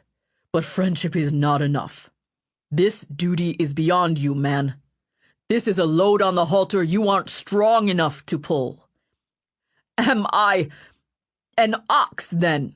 Ratcliffe stuttered, coming dangerously close to losing control of his tongue. You are whipping me like one. King Severn muttered something under his breath. Owen and Evie were close enough to see his face, but not close enough to hear the words. He looked up at his Espion lord with daggers in his eyes. I'm going to call on another man to take on the job, Ratcliffe. This blunder is too visible, too humiliating. I'll be the laughingstock in every court from here to Paisan. I had success at Ambion Hill, proved my right to rule through blood and the blessing of the fountain. But losing a notorious traitor from my own towers? He extended a gloved hand. Give me his book. I want Tunmore's book. I want to read his lies about me with my own eyes. Ratcliffe's face contorted with fury. I beg you, Severn, he said in a groveling, impetuous tone, and tried to draw the king away from all the witnesses. His voice was angry, but pitched low enough not to be heard by the entire room of onlookers. Do not cast me aside, like you have others. I'm not Hastings. I'm not Bletchley. I'm not Kiskaddon. You can trust me. Owen stared at the king, hoping he did not believe the spymaster. Owen had seen Ratcliffe when the king wasn't around. He knew the disdainful way he treated others. When a man led others, he needed to earn their respect, not lord over them because of his rank. It was a lesson he'd learned from his father, who always treated his men with respect. In his head, it sounded like tiles were being set up to fall. He could almost hear the clicking sound of them. Give me the book, Severn insisted. Ratcliffe's face twisted with fury. I will fetch it. It's in your belt, the king snapped, his hand outstretched. Ratcliffe tugged it loose and thrust it into the king's hand. He was sulking now, his look so dark and stormy that Owen feared him even more. What about your journey? Are we still going into Westmart as I planned? We leave tomorrow, the king said, mollified somewhat. He turned the black-bound book over in his hand, examining the binding with curiosity. Tomorrow? It will take weeks before the household is ready to move. I'm a soldier, Ratcliffe. You know that. I don't care how long it takes the household to follow us. I'm bringing an army with me to the west. Soldiers from the north are riding down even now. We will surprise Kiskaddon with our numbers. The last time I ordered him into battle, he balked and refused to come to my aid until the bitter end. If he balks about joining us, it'll cost him dearly. I think I've learned enough lessons from Ambion Hill. It's time for me to do what I should have done months ago. Owen didn't catch the king's meaning, but he could tell by his tone of voice that his parents were in trouble. He glanced nervously at his friend and saw her eyes darken with worry. They were doing their best to conceal themselves behind one of the food tables. You won't like what you read in it, Ratcliffe said, nodding at the book as if it were a living snake. You won't care for it. Not at all. I am used to slander, Dickon. His mouth began to twist with suppressed anger. I've been accused of seducing my niece, murdering my brother's sons, poisoning my wife. He grunted with disgust.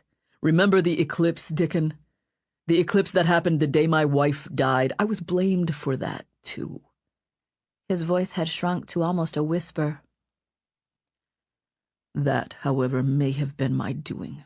My soul was black that day. And I am fountain blessed. A silence hung between the two men as they shared memories like a cup of bitter wine. My lord, Ratcliffe said, his voice so humble it was almost convincing. If you will but give me one more chance, let me prove my loyalty to you. I have no doubt that Treneowy was behind Tunmore's disappearance. I wouldn't put it past her to have stolen your ring off your finger in the night." The king looked at him coldly. "That would be impossible," he said, "for I did not sleep. I will not announce the change yet, Ratcliffe, but I will soon." He tugged off one of his black gloves and stuffed it in his belt, then reached out a hand and clapped Ratcliffe's shoulder. His voice changed in pitch and tone. "You've been loyal, Dickon. I value you. Truly I do." Owen felt a ripple in the air, heard the murmuring churn of waters. He watched with fascination as the king opened himself up to the fountain, willing it into their presence, summoning it as he might summon a horse to be ridden. "You will step down as head of the Espion when I command it. You will curb your resentment and think on what you have learned from the experience. My brother always taught me that men should be lifted up to the point where they fail, but no further. You have ambition. You have many good capacities. You are a loyal advisor and friend. But this task is beyond you, and I must find another more capable to stand in your place. You will assist me in finding your replacement. This I charge you. This I command you." Owen remembered how the king had used his power to command him to walk out of the sanctuary of Our Lady. He had felt the flow of the fountain all around him then, and he felt it now, too, even though the words were not directed at him. This time he was removed enough from the situation to observe the king's use of his power without being pulled into the current. He was impressed with how the king had dealt with the situation. He hadn't said anything untruthful or insincere, and he had not done it scoldingly or harshly. "Look," Evie whispered in Owen's ear. "Mancini." Owen turned and saw the fat Espion approaching the king and Ratcliffe. He was gazing hungrily at the piles of food on the trestle tables, but he approached deliberately, one hand resting on his enormous belly. Ratcliffe's eyes were still clouded, but he was staring fixedly at the king, and he looked to be near tears. The king folded his arms and gave Mancini a shrewd look as the big man made his approach. "Ah, the man who has increased the expenses of my kitchen," he said. Mancini bowed with a flourish. "Your Grace honors me by noticing such trifling details," he said graciously. "I do have an appetite, it is true. But what I hunger for more than honeyed bread and sack wine is gossip and secrets, and what I have just learned I thought your Majesty would wish to know straight away." Ratcliffe whirled at the sound of Mancini's voice, his face flushed with anger. It was known throughout the palace that he preferred for his underlings to report their news to him, and only him. Mancini was breaking protocol, and everyone in the room knew it. The king looked intrigued. "What news, Master Mancini, Dominique Mancini? I'm Genovese, if you didn't know it. We love our food." "I didn't," he said, giving Ratcliffe an unidentifiable look. "Well, Your Grace, I thought you would wish to hear this straight away." The big man took another step forward, pitching his voice softly so that it would not carry through the hall. Ratcliffe leaned forward, straining. Owen and Evie sidled a little closer. "I thought it would be worth mentioning," Mancini continued, "that John Tunmore was spotted in the sanctuary of Our Lady conferring with the old queen. Well, she isn't that old, but she is the previous queen. I used to be stationed at Our Lady, Your Majesty, and have some acquaintances there who are not part of the Espion. They thought I would be willing to pay for such news. Of course, I keep a purse of florins on my person for just such a moment." He jiggled his coin purse and wagged his eyebrows at the king. The king's expression changed to wonderment and respect. He completely ignored Ratcliffe.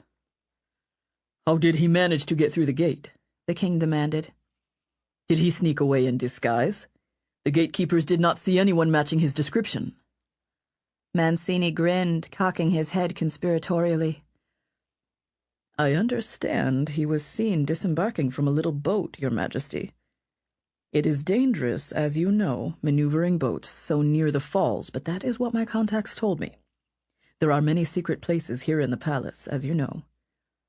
I do, the king agreed briskly with a hint of anger. Well, that explains the disappearance. What remains is to decide what we should do about it. He's claimed sanctuary, Ratcliffe interjected, shouldering his way into the conversation. The look of resentment on his face was implacable. There is nothing that can be done except guard the gates and wait for him to try and slip away. He'll hunker down there for months and try and lull us. This may be presumptuous, Mancini said delicately, interrupting Ratcliffe. But I have a suggestion. The king chuckled and put a hand on Ratcliffe's shoulder. Let's hear him out. Your Grace, let me speak with him first. It would... This is where you lack in understanding. The king cut him off.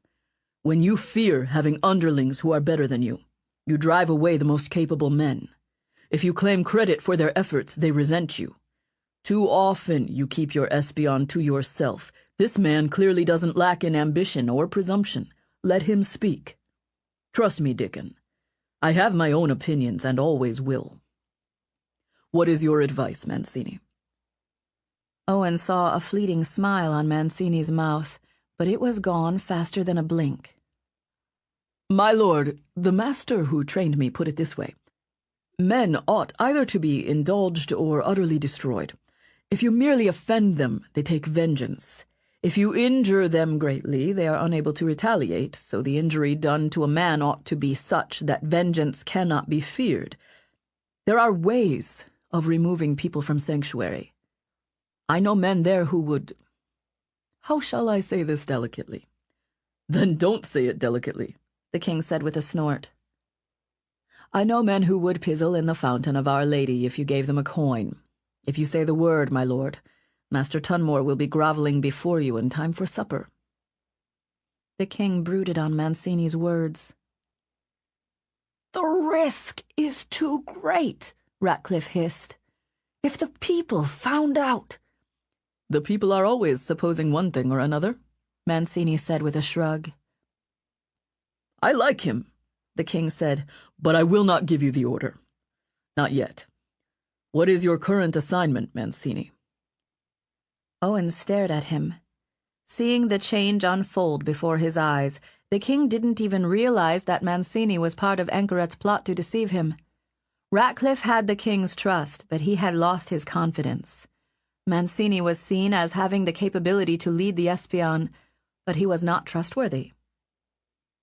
An important role, I assure you, Mancini said stiffly, rocking on his heels.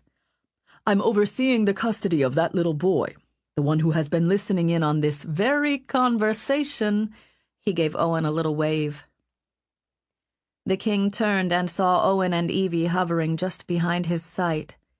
Severn looked at Owen with surprise. And could that be approval? A timely coincidence, the king said. Owen, you will join us when we leave tomorrow for Taddon Hall. We ride at first light. Be ready. Chapter 31. The Assizes. It was after darkfall, and most of the kitchen had emptied, except for Leona and Drew, Berwick and Mancini and Owen. Duke Horwath had taken his granddaughter with him earlier to another room in the palace for some reason. The boy's stomach was twisting with confused feelings as he considered how it would be to return to Taddon Hall. To soothe himself, he had been stacking an elaborate series of tiles for hours as he listened to the conversations ebb and flow in the kitchen. All anyone would talk about was the king's decision to hold the Assizes in the West. Evie had explained to him, since he did not know, that the Assizes was the annual event at which the king's justice was administered. Formal charges of treason would be debated by the Lord Justices of the realm, and Evie's grandfather, Duke Horwath, had been named the Chief Justice and would be presiding over the evidence and the court. While the lords and earls would offer recommendations to the king, It was King Severn who would decide the guilt and punishment meted out by the Assizes. I don't see why I can't just ride in a wagon, Mancini complained to Berwick. It is not healthy for a man to get too much exercise. Berwick snorted with derision. The king said you'd ride at first light, and you will. I've heard the stable master has fetched old Ribald from the Mews to seat you, Mancini. It's the only brute big enough, I think. But you're like as not to bounce off. My parts are very tender, Mancini replied, holding his paunch. I haven't ridden horseback in years. A wagon would suit me just fine, Berwick. Come now, you're the butler. Surely you can arrange something. My advice to you is to stop drinking sack wine from the cellars and start riding more horses, Berwick replied sardonically. I don't want your advice. I want a cart, a wagon, something. Faugh! You'd best be doing in the courtyard before the cock crows. It may take the drawbridge winch to get you seated, but seat you we will. I have enough troubles of my own. He waved the spy aside. Leona, the stable hands have provender for the beasts, but the king will be eating his breakfast in the saddle. I thought of that, and we'll have something ready. No need. He'll stop for a pie from the local vendor as he rides out. Keep carting in water to refill the cistern. It won't rain for another month at the least, but the king plans to winter away from Kingfountain. Time to put things in order, dismiss the extra staff, and prepare to hunker down for the snows. Leona's husband, Drew, coughed into his fist. There is a stock of firewood already prepared for the winters, and a few more trees to cut down besides. We'll be ready in case His Majesty changes his mind. Good man, Berwick said with a sniff. Now really, Master Berwick, Mancini said in a whining voice. I don't want to hear it, man. I've got troubles enough of my own. An entire household to move, and only a fortnight to move it in.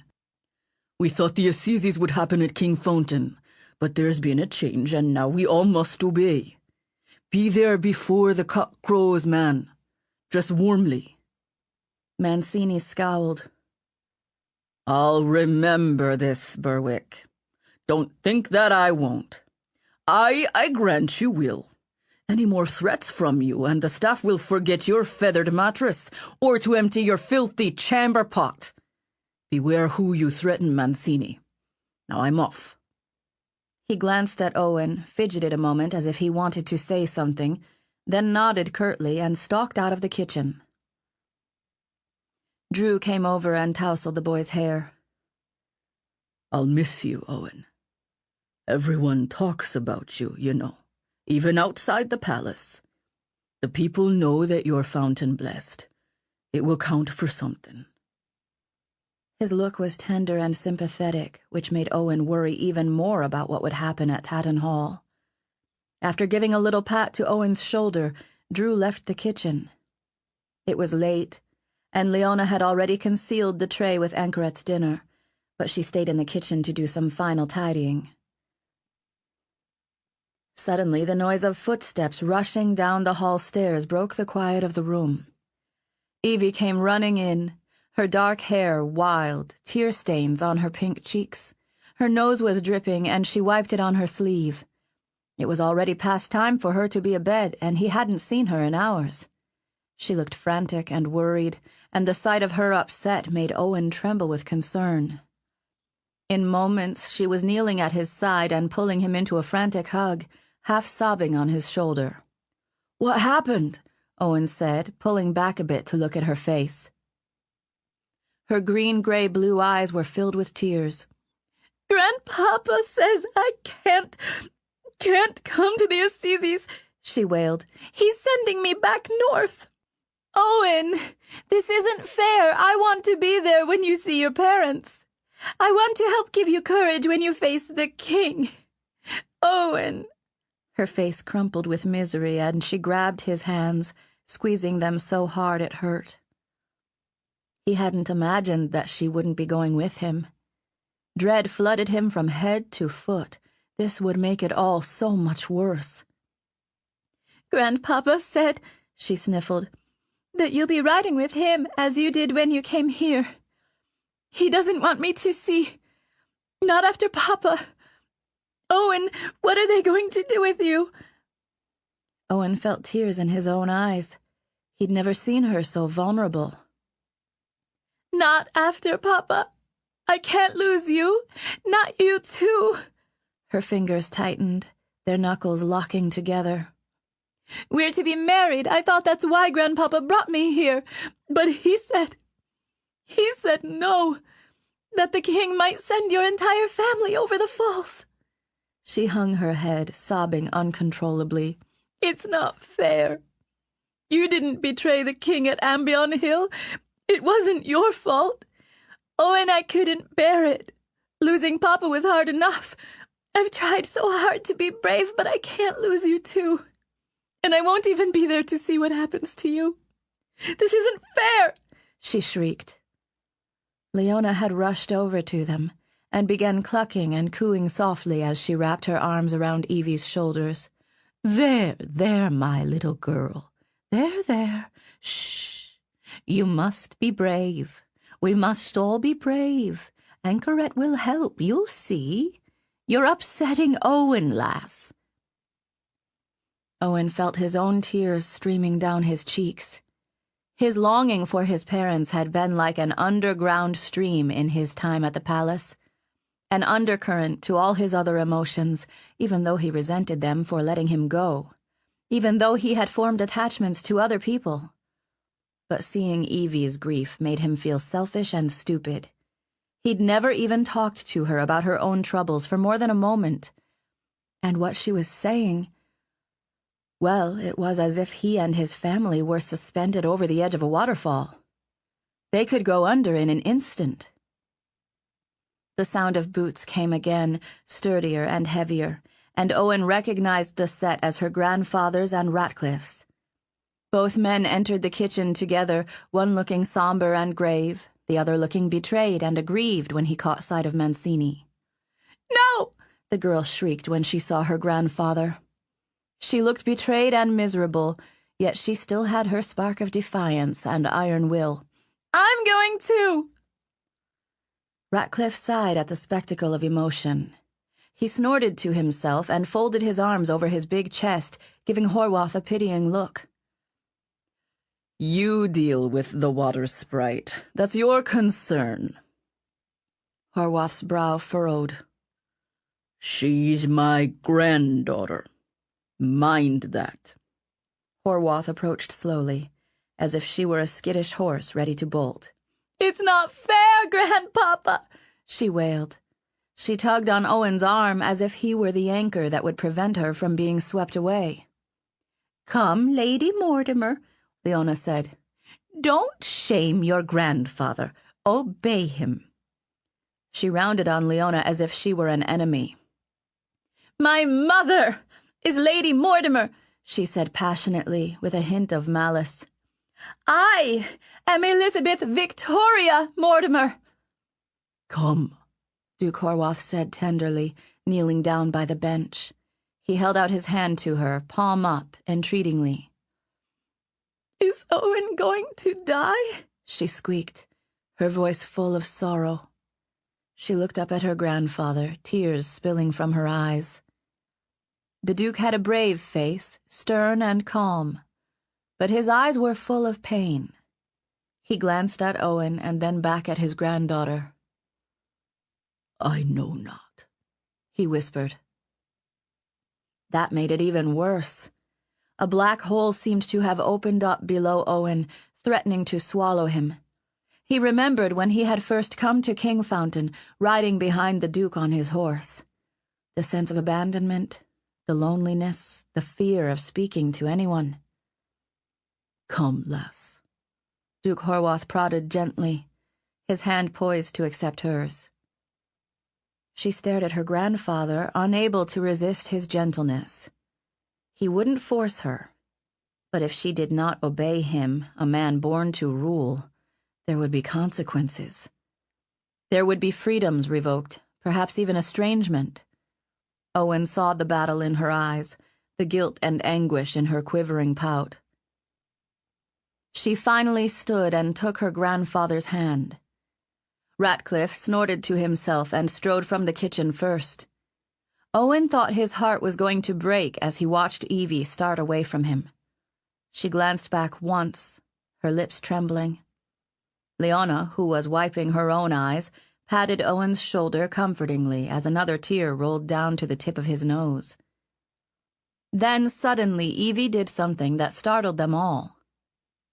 She grabbed her grandfather's dagger from his belt and yanked it loose. Then she pulled her hand free and marched back to Owen. Using her empty hand, she took the braid she had woven on the side of her head, the one with the white feather stuck in it, and sawed through the hair before anyone could stop her. She dropped the dagger and then gave Owen a final hug, pressing her moist lips to his cheek, thrusting the severed braid into his hands. "Be brave," she hissed defiantly into his ear. Gone was the misery and despair. When she pulled back, her eyes burned into his with urgency, a will strong enough to crash into his own and topple his pieces. She squeezed the braid into his hands, her fingers digging deep into his flesh. Her lips were taut and fierce. She was wild with emotion.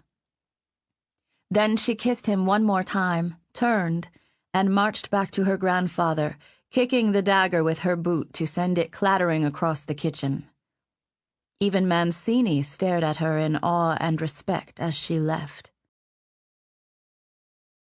Ratcliffe hates me, it's clear enough to see.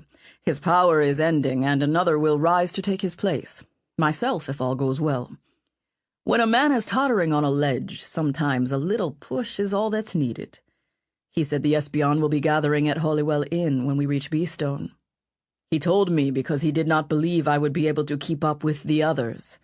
I have no intention of keeping up with the others. He also implied there is news about the Kiskaddons, both of the brat's parents, in Tunmore's book. If only I could get my hands on it to learn what it was. I have no doubt that Anchoret will expect me to steal it, if she hasn't already done so herself. Dominique Mancini, Espion of the Palace Kitchen. Chapter 32. Weakness. After dark, it was only Owen and Mancini in the kitchen. The dim light in the room came from the flickering coals in the bread ovens and a single lantern hanging from a hook. Owen had finished building his masterpiece, but he did not want to knock it over. He felt that if the tiles did not fall, perhaps he would not have to leave in the morning for the West. Perhaps he would not face his fate and his family's. He stroked the braid of hair, feeling its softness and warmth. The little white feather reminded him of the time Ratcliffe had stormed into the sea of swirling goose down they'd unleashed in Evie's room. The memory of the feathers stuck to Ratcliffe's head almost made him laugh, but not even that could make him smile more than fleetingly, given the gloom of his predicament. Mancini sat where he always sat, his hands over his belt, his boot tapping slowly to some song on the floor. He was waiting for Anchoret. He looked rather pleased with himself. "I've never really cared for children," Mancini said, either to himself or Owen, while nibbling on a fingernail. "I would be a terrible father." "I agree with you," Owen said darkly, just loud enough for the big man to hear it. "My father used to whip me when I got my letters wrong. He was always pushing me to excel in languages, in law, in the scholarship. I only wanted to please him." He sniffed, shaking his head. "I only drink when I am bored, you know. When I lack things to engage my mind. I may return to Geneva when this is done. You would like it there, lad. There is lots of water for swimming. I used to swim." He sighed again. "Maybe I should have just let you drown." Owen felt his stomach squirm as he stared at the man. Their eyes finally met when Mancini glanced at him. Neither of them spoke. It was nearly midnight when she finally came. The secret door slid open and Anchoret emerged holding a candle, like she had done that first night months ago. Owen rose from his seated posture and walked over. She looked pale, drawn, and weary, almost as if the small weight of the candle was burdensome to her. "Did you get the book?" Mancini asked her, a wry smile on his face. Anchoret shook her head and set the candle down. She ignored the tray of food completely. "The king is reading it right now. He read it all last night, too. He has hardly set it down." Mancini grunted. "I suppose, then, that you want me to try and steal it." Owen felt his insides twist with anger as he looked at the lazy spy.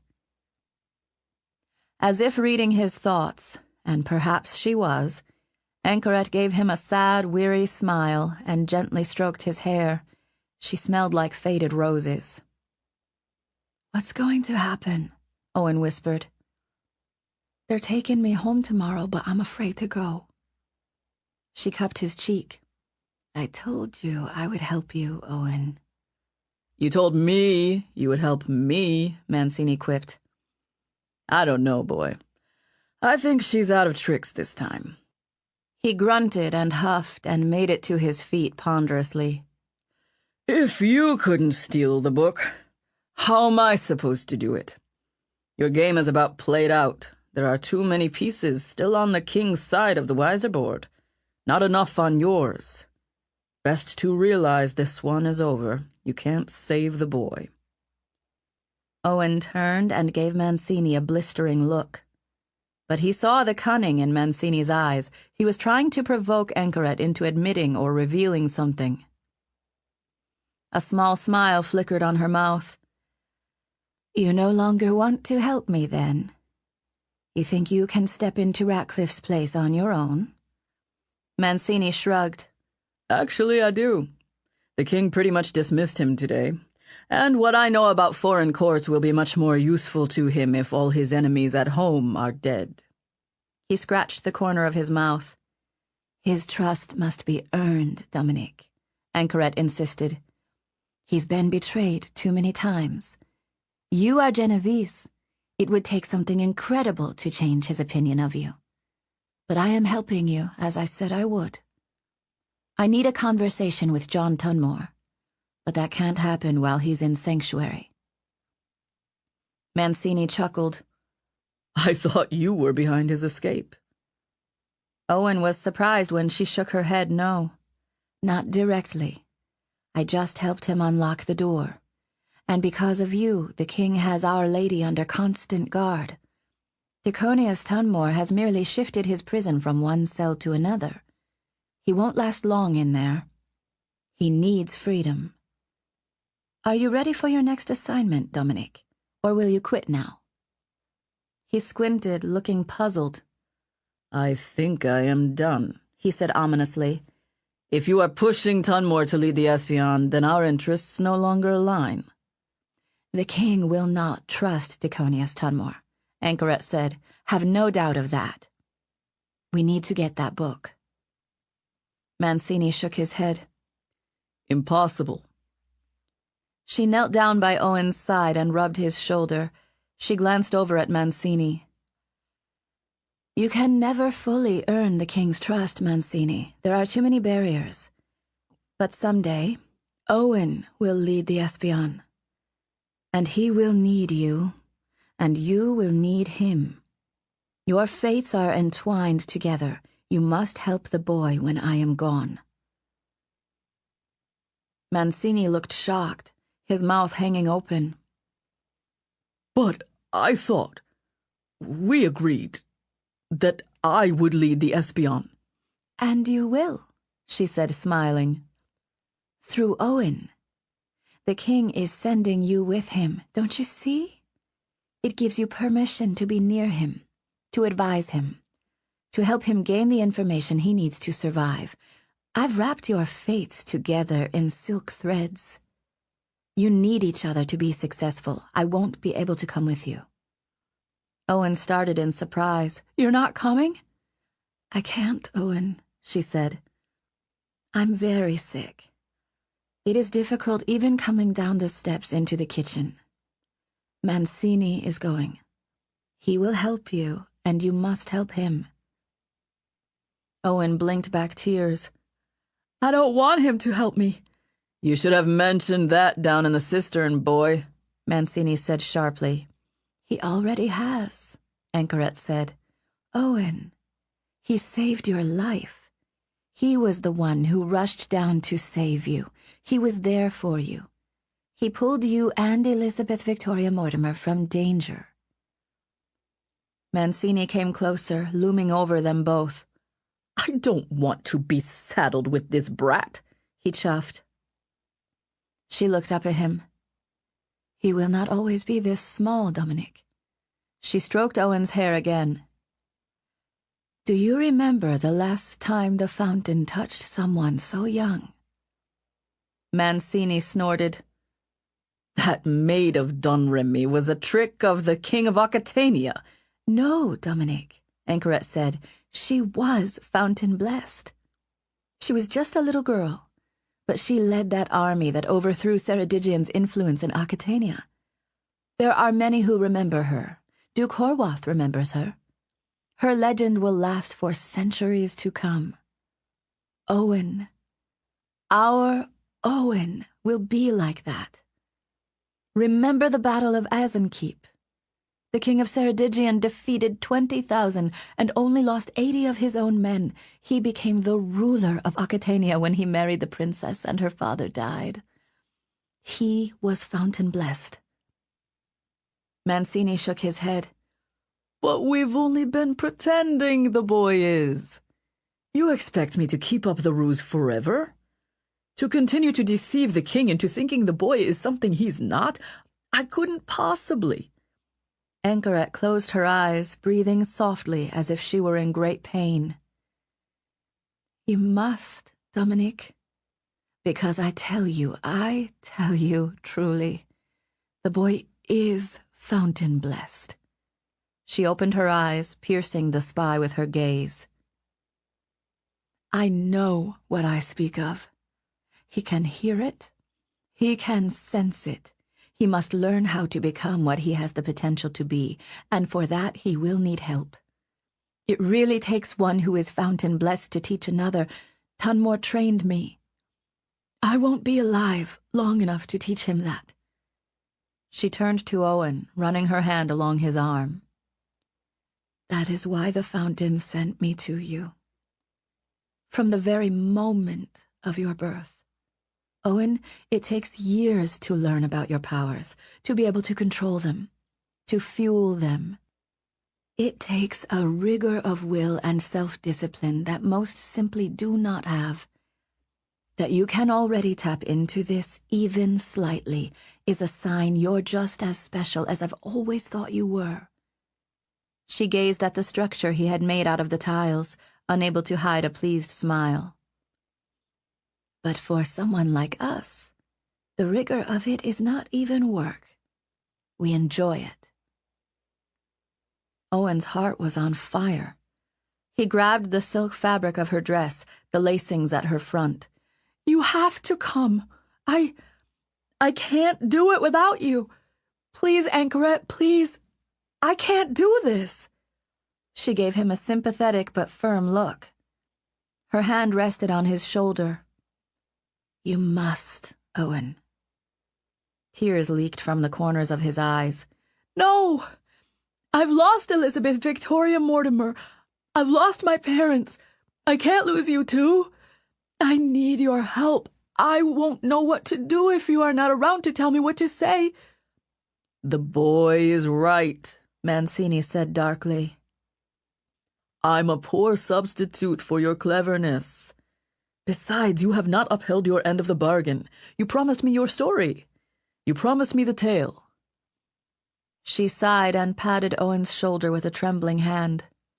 "I gave him the story," she said to Mancini. "If you want to learn it, you must keep him alive." Mancini ground his teeth in frustration. "You tricked me." "No," she said. I always deliver what I promise, in my own way. But you of all people know it is a double pleasure to deceive the deceiver." He gasped when she said this, and Owen didn't know why. The look he gave her was full of incredulity and respect. Something she had said had shot straight into his heart, leaving him flummoxed. Anchoret slowly rose. Mancini was stuttering. "You are the most duplicitous, the most conniving, the most scheming, the best spy I have ever met." He gave her a grudging smile. "You've read my journal, even though it's written in Genovese ciphers." She gave him a slight curtsy and a triumphant smile. "I'll be blessed," he replied with a belly laugh. "Well, lad, I hope Tatton Hall has a decent kitchen and a wine cellar. I'm off to bed." He chuckled to himself as he staggered to the steps. When he was gone, Anchoret knelt again, looking Owen directly in the eyes. "There is something I didn't tell you," Owen said nervously. "About the cistern." "What is it?" she asked, smoothing the front of his tunic in a motherly way. "I've been there before with Evie. When I jumped into the water, I saw a treasure." He told her of the treasure he had found, how at first he could not reach it, but then he clung to a chest to keep himself and Evie from being swept away in the flood. The Queen's poisoner listened carefully to his story, watching his face most intently. There was something about her keen interest that intrigued him. From the look in her eyes, it was as if he were sharing the most interesting story imaginable. She waited patiently until he was done, and then she grew serious. "Was the treasure real, Anchoret?" he asked her at the end of the story, hoping she would say yes. She reached out and rubbed the sides of his arms, holding him fast. "That you can even see it means many things, Owen. People see many things in the water, sometimes glimpses of the future, sometimes of their own death. I don't know what you saw or why. I don't know if it's real or not. But I do believe the fountain is trying to speak to you. Your powers are blossoming even faster than I expected they would. Your life is about to change." He wasn't sure he was ready for it. "Please come with me," he begged her. She licked her lips, then let out a painful breath. She gazed at the floor for a moment. "I will try," she whispered, and Owen felt his heart jump with a thrill. "You will? Oh, Anchoret!" he gushed, throwing his arms around her neck and squeezing her in the biggest hug he had given her yet. She leaned into the hug, patting his hair. The panic he had felt rising all day began to subside. "A wagon. A wagon. This bloody kingdom for a ride in a wagon." Dominic Mancini, Espion of the Ribald Horse. Chapter 33. Strawberries. There was a great deal of mirth and amusement in the torch-lit yard as everyone watched Mancini try to mount his enormous horse. Owen wanted to stay and watch, but Duke Horwath had other ideas, and the boy could hardly insist otherwise. The final embers of the late summer heat wave were barely cooling. The night was dark but still muggy, and Owen's jacket and hood were uncomfortable as he got situated behind the Duke's saddle. The king maneuvered his steed close to Horwath's. "Where is Ratcliffe?" Horwath asked gruffly. The king tugged one of his black gloves on more snugly. "He rode ahead last night with several of the Espion to secure the way. What village are we stopping in tonight? Stony Stratford?" The king snorted. "I wouldn't dare. The Queen Dowager has a manor near there. That was where Bletchley warned me of her treachery 2 years ago." His expression soured with the memory. Then he gave Horwath a pointed look. You must do your duty at the assizes, my friend. Be ready. Loyalty binds me, replied the Duke, dipping his head in a nod. Owen wondered what the king had meant by duty, but even thinking about it made him sick with worry for his family. The clash of horseshoes on stone nearly drowned out the rushing noise of the waterfall as the king's men crossed the bridge to the island of Our Lady.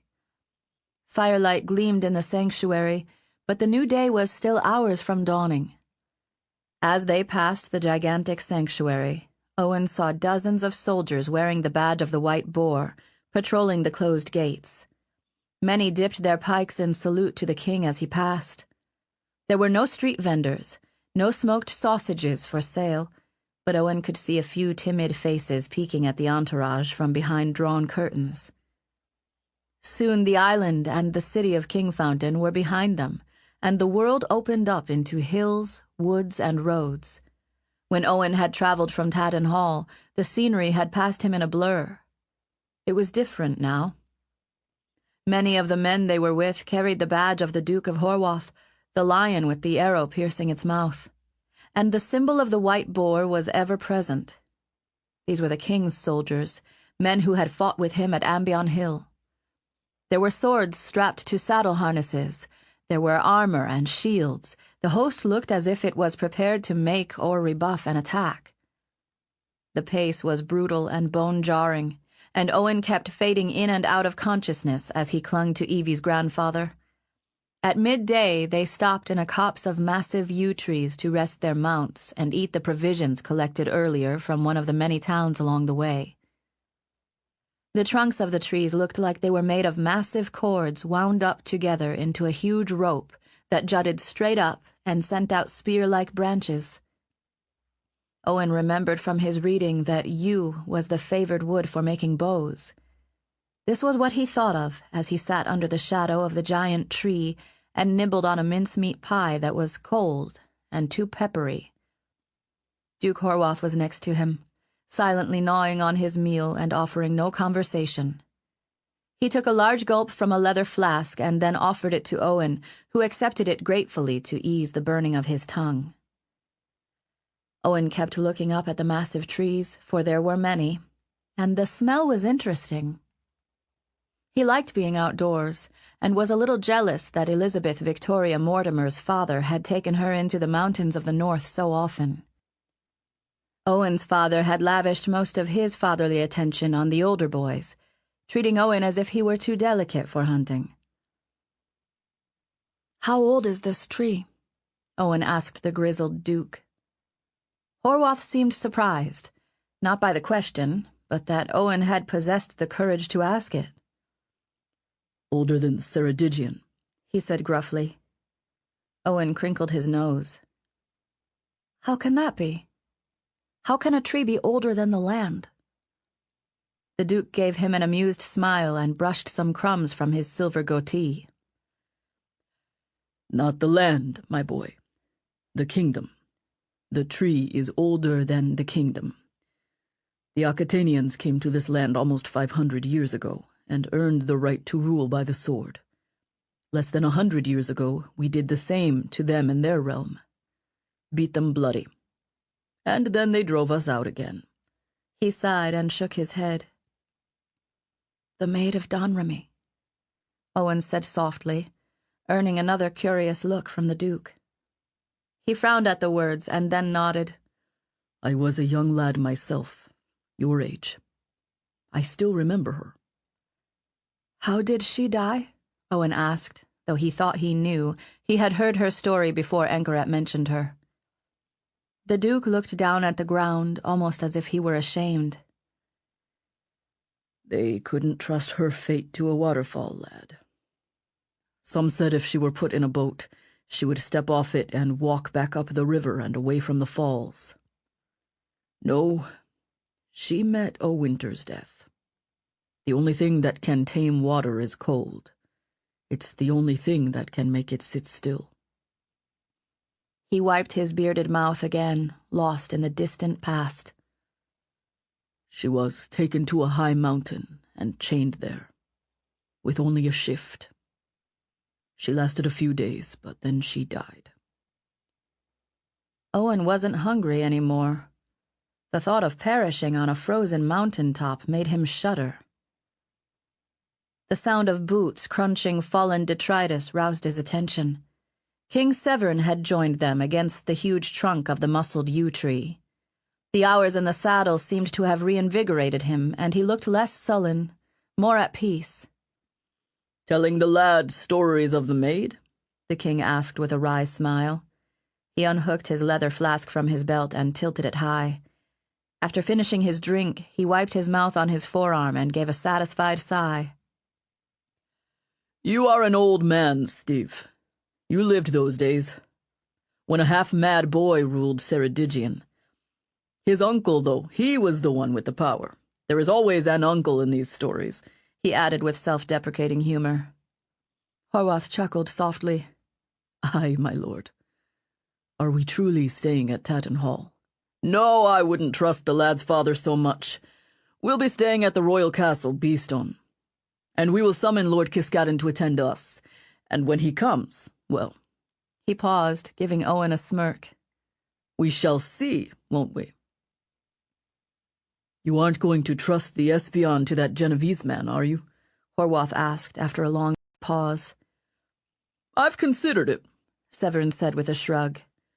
"Would I had a man as crafty as Tunmore to serve me." His face began to darken, his jaw tightening with anger. "I've been reading his book, you know." He dangled the water skin from one of his gloved fingers, letting it sway back and forth until it almost clapped against his leg. "This is the title. The Occupation of the Throne of Ceredigion by King Severn." He frowned as he said the words. Owen watched his face closely. "As I read that screed, I swear I almost started believing it. He tells an eloquent tale and comes across as a philosopher, not a Diconius. He was writing it to be published, I think. That city where we caught him is a major trading hub. Imagine how far he could have spread his lies." He tugged his dagger loose in the scabbard and slammed it down. "But what truly makes me furious, Steve, is how he covered his own part, his own crimes." "What do you mean?" Horwath asked. Severn leaned forward, wincing as if his back were paining him. "I won't even tell you all he said about me. That I was born feet first, with teeth, and only ever kissed those I meant to kill. That I plotted my nephew's deaths from the start." His breath hissed out with frustration. "Never mind the lies. How can you expect otherwise from a man who lives on the graces of others, one who has committed high treason not once, but twice? No, what angers me most is his complete denial of his own complicity. Remember the plot Catesby told us about? How Tunmore conspired with the others to murder me the morning when we met at Privy Council? How I charged Hastings with high treason, and he confessed all in front of the council?" He clenched his fist with his pent-up emotions, bringing it to his mouth in frustration. "You were there, Steve. Yet in the book, the saintly Diconius of Ely says I asked him to fetch strawberries from his garden. His garden! He looked nearly apoplectic. I was nigh on being murdered. My son and wife were to be put in the river or worse, and I asked him for strawberries? And he says that when he went to fetch them, I turned on Hastings and murdered him. I never sent Tunmore away for fruit. He was there the whole time. It's a bald-faced lie, and from a man of the fountain, no less." He seemed so uncomfortable that he rocked forward and stood, then began pacing. "And the thing is, Steve, the fact of the matter is that while reading it, I wanted to believe it." He grunted with contempt.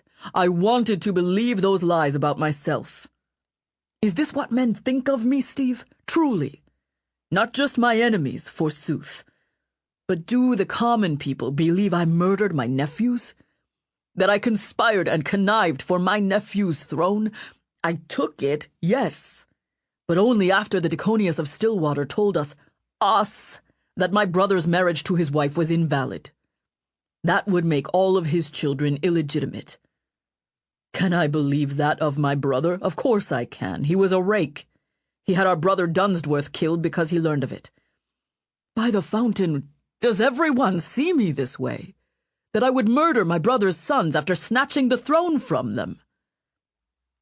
His face was a rictus of frustration. He never looked down at Horwath. He wasn't truly seeking an answer. My lord, my hair and beard are quite grey, Horwath said in a low, coaxing tone. So I suppose it entitles me to some wisdom about the nature of men. It has been my experience that while it's easy to persuade most men of some new thing, it is more difficult to fix them in that persuasion. In the end, the truth will out eventually. The king folded his arms imperiously and gave the old man a curious look. The truth will out, he said, his tone showing he was not fully convinced. Their attention was diverted with the arrival of a horse, a lathered monster of a beast holding the panting, disheveled, and thoroughly exhausted Dominique Mancini. You've arrived just in time to leave, the king snorted contemptuously. My lord, the man wheezed, trying to catch his breath. You keep a hazardous pace. Horse flesh was not intended to work this hard. I implore your majesty to slow down. Or do you mean your flesh? The king said with a chuckle. He clapped Horwath's shoulder. Onward, lads. I've ridden nearly every corner of this kingdom on my brother's orders. He said a soldier should always know the ground he travels. Where are the fens and fords? Where are the falls? Over yonder, he added, pointing, is an estuary called the Stroud. At the head of that muggy estuary is a little castle called Gloucester. My brother made me its duke and the constable of that castle on my 9th birthday. He looked down at Owen, his face scrutinizing the young boy, who was nearing his 9th birthday. Loyalty bound me, and it still does. The king slapped his thighs. That's where we will be spending the night. Horwath whistled through his teeth. Owen had the sense that it would be a long journey. The king smirked. Try to keep up, Master Mancini. Or at the least, try not to kill the horse, or yourself, getting there. I don't think the princes of the various realms fully appreciate that King Severn Argentine is first and foremost a soldier. Or maybe they do, and that's why they fear him so much. We rode 35 leagues in a single day, changing horses 3 times at various castles. We did not make it to Gloucester until well after midnight, but the king's energy only improved as the day waned. I am nearly fainting with fatigue. If I were to guess, the king intends to swoop down on Westmarch unexpectedly, for we are traveling faster than pigeons can fly. Even if Anchoret left before us, I don't see how she can reach Tatton Hall first. Dominique Mancini, Espion of the Piebald Nag. Chapter 34. Beestone. The royal palace in Westmarch had been dubbed Beestone Castle, although it was not clear why. The reason for the location was much more apparent, for it had been built on Castle Hill, overlooking the city of Knottesbury and its surrounding valleys and farms. It was an impressive castle, a royal castle, with squat round towers on each side of the main gate and drawbridge, and the entire hill was enclosed by thick, sturdy walls. Sharp, stony cliffs surrounded the circumference of the hill, making the castle impregnable to attack and able to withstand sieges. It was not opulent, but it was safe and secure. Right now the main bailey was teeming with horses and soldiers bearing the colors and badges of the White Boar. Archers strolled the ramparts, and Owen spied the king's flag fluttering from pennants overhanging the walls. Amidst such confusion, no one took much notice of the small little boy sneaking around and exploring the castle from one end to the other. It was much smaller than Kingfountain, he soon realized, and the wind here was sharp and cool. The view from the bulwarks was impressive, but Tatton Hall was too far away to see. Owen felt uneasy and wondered how Anchoret was going to find him. The royal retinue would not be arriving with the baggage carts from Kingfountain for several more days. As a result, there were mostly soldiers around the grounds. A woman would surely stand out among them, but Owen was confident that she would find a way. While he was wandering the battlement walls, a squire bearing the badge of Duke Horwath found him and took him to the royal apartments where the king was meeting with the duke. There were knights and servants coming in and out of the sitting room, heralds waiting to bring messages. Owen looked at all the tall men and felt out of place as the only child among them. He missed Evie and wished she were here to explore the castle with him. He missed his tiles, too, and the serenity they gave him. While the adults were talking, Owen found a wiser set by the table near the king's luggage and began playing with it and admiring the pieces. Then he noticed the black book on top of a chest. It felt like his stomach was suddenly full of worms, all wriggling and twisting. The book seemed to call to him, whispering to him to open it. He glanced over at Duke Horwath and the king, but the king was doing most of the talking, and his back was to Owen. The king's hand tugged on his dagger hilt in his habitual nervous gesture. He looked tall and strong, and while one of his shoulders was slightly higher than the other, his posture and gestures seemed to hide the fact. Owen glanced back at the book. He had a craving to start reading it. If he stole it, he knew it would be missed, but what if he could learn something about his family in it? Something that could help them? He knew what Elizabeth Victoria Mortimer would do. He reached into his pocket and rubbed his thumb on the braid she had cut off and given him. Then, steeling himself, he inched his way over to the bed as if he were merely curious. His fingers shook a little as he reached out and touched the book's binding.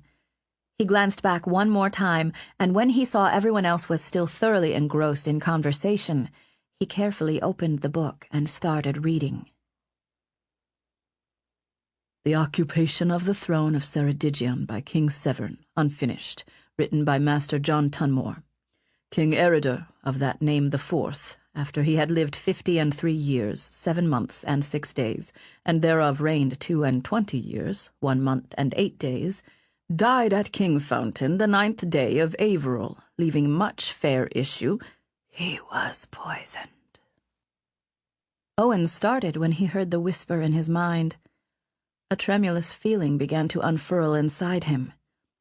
As soon as he had started to read the little black book, a gentle murmuring sound began to fill his ears, so subtle he had not noticed it swelling. Then the thought struck him with the force of a blow. King Eredor had been poisoned. Owen blinked, feeling giddy and worried at the same time. He kept reading. That is, to wit, Eredor the Crown Prince, a lad 13 years of age, Eric, Duke of York, age 10, Elizabeth, the eldest, fairest princess of the realm, whose fortune and grace are those of a queen, Celia, not so fortunate as fair, Bridget the virtuous. This noble prince of great fame, Eredor, deceased at his palace of Kingfountain, and, with great funeral honor and heaviness of his people, was put in a royal barge and commended to the river in the hopes that he would become the dreadful dead man prophecy fulfilled and return from the watery grave. His body was taken by the fountain, not seen hence. Eredor was not the dreadful dead man. Owen started again when the voice whispered to him. His stomach clenched and twisted, his heart feeling like the burning coals in the brazier nearby. Owen was so wrapped up in reading, he could hear nothing else in the room. His eyes were fixed on the page. He read next about how Eredor had taken the throne and the wars that had happened along the way. Much of this history he had learned from Anchoret. Many nobles of the realm at Wakefield were slain, leaving 3 sons, Eredor, Dunsworth, and Severn. All 3, as they were great princes of birth, were great and stately, greedy and ambitious of authority, and impatient of partners. Eredor, revenging his father's death, attained the crown, Lord Dunsworth was a goodly, noble prince, and at all points fortunate, if his own ambition had not set him against his brother, and the envy of his enemies had not set his brother against him. For were it by the queen and the lords of her blood, the king was persuaded to hate his own brother or the proud appetite of the duke himself, intending to be king, Lord Dunsworth was charged with heinous treason, and finally attainted was he and judged to the death, not thrown in the river, but drowned in a keg of wine, whose death King Eridur, when he knew it was done, piteously bewailed and sorrowfully repented. Dunsworth was poisoned by Anchoret Trenioi. His craving of power and wealth made him go mad, chasing the treasure in the cistern waters. Dunsworth was not the dreadful dead man. If the walls of the palace crumbled around him, Owen would not have noticed. He was so engrossed in the book he could not pull his eyes away. He read on. Severn, the third son, of whom we now entreat, was in intellect and courage equal with either of his brothers, in body and prowess far beneath them both, little of stature, ill-featured of limbs, crook-backed, his left shoulder much higher than his right, hard-favoured of visage, and warlike in his demeanour. He was malicious, wrathful, envious, and, from afore his birth, ever perverse. It is for truth reported that the Duchess his mother had so much ado in her travail that she could not be delivered of him uncut, and, as the fame runneth, also not untoothed. Able captain was he in war, for which his disposition was much better met than for peace. He was close and secret, a deep dissembler, lowly of countenance, arrogant of heart. Outwardly companionable where he inwardly hated, not refraining to kiss those whom he thought to kill, dispiteous and cruel, not for evil, but often for ambition, he slew with his own hand. The book was suddenly snatched out of Owen's hands, and Ratcliffe waggled it over his head. "Do you see what the lad is reading, my lord? Look at him, he was transfixed." He then whapped the side of Owen's head with the book and gave him a shove. Duke Horwath stepped forward, putting himself between Owen and Ratcliffe. "He was reading it, you say?" the king asked, suddenly interested and concerned. "Did you not see him?" Ratcliffe said sharply. "I saw him," came another voice, much younger. Owen glared at Dunsworth, who had appeared in the doorway and was giving him a malicious smile. In Owen's mind, he saw a man inside a bucket, clawing at the bottom as if trying to reach a treasure he could not grab. The vision was enough to make him shudder. But the king stepped forward, blocking his view of Dunsworth. "You were reading my book?" Owen had been caught. There was no denying it. His tongue felt like it was sticking to the roof of his mouth. Fear made him want to cower, but he reached inside his pocket and gripped the braid of Elizabeth's hair. "I wanted to play wiser," Owen said, his mouth finally able to move. "But everyone was talking, so I started playing with the pieces. Then I saw the book." "Did you understand it?" the king asked incredulously. Owen nodded. "There are hard words in there, lad. It's not a child's book. Did you truly understand its meaning?" Owen stared at the king, whose eyes were now boring into his. "I like books," he said sheepishly. The king snatched the book from Ratcliffe's hand and then thumbed through it. "I like books under normal circumstances. But this book, there are falsehoods written in it, falsehoods about me." "I know," Owen said, nodding. The king's brow wrinkled. "What do you mean you know?" Owen blinked, feeling more and more confused. How did he know? How could he describe the voice he'd heard while reading it? I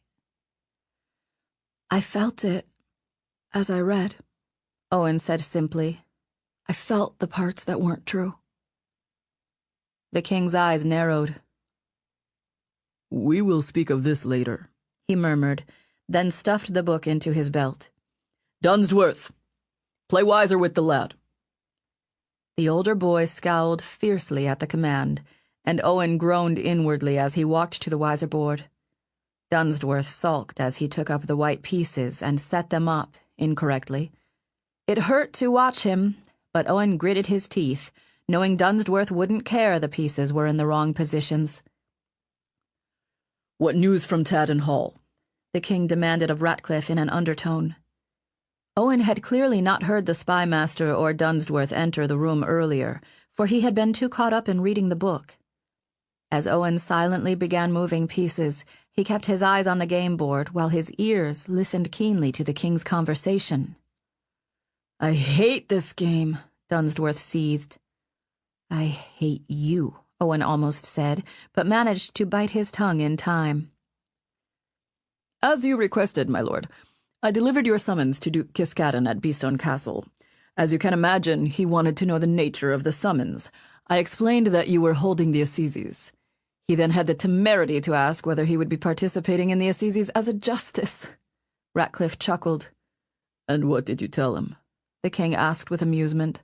I said, of course, that Duke Horwath was the Chief Justice, and he would learn more when he obeyed the summons. Do you think he will come, Dickon? The king asked softly. If he doesn't, he's guilty of treason. If he does, he'll be found guilty of treason. Either way, we have him. There are 3 estuaries with ports in Westmarch, the king said. Mold and Runson in the south, and Blackpool in the north. No one sails from any of those ports without my approval, and the king of Aquitania would not want his territory to help Kiskaddon. The only place he can go is Sanctuary. And you can be sure we have Espion watching all of them and watching the estate. He won't be able to use the privy without us knowing.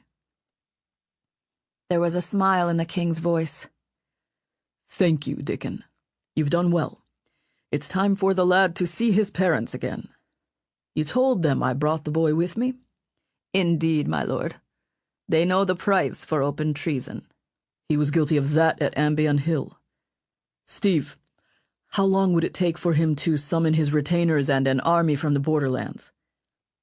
Duke Horwath's voice was gruff. Do you think he will, my lord? Beestone has 1,000 men, and more have been arriving all day. 1,000 more will join us from the north. How many can Kiskaddon summon, and how quickly? Only a few hundred men by tomorrow, maybe half of that. It would take him a fortnight to collect the rest of those who owe him service, and I doubt they would join him against you now that you are already established here. You didn't give him enough time to react. The king chuckled. That was my intent. The wolf is at the door, the sheep are bleating. What will you do next, Kiskaddon? It's your move. Owen made his final move, having defeated Dunsworth in 5 turns. His stomach was twisting into knots. Dunsworth grunted with disgust at the loss and swore under his breath. When Owen made it to his bedchamber after the evening meal, his thoughts whirling with both what he had read and what he had overheard, he realized that his parents had failed their test of loyalty and his own life hung in the balance. He stopped in surprise. On the floor in his room was the satchel he had left behind at Kingfountain. Tiles on the floor spelled his name. Owen.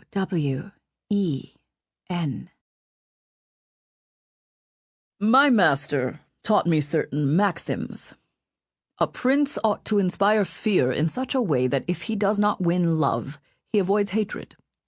He can avoid the hatred of his people as long as he abstains from the property of his subjects and from their women. But when it becomes necessary for him to proceed against the life of someone, especially one of the nobles who hold so much power, he must do it with proper justification. But above all things, he must keep his hands off the property of others, because men will more quickly forget the death of their father than the loss of their patrimony. History teaches this plainly. And many a king has lost his crown after stealing what belonged to another man. It's ironic that even though it causes more trouble to take away land than to kill, it's more difficult to find justification to take someone's life. That's why it's best to strike your enemy down after he's given you the opportunity to do so. The Assizes of Westmarch are just such a pretext. Dominic Mancini, exhausted espion of Beestone Castle. Chapter 35. Well of Tears. It was after nightfall, but there were enough torches to illuminate the castle bailey as if it were day. There was no end to the clattering of wagons as arrivals from the king's court continued to ascend to Beestone Castle throughout the night. Soldiers wearing the badge of the White Boar were everywhere, but Owen made his way through the bailey yard anyway, careful to keep away from adults who might send him to bed. After seeing his name spelled with tiles, he had been searching for Anchoret. In the center of the courtyard was a raised well made of stone and mortar. Owen clambered up onto the edge of it and stared down into the black depths. He could hear a faint gurgling, but it was too deep for him to see the shimmer of water. The sound of boots coming up behind him warned him that he was no longer alone, and he scuttled back from the edge as Mancini approached, holding a gleaming florin in his hand. "Ready to make another wish?" the fat man asked with a grin. He offered the coin to the boy, putting Owen in mind of their meeting long ago at Our Lady. The boy shook his head. Mancini pursed his lips and nodded knowingly. "I agree. It's a waste of a good coin. I mean, look at this piece. I could buy several muffins with it and gain an hour's satisfaction. Or I can plop it down a well shaft and never gain a single thing from it. If wishes were horses, beggars would ride, eh?" Mancini sat on the edge of the well next to Owen, folding his meaty arms over his chest. He clucked his tongue softly. "Frankly, lad, I don't see how she can pull this one off. The guards at the gate are letting only Espion pass back out. The baggage continues to arrive, but not our leaving. Word amongst us is your Lord Father has ridden down from Tatton Hall with an escort of 100 men. He's camped about a league away from the city. Doesn't look good for him." Owen's twisting nerves grew worse. I trust her, he whispered softly.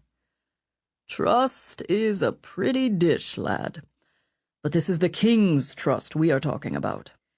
If I were in Severn's place, I'd use the Assizes to my advantage to destroy a threat known to me. A dish may be a pretty thing, but it's easily broken. Even if you fit the pieces back together, it won't hold a meal. Your father broke the king's trust at Ambion Hill. Your brother already paid for that with his life. Bets are being waged among the Espion that your father will go into the river tomorrow." He clapped Owen on the back. "I hate to bear bad news, but I just don't see how Anchoret can change his mind." Anger churning in his heart, Owen gave Mancini a sulky look. She's more clever than you, though. She'll think of a way. Mancini snorted. "Well, if she's slipped into the castle, she won't be slipping out, I can tell you that." You sound very sure of yourself. It was Anchoret's voice ghosting up to them from the lip of the well. Owen startled, and Mancini had to lurch forward to keep from falling backward into the well in pure surprise. Owen's faith in the Queen's poisoner had been vindicated once again. He leaned over the edge of the well, staring down into its dark throat. Are you down in the well? He whispered, his voice echoing down the shaft. I am, she replied, her voice kind but tired. I can't see you, Owen said. But I can see you, she answered. All is well. I'm beginning to believe in all this fountain nonsense, Mancini grumbled nastily, having partially recovered from his shock. Where are you? There are tunnels honeycombing beneath the castle, she whispered. It's one of the reasons that castle was named Beestone. This is a famous castle, Owen, or an infamous one. Several kings have started their reign here. Studying the past sometimes helps us make the future. Dominique, have you found what I asked you to find? Owen gripped the edge, his heart afire with hope. The spy frowned distastefully. Yes, but it's not good news, Anchoret. It would seem the king means to execute the lad's family tomorrow. I was just telling him that. The Espion are all betting on it, coins changing hands. Thank you. Yes, it does seem very likely that the king will make an announcement tomorrow. This is the bit of news I needed to confirm. Do you know what time the assizes will start? When must Kiskaddon arrive before he's guilty of treason? Mancini frowned, his arms folded. 10th hour. I heard he's camped a league away. Dominique, I need you to go to him. I can't ride that far and be back in time. You must go to Lord Kiskaddon, and you must tell him to come to the assizes tomorrow. He cannot be late. Why would he listen to me? Mancini said. Because I sent you. He will trust you because his wife trusts me. Believe this. You must persuade Owen's father to come without a retinue, without arms. He must put himself completely at the king's mercy. Owen shivered. The incredulous look on Mancini's face said it all. Are you serious? Quite so. You must deliver this message for me, tonight. If you leave now, you can be at his camp and back before dawn. See if you can persuade him to come with you. He cannot be late to the assizes. Will you do this? I'm risking my neck, Mancini grumbled. Will you not tell me your plan? I haven't been able to get the book. The king keeps it with him at all times. He's struggling to understand what is written in it. I need to know what's in that book. But the king won't let go, Mancini said. He's not the only one who's read it. Where are the Espions staying? Where is Ratcliffe? What? Where is Ratcliffe? More insistently this time. All the Espion are staying at the Holywell in town. It's near Castle Hill on the... I know it, she said, cutting him off. Her voice sounded more tired, more pained. Go, Dominique. Go warn Kiskaddon. The spy grunted as he leaned away from the well and marched off toward the torchlight. Owen was grateful he was gone. Are you feeling sick? Owen whispered into the well. There was a long pause. I'm very sick, Owen, and we're running out of time. He fidgeted nervously. I wish there was a way I could help, he said miserably. I saw the book on the king's bed today. I started reading it, but Ratcliffe took it away. That was clever of you, she said, sounding pleased. You could tell John Tunmore is fountain blessed just from reading it, couldn't you? Yes, Owen said. Anchoret, what is the dreadful dead man? She was quiet a moment. How do you know about that name? She finally asked. Was it in the book? In a way, he answered, feeling confused. While I was reading the book, I heard the name. I heard it twice. The voice said King Eredor wasn't the dreadful dead man. Then it said Lord Dunsworth, not the boy but his father, was also not the dreadful dead man. What is it? I don't know for certain, Anchoret said, her voice soft and subdued. It is a superstition mostly, one that is whispered about late at night. It is a legend of the first king of Ceredigion, the one who ruled before Aquitania invaded our lands. I told you before of his wiser. Myrddin was fountain blessed and could see the future. There are stories that he left a prophecy. Before he disappeared, he said that the first king of Ceredigion would return someday. He would come back from the dead to rule Ceredigion and Occitania. This prophecy was named the Dreadful Deadman, for when he returns, there will be much war and bloodshed. This legend is not written down, but the people believe in it. It is rumor ladled on gossip and served in a trencher of lies. King Eredar claimed he was the Dreadful Deadman. It's a ploy many have used to become king. But that is the nature of prophecies. They are much speculated about. I know the Occitanians fear this prophecy. To them it is certainly dreadful. But in this case, Owen, I cannot tell you what is true and what is false. I do not know. Owen rubbed his hand over the cool, smooth stone of the well. He kept staring into the depths, wishing he could see her. "Are you truly down there?" he asked. I am, she answered, a smile in her voice. Now, you said you wished you could help. "Can I?" he asked, growing more hopeful. Owen, you are the biggest help of all. You are the one who is going to save your family. He leaned forward so far he almost fell in. "Really? How?" You are going to tell the king your family is guilty of treason. His hope suddenly wilted. "Anchoret?" Listen to me, my boy. The verdict of the Assizes has already been determined. There must be enough evidence in that book to condemn your parents. I cannot do anything about that. The king has already made up his mind. He will use Duke Horwath to execute his will and deliver the king's justice. No matter what is said tomorrow at the Assizes, your family will be declared guilty of treason and will be attainted. Do you know that word? No, Owen groaned miserably. He wanted to be sick. Attainder means the forfeiture of land and rights as a consequence of a sentence of death for treason or felony. It means the king will strip away Westmarch from your family and put them to death.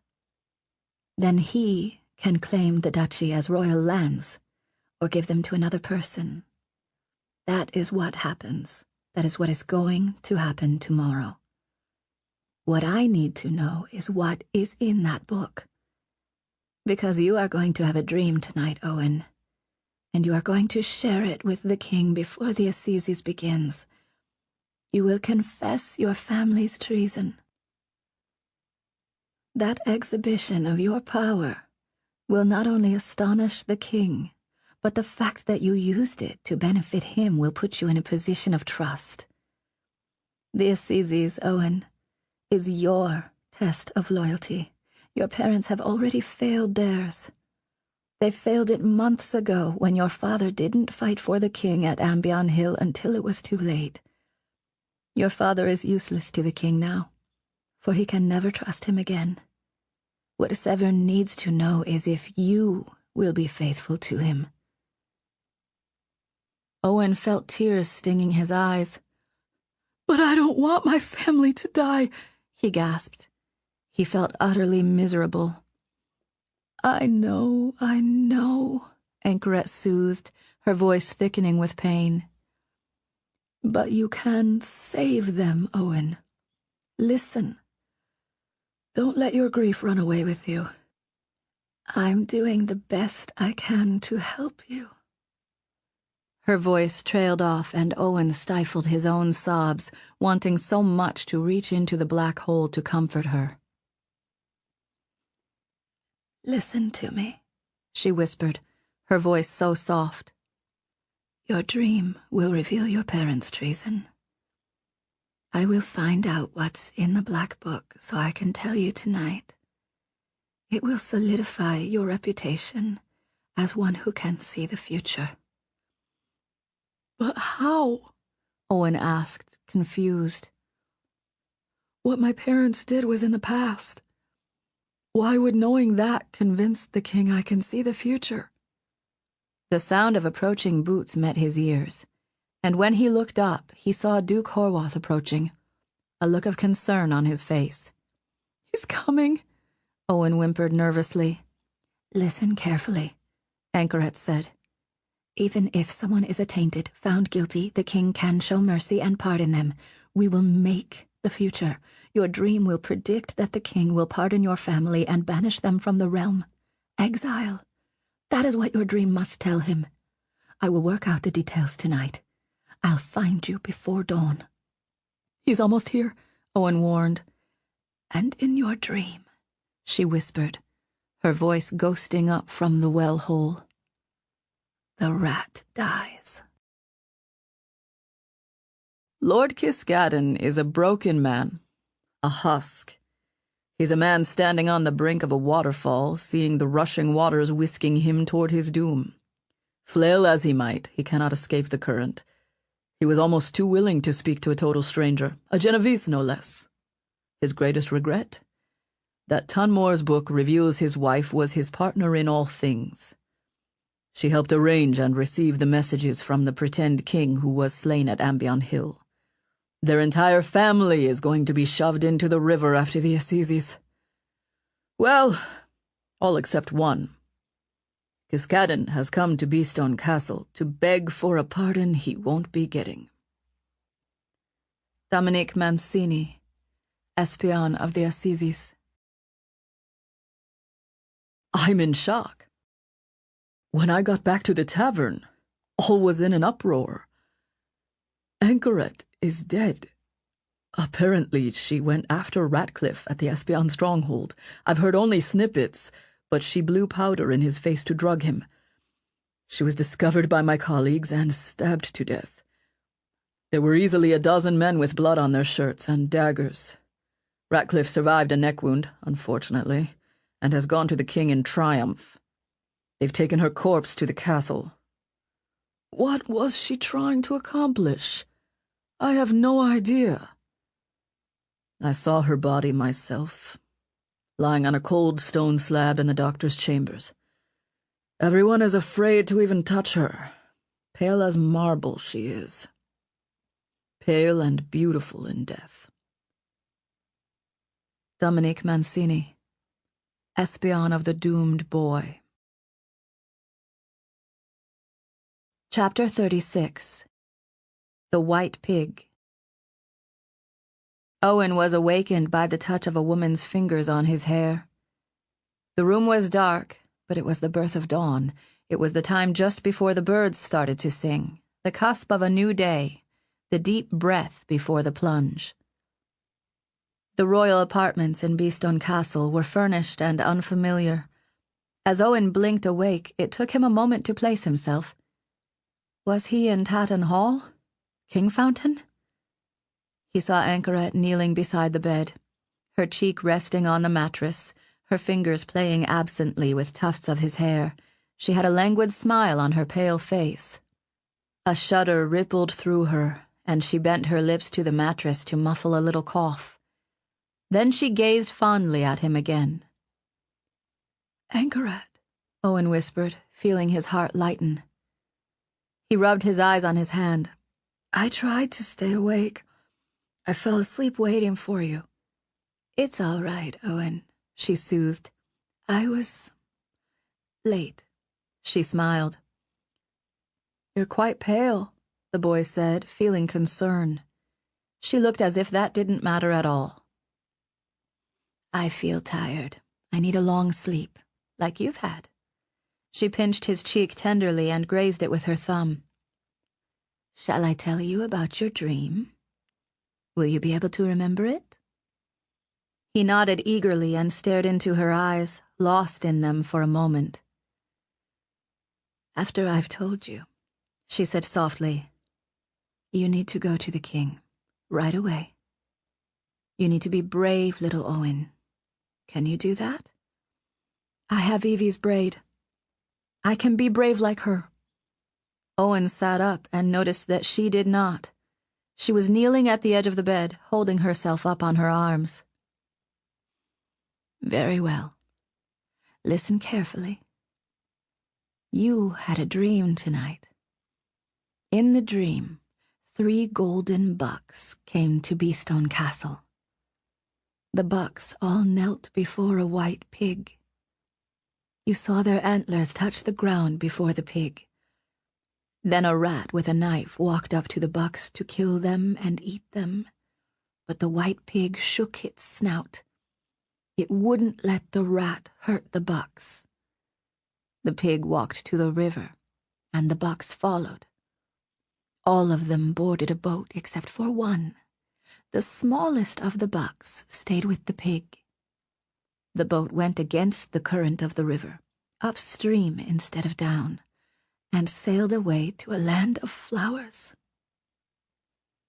She stiffened and let out a soft breath of pain. She blinked, her eyes growing dazed. Owen. Then the pig sniffed the rat. When it did, it found a gold coin in its fur. The pig turned into a boar and grew tusks. With the tusks, the boar threw the rat into the river, and it drowned. Her fingers, which had been playing in his hair, went limp, and her wrist sagged to the mattress blanket. Her head lolled to one side. "Anchorette?" Owen asked worriedly. "So sleepy," she whispered. She blinked rapidly, then lifted her head. Her eyes seemed to sharpen and focus. "Now go tell the king about your dream. This is important, Owen. This is how you can save your family." She gave him a tender look, so poignant and full of love. Her weak fingers lifted and grazed the white patch of his hair. "Go. Then tell me what happens." "Will you be here when I get back?" Owen asked, his worry growing. "I promise," she answered, smiling sadly. Owen scuttled off the edge of the bed and quickly threw on his clothes. He made sure Evie's braid was in his pocket, and he walked away from his room, wandering the halls. He saw Mancini slumped in the corridor, a jug of wine crooked in his arm. "Take me to the king's room," Owen told the espion, tugging on his sleeve.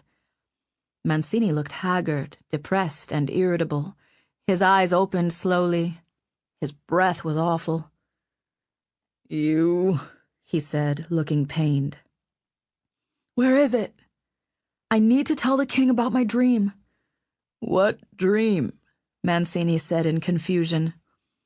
"There are no more dreams. There is no more hope. It's all been ruined. All is lost." He shook the empty jug a little, listening to see if there was any liquid sloshing around inside. It was empty. "Anchorette said I must," Owen insisted, gripping the man's shoulder. Mancini's face crinkled with confusion. "Who said?" "Anchorette," Owen seethed, frustrated at the man's blockheadedness. Mancini leaned forward. "You've seen her?" "She's in my room." Owen hooked his thumb and pointed. The expression on Mancini's face transformed. He shoved away the empty jug and broke it in his haste to get back to his feet. "She is? At this very moment? But how?" "Shh," Owen said, for he heard the sound of boots coming. Mancini grabbed the boy's hand and marched him down the hall. He swayed a bit as he walked, but he knew the way. Coming toward them were several night guards wearing the badge of the White Boar and carrying torches. One of the soldiers challenged them. "Who goes there?" "This is the Kiskaddon boy. He had another dream and must tell it to the king." The soldier looked at Owen in surprise. "Follow us, boy." Mancini's cheeks were pink and rosy, and he looked elated. They marched back the way they had come and quickly went to the king's bedchamber. As soon as they walked into the room, Owen saw Duke Horwath. Ratcliffe was also there, a bloody bandage around his neck, along with several other men who were talking angrily amongst themselves. To Owen's surprise, Princess Elise was also present, wearing a robe over her nightdress, her hair straggling as she paced the chamber in her slippers, her face pinched with worry. My liege, the soldier announced, stamping his boots as he halted. Found these two in the corridors. The boy has had another dream. The king, looking furious, turned when he saw the soldier's announcement. His face was flushed with emotion, but he calmed when he saw Owen. Another one? The king asked, his voice suddenly interested and concerned. He started walking toward Owen. My lord, Ratcliffe broke in, that can wait. You promised my reward. I have served you faithfully. I want Tatton Hall. The princess glowered at Ratcliffe, her face showing her absolute disapproval. Horwath looked angry too, his stern lips pressed hard together. Give it a rest, Dickon, the king snapped. This is important. Ratcliffe seethed with fury. If you are still taking the espion away from me, I deserve something in return. Something that won't be a loss of reputation. If this is how you reward loyalty... The king was in no mood to hear him. His cheeks were full of stubble, and he looked as if he hadn't slept well or at all that night.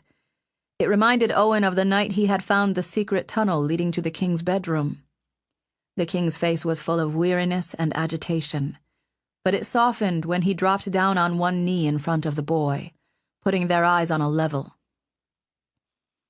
What is it, lad? He asked in a kindly voice. Tell me of your dream. Everyone was staring at Owen. The soldiers, Duke Horwath, the princess, Ratcliffe, the king. All their eyes bored into him, all their ears listened, and he realized he had power over these men. A king was kneeling in front of him because he believed Owen was fountain-blessed and could read the future. He was convinced. All Owen needed to do was speak. His tongue grew thick in his mouth. The pressure of being the focus of so much pointed attention unearthed his hidden terrors and fears, which came popping up from the ground like worms after a rainstorm. Owen dug his hand into his pocket and felt the reassuring touch of his friend's hair. He wished she were there. He could almost see her in his mind's eye, standing behind the king with an impatient look. Just tell him. My lord, Ratcliffe interrupted, suddenly nervous. It's so early. Wouldn't it be better to hear the lad later, during breakfast? The Queen's poisoner is dead, so you need not fear your meals now. It's nearly dawn. Surely this can wait. The Queen's poisoner was dead? Owen's stomach took an uneasy flop. The king's hand rested on the boy's shoulder. Tell me, he said. Owen licked his lips. He tried to speak, but his tongue wouldn't work. A worried spurt of panic enveloped his gut. Was Anchoret dying? No. She had said she would wait for him to return. She was tired, that was all. Owen forced himself to concentrate. Go ahead, Princess Elise said coaxingly. My lord, Ratcliffe whined. Shut it, Horwath barked at him. I did have a dream, Owen said, looking into the king's gray eyes. A wavering smile hovered on the king's mouth, encouraging him to continue. In the dream, I saw 3 golden bucks. They had big antlers, though one of the bucks was small. They came walking across a field. There was a white pig in the field, a happy pig. The bucks knelt before the pig, their antlers touching the ground. While they were kneeling, a rat with a knife approached them. Owen swallowed, feeling the hate burning at him from Ratcliffe's eyes. He focused on the king's face. The rat wanted to slaughter the bucks, to eat them. This is intolerable, muttered Ratcliffe desperately. The king held up his other hand, cutting him off. Go on. The white pig shook its snout. It would not let the rat hurt the deer. Owen swallowed again, squirming. He understood the dream. He understood what Anchoret was trying to do. The white pig couldn't trust the bucks, though, and so he went with them to the river. The king's grip on his shoulder tightened, almost painfully. His eyes stared into Owen's eyes with a look of shock. "Listen to him, my lord," Ratcliffe said suddenly, his tone changing. "The pig could not trust the bucks," Owen went on. "They had not defended the pig when hunters were trying to kill him. So the pig, the white pig, put the bucks on a boat in the river, and he sent them to another land, a land full of flowers. The boat sailed upstream, away from the falls. Only one of the bucks stayed behind. The littlest buck stayed by the pig. It stayed right next to the pig." Owen's voice trailed off, almost to a whisper. The king was hanging on his every word. Then Owen lifted his voice again. "What happened next was the pig sniffed at the rat. I think it was smelly. And there in the rat's fur was a gold coin. The pig grew tusks like a boar, and with the tusks it threw the rat in the river. The rat drowned." There was a series of gasps when he spoke the final part. The king was astonished. His eyes were so curious, his expression so moved with emotion, that he pressed several fingers against his lips, but he kept his other hand on Owen's shoulder. Suddenly, Owen heard the rushing of the fountain. The sound filled his ears, and the king's hand tightened on his shoulder. Owen felt the magic rushing down the king's arm. "Can you hear me?" It was the king's voice in Owen's mind. "Yes." The king blinked, but did not seem surprised. "You know what your dream means, don't you, Owen?" Yes. It means my parents are guilty of treason. I know that now. The king quivered with suppressed emotions. His eyes were fierce. "You know, then, that I have to punish them. I cannot trust them. I cannot let your father serve me. Owen, you must understand this. I must destroy them or risk an even worse betrayal. Owen, please understand, I don't wish to hurt you.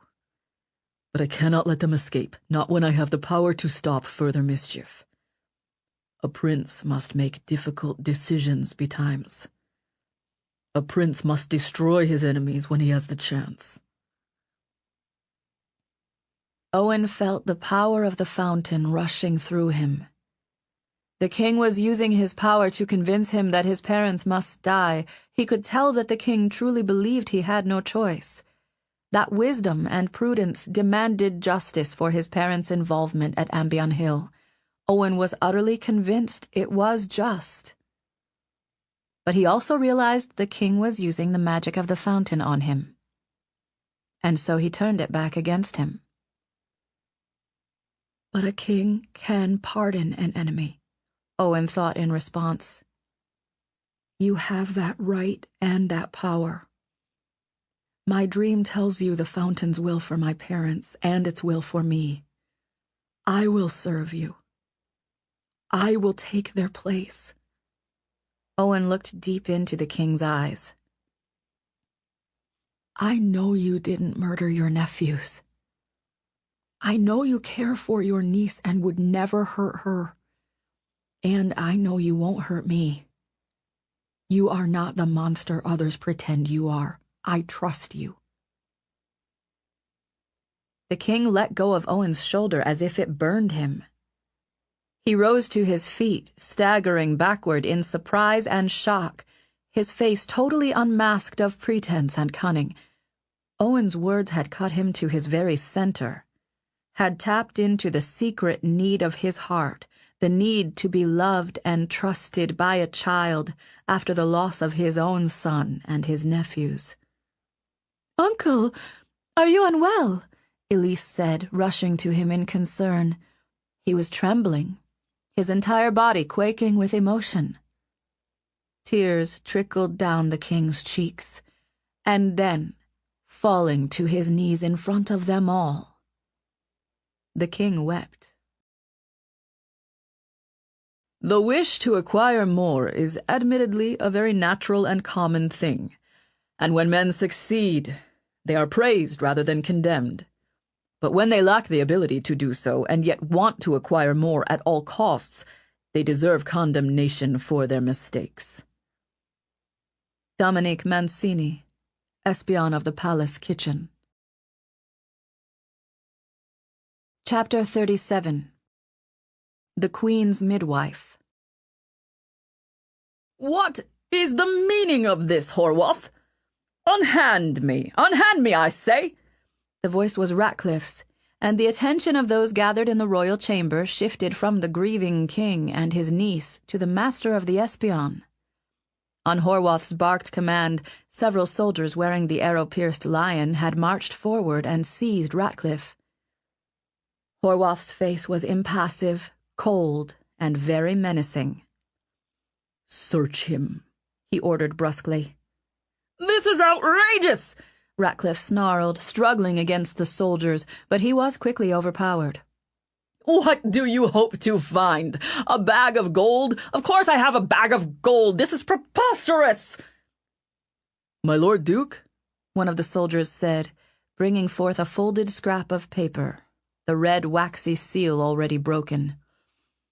"It was in his pocket." Ratcliffe's eyes widened with shock. "Where did you get that? I did not have that in my pocket. You must have put it there." He bucked against the soldiers, trying to free himself, and one of them clamped an arm around his neck to subdue him. Owen stood by the princess, watching with building interest as Elizabeth's grandfather unfolded the note and started reading it aloud. "Master Ratcliffe, long has my master desired to earn your good opinion. Rumor crosses our borders that your master has a new fountain blessed, a little brat from Kiskaddon. Please arrange an accident to remove this threat to us. In return, you will inherit the lordship of one of our many pleasant estates on your borders, with income received from the king's coffers annually. Be quick, Master Ratcliffe. Your prompt cooperation will be amply rewarded." Horwath's frown and boiling anger intensified as he read, "Yours, etc., Grey." Ratcliffe's face turned as white as milk. The king rose to his feet, his look so full of wrath and disappointment that it made Owen cower. "How could you? You turned traitor, Dickon," the king said in a husky whisper. "You, above all, know my heart. You, above all, have shared my history. I am not sure I can trust anyone now. For greed or gold. Was it worth it, old friend?" His hand closed against his dagger hilt, and for a brief instant Owen feared the king would plunge the blade into Ratcliffe's heart. "My lord," Mancini said politely. The king turned his savage gaze to the Genevese man. "There was an incident, quite recently, when I discovered little Owen and the Duke's granddaughter at play. Well, to be honest, they were being rather naughty, and had found their way into the palace cistern. I happened to tell Master Ratcliffe this fact shortly thereafter, and, well, rather coincidentally, the gate winches of the cistern drain were tugged on. That's why the palace ran out of water. The two children were nearly swept into the river. I had no proof it was not an accident, of course. Until now. I thought I might mention it." Ratcliffe's face turned green, and he hung his head as if all his strength had failed him. The king stared at Owen in mixed surprise and horror. "Is this true, lad?" Owen stared at the king purposefully. He nodded and then looked at Duke Horwath. "Mancini saved both of us. He broke down the door and caught us before we went over the falls." "By the fountain!" the king exclaimed. He knelt in front of Owen and mussed the boy's hair, looking at him with wonder and the utmost relief. Is this true? Were you spared the horrors of it? I almost cannot bear to look at you without weeping anew." It took him a moment to master his emotions. Then the king rose like a thunderhead, and when he next spoke, his voice was full of menace and warning. "You desire wealth and fame like a sick man craves his drink. But you were not meant for so much power, Dickon. You are as inept as you are ambitious. This message reeks of the smell of Aquitania, the nation that has always sought our overthrow and humiliation. For this, you would have murdered 2 innocent children, just like Bletchley. How could you, man? How could you?" His jaw was clenched with rage. "My Lord Duke of North Cumbria, acting as Chief Justice, arrest this man of high treason and commit his body to the waters.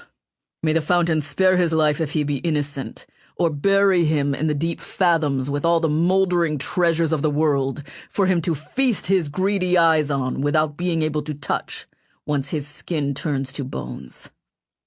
Out of my sight!" The soldiers hauled up Ratcliffe, but his legs no longer seemed to work. His face dripped with so much sweat that he looked like a melting candle. Duke Horwath, stiff and imperious, stood in front of him. "I arrest you, on grounds of high treason, by the name of Dickon, Lord Ratcliffe of Brent." He grabbed the chain of office around Ratcliffe's neck and snapped it, then hurled it to the floor like refuse. That done, he smacked Ratcliffe across the face so hard it rocked his head back.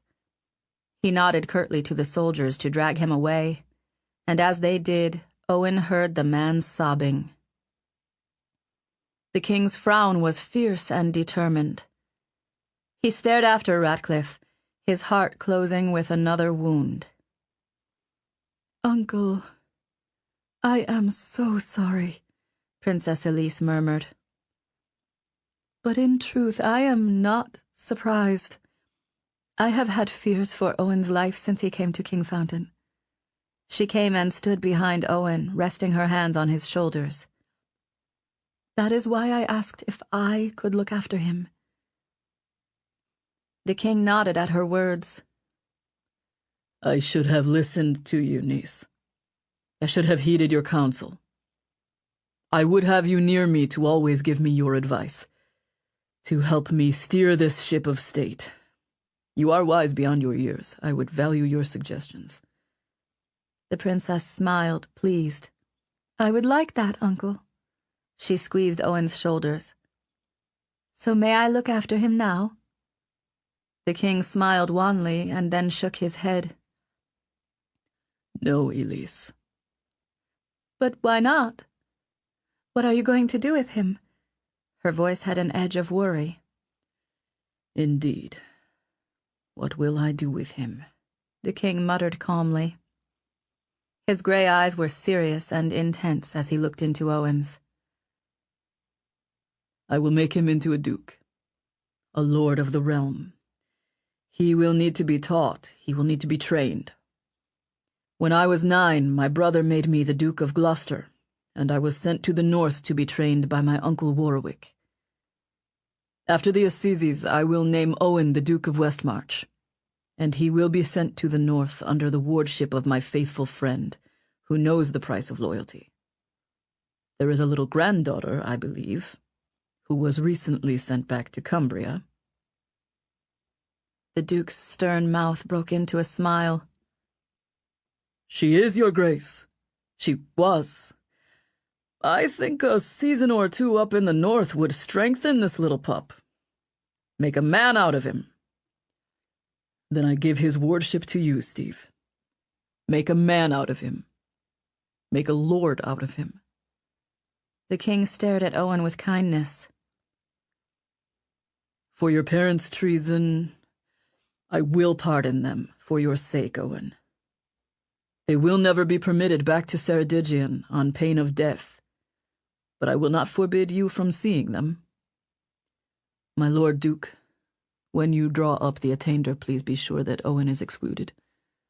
I will, Your Grace. The Duke was still smiling, and Owen could imagine why. The king knelt down on the ground and picked up the broken chain and badge that Horwath had thrown down. He rose, staring at the fine workmanship of the badge, the symbol of the rose and star made of gold. Then he looked warily at Mancini. For now, the king said with almost a threat in his voice, and offered the medallion to him. Your Grace, Mancini replied meekly, bowing.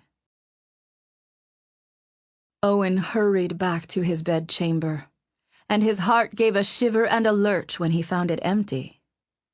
His heart was boiling inside. Ready to burst with relief, he had to tell her. "Anchoret," Owen whispered, carefully padding to the other side of the bed. He found a blood stain on the floor. His heart was hammering faster and faster. "Anchoret," he whispered again. She was gone. "Owen." Her voice was so soft, muffled, he almost didn't hear it, but it came from under the bed. Owen dropped to his knees and looked and found her curled up under the bed frame, her head resting on her arm. Afraid, he crawled under the bed beside her.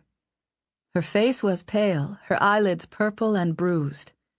She looked so weak and tired, as though she lacked the strength to even move. "Are you hurt?" he asked. "I'm very sick, Owen," she whispered, her voice so faint that he had to bring his ear near her mouth to hear her. "I've been sick for months." "But you will get better now," Owen said, his mouth tightening into a frown. "No, Owen." She sighed deeply. Very slowly, she lifted her fingers and grazed his hair. "Tell me, what happened?" He swallowed some tears before they could spill. His throat was thick and tight. He burrowed himself against her. She felt cold. Her hand limply stroked his hair. "I'm going to be a duke," he stammered. "Duke Kiskaddon, like my father. The king is giving me Westmarch, but I'm going north first to be with Evie and trained by her grandfather. I'm not going to see you again, am I?" "Shh," she soothed. "I'm going to the deep fathoms now, where I can rest, where I can sleep without pain. Shh, don't cry." He was crying. The tears were hot against his cheeks. "I don't want you to go," he moaned. "You need to keep teaching me. I can't do this without you. I am fountain blessed, Anchoret. You were right about me. The king tried using his magic on me, and I turned it back on him. I felt it, so did he. Someone sent Ratcliffe to kill me. I need you, Anchoret." She was quiet for a while, so still it felt as if she wasn't breathing. Her hand still stroked his hair. He sobbed quietly into her, burying his face in her gown. She let him grieve, gently patting his back. "I know about Ratcliffe's message," Anchoret said, her voice quiet and distant. "I put it in his pocket last night at the inn. It was hidden among his papers." She paused, struggling for breath. "Owen, remember how I said that secrets always try to get out? Do you remember that?" "Mm-hmm," he said, hardly able to speak through his tears. He looked up at her face, and the loving smile he saw there made his heart hurt even more. "There's one more in my heart, trying to get out. I think it's been keeping me from dying, but I need to let it out now. She sighed, her eyes closing as if she were falling asleep. Or dying.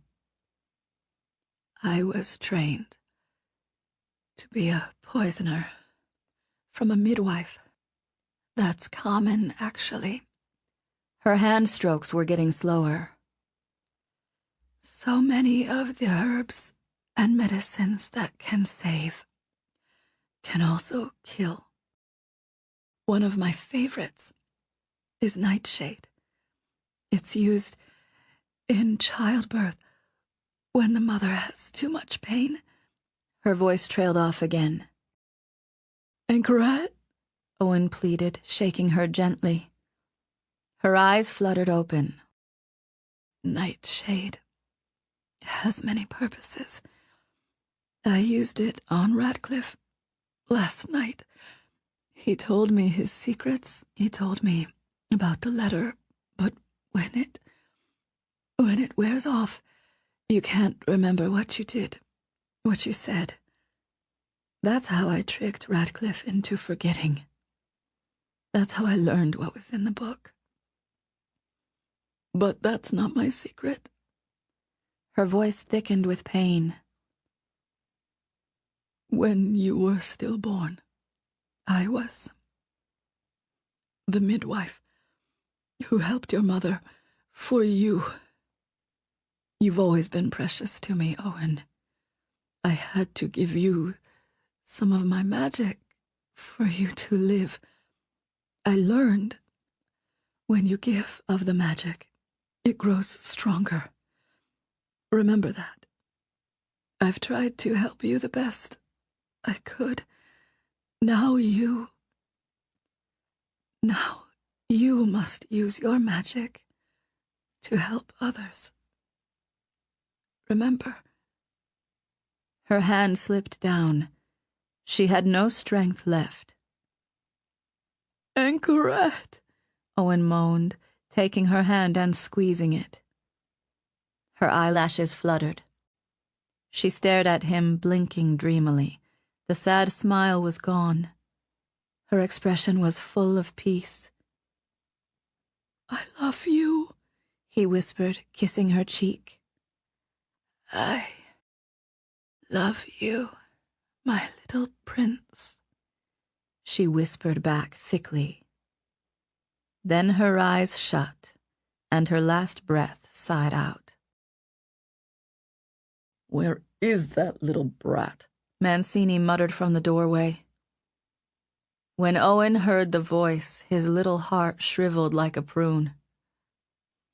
Down here, he called, pulling himself from under the bed.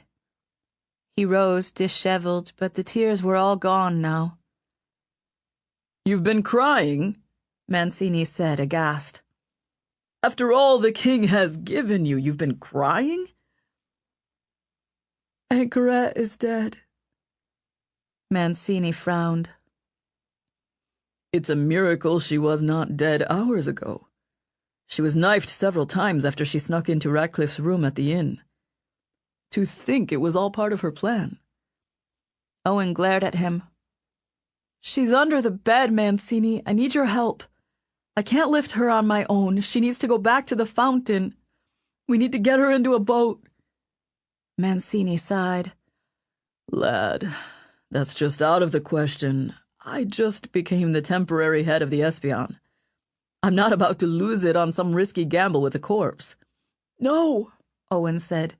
She needs to go back to the fountain. A boat, Mancini. You need to arrange for a boat. She needs to go back to the fountain. Mancini stared at Owen as if he were being childish. I am not superstitious, boy. All this talk of gurgling waters and dreams is a bunch of nonsense. We both know that. Anchoret Treneawy was the most cunning woman living as far as I'm concerned. But she's dead now, and I wash my hands of her. Owen was furious. He wanted to command Mancini to obey him, but he knew that people forced against their will were not persuaded. He needed to outthink Mancini, to maneuver his actions as if this were a game of Wiser. He felt a little trickle rippling through him. An idea came.